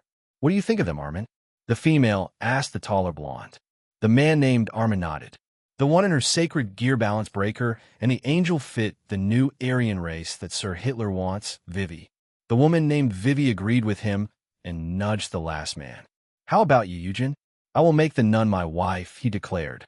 I am into that. Vivi laughed. We already know that. You weirdo. They're from Japan, right? Don't they call you a Lilicon? Asia frowned and said, I am not a lowly. I am 17 and I'm 56. Previously, Asia was only 51, but because of Aaron's help, she shot up in height and was now 56. Other parts of her body also grew, making her less conscious of them since she used to compare herself to Rias and Aquino. She talks back. I will correct that, said Eugen, glaring at Asia. She also glared back at the man who was already making decisions for her. Well, we don't need to know why they're here. I can see they have some unique abilities, so we have to capture them, said Zenobia while pointing to Randall the trio. All 3 of them looked at Zenobia and sighed, confusing her. She is the defect, so we'll kill her. Although we may be able to extract her powers, so we can give that weapon to someone in our group, said Armin. I will deal with her personally. Zenobia frowned before she disappeared with Armin. Irina and Asia were left with Vivi and Eugen. I ain't leaving Asia to you, creep, shouted Irina. Let's beat them up together. Yes, I think that would be appropriate, replied Asia. Ahin. After Asia called out her familiar's name, he appeared behind her. A hen had transformed into a large dragon, and he stared down at the two enemies in front of his mother. Irina had been using her light powers earlier, but decided that the new enemies would be worthy enough for her haw to clear. Let's end this quickly, said Vivi. Two large robotic gloves appeared over her arms, and she punched them together. Let's show him our powers, Eugen. Countless player cards appeared around Eugen, and they started floating around them. Yes, with our combined might. Asia made the move first. She slammed her fist into Eugen's face and threw him to the ground. Before Vivi could react, Irina also teleported beside her, slashed her left arm off, and kicked her in the face, also forcing her to the ground. Asia, you acted too quickly. Well, it worked out for us, though, said Irina as she cleaned her sword of the blood on it. From the dust came maniacal laughter. It was from the woman named Vivi. Is this how the followers of God fight? Sneak attacks and not being fair? We do not need to be fair towards terrorists, Asia calmly told her. Vivi's smile widened even more as she shot towards Asia. I don't need redemption because I am perfect. Her large robotic gloves emitted copious amounts of electricity, and she threw a punch towards Asia. Vivi expected Asia to fly away or even dodge it, but to her surprise, the young woman in front of her shrouded her body in gold and silver tuki and then threw her own punch. Both of their fists collided and created a shockwave powerful enough to tear a fissure in the clouds. Eugen was blown away, but Irina was fine and looked at the two and said, "Winner, Asia-chan." Vivi was confused until her other arm exploded, causing her to scream. But Asia immediately followed up by doing a vertical spin, slamming her heel on top of Vivi's head and forcing her to the ground again. This time, an even larger tremor occurred all around Germany, and this time, Vivi did not get back up. However, if she didn't stop the bleeding from her missing arm, she would bleed to death. So Asia flew down and began healing her too. That was until she woke up and tried to attack Asia with her remaining arm, but Asia headbutted her, knocking her out again. Irina-san, they'll leave him to you. A hen will also stay and help, Asia said while carrying Vivi away. Igriega, replied Irina. Asia is scary when she wants to be, she thought, then looked at the dragon beside her. Let's beat him quickly, a hen kun. Ga, replied a hen. I will not lose like that, said Eugen. To Irina's surprise, he had created a new arm with his cards, and it glimmered a mysterious color. Eugen materialized numerous cards from his original hand and threw them towards a hen and Irene. All of them let out different colors, and from them, different effects followed. A card that was yellow created thunder from it and flew towards a hen. The dragon opened its mouth and shot out a giant fireball that consumed the lightning attack. But the other two were different shades of blue. One let out water, and the other was ice. Both attacks collided with a hen's fire breath, but it didn't have the effect that Eugen wanted. Instead, both his attempts to destroy a hen's attacks were destroyed too, and he was forced to create defensive magic circles to defend against the attack. Irina followed a hen's lead by sending aura slashes towards him too.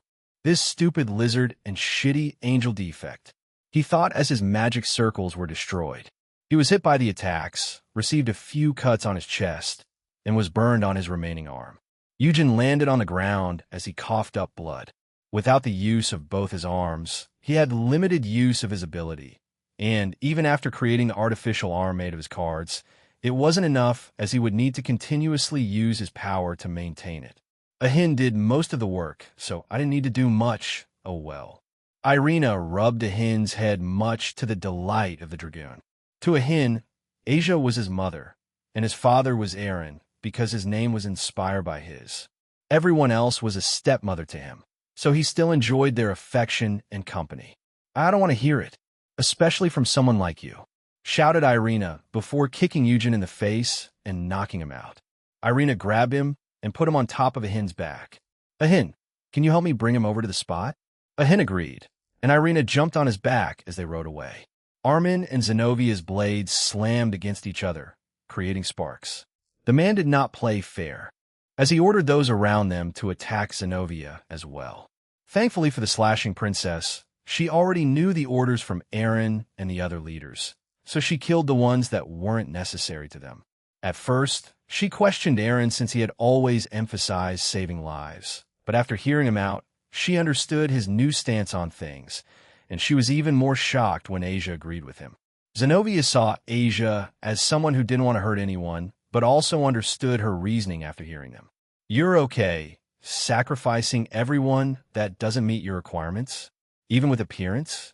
Zenobia asked calmly. Of course. If they're not perfect like us, they do not deserve to live or be treated like humans.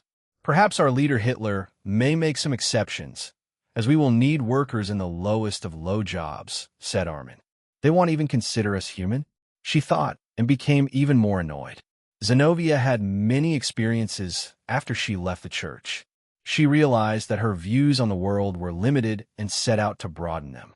The longer she spent time with Aaron Toole and those around her, she started to learn more, and when she met the previous wielder of Durandal, she learned even more from him. Even though she met Vasco Strata briefly, she received the wrong impression from him. She thought he was someone who followed the rules of the church to the very letter, and that he hated anyone who wasn't a human and a warrior of the church. But she was further from the truth. In a way, Zenobia saw parts of herself in these people who hated anyone that wasn't what they perceived to be perfect, because at some point, Zenobia had similar thoughts. If they weren't believers of God, if they weren't warriors of the church, then they were the defected ones, but now she knew the truth, and it made her feel disgusted. Disgust towards them, and shame on her previous self. Zenobia's strength increased suddenly, to the surprise of Armin. He had been using a small European sword that he named Varstale. It also had unique properties, as it had numerous magic circles on it, as well as curses. Armin didn't have special powers like the other two. He only had 10k, magic, and the magic spells and curses implanted into his sword and his own body. He tried to match Zenobia's strength, but fell flat and began to be pushed back. So you're going all out impressive for a woman, he shouted, grinning ear to ear. All out? I just decided to use a little more strength than usual, Zenobia replied, looking confused at the man. Before he could respond, she headbutted him, knocking him away, before firing demonic bullets at him with her free hand. Armin reacted on time and pointed his sword towards the attacks, and various symbols on the sword glowed before turning the demonic attacks into wool, rendering them ineffective. He smiled at this and said, one of the curses embedded into my sword in total, there are around 10 and 10 types of magic in this too. Now I will. As he began his speech, Zenobia dashed back in and smashed her fist into his stomach while it was shrouded in a demonic aura. As he was knocked away by that, she sent out slashes towards him using her sword. Since it was so sudden, he didn't have time to react, so Armin received numerous injuries around his body, but to his luck, he didn't lose any limbs. As he regained control, he glared at Zenobia while he started to bleed from all the cuts. Zenobia paused for a moment before nodding to herself. It's been a while, so let's get some actual combat practice in with it. I plan on using it in our next game if the opponent is strong, she said to herself, and then summoned Carnage Incarnate, Grand Chariot. Armin became confused. He hadn't seen the sword before that Zenobia had summoned.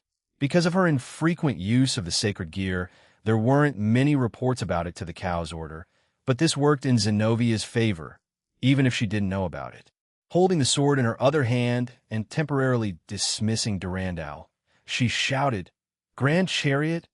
A large blue beast appeared above her, however, instead of its usual wild and disorganized appearance. It floated behind her with almost a grin on its face before turning into a pillar of blue light that swathed the area.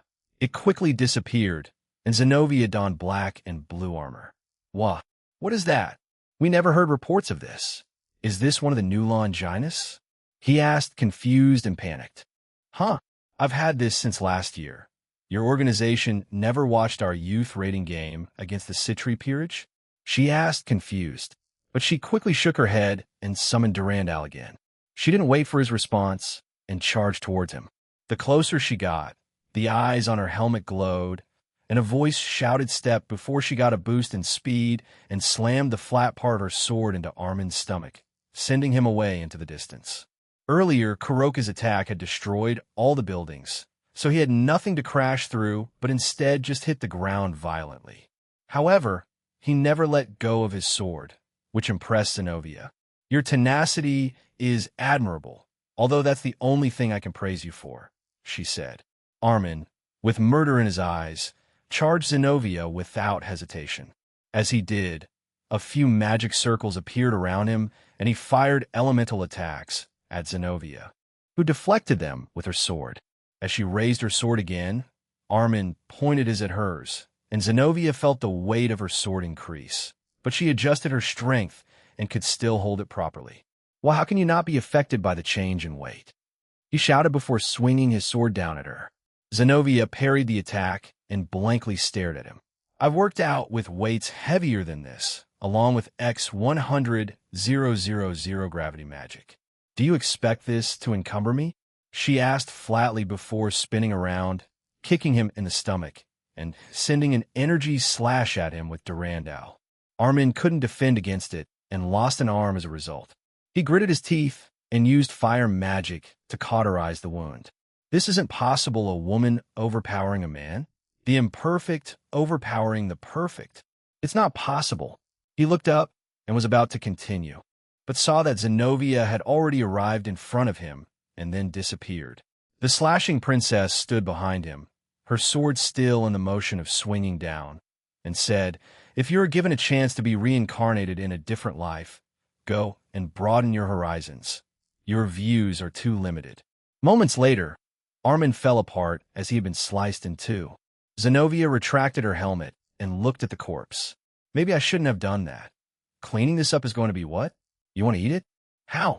She asked, after listening to the beast that was inside of Carnage Incarnate. Grand Chariot. She held her hand out, and a large mouth with razor-sharp teeth appeared and ate Armin's body in one bite.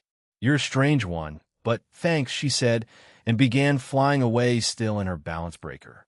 Zenobia had formed a strange bond or link with the creature inside her sacred gear. Even though it couldn't speak, they had managed to communicate over the years, and in only recent memory, it started to listen to her and stopped acting so wild and erratic. Zenobia saw it as a positive next step and encouraged it. Perhaps she could attain a breakdown the beast if they worked together more in the future. But for now, she decided to focus on other things. In the Greek realm, countless battles had already started all over it, and many gods, shadow soldiers, and various groups had been deployed at various locations to help defend against Black Alice's attack. Running around at the speed of sound, Hermes sang to himself while running around the realm. He was currently in Little Olympia, and he had the task of providing and delivering to the people of his realm various equipment and items if and when they broke or ran out. He also fought alongside everyone. The teleporting group who were responsible for teleporting those items and equipment were overworked, so he offered to do this while also fighting the enemies. Hermes-sama, we've run out of healing slime in the Lamia's city, someone shouted into their transceiver. Roger, we'll bring some of the equipment that Hephaestus made too, replied Hermes. In preparation for this event, Hephaestus, with the help of Aaron and the dwarves of Asgard, made a large number of weapons and armor for it. Unlike before, she was prepared this time and had also improved her smithing over the years with Aaron's help, so she could make god-class weapons and armor when she wanted with ease. The only thing she needed were materials, which were provided by Aaron, so this task was made very easy for her. So with her new help, they managed to create enough items to give to the fighters in today's operation. Even now, in her home that's being protected by shadow soldiers, Hephaestus, Kyoko, Sherry, Burin, and Muvith are still making weapons and armor. Hermes arrived in Lamia's city and quickly arrived at the center point, while also killing enemies on the way. In the middle, she saw the current leader, Alice, along with her attendant, Senko, and various Lamias fighting off the attack with shadow soldiers and one of the GOB, Anna. I've got more, he shouted before arriving behind them and handing out the items. Hermes-sama, thank you for coming and for the weapons, said Alice. She was the strongest of her species in the realm and was the one who constantly used the slime pills provided by Aaron as she bore the brunt of the attacks. The shadow soldiers provided help, but because of her own pride, she asked them to let her fight too. Against their judgment, they let her go, and she hasn't been severely injured yet. Suddenly, an even larger magic circle appeared in the sky, and everyone there prepared for more enemies to come. But to their utter horror and surprise, only two came out. The two that came out made everyone there stop, especially Senko and Alice. "And mother?" questioned the young Lamia leader. And grandmother, two enormous lamias that looked like Alice floated above them. One of them had a giant eye near the middle of her tail and wing-like appendages around different sections of her lower half. She had a crown of spikes around her head and butterfly-like wings around her waist. Beside that one was another lamia that looked identical but older-looking. She had two large, sharp horns that protruded from her head, glowing red eyes, dragon-like wings behind her back, and a stinger at the end of her tail. "Are they alive?" Senko asked Anna, who was also staring at the two monsters. "Unfortunately, they're dead. However, it's not beyond me or my master, Eren-sama, to resurrect them," replied Anna. Neither of them replied to her, but it was clear from the looks on their faces that they wanted to kill whoever had done this. Although they already knew that, too. The culprit behind it wasn't here. Then from what I can tell, their bodies aren't normal anymore. They have so many other DNAs mixed into them. I can't really call them lamias anymore. At best, they're a very, very mixed species now. I would say beyond just the typical hybrids, explained Anna. This new information only served to anger Alice even more. But unlike her old self, she didn't explode and start attacking the corpses of her mother and grandmother. Instead, she calmed down and had a cold look on her face. "May I leave the subjugation of my mother and grandmother to you, Anna-san? I do not feel I am strong enough, especially if I take into consideration that they may have been experimented on," asked Alice. "Easily. I will leave the rest of you in the care of the shadow soldiers then." "Do not become reckless," ordered Anna. She then stepped forward but felt a hand on her arm. "I know they're dead, but I will handle them with care," Anna said while looking at Alice gently. Alice looked thankfully before thanking her. Anna flew towards the two previous leaders of the city, and when she stopped in front of them, she saw that another person was with them. They were so much smaller than the other two that they seemed like insects. It was a man in a lab coat, a blue t-shirt underneath, black jeans with white socks and sandals. He had slick black hair, sunglasses on his head, and pierced ears. He smirked at Anna after she arrived. "Ah, yes, one of the middleman's Electa. Welcome, welcome," in the sacrificial goat, both fans. "A pleasure to meet your short acquaintance," he said and bowed. Sacrificial goat? So he aims to die today, or he's confident in his abilities? Well, either way, you'll get these two back. Anna didn't respond and simply stared at him. "The silent type, huh? If you're here to bring these two back, then don't bother. They'll decay as soon as you defeat them, or if I'm killed." They were experiments from start to finish. Satano-sama had a lot of fun trying different things on them, including other scientists and researchers, explained both fans. Anna summoned her staff and raised it up. Hundreds of lightning penguins appeared in the sky. "Penguins can't fly," both fans shouted in reflex. However, this was the intended effect Anna wanted, as after he acknowledged it, he started hallucinating. Anna created those penguins for one reason, and that was to implement a rule she wanted. It could be any that she wished, but it was something silly, simple, yet effective for smart and informed people or people that just read general things. The single rule she laid out was that if someone said any abbreviations of penguins can't fly, they can have a number of effects happen to them. Unfortunately for both fans, he was put under a hallucination. This rule could also activate even if the opponent it's aimed at didn't verbalize it. Even if they thought about it, they would be put under any of the effects Anna wanted. She also bound him and sealed his powers. Now, then, she mumbled, and she looked at the two former leaders who hadn't moved yet. She tapped her staff in the air again, doing the same thing to them, sealing their powers and movement. "Eren-sama may ask what you've been put through, or at least Alice. So let's see." Anna reached her free hand out and dove into the memories of both former leaders. What she saw only disgusted her and made her hate the cow's order even more. She wasn't naive or anything of the sort, but the fact that she had to see such inhumane things done to these two made her physically sick. Anna stopped her spell and sighed deeply. Looking around, she saw many invaders that were mostly monsters and yokai. So she raised her staff up again and created mini meteors and locked them on to all the monsters and yokai in Alamia City. Perish, she then dropped the mini meteors onto them. All of them rushed towards their intended targets, killing them instantly. Some being crushed, some being promptly charred into nothingness. She didn't want to scream, as Anna saw it as childish, but she wanted some way of letting out her disgust and frustrations right now. She only saw this as the only way, but it was very beneficial to those around them, as it had provided temporary relief to them. Anna created 2 magic circles beneath both the 2 previous leaders and used Food Chain to connect to her master, Aaron, to use any one of his abilities. She wanted this to succeed without any problems, so she wanted to be on the safe side. Anna is confident in her abilities, but she has only used temporary resurrections on past enemies she has faced and nothing permanent. Using the modified food chain allowed her to use the resurrection ability Aaron used to bring back Shuri, his own mother, Aoife, and Azathoth. Bright light shone from both magic circles as the ability activated. On each circle, the image of Alamia began to rapidly blink, and the light that shone from them began to wrap around the bodies. It started from the tips of their tails all the way to the top of their heads.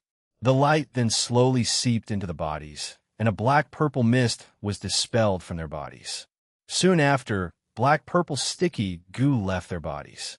The slightly pale, purple bodies of theirs regained some life, and they began to look like Alice's. Finally, a small burst of energy left their bodies, and their previously dead eyes came back to life. They began to look around, confused.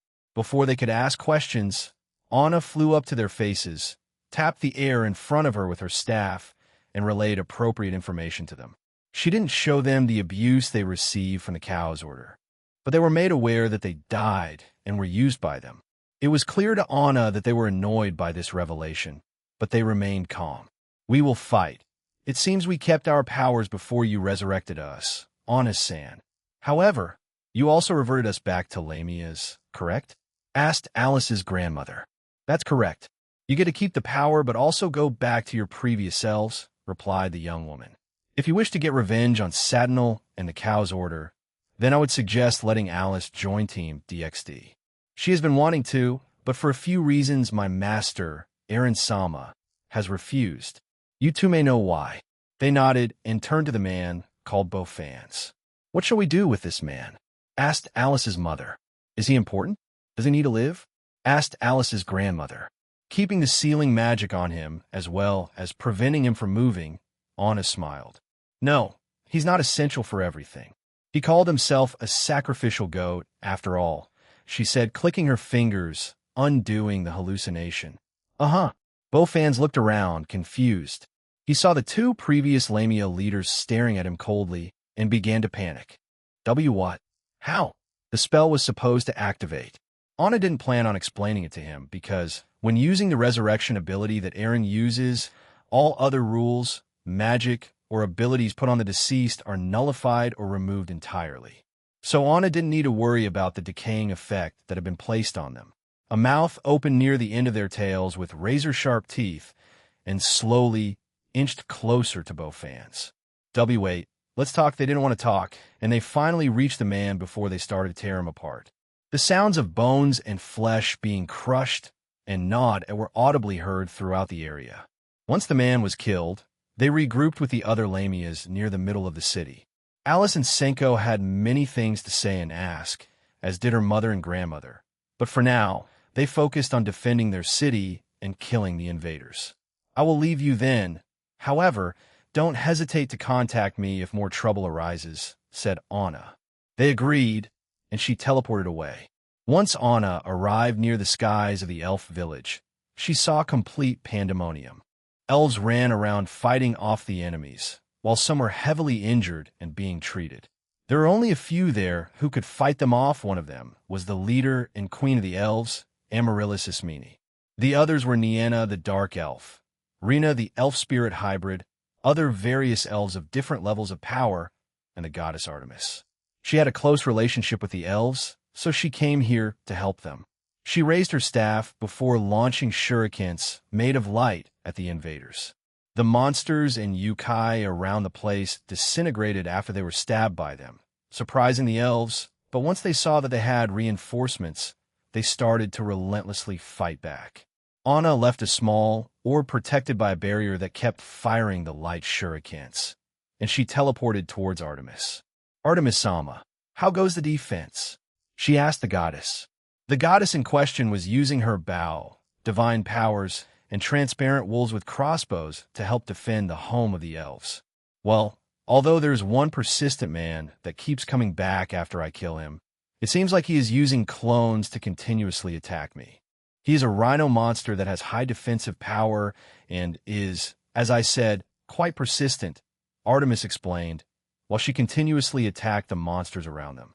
Ora! A masculine voice screamed. Anna turned around and saw a man with the head of a rhino along with a horn for a nose. He wore a ripped-off white t-shirt, green jeans, and leopard shoes that fitted his large rhino-like feet. Artemis and Anna raised their hands and created a dual barrier that stopped the rhino monster's attack. Once he smacked into the barrier, he started to laugh. Oh, is that new meat? Hey, Missy, go out with me. The rhino monster shouted. No, begone, tut, shouted Anna as she tapped the air in front of her with her staff. This caused the rhino to be flung away, and at the same time, his body exploded. But like Artemis said, a few seconds later, another rhino monster ran from behind the dead body of the other and slammed his head on the barrier. Anna became fascinated by this, so she looked into the abilities of this monster, and what she found was quite plain by her standards. What she found was that the rhino monster had a unique ability. He could duplicate himself, but he could increase a certain stat or attribute every time he used it, but he could never increase the same one twice. When the rhino monster slammed into their barrier the first time, he had increased his speed, but after Anna killed that one, the other one came back with increased strength. In addition to that, every time the rhino monster's duplicate dies, their memories go back to him. Anna saw that he was waiting by the entrance to the elves' home, so she informed Artemis of this. The original is by the entrance of the forest, she told her telepathically. Artemis looked at Anna before nodding. Silently, she aimed her arrows and used a lot of divine power to increase their power. Ha! Where are you aiming at, goddess? I'm right here, he shouted at her. The rhino thought that the goddess had finally lost her mind, but after she released her attack, a powerful explosion transpired in the distance.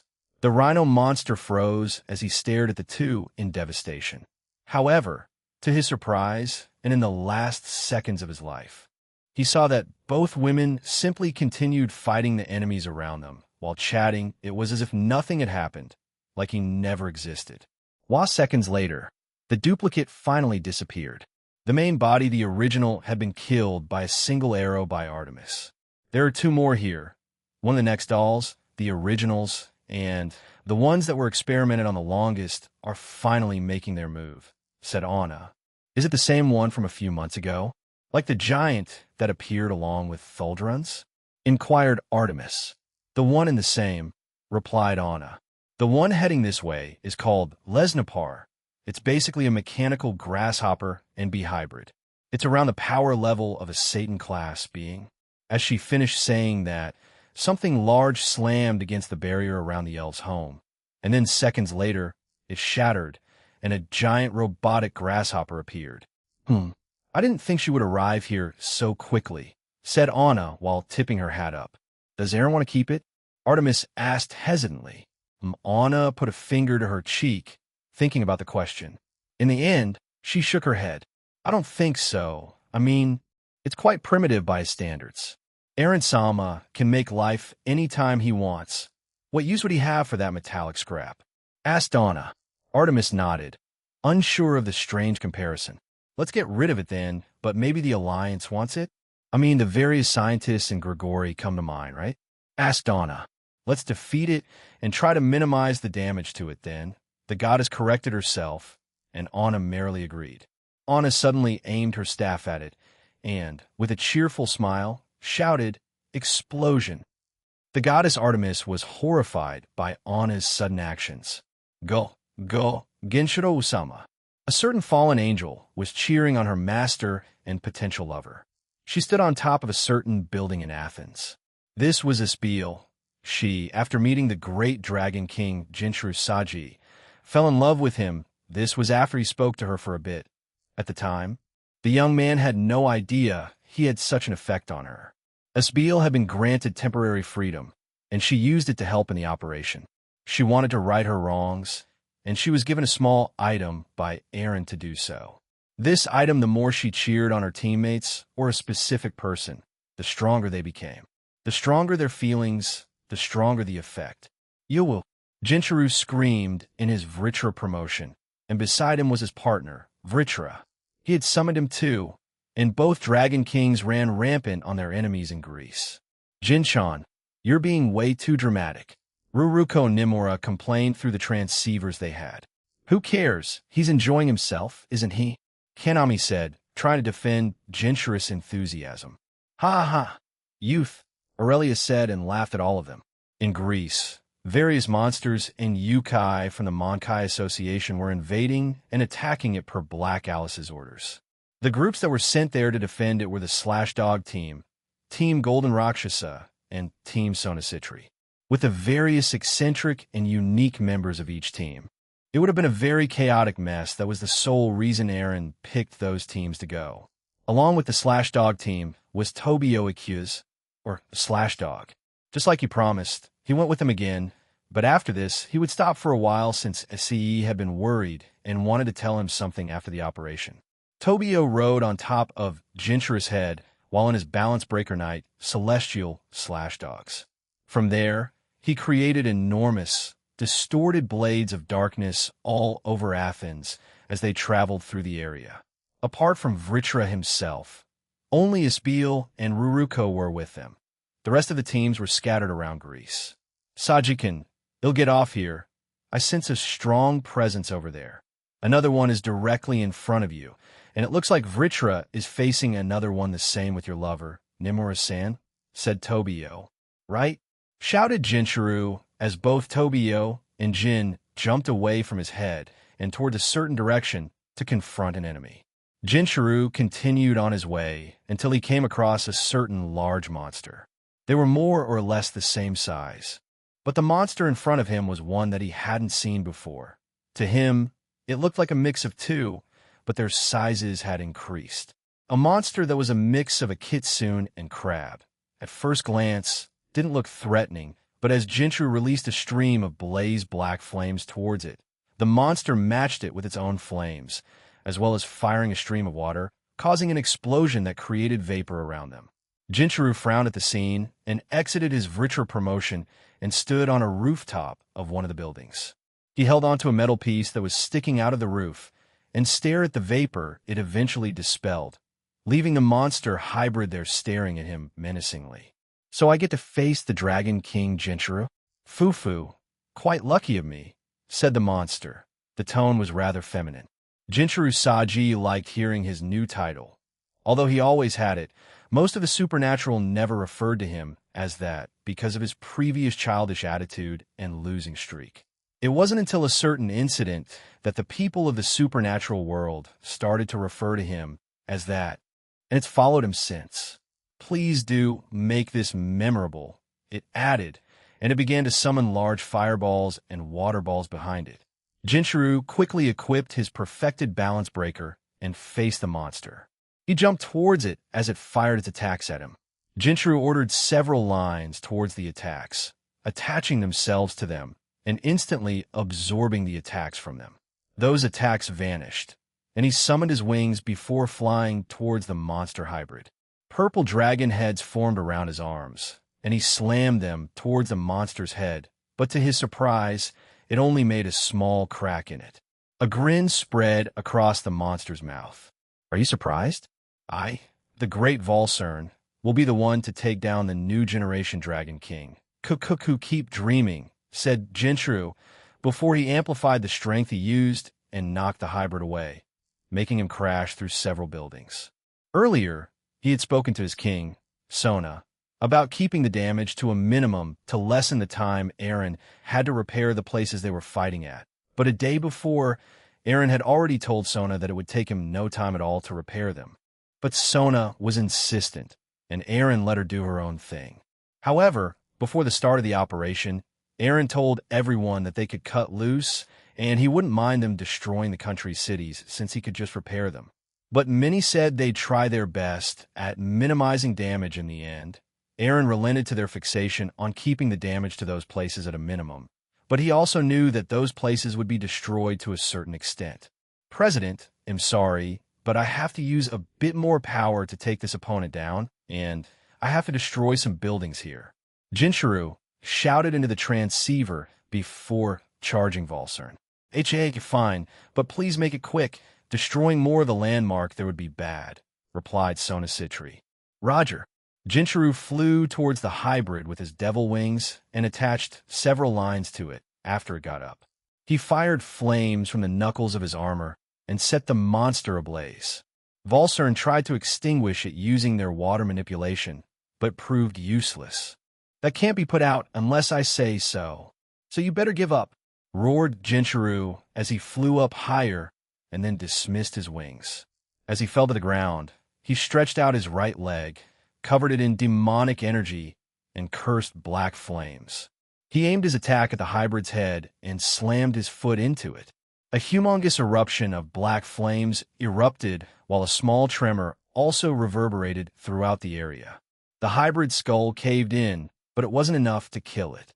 Jinchuru was still holding back his power since he didn't want to destroy too many buildings, but he also knew that he couldn't help it, so he decided to try out a technique he heard Vasco Strata tell Yumi Kira.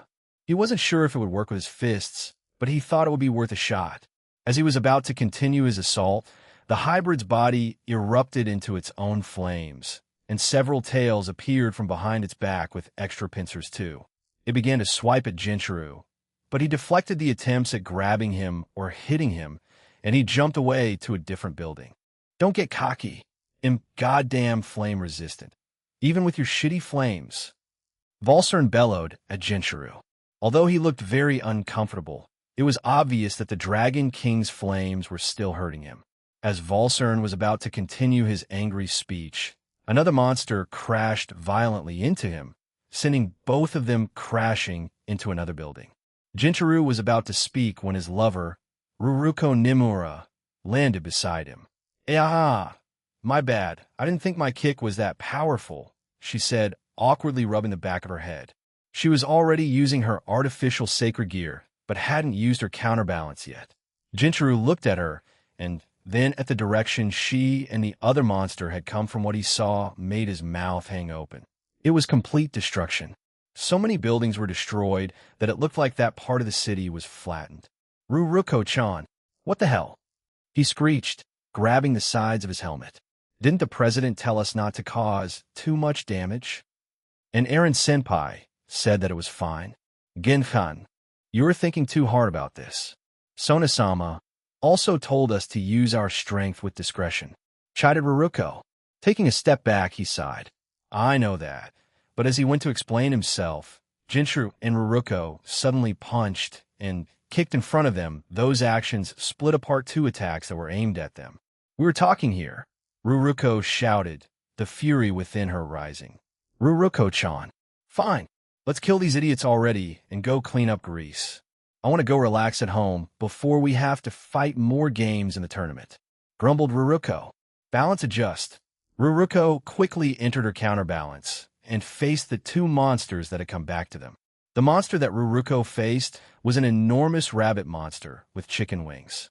It was ironic, as her artificial sacred gear was called Moon and the Rabbit. You were thrown away by that small girl? How pathetic are you? Asked Volsern. You're still on fire, you stupid crab, countered the rabbit-chicken hybrid. Fuck you, Mimurn. Eat shit, Volsern. Don't they remind you of two people we know? Ruruko asked while giggling. Ah, you mean two dragons who kept getting into fights for 100 years straight? Asked Jinchuru with a strained smile. Fufu, of course. Ruruko finally stomped her foot on the roof they were on and created a small shockwave towards the two monsters, gaining their attention. Fight us. Not each other, you idiots. Didn't Black Alisama say that we could go to other countries after we destroy Greece? Asked Mimir. With a grin on Valcern's face, he answered, yes, yes, she did.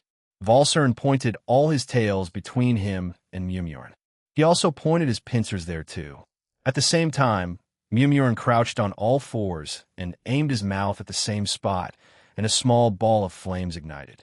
Chicken wings came out of his back, and they began to glow red. A line came out of it and went straight into the ball of flames. A combination attack? Ruruko asked, tilting her head in confusion. Seems like it. How about we do one too? Jinchuru asked, grinning. I want to join in too. Asbeel cried. Never, shouted Ruruko. She then crouched down and held her weight with her left arm and left leg, while thrusting out her right arm and leg. A small white crescent-shaped aura appeared in front of her. More energy gathered into it, and it slowly increased in size. Beside her, Jinchuru gathered his cursed flames into a small ball too, slowly increasing its power and size. Meanwhile, Asbeel cheered louder for everyone, also increasing their powers. We're done, what do we call it? Asked Mimir. Who give a shit? Valcern rolled his eyes at the question. Idiot's charming face, Valcern. That's what we'll call it, sneered Mimir. Valcern wanted to hit him, but decided against it. Their attack was finished charging, and they fired it towards Jinchuru and Ruruko. A ball of flames the size of the Empire State Building rocketed towards the two. Around it were many glowing wings, and around those were many knives made of water. Behind it was a silvery mist that propelled it even faster. Aya! They're destroying the place. Ruruko-chan, Jinchuru shouted. I'm done. Hurry up, Jin-chan, Ruruko replied calmly to her panicking boyfriend. What about later? We can think of names for later. Jinchuru shouted before slamming his cursed black flames onto the attack that Ruruko was charging. Both attacks merged and shot out a stream of white-black cursed flames in the shape of crescent moons.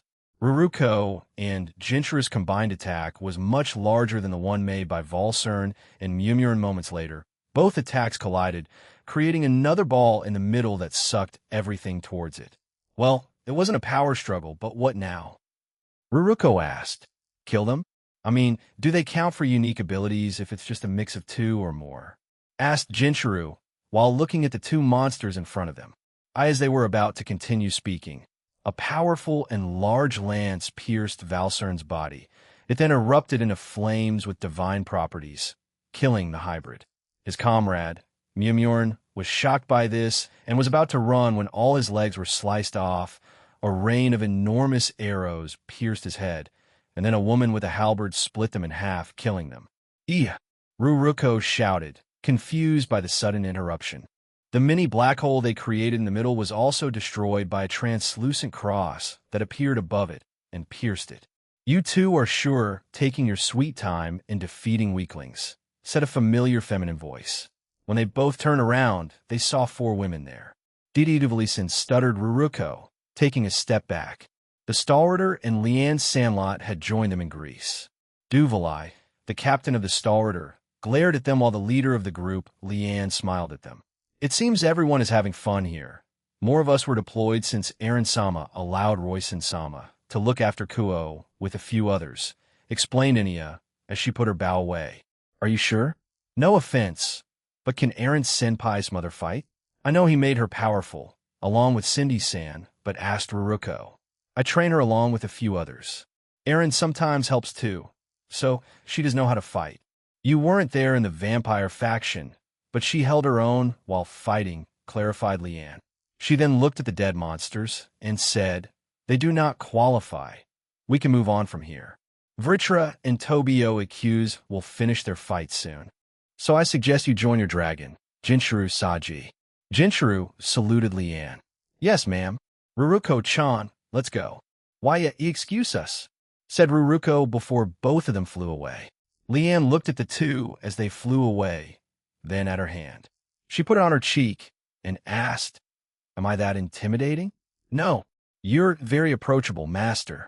Duvali shouted, surprising Leanne. She's correct. You're very approachable, Leanne, said another woman. When Leanne turned around, she saw Aurelia there. "So you came here, huh? I expected you to go to the Greeks or even Germany." The original plan was Germany, but the teams there were doing quite well, so we came here instead, she said. "We may go to the Greek pantheon instead since you and the others are doing well. Normally you and the Pleiades are the ones defending Kuo. Did Aaron put someone else in charge of defending it for the day?" "Royson, Cindy, the Pleiades, and 2 dragon gods are defending it. Ignia also visited to fight God Serena, so they're also part of the defensive team." "Ignia, huh? It's been a while since we last saw him." "Well, it doesn't matter. They'll get going then," said Aurelia before disappearing. Leanne turned around and said, "We'll make our way to the Greek god's pantheon then." When they were about to leave, Athens was covered in a large barrier of darkness that no light could barado.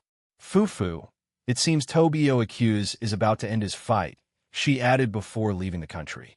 "Perfectus Tenebri Lycaon et Fortis Densis Laelaps, or Dark Demon Beast of the Abyss, Dog God of the Heroes, Eternal Nightblade." Tobio Accuse had entered his Abyss side balance breaker and planned on ending this fight with a normal-sized monster who was at true Satan class power. He had taken a few hits from him in his normal balance breaker, so he decided to end it after entering his perfected balance breaker. Countless dogs appeared in the vicinity of the barrier that blocked out the sun's light. "The conditions to bypass that ability of yours have been met. I will end this now, Druyip." Tobio spun both his sides in his hands while Jin walked beside him. The monster they faced was a normal-sized monster. They stood around 64 in height and were a mix of a cheetah and tortoise. Their name was also Druyip. He had the perfect balance of offense and defense. His body was sturdy and could defend against Tobio's attacks while in his normal balance breaker, and if he couldn't, he would use his shell as a shield. Because of his cheetah side, he was also fast, but unlike normal animals, they wouldn't become exhausted after exerting their speed, and they could keep active continuously. Druyip also had his own unique ability, which he called Pulse. It utilizes his own Boda's pulses, and each pulse can increase his speed even more. He can purposely increase the pulses in his own body to make himself even faster, so by doing that he would have the speed of someone beyond Satan class. However, even with these powers and advantages, Tobio Accuse finally found a way to beat him. "Even with your new armor, it won't do anything, boy. I am comparable to gods," boasted Druyip. "I have slayed 2 gods before slaying another one won't be a big deal," replied Tobio. 5 years prior, Tobio and the Slash Dog team were sent on 2 missions that forced them to face gods while those gods weren't combat-oriented gods. They were still gods and were difficult battles for them. Tobio and the Slash Dog team also defeated what were considered god-class monsters that the Wizards of Oz created. "You're bluffing," shouted Druyip before disappearing and becoming a blur. He appeared and disappeared all around Tobio while creating afterimages and clones of himself. He ordered them to attack Tobio, but Jin and the dogs defended him while Tobio stood still on the spot with his eyes closed. "Closing your eyes won't do anything, Slash Dog." Tobio combined both sides and made them into a large and longer one. He drew it back while still keeping his eyes closed. As Druyip kept insulting him and keeping up his relentless assault with the clones, Tobio simply listened to his surroundings. Because his own senses were heightened and enhanced during this perfected balance breaker, even more so than during his regular balance breaker, he could tell where the real Druyip was. He was only waiting for the right moment to strike. However, Druyip didn't wait for Tobio to act, so he kept attacking him. He also started to fire energy blasts towards him along with his clones, but all attempts were sliced apart by Jin and the dogs who stood around him. He had ordered them not to interfere, as he knew that Druyip was prideful, and if Tobio was the one to deal the decisive blow during his strongest moment, it would destroy him. And then it came. Tobio felt it, and with a single fluid motion, he swung his scythe down. The timing was perfect because of Druyip's arrogance. He let his guard down, and all it took was a single second of that for Tobio Accuse to take advantage of it. Aerg! Druyip fell to the ground, clutching his left leg, or what was left of it. Tobio aimed to slice off just one of his legs to start with. From this short interaction, he knew that Druyip held his speed, and in turn, he held his legs in high regard for being able to run so fast. So, in Tobio's mind, if he aimed for them, it would damage his pride even more. He then gave orders for his dogs and Jin to do the same. In one fell swoop, they cut off his other leg and severed his hands. This only made Druyip's screams louder. But as soon as Tobio stood in front of him, he looked up at the man with horror and tear-filled eyes, unable to utter another word. "Don't threaten my family, they're my life. And if you try to, I'll kill you." Without waiting another second, he sliced his head off, killing him. After he confirmed that he had killed the monster, he undid the darkness that covered their vicinity, and he looked around. He saw that Ruruko's and Jinchur's enemies were dead, and the one near Vritra was still alive, but he also sensed that both his juniors were over there too. "Jin, let's clean up the rest here and join the others around Greece," said Tobio. Jin, along with the dogs, rushed around the capital to eliminate the rest of their adversaries. Aaron Toole stood still as he watched one of his lovers kneel down while holding onto one of her comrades who had gone MIA. She had apparently been killed and resurrected by the Cow's Order, like many of the others. However, there were exceptions, and some joined them willingly because of their grievances toward the Norse gods and how they dealt with things. While some joined because they wanted revenge against Brynhildr and wanted to inflict as much pain on her as possible. Brynhildr was strict and harsh to her fellow Valkyries, but she still cared for them in their own way, and she was aware that this way of treating others may garner her hate, but she only wanted the best out of her comrades. She didn't think it would push them to this extent. While she battled two of her previously MIA comrades, she got through to one of them, and she was about to change sides when the other backstabbed the other. Aaron had only arrived at their side after the stabbing had taken place, and he could see from a glance that the soul of that Valkyrie had left and reincarnated instantly. There was no way of bringing them back. "Aaron, I'm sorry. I can't. They've reincarnated," he replied. Brynhildr bit her lip, drawing blood.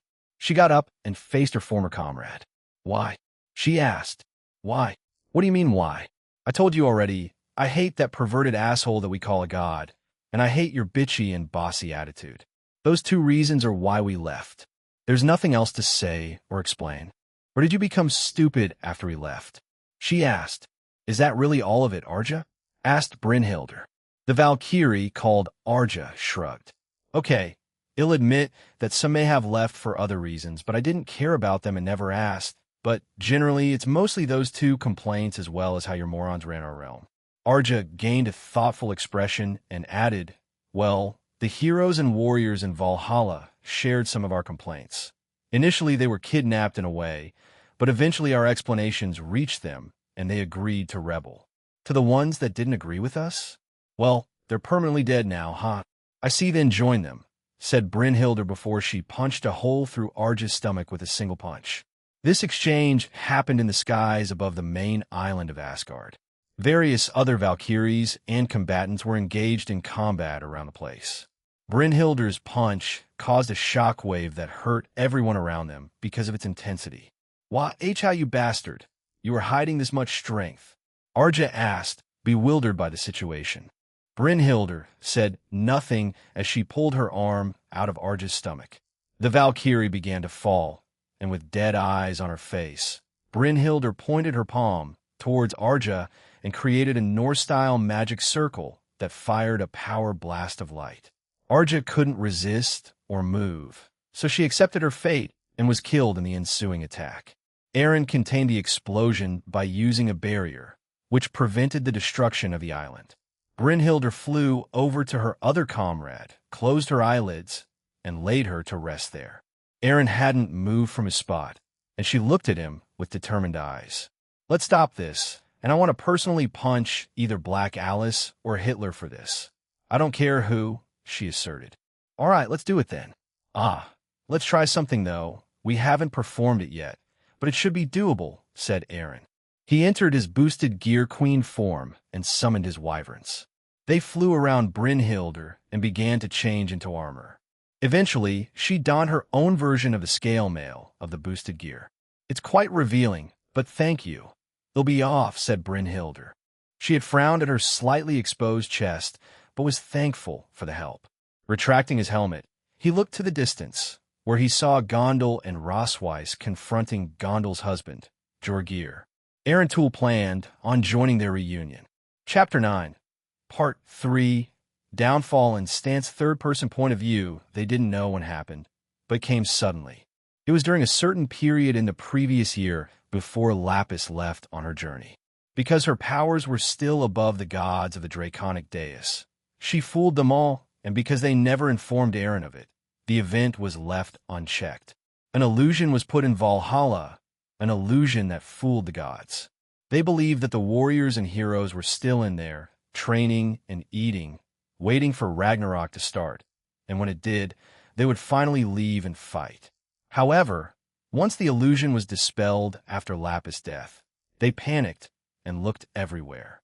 They didn't want to bother Arentul because of his involvement in the raiding game world tournament, but after searching high and low with help from other pantheons and factions, they were left with no choice but to contact him.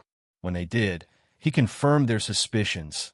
The Cow's Order were the ones that took them, but what left them baffled was only something a few higher-ups knew, that they were staying with them willingly. Eren only told them that some rogue Valkyries and other terrorists from different species told them the truth and opened their eyes to everything.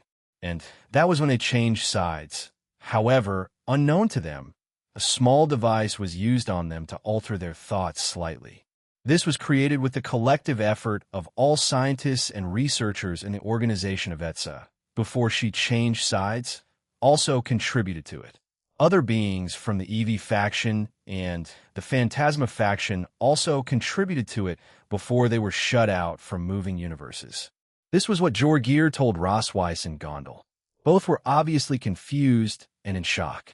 He had told them about their improved strength thanks to the help of the Cow's Order, that no matter how hard they trained, they couldn't overcome a wall, a natural wall that limited their growth. But thanks to the Cow's Order, he could overcome it.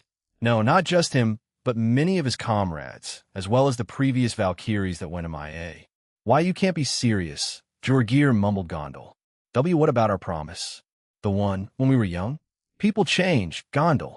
But since I told you the truth, that Ragnarok will never come, that we're merely wasting our time over there, and that the true villain is he turned to face Eren, who had arrived near them.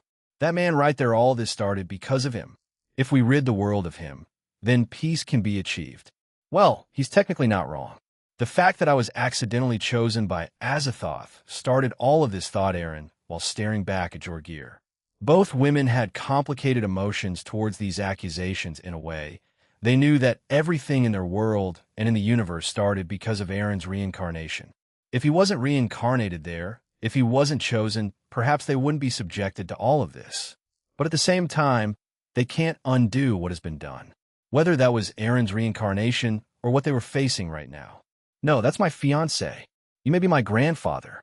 But I can't let you do that in good conscience. There has to be a different way. Please, Rosweiss begged. Rosweiss, I love you as my granddaughter, but I've never felt more shame than when I found out you were part of this scum's harem. Even worse, when you became engaged to him, said Jorgir. Even if you couldn't inherit our family styles, you learned and mastered others quite quickly and excelled in your studies. I heard all of this as I spied over you two over the years. I was proud, very much so, but when he came into your lives, everything changed, and it was for the worse, Jorgir said in disgust while physically scrunching his face when looking at Eren. Jorgir suddenly pulled out a halberd and pointed it at Eren. Outer God, duel me. I may have joined the Cow's Order, but I still have my pride and honor. I will not attack you like a coward. Normally, Eren would have accepted this, but with how things are right now, he wasn't sure. At the same time, he didn't want to disappoint the two women with him or prove Jorgir's thoughts on him, whatever they were.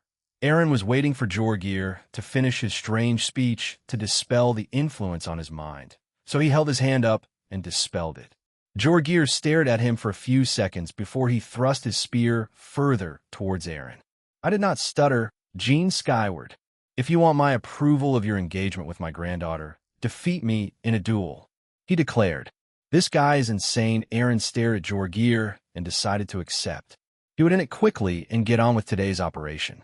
Fine, then we will begin now, he shouted. Jorgir then flew towards Aaron and slashed his halberd down at him.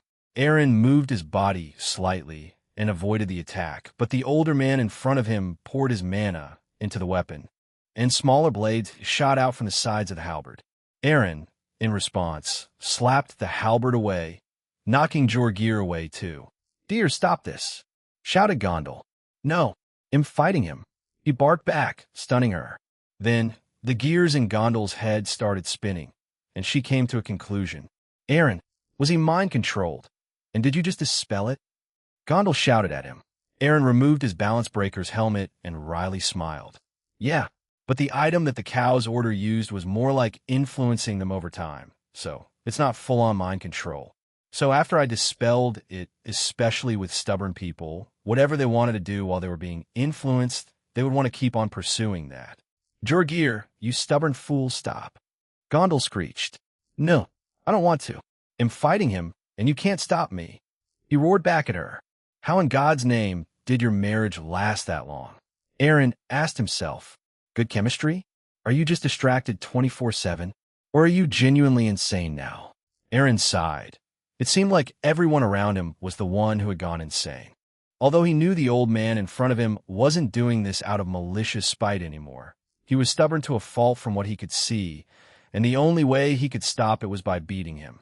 He looked at both Gondal and Rosweiss and mouthed, "I'm sorry," before he rushed towards Jorgir. Yek's impact booster, turning both his fists into his Rook-esque gauntlets. He threw a punch with his right arm at Jorgir. He stopped his swing and tried to block the attack, but Aaron added bravado to his attack, and his fist slammed into Jorgir's face, sending him away. "Not yet. I'm not done," roared Jorgir. His face had the imprint of a fist. He had lost some teeth, and his nose was broken and bleeding. He charged back at Aaron while wailing like a walrus. "Don't kill him! Don't kill him! Don't kill him!" Aaron repeated in his head over and over. He dodged the thrust of the spear, and Jorgir continued to kick him with his right leg, but Aaron caught it and kicked him instead in the balls. "Ugh!" moaned the older man. He had let go of his weapon and clutched his private parts. Aaron planned on ending it, so he punched him again while he flew away. He charged up his cannons behind his back. "Do it, I guess," he mumbled. "Exblaster booster." A weak blast of draconic energy left his cannon and hit Jorgir before exploding. The skies above the main island of Asgard shook softly. Once the smoke cleared, it showed a defeated old man. He was bleeding all over his body as he floated there, staring at the sky. Aaron, Gondal, and Rosweiss flew over to him, and he seemed to have calmed down. "Did you calm yourself?" Gondal asked, touching his cheek. "Did you accept that brat's proposal while you were still married to me?" He suddenly asked, surprising everyone. "I never proposed to her," answered Aaron, confused by the outlandish accusation. "Did you forget that you told all the Valkyries that day that you'd like them to have your children?" asked Jorgir. "I meant that towards Rosweiss, Brynhildr, and the squad that she leads," he clarified. He looked at Gondal, who had a complicated smile on her face. "Why? I wish to become a frog," Jorgir suddenly said, confusing everyone even more. "They referred to you as an outer god, and while I don't wholly understand it, it means you're a powerful god, right? More powerful than the ones in our universe. So turn me into one." Gondal suddenly slapped him, stopping the old man from rambling on more. "Have you gone mad? What are you spouting?" Jorgir tried to play it off like he was dying, but Gondal was having none of it and squeezed his cheeks so hard that she drew blood. "Speak." "Ow, ow, ow. W8 Gondal, stop," begged the man. He was about to continue when Aaron turned around and created a barrier around them. Rogue Valkyries began to attack them from a distance. "I'll deal with them with Rose. We'll let both of you have some time together. I'll leave this barrier here," said Aaron, who then flew away with Rosweiss to kill or capture more of their enemies. "Brynwo, what's that?" asked Helmwich. "It looks like the boosted gear scale mail. Did you do that combination thing with Aaron?" "Yes." Brynhildr told them of what happened and ordered them to try to speak to the others before making their judgment. "Well, we've already captured a few," said Schwartlight. She pointed behind them, and Brynhildr saw around 15 Valkyries tied up in magic rope and having anti-magic handcuffs on them. They didn't say much, though. They said about being enlightened or something, added Helmwige while patting one of the sleeping Valkyries on the head. Well, just a heavy blizzard started as Helmwige was about to explain more to her captain. This blizzard encompassed the entire area, and they knew where it came from. Lavinia-san is probably fighting someone now, or she's just doing this to make things easier for us, mumbled Grimjord. Regardless, we must keep fighting and capturing them, and I believe Aaron will go and confront R. I received a small notification from Kuntuar that he defeated Jorgir just now. So both R, Sneemar, and Hertil are the only ones left, explained the captain of the Valkyries. The other places are being swarmed by past captains of other squads that went MIA a few years ago. They definitely brought other allies with them, but the ones deployed to those places will be fine on their own, she added, looking at the sleeping Valkyries one more time. Vidar-sama, Thor-sama, Baldur-sama, and Odin-sama are on different islands too, so our gods are spread apart, but it seems that several shadow soldiers are guarding the area that houses both Hel and Loki-sama. So we won't need to worry about them breaking them out, Helmwige explained while looking at a magic circle. We Brynhildr created a barrier around them and blocked an attack above them, where 2 Valkyries, 2 magicians, and several other humans in a certain uniform. As Helmwige was stopped by Ortlind. Look, we know you don't need to say it. We got some messages from Kuroka that they gloat about that. Okay? Said Ortlind. I want to make it easy for you, said a voice. A large battle axe crashed into it, and it made the island tremble. That's Hertil-sama. I didn't think you would be here to face us, said Brynhildr. She turned to face him, and he picked up his battle axe and placed it over his shoulder. The one and only. It'll bring your fine ladies to our side. We need more of you. After all, once we destroy the barriers of our universe, we will liberate the other worlds and universes and start the true Ragnarok. All of them became confused. They had no idea what this man was talking about. However, they were slightly surprised to know that he knew of the multiverse. Although it wasn't too surprising given the fact that he had been with the Cow's Order for a couple of months and must have been given information about it. T-True, Ragnarok. What are you saying, Hertil-sama? Asked Schwertlight. Ragnarok will never come in our universe. That's why we will aim to start it in different ones. We will be hailed as heroes in it if we quell the disaster there. He explained cheerfully. All of the Valkyries in Brynhildr's squad thought of the same thing at the same time that Hertil, the warrior that they previously looked up to, had gone insane. Why? You always wanted to protect the weak and serve our gods. Why change now? Helmwige asked, a look of agitation and despair on her face. I was enlightened. At first, I and many others thought that what the Cow's Order was telling us was pure nonsense, but when we thought about it, it made sense. If what that dragon is trying to achieve in our universe is peace, then Ragnarok won't come. So what was the reason for us fighting, training, and dying for if it never comes? It doesn't make sense, right? So, if we can't have it here, then a different universe with a worse economy would be better, right? All we need to do is start it up, we start Ragnarok, and we become the heroes in the end, and then we'll be hailed as the new gods of that world. It's genius, shouted Hertil, giddy with excitement. In Norse mythology, Ragnarok is a foretold series of impending events, including a great battle in which numerous great Norse mythological figures will perish, including the gods Odin, Thor, Tyr, Freyr, Heimdall, and Loki. It will entail a catastrophic series of natural disasters, including the burning of the world, and culminate in the submersion of the world underwater. After these events, the world will rise again, cleansed and fertile.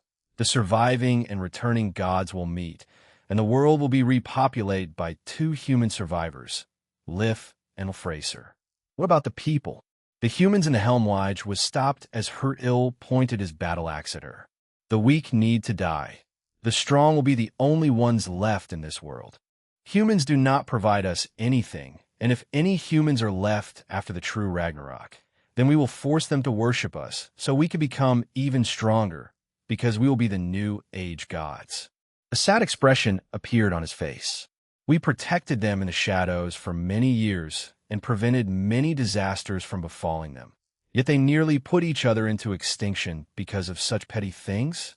Humans are nothing but slightly more intelligent animals, and at the end of the day, they're weaker than most low-level Valkyries. So, if we take control of them and limit their reproduction to only the strongest, maybe we'll reconsider their existence. But that may take a long time, but as gods, we can live for as long as we want. Hertil had finished his explanation, leaving Brynhilder's squad perplexed by his thinking. You're being insane. Do you plan on starting Ragnarok on this planet or not?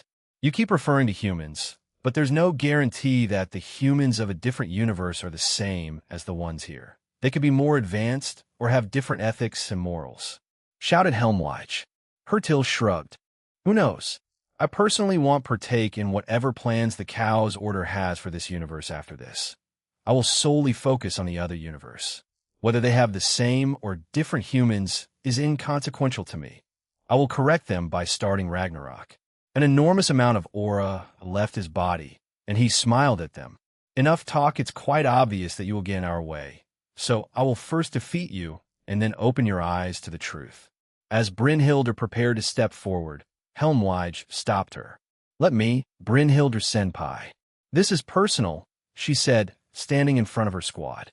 Brynhilder stared at her for a few seconds and agreed. All right, we'll take on the rest then. To Helmwich, this fight was personal. Hertil was the one who inspired her to use the battle axe. She had trouble using countless weapons in the past, but eventually, she met this man by chance when she visited Valhalla for the first time. That was when they first met, and she saw the battle axe and wanted to replicate the man she saw back then. To Helmwich, Hertil was the cool uncle she always wanted to have. If beating him up was the only way to bring him back to his senses, then she would take full responsibility for it. So, you're facing me? Very well, come at me. He shouted and slammed his battle axe to the ground. The rest of the Valkyrie squad flew towards the others with Hertil, while Helmwich stopped his attack with her own swing of her battle axe. I have more experience with this weapon, you know? I inspired you to take it up, didn't I? He asked while rapidly swinging his axe at her. Helmwich didn't say anything, as she simply defended herself against the attacks. He smiled, forcefully made his muscles bigger, and began to overpower Helmwich through sheer physical strength. However, the woman in question was still holding back, and upon feeling this, she also used more of her power. Once she did, she was the one pushing him back now. Helmwich created a magic circle behind him and sent an ice ball towards him. With a grin on his face, Hertil made his own and destroyed hers with a fireball. Suddenly, the man let go of his axe and sent a punch towards Helmwich, which she blocked with her free hand, but again the man spun around and sent a kick towards her, and it connected, knocking her away and crashing through several buildings. Hertil walked towards Helmwich and said, One does not simply rely on their prized weapon, Helmwich. As a veteran Valkyrie, I thought you would know that by now. Numerous flaming spears were suddenly thrown at him, and Hertil sliced them apart using his battle axe. He sighed disappointedly and was about to lecture her again when he felt danger on his left side. He reflexively used his weapon to block whatever was coming. However, he was met with a kick on his other side, knocking him away. Helmwich, with a serious look on her face, said, You should take your own advice, Hertil-sama. Normally, Helmwich wasn't the type to take things too seriously. There were exceptions, obviously, but generally she liked to have a positive outlook on life, even before getting a fiancé. She did go on some dates, but they never went anywhere, but she didn't let that get her down. She kept the same mindset during training and missions too, and while she did butt heads with some of her teammates at times, generally her upbeat and positive attitude is what kept them going during it. And she's an integral part of their squad because of that. She swung her battle axe vertically and sent a singular aura slash at Hertil. The older man had gotten up and done the same thing, but to his surprise, his aura slash was overpowered and then destroyed by Helmwich's. He grinned and blocked the aura slash with his axe, but he saw that he couldn't destroy it, so he redirected the attack towards the sky. I take back what is said, young Valkyrie. You're a lot more powerful and have more mastery over the battle axe than I thought. Very well, they'll take you seriously now. Hertil charged at Helmwige at greater speeds than before. He arrived in front of her and swung his axe upwards. Helmwige could follow it, so she took a single step back, forcing it to miss. However, Hertil had already started firing a light ball at him using his magic circle. But to his surprise, Helmwige pointed her finger towards it and negated the magic attack. With the same hand, she clenched it into a fist and slammed it into the man's face, blowing him away again and destroying several buildings in the process. "We will aid you, Hertil." Two magicians shouted and stood in front of the downed man. They began firing magic towards Helmwige, who dodged them and, in a single quick motion, sliced the two magicians in half. "Don't get in my way. This is between me and him," she shouted angrily.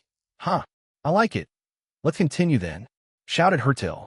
His face had an imprint on it, and he was bleeding profusely through the nose, but the look of excitement never left his face. "I love subverting expectations, but man, you two bitches are really boring. Didn't I tell you I was immune to ice-type abilities?" "In the perfect counter," said a Yukai. "And I have lava and flames for innate abilities. They're really stupid, eh?" said a monster. In front of both Lavinia and Suzaku were a Yukai, a monster, and a magician. The magician was someone Lavinia recognized. They were previously part of Grauzauber, but did not come back from a certain assignment that was given to them, so they were presumed dead. When a few magicians were sent to the location of said assignment, they only found one of their severed hands and a ruffled sack they had brought with them. For all intents and purposes, assuming they had perished during the mission was the most logical step. However, those magicians did a thorough search of that location, but found nothing. "Calm down, you two. We get to fight the famous Ice Queen and head of the Himejima clan. It's quite an honor, really," said the magician. He took off his robe and smiled at them. He had short, messy black and white hair, an eye patch on his right eye, and several scars around his face. He wore the typical blue robe that magicians wore and had a small wooden wand in his mechanical left hand. "It's been a while, Rini-senpai. I take it you're well?" he asked and then laughed. "Well, seeing as how your moniker has changed and that you're quite famous for being the Dual Dragon Emperor's queen, I would assume so. Do you know him, Lavinia?" Suzaku asked, staring at the man. "It's been a while, Jackson. We thought you died, but if you survived, why did you disappear and why did you join them?" Lavinia asked. "I see. So he was part of the Grauzauber and he apparently died? This may be a bit more complicated than I thought." Suzaku stared at the man while she summoned Juke. "They simply got to me first, Rini-senpai. Nothing more, nothing less, and you also know how I feel about things in that regard, yes?" Lavinia frowned. "That you will repay anyone regardless of who or what they are?" she asked. "Precisely. I am simply doing that. They saved me, so I'll let myself be experimented on and partake in missions for them. Saving my life can't be repaid by merely doing a few things like that well. That's what I think," explained Jackson. "Enough talk, let me hit him," shouted the monster as flames and lava erupted from his body. "Yes, let's proceed with this," agreed Jason. Jackson pointed his wand at them and created 20 magic circles that fired lightning bolts from them. The monster thrust both his arms forward and created a vortex with a mix of lava and flames.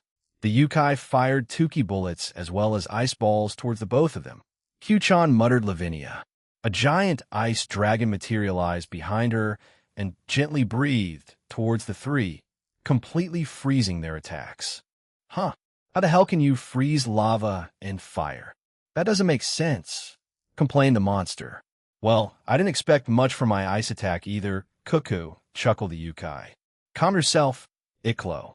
It's to be expected with ice, Leviros," said Jackson.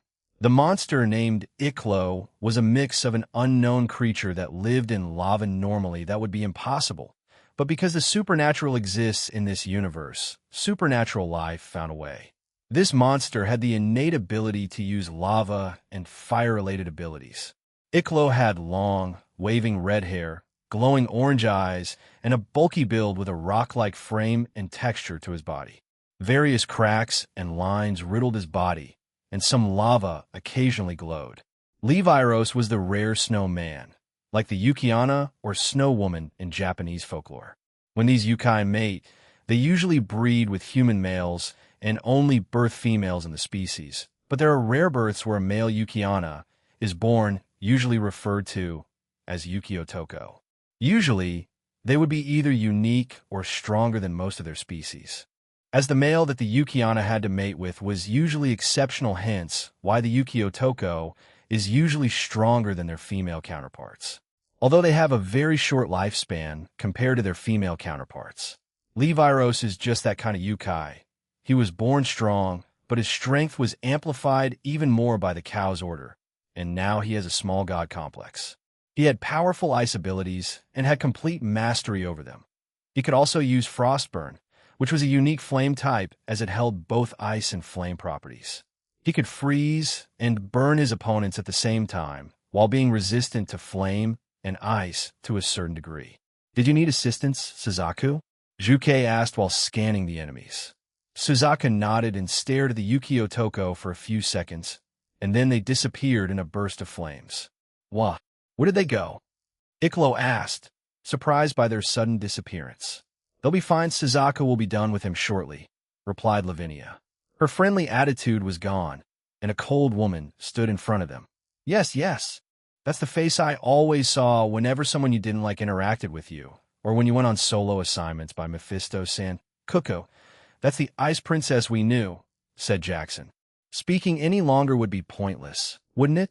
"You won't change your mind," Lavinia said, summoning a wand and pointing it up. Q-chan, who was behind her, glared at the remaining two, and magic circles appeared all around them, while Jackson stared at Lavinia's body and smiled. There could be a way. Of course, with consent. I'm not scum after all. Lavinia felt disgust and showed it through her facial expression. "I will respectfully decline." After that, she unleashed a variety of spells on them, not once holding back.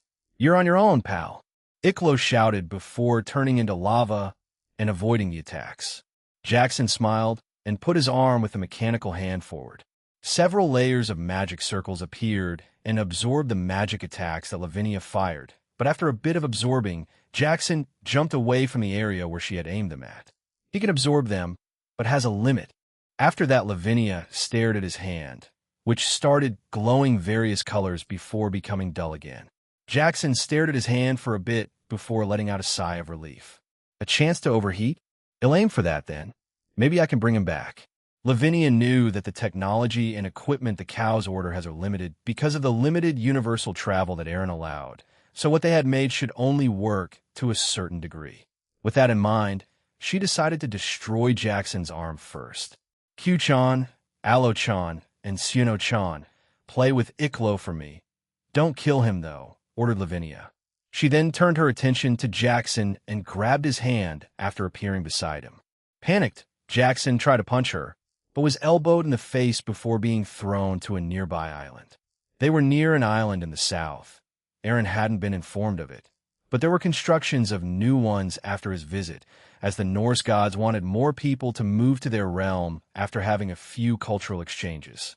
This island that Lavinia was fighting on was one of them. On the other side were Suzaku, Juke, and Leviros. It wasn't as large as the main island, but it could support a population of 15,000 at best. In the distance, Iklo was being toyed with by Lavinia's 3 summons.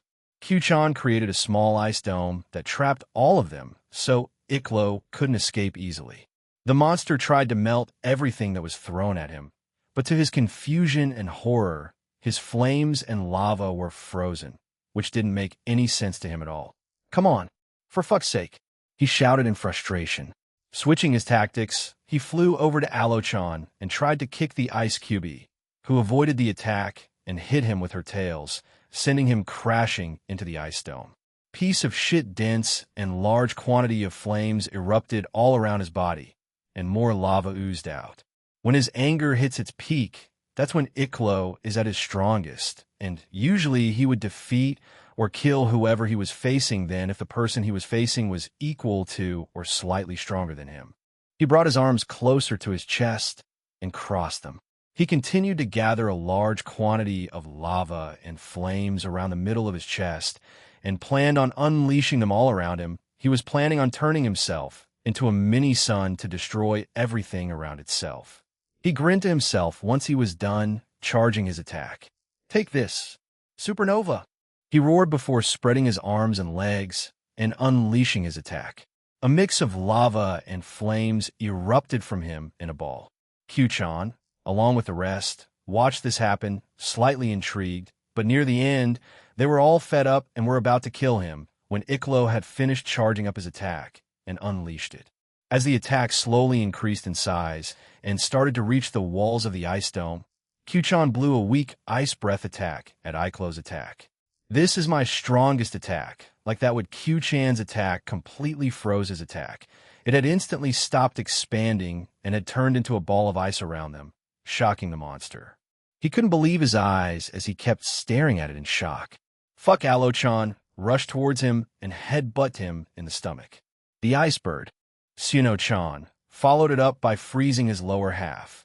And finally Q-chan raised his arm and slapped Iklo to the bottom of the ice dome, knocking him out. Q-chan gestured with his head, and both Alo-chan and Suno-chan encased the rest of his body with ice. Once they were done, Q-chan destroyed the top half of the dome, and they watched their master deal with the former magician's acquaintance. Jackson had pulled himself up from the island's grounds, and he began firing numerous spells towards Lavinia, who blocked them all using magic circles or freezing them using her sacred gear. She hadn't stopped her blizzard yet, but she saw that he had to continuously use fire magic to stop himself from being frozen. "Please surrender. You know it's futile," Lavinia said above Jackson. "If you go on a date with me, then I will," he said, laughing. Lavinia sighed and stopped there. She wanted to try to convince him, but she knew that Jackson was stubborn and wouldn't do things the easy way, even back when he was still part of the Grauzauber. Lavinia pointed her right arm towards Jackson, who reflexively made more defensive magic circles. But as he tried to move, he couldn't. The more he tried, the more panicked he became. Soon he started to sweat, confused about why he couldn't move. He went to shout toward his senior, but found that he couldn't speak, and when he tried to move again, he couldn't even do that. He had become stiff as a board. What is happening?" thought Jackson. Lavinia had essentially frozen time around him in a big enough bubble that only affected Jackson and nothing else. She was tempted to freeze his atoms, but wasn't sure what would happen, so she decided to go with this. Lavinia created a small ice pebble and threw it at Jackson. As soon as it entered the bubble, it froze. She freeze time in a certain how. Her sacred gear can't do that. Unless Lavinia smiled at him. "Did you keep up to date with the news in your organization?" "Tempest Extinction, that's the name of my sacred gear now. I can freeze anything in the known universe, maybe even the multi- or omniverse. I'm not sure yet. I haven't tried freezing the actual universe, yet only that pocket universe I fought Suzaku and Velgrind in," she explained while floating towards him. "I'm going to tell Mephisto-san to re-educate you and punish you." "Jackson, for now, sleep," she said, and Jackson's vision went dark. "Suzaku, do you need help?" Lavinia telepathically. "No, I'm fine. Please go over to the other islands. They'll join you soon," replied Suzaku. Okay, on the other side of the island, Suzaku watched Juke, in her human form, deal with the Yukio Toko. Juke wasn't taking the Yukai seriously, as she would simply match the Yukai's attacks with her own flames. "It seems neither of us are taking this seriously, boy. Tell me this why?" asked Juke. "Why would I take women seriously?" he asked, snickering at her. "I have stood above them since my conception. They are below me, and even the ones in this current organization are below me. Why would I take you of all people seriously? You are below me." He sighed, observed both Zook's and Suzaku's bodies a second time, and nodded to himself. "However, I will allow either or both of you to be my concubine. Your bodies are of high quality after all." Juke created small firebirds around her and ordered them to attack Leviros. The Yukio Toko smiled after he knew he got under the woman's skin. He created several icy blue flames around him and countered the attacks Juke sent to him. However, to his surprise, they overpowered his frostburn, so he was forced to dodge the attacks. But again, he was surprised that they followed him, so he maneuvered around the area before firing several 2k bullets infused with ice at them, canceling both attacks out. Well, he was about to make another speech when he felt someone else behind him, and when he turned around, what awaited him was a palm strike to the chin, putting him in a daze. It was then followed up by a kick to his face, sending him to the island's ground. Suzaku was the one who had done that, and Juke quickly joined her, and they combined 2 fireballs before sending them to where he crashed. Leviros didn't react in time and was blasted away by the fiery ball. However, Suzuka looked at the island with worry as she didn't want to cause unnecessary damage, even though they were given the okay to damage everything since Eren would repair it afterward. "You think that's enough to beat me?" Leviros' voice hollered from below them. Once the smoke and debris cleared, they saw him with a few burns and bruises, but he hadn't been defeated. As usual, the slow and simple-minded women thought wrong. "We may need to use more, Suzaku. It also seems that he may be a misogynist, or at the very least, his ego is so big that he gave himself a god complex," said Juke. "Yes, I agree," said Suzuka. Suzaku stared at the man below them. She had never met someone who seemed to hate women as much as him. It felt a bit strange to her, as she's been around people who were respectful of them. Even her late great-uncle, who was a terrible human being, treated her somewhat respectfully when teaching her about their traditions and systems. Suzaku and Juke touched hands before both were shrouded in bright red and orange light. They had begun the spiritual symbiosis they had begun to merge. The last time she used this was when she fought Lavinia and Velgrind, but it didn't last long, as using it at maximum power made Juke tired, as she wasn't at the same power level as Suzaku. However, if it's against Leviros, it should be enough. Once their transformation was complete, they immediately flew down to Leviros. He hadn't healed his injuries at all, but he was angry enough to start attacking them by shooting icy blue flames at them. "Suzaku." "Yes." Suzaku made a diamond shape with both her hands' index fingers and thumb.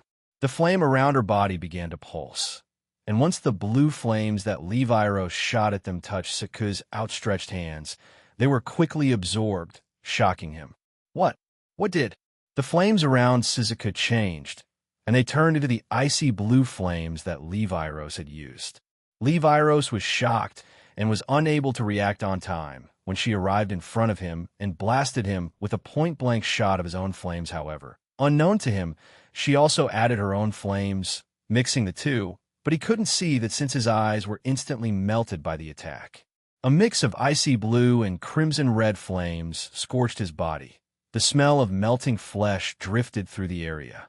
The proud resistance he had meant nothing in front of Suzaku, as her higher level of raw power and control of flames overpowered his. He was resilient, not immune, so with enough power it could be bypassed.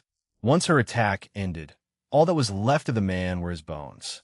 "Were we meant to keep him alive?" asked Juke. Cold sweat hit Suzaku's body as she stared at the dead Yukai. He was unique enough that he could be classified as what Eren wanted to capture, mumbled Suzaku. "You won't hate me, right? You'll be fine. Don't worry about it." "Can't he resurrect him? Or at least just extract his powers from him?" reasoned Juke. Suzaku nodded, feeling relieved. "Yes, you're correct. All of that is possible. Let's not panic," she told herself. Suzaku erected a barrier around the corpse and flew away to join Lavinia and the others. Floated in front of Eren Tool and Rosweiss. He had started flying towards the northern islands, but was stopped by them. He had planned on annihilating it, as that's where he and Freya had lived prior to his disappearance. "Gondal's granddaughter is here to stop me along with the outer god. So Jorgir failed," he mumbled before looking past them both and squeezing his right hand shut. "That won't work," said Eren. "Any control you had on him is gone. I will do it with my own hands then, after I kill both of you. You can't get in our way, you Longinus users, no. You sacred gear wielders are a threat to this universe. Especially you, Gene Skyward. An outer god like you has no business here. Leave. You only make people's lives harder," he told him. Snakes appeared around both his arms and wrapped around them. They reached both his hands and slowly shaped themselves into brass knuckles that exuded a divine aura. As he was about to attack, he stopped when he saw someone familiar to him. "R," a feminine voice shouted. Rosweiss turned to it, while Eren kept staring at the man. "Efri Jeje-sama." Rosweiss shouted in shock. Why did, as Freya began to ask him a question, a fist appeared in front of her face. Time seemingly had slowed down as both Rosweiss and Freya stared at RS fist with the brass knuckles about to hit her in the face. He was inches away from hitting her when Aaron's palm stopped it. The shockwave created was redirected towards R, and he was blown away by his own attack. The Valkyrie and goddess floated there, stunned by the sudden action of R. Freya. He was influenced by a machine made by the cow's order. I've since dispelled it from them. But it seems R still very much believes in whatever nonsense he's been told. This can end in two ways. I kill him, or I knock him out, and we try to reason with him. Which do you want? Aaron asked while staring at R, who had recovered and was looking at them with fury. Freya looked between Aaron and her husband R. Then back to Aaron, she said, option 2 if possible. All right, wait there, he said, and flew towards R. Yex impact booster. Aaron and RS fists slammed against each other.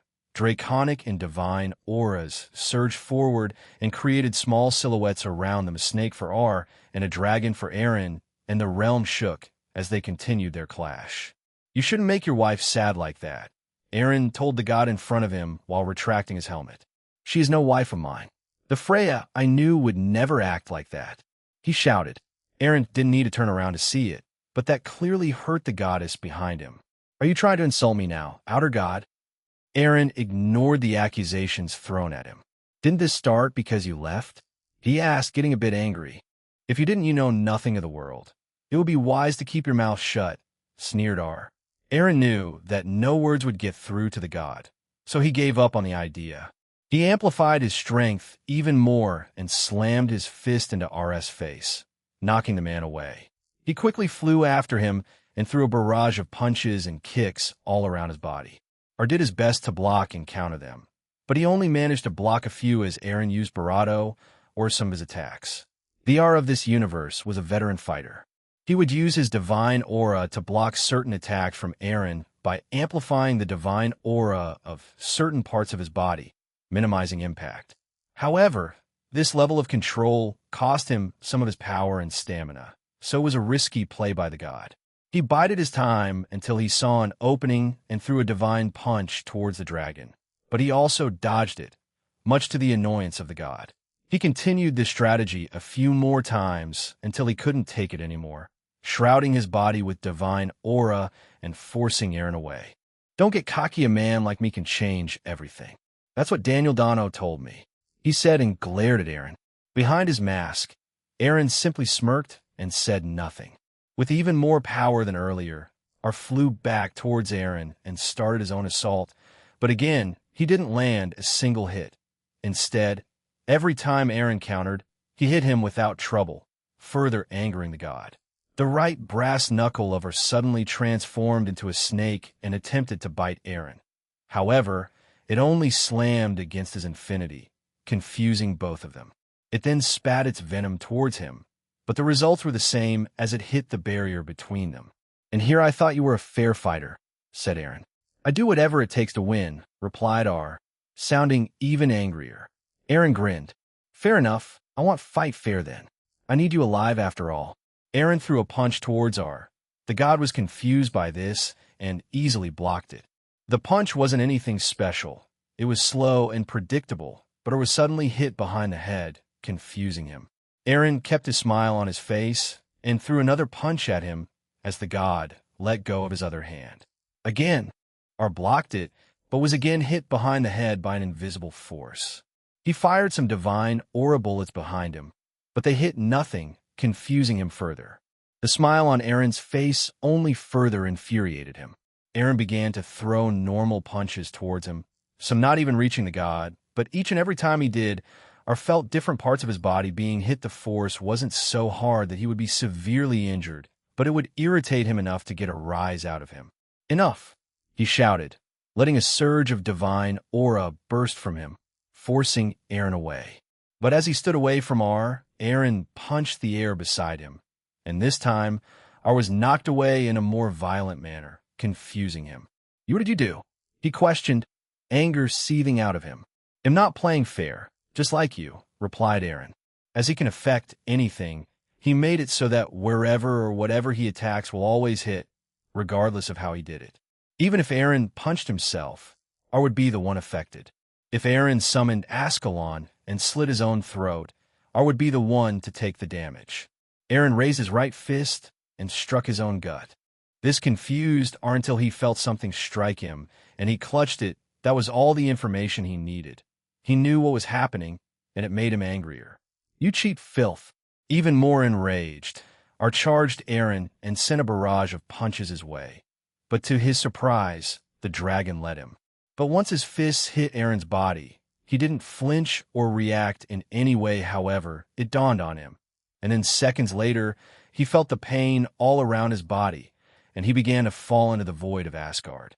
The damage that he tried to inflict on Aaron had been redirected at himself, forcing him to feel his own strikes and power. Of course, it dealt a lot of damage, and even the god himself couldn't take it and fell unconscious after the lethal assault. "R!" Freya cried and tried to fly towards him, but Rosweiss stopped her. A few seconds later, his fall stopped, and the god looked up at Aaron with even more fury.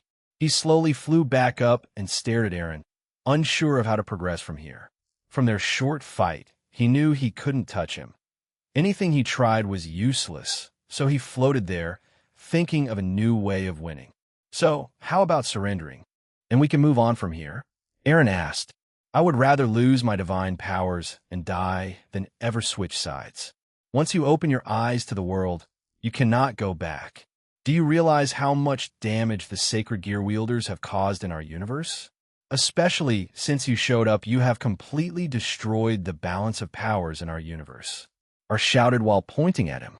"Because of you and what you did, the multiverse, or at least certain universes with powerful entities, have taken notice of our world. They will eventually come here and kill us all, and it's all your fault. If you didn't do what you did, none of this would have happened. Your entire existence doomed our world," said R. Aaron chuckled while shaking his head, annoying R further. "I won't deny that many of the things that are happening to this world are because of me. Hell, even you guys are the result of me. But even still, I'm going to protect this world because it's my home and I love everyone in it. And no, they won't be coming here because I made it impossible. You can twist it any way you want, but the truth is that they're not coming here anymore. It's physically impossible. So with this new information, what will you do?" he asked. Aaron stared at him as he fell silent. R calmly looked back up at R, smiling ear to ear. "The sacred gear wielders still remain and will continue to cause chaos for that reason alone. I can't let you or the rest of them live. Even if you prevented those things from happening, the inside of our universe will still be affected by your actions. A world without you and the sacred gears will be a better one," he told Aaron and shrouded his body with a divine aura. "You heard him, Freya. What do you want to do?" Aaron asked, staring at R. "Please save him. I want to give him an earful," she said seriously behind him. Aaron smiled and charged R the god, sneered at him the whole time. Aaron disappeared and appeared behind him. He pulled his arm back and chanted some lines, "The jet-black god of infinity, the glorious god of dreams. Watch over the true forbidden existence we shall become that transcends the boundaries." Dragon Drive. Aaron's right arm partially transformed into his dragon defecation arm, and he slammed it against RS back. As he did this, he also created a barrier in the shape of a cube around them. R was violently thrown away, and he crashed into the cube. The god fell to the bottom of the cube and gasped for air. An imprint of his fist was visible on his back. He had been damaged to the point that he couldn't breathe normally, and he began to panic. A single hit from that form does this much. No, he's been holding back against me since he's adamant about taking me back with him due to Freya, thought the god as he looked back up, still gasping for air. Suddenly, a metallic foot appeared in front of him, and he was slammed back against the cube's wall. He kept it there, and R couldn't move an inch. Aaron's eyes glowed behind his helmet, and he saw RS future. "Well, it's a different one than I saw, but it's better than nothing," he muttered, puzzling the god. He exited his armor, then sealed RS powers and forced him to sleep. He also made it impossible for him to learn magic or any other supernatural powers, completely rendering him human. Once done, He grabbed Ar and put him over his shoulder like a rucksack. He went back to Freya and Rosweiss. It's done before he could continue. Aaron teleported them back to the main island and quickly flew over to Gondal and Jorgir. Gondal kneeled over Jorgir, desperately trying to heal the wound in his stomach. Aaron quickly ran over and healed it, but he found something odd, so he removed it. That was some sort of bug. It was eating away at his magic, which was weird, but he looked up and saw a Mothman-like creature floating above them, grinning at Gondal and Jorgir. "Thank you," muttered Gondal as relief washed over her. "Granny! Grandpa!" Rosweiss shouted and came over with Freya and a sleeping Ar. "What happened?" asked Aaron. "We were talking and also fighting. This old fool finally decided to come back to us, but that thing suddenly showed up and punched a hole through him. I tried to heal it, but my healing magic was slow. It seemed like something was preventing it from taking effect," explained Gondal. She became teary-eyed as she explained this. Rosweiss's animosity immediately turned to the Mothman-like creature, who snickered at them. "I am one of Black Alisamus' executives. Call me." A fist went straight through the monster's stomach before it could continue. He was shocked and coughed up some purple blood. The one who had done that was Rosweiss, shocking her grandparents below. Rosweiss followed it up by firing a point-blank energy ball at him. This knocked her away from the spot, and she landed back on the ground. A furious expression was on her face. Once the smoke cleared, they saw that the only thing that remained on the monster were parts of his torso, head, and a single leg. But he kept on smiling and quickly regenerated his missing parts. "You know, all the executives in the Monkai Association have a powerful regeneration ability, right?" "Well, whatever. I'm called Okisp, the king of insects." "Ye." The insect Okisp bellowed. "Rose, I know. Please leave this to me. There are more enemies here that keep showing up. Please help with that instead." "Aaron," said Rosweiss. She then activated her true Ultra Instinct and faced Okisp. "I'll end this quickly. You people have stepped foot in my home country for too long. Let's go," roared Okisp, only for Rosweiss to clock him right in the right temple, sending him flying into several buildings. "Should we?" Aaron cut Gondal off when he raised his right hand to their right side, blocking a punch from another man. A man with short, wavy white hair, a scar over his right eye, and who wore glasses appeared and attacked him.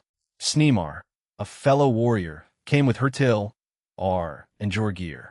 "Sneemar, I thought you were going to Odin-sama," Jorgir said in surprise while looking at his comrade. "I'll let some monsters in Yukai take care of Am," along with another Valkyrie that was set up to be the next Brynhilde, but fell flat. "She has a bone to pick with Am after all," replied the man. "Stay there," Aaron said while creating a barrier around them. He then kicked Sneemar in the stomach, sending him away, and chased after him. Once they were back in the void of the realm, Sneemar began to speak, but Aaron simply punched him in the face. "I already know, and I don't care for you to repeat it.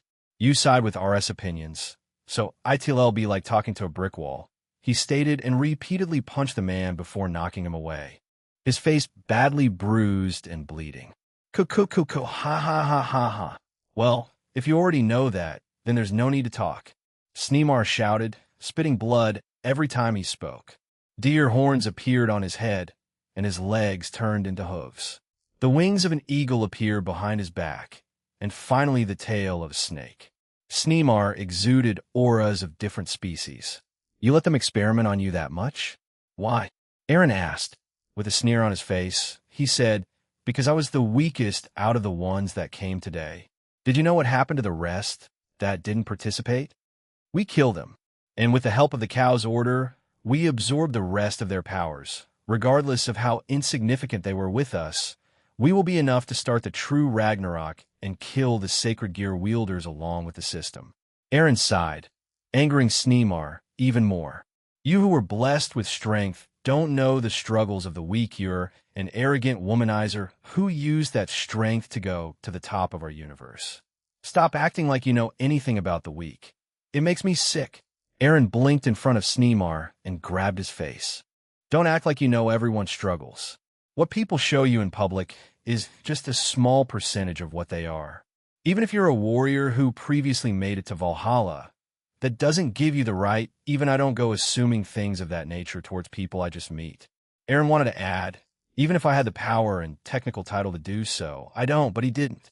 Sneemar cursed him out and began trying to attack him with the various new powers he was gifted by the scientists of the Cow's Order, but none of them could bypass his infinity. He sealed his powers and froze him in midair. Aaron backed away, stared at him for a few seconds, and smirked. Aaron pointed his left arm upward and his right arm downward, confusing Sneemar. Changing his eyes' pupils to the slits, he made them glow and said, "Throughout heaven and earth, I alone am the honored one."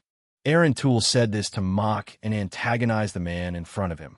He knew that no matter what he said, barring using his powers to change Sneemar, he wouldn't accept any kind of reasoning, so, before ending his life, he decided to mock him. This was one of the few instances where he would become arrogant, even if it was just him pretending. But to Sneemar, it was very real. "I knew it. You faker. You've always been like that. You tricked the entire supernatural world." "Fake. I don't think my acting was that convincing," Aaron mumbled to himself. "He's just blinded by his own anger and arrogance. Nothing more, nothing less." "End him," said Rudra. Aaron brought his hands together. He then slowly made gestures and extended his index and pinky fingers outward while leaving the rest folded. "Hey, race a tribute to you, Gojo Satoru." A purple ball of destruction was unleashed when the sign was switched to a pinching motion using the pointer and thumb while also extending the middle finger. "Hollow technique, purple," he muttered. 1 second, Sneemar was there. The next, he was gone.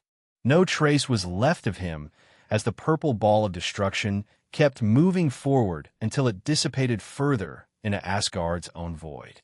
Did you need to go that far? Simply using Hakai or something similar would have been enough? Asked Rudra. You know Drake is going to complain about missing this, right? A troubled smile appeared on Aaron's face. Well, he can see another time, I guess. I wanted to do something a bit flashy anyway. Let's go back. Rose should be finished with her fight too. What the hell is happening? Why am I the great Okisp losing? And why isn't my regeneration working? The monster asked. Rossweiss had been relentlessly beating him, but not killing him. In a way, she wanted to inflict pain on this monster for as long as she could. Because of her, they invaded her homeland and made her people suffer through this. This was one thing she wouldn't forgive. Add to the fact that this monster injured her grandfather quite severely until Aaron healed him. You shouldn't call yourself the Great when you're not that strong, Rossweiss said. She didn't need to explain that she had used the anti-healing and anti-regeneration that Aaron gave them months ago, although most of them had unanimously agreed not to use them during the tournament to make it more fun. I am above the other. Rossweiss punched his head, making it explode and finally killing the monster. She sighed and landed back on the ground. She noticed that Aaron had not come back yet, but felt the number of enemies around the realm had decreased significantly. Granny, they'll come back in a bit. Please stay there with Grandpa, she said and disappeared. On the north side of Asgard was an island. This island belonged to Vidar and various other gods, as they tend to stay here. Normally, it would be full of life and boisterous music, as that was the kind of place Vidar wanted it to be. But today it was just that. Before Rossweiss was Aaron, and in front of him was Vidar and Brynhildr fighting a certain other woman. Odin-sama? Rossweiss asked as she arrived beside them. Oh, Rossweiss. Glad you could join us. Do you recognize that woman that's fighting Vidar and Brynhildr? Odin asked his former guard. Rossweiss looked closer at the woman as she fought both Vidar and Brynhildr at the same time. She held them off well, but it was clear that she was running out of stamina while the other two were still fine. Vidar had used his sacred gear during the fight, while Brynhildr used her magic and combat skills. Svilna-senpai? She was supposedly killed during a mission with her squad. She, along with Brynhildr-senpai, were the candidates to be chosen as the new Brynhildr. But before it could happen, she died, said Rossweiss. Svilna had light blue hair tied in twin tails, blue eyes, and a stern face. She wore a white princess vest, long white boots that reached her thighs, black gloves on both hands, and a black and red jacket hanging on her shoulders. She used a futuristic greatsword with black and red undertones and a blue gem near the handle. How about stopping now, Vil? You're not going to last long if you keep this up, said Vidar as he dodged another slash by the Valkyrie. Svilna slashed the sky above her, creating a small hole, and from it came a digitized dragon. It was around 30 meters long and appeared eastern. It had a pink body with blue pixels floating around it and glowing crimson-red eyes. My gods, who I trusted with my life, left my squad and me to die without even searching for us. I sacrificed my life for you in this realm, and that's what we got in return. She shouted angrily at them. She dashed towards Vidar and swung her blade down on him. The god, in turn, cloaked his arm with divine aura and swung at the blade, countering it. We searched high and low for all of you hours, days, and weeks went by, and we found nothing. Wherever your bodies went, they were gone. At the time, we didn't know any culprits behind it, but now it's clear who it was the cow's order.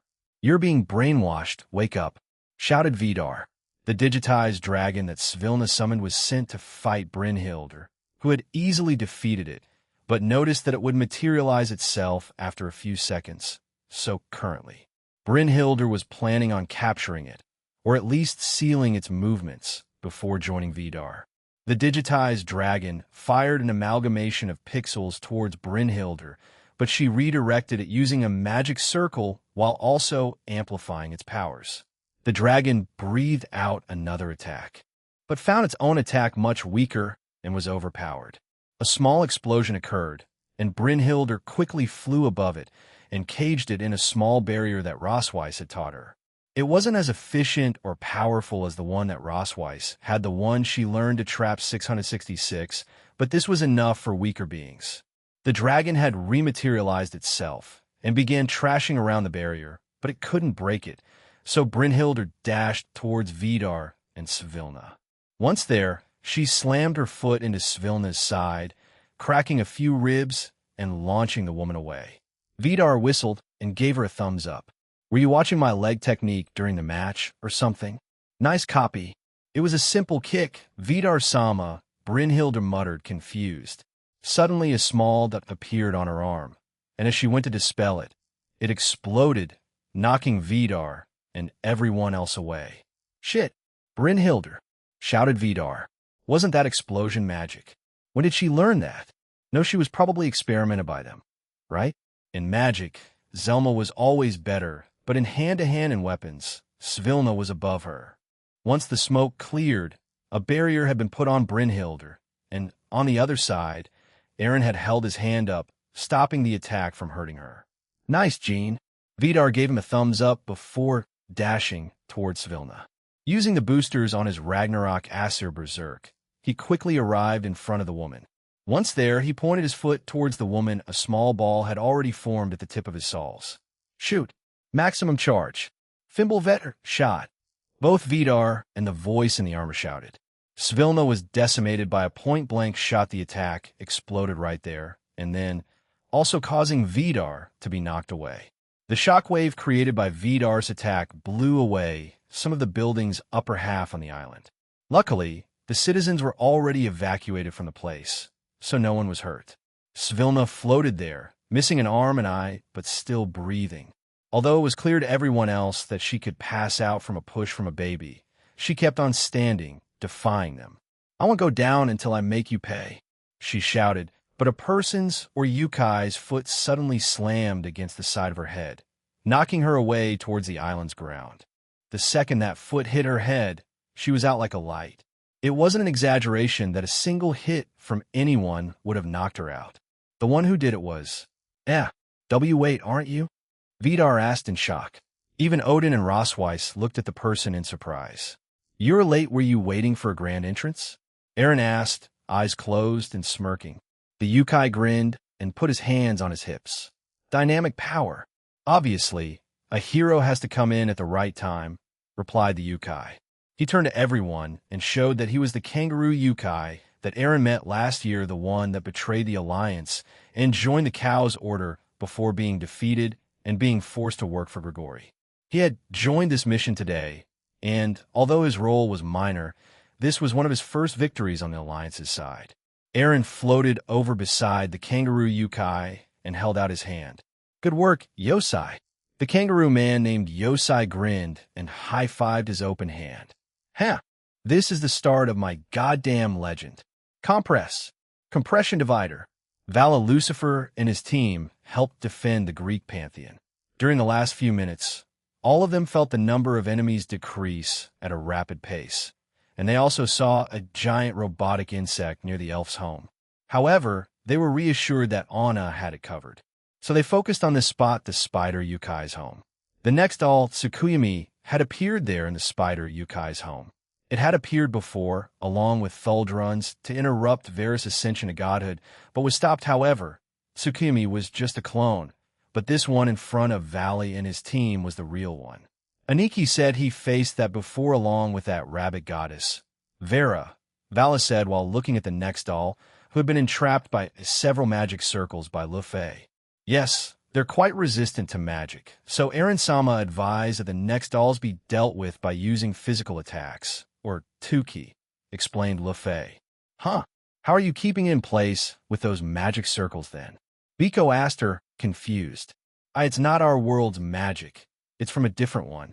Luffy showed a bracelet on her wrist. It had strange symbols on it and also glowed. That's why it's more resilient, and it has limited use, so we can't rely on it. A large shattering sound reverberated throughout the area, and several of the magic circles that surrounded the mechanical monster shattered. It then roared, and thousands of flaming circles appeared around it. "You're the one to blame, Biko. You should have kept your mouth shut," said Calantha, sounding irritated. "Screw you. Shut up. We need to kill it to advance from here. It'll deal with it. The rest of you kill the rest." "Luffy, can I have that bracelet?" asked Valley. Luffy nodded and handed over the bracelet to Valley, who put it on. She then told him how to use it. "I see. All right, move out." Valley, back then, this version of Tsukuyami was much stronger. As of now, we don't know how strong it is. With that in mind, we need to be mindful since that thing has no stamina. "I'm stronger," replied Valley as he arrived above it. Tsukuyami fired the flaming circles everywhere, but most were directed at Valley, as he was close. Compress. Compression divider. The flaming circles that were shot at Valley were compressed over and over until they vanished. The others that were sent in different directions were dealt with by his team, but a few were not, and they destroyed several homes in the area. Valley clicked his tongue and fired several demonic aura bullets towards the mechanical robot. However, just like Luffy said, most were absorbed, deflected, or had little to no effect on it. After seeing this, Vala flew towards it and dodged more flaming circles that Tsukuyami made. Once in front of it, he slammed his fist into the robot's body. As mentioned previously by Luffy, Tsukuyami was flung away, but Vala saw that it was going to crash into more homes. So he quickly followed it and punched it again, forcing it to crash into the nearby mountains instead. "Kukuku, look at you caring for others," Albion said while laughing at his wielder. "Shut up," mumbled Valley. Tsukuyami hurriedly stood back up and started firing the large rocks she materialized, as well as large water balls, blades of wind, and flaming circles again. "Even for a powerful being that's supposed to have consciousness, you're quite stupid, aren't you?" Valley asked before using compression divider again and compressing the attacks out of existence again. "D," roared Tsukuyami as she summoned more of the same spells, making Vala sigh. Like earlier, he compressed them again and, with his superior speed, relentlessly pummeled Tsukuyami around like a rag doll. Unlike the Tsukuyami that Aaron and the rest faced a few months ago, and because Eevee and Phantasma were cut off from the rest of the Cow's order, all the planned upgrades could not proceed, hence why the original Tsukuyami became weaker. The upgrades that were set to be completed couldn't be completed because the necessary parts couldn't be brought to the Draconic Dais, forcing Promestine and the other scientists and researchers of the Cow's order to make their own version with the parts that were available in the Draconic Dais. This version of Tsukuyami, while stronger than her original counterpart, was still much weaker than the one that appeared a few months ago with Thuldruns. "You're really weak, and I'm getting bored. Let's just end this," Valis said disappointedly. He quickly tackled Tsukuyami again and punched her further away. Crashing into the ground, then he started a chant. The pure white, dragon dwelling within me. Rise up from your supremacy. The silver armor that exceeded supremacy gradually began to form jet black patterns on it. The silvery white morning star I possess within me claimed the throne of dawn in response to Albion's line. The light wings on his back became infused with black. Following that, multiple pairs of new wings extended out of his back. The jet black god of infinity, the mysterious and unfathomable father of devils, 12 jet black wings grew out of Valis' back. All of the edges of his armor sharpened and took on an organic form. Valis and Albion's voices then overlapped with each other. We shall transcend the limits to accept the oath. The crest of Lucifer appeared on all of the gems in his armor, and they unleashed a dazzling brilliance of light. The final stanza was chanted by Vali, Albion, and Ophis.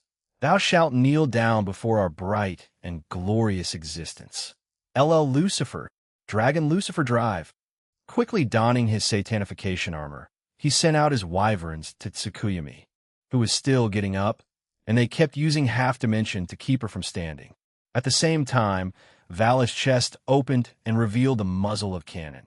He slowly charged it up.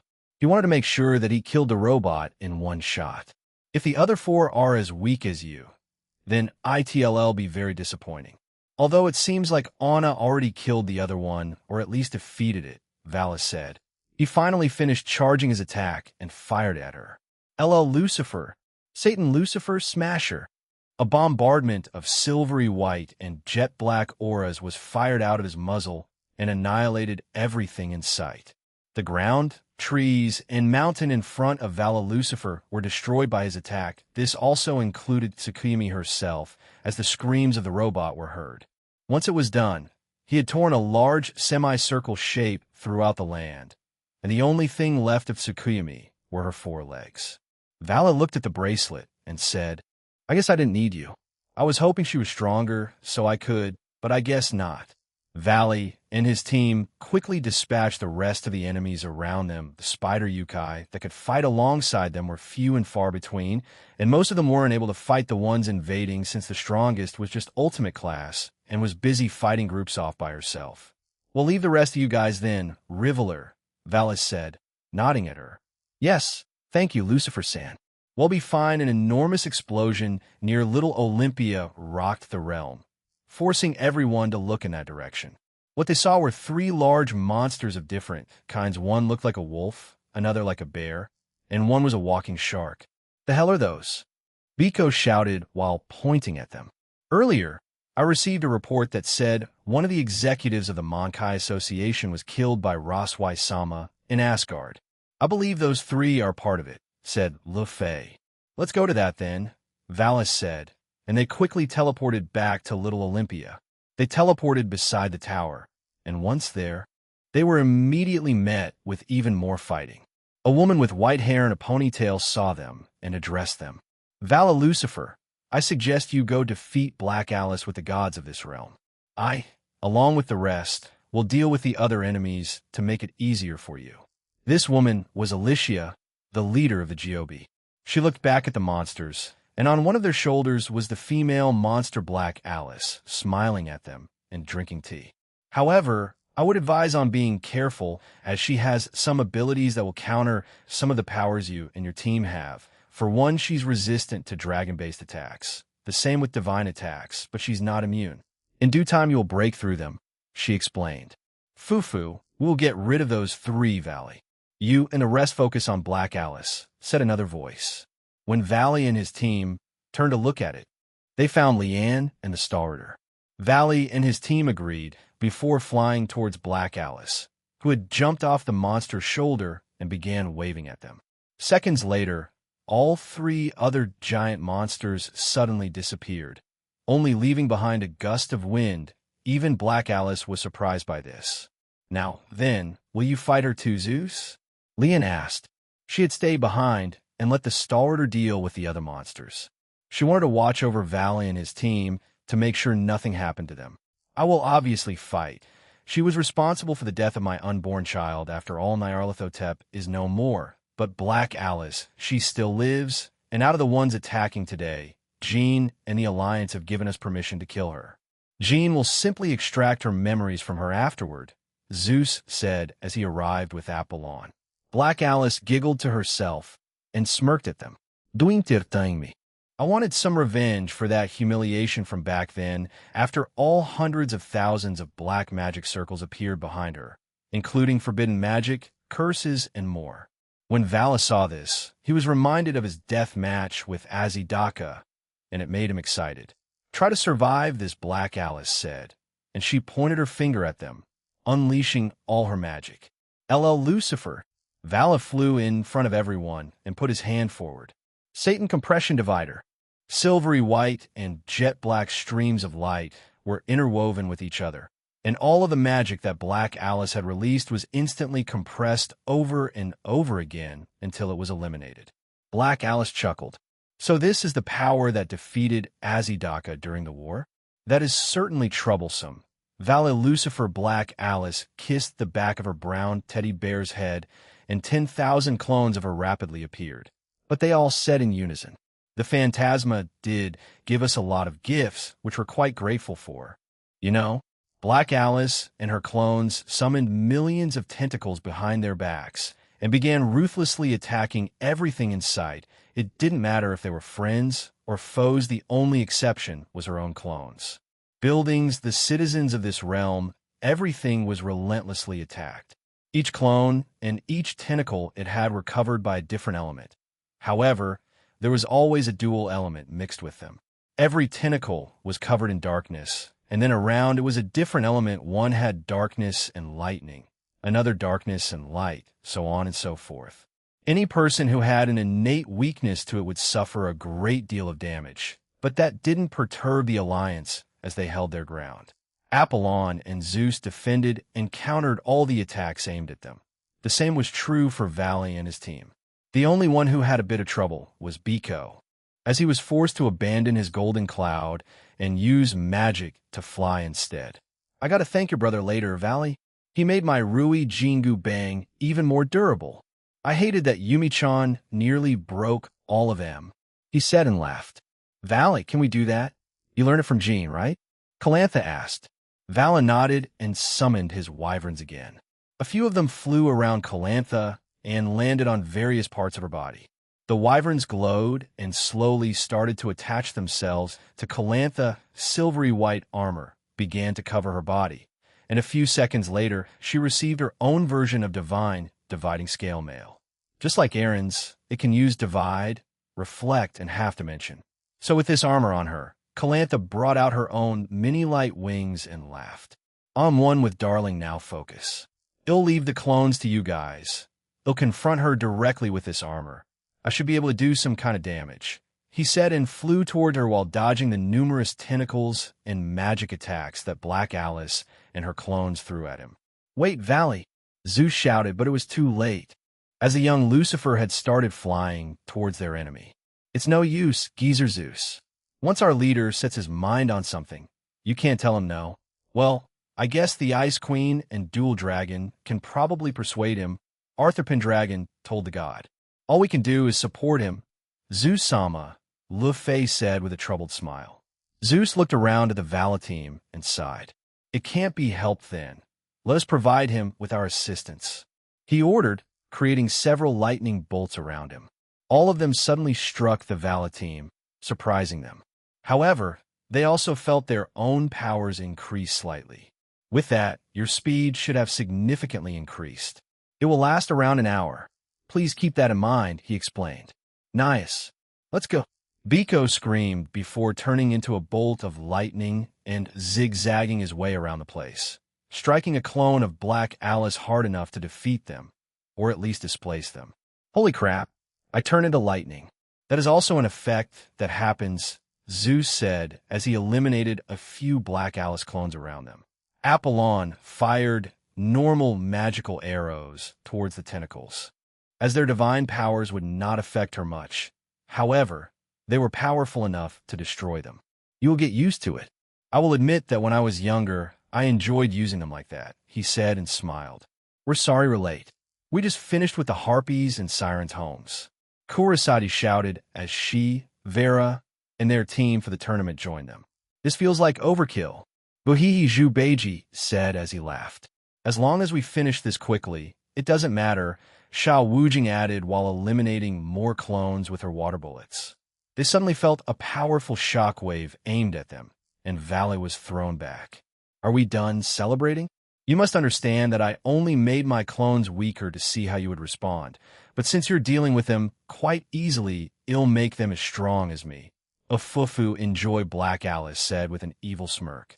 The clones around them began to shake before their levels of power increased by a significant amount as far as they could tell. They were at least Satan class to God class.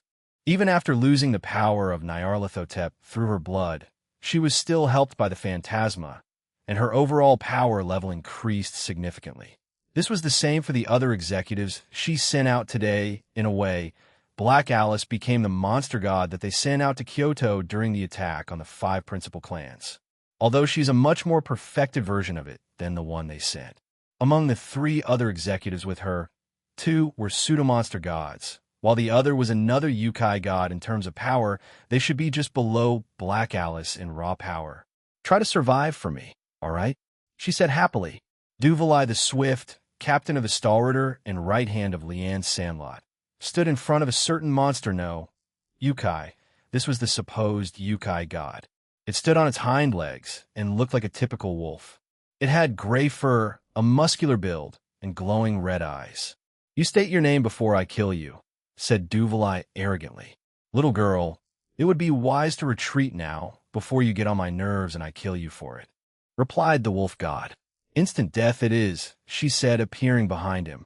Thousands of slashes appeared on his body before he was cut up into pieces, but to Duvalai's surprise, a small glowing ball was left, and his cut-up pieces instantly restored themselves to it. The wolf god fixed his jaw with his right hand, along with a crack sound, making Duvalai cringe. It seems I underestimated you, girl. Very well, I'm a new Yukai god, Clownies. He then created a gray sword out of his own powers. I will become the new wolf god of the blade. Raising an eyebrow, Duvalai became confused. Wolf god of the blade? So, you want to rip off Canis Lycaon, the dog god of the black blade? How desperate are you? She asked condescendingly. Clownies rushed towards Duvalai and attempted to slice her head off with his blade, but was blocked by her shield. Duvalai then stabbed him through his stomach, but was surprised to see him vanish in a puff of gray flames. Once the others are done in Greece, they will join us here, making it easier to conquer this realm. Count your days, girl, said Clownies while he spun his blades in his hands. Right anyway, you'll get on with it, she said, applying NIT healing and anti-regeneration to her weapons. Both of them rushed towards each other, meeting in the middle and slamming their blades together. With the other blade in his hand, Clownies thrust it towards Duvalai, who deflected it with her shield. From her shield, a small hole opened,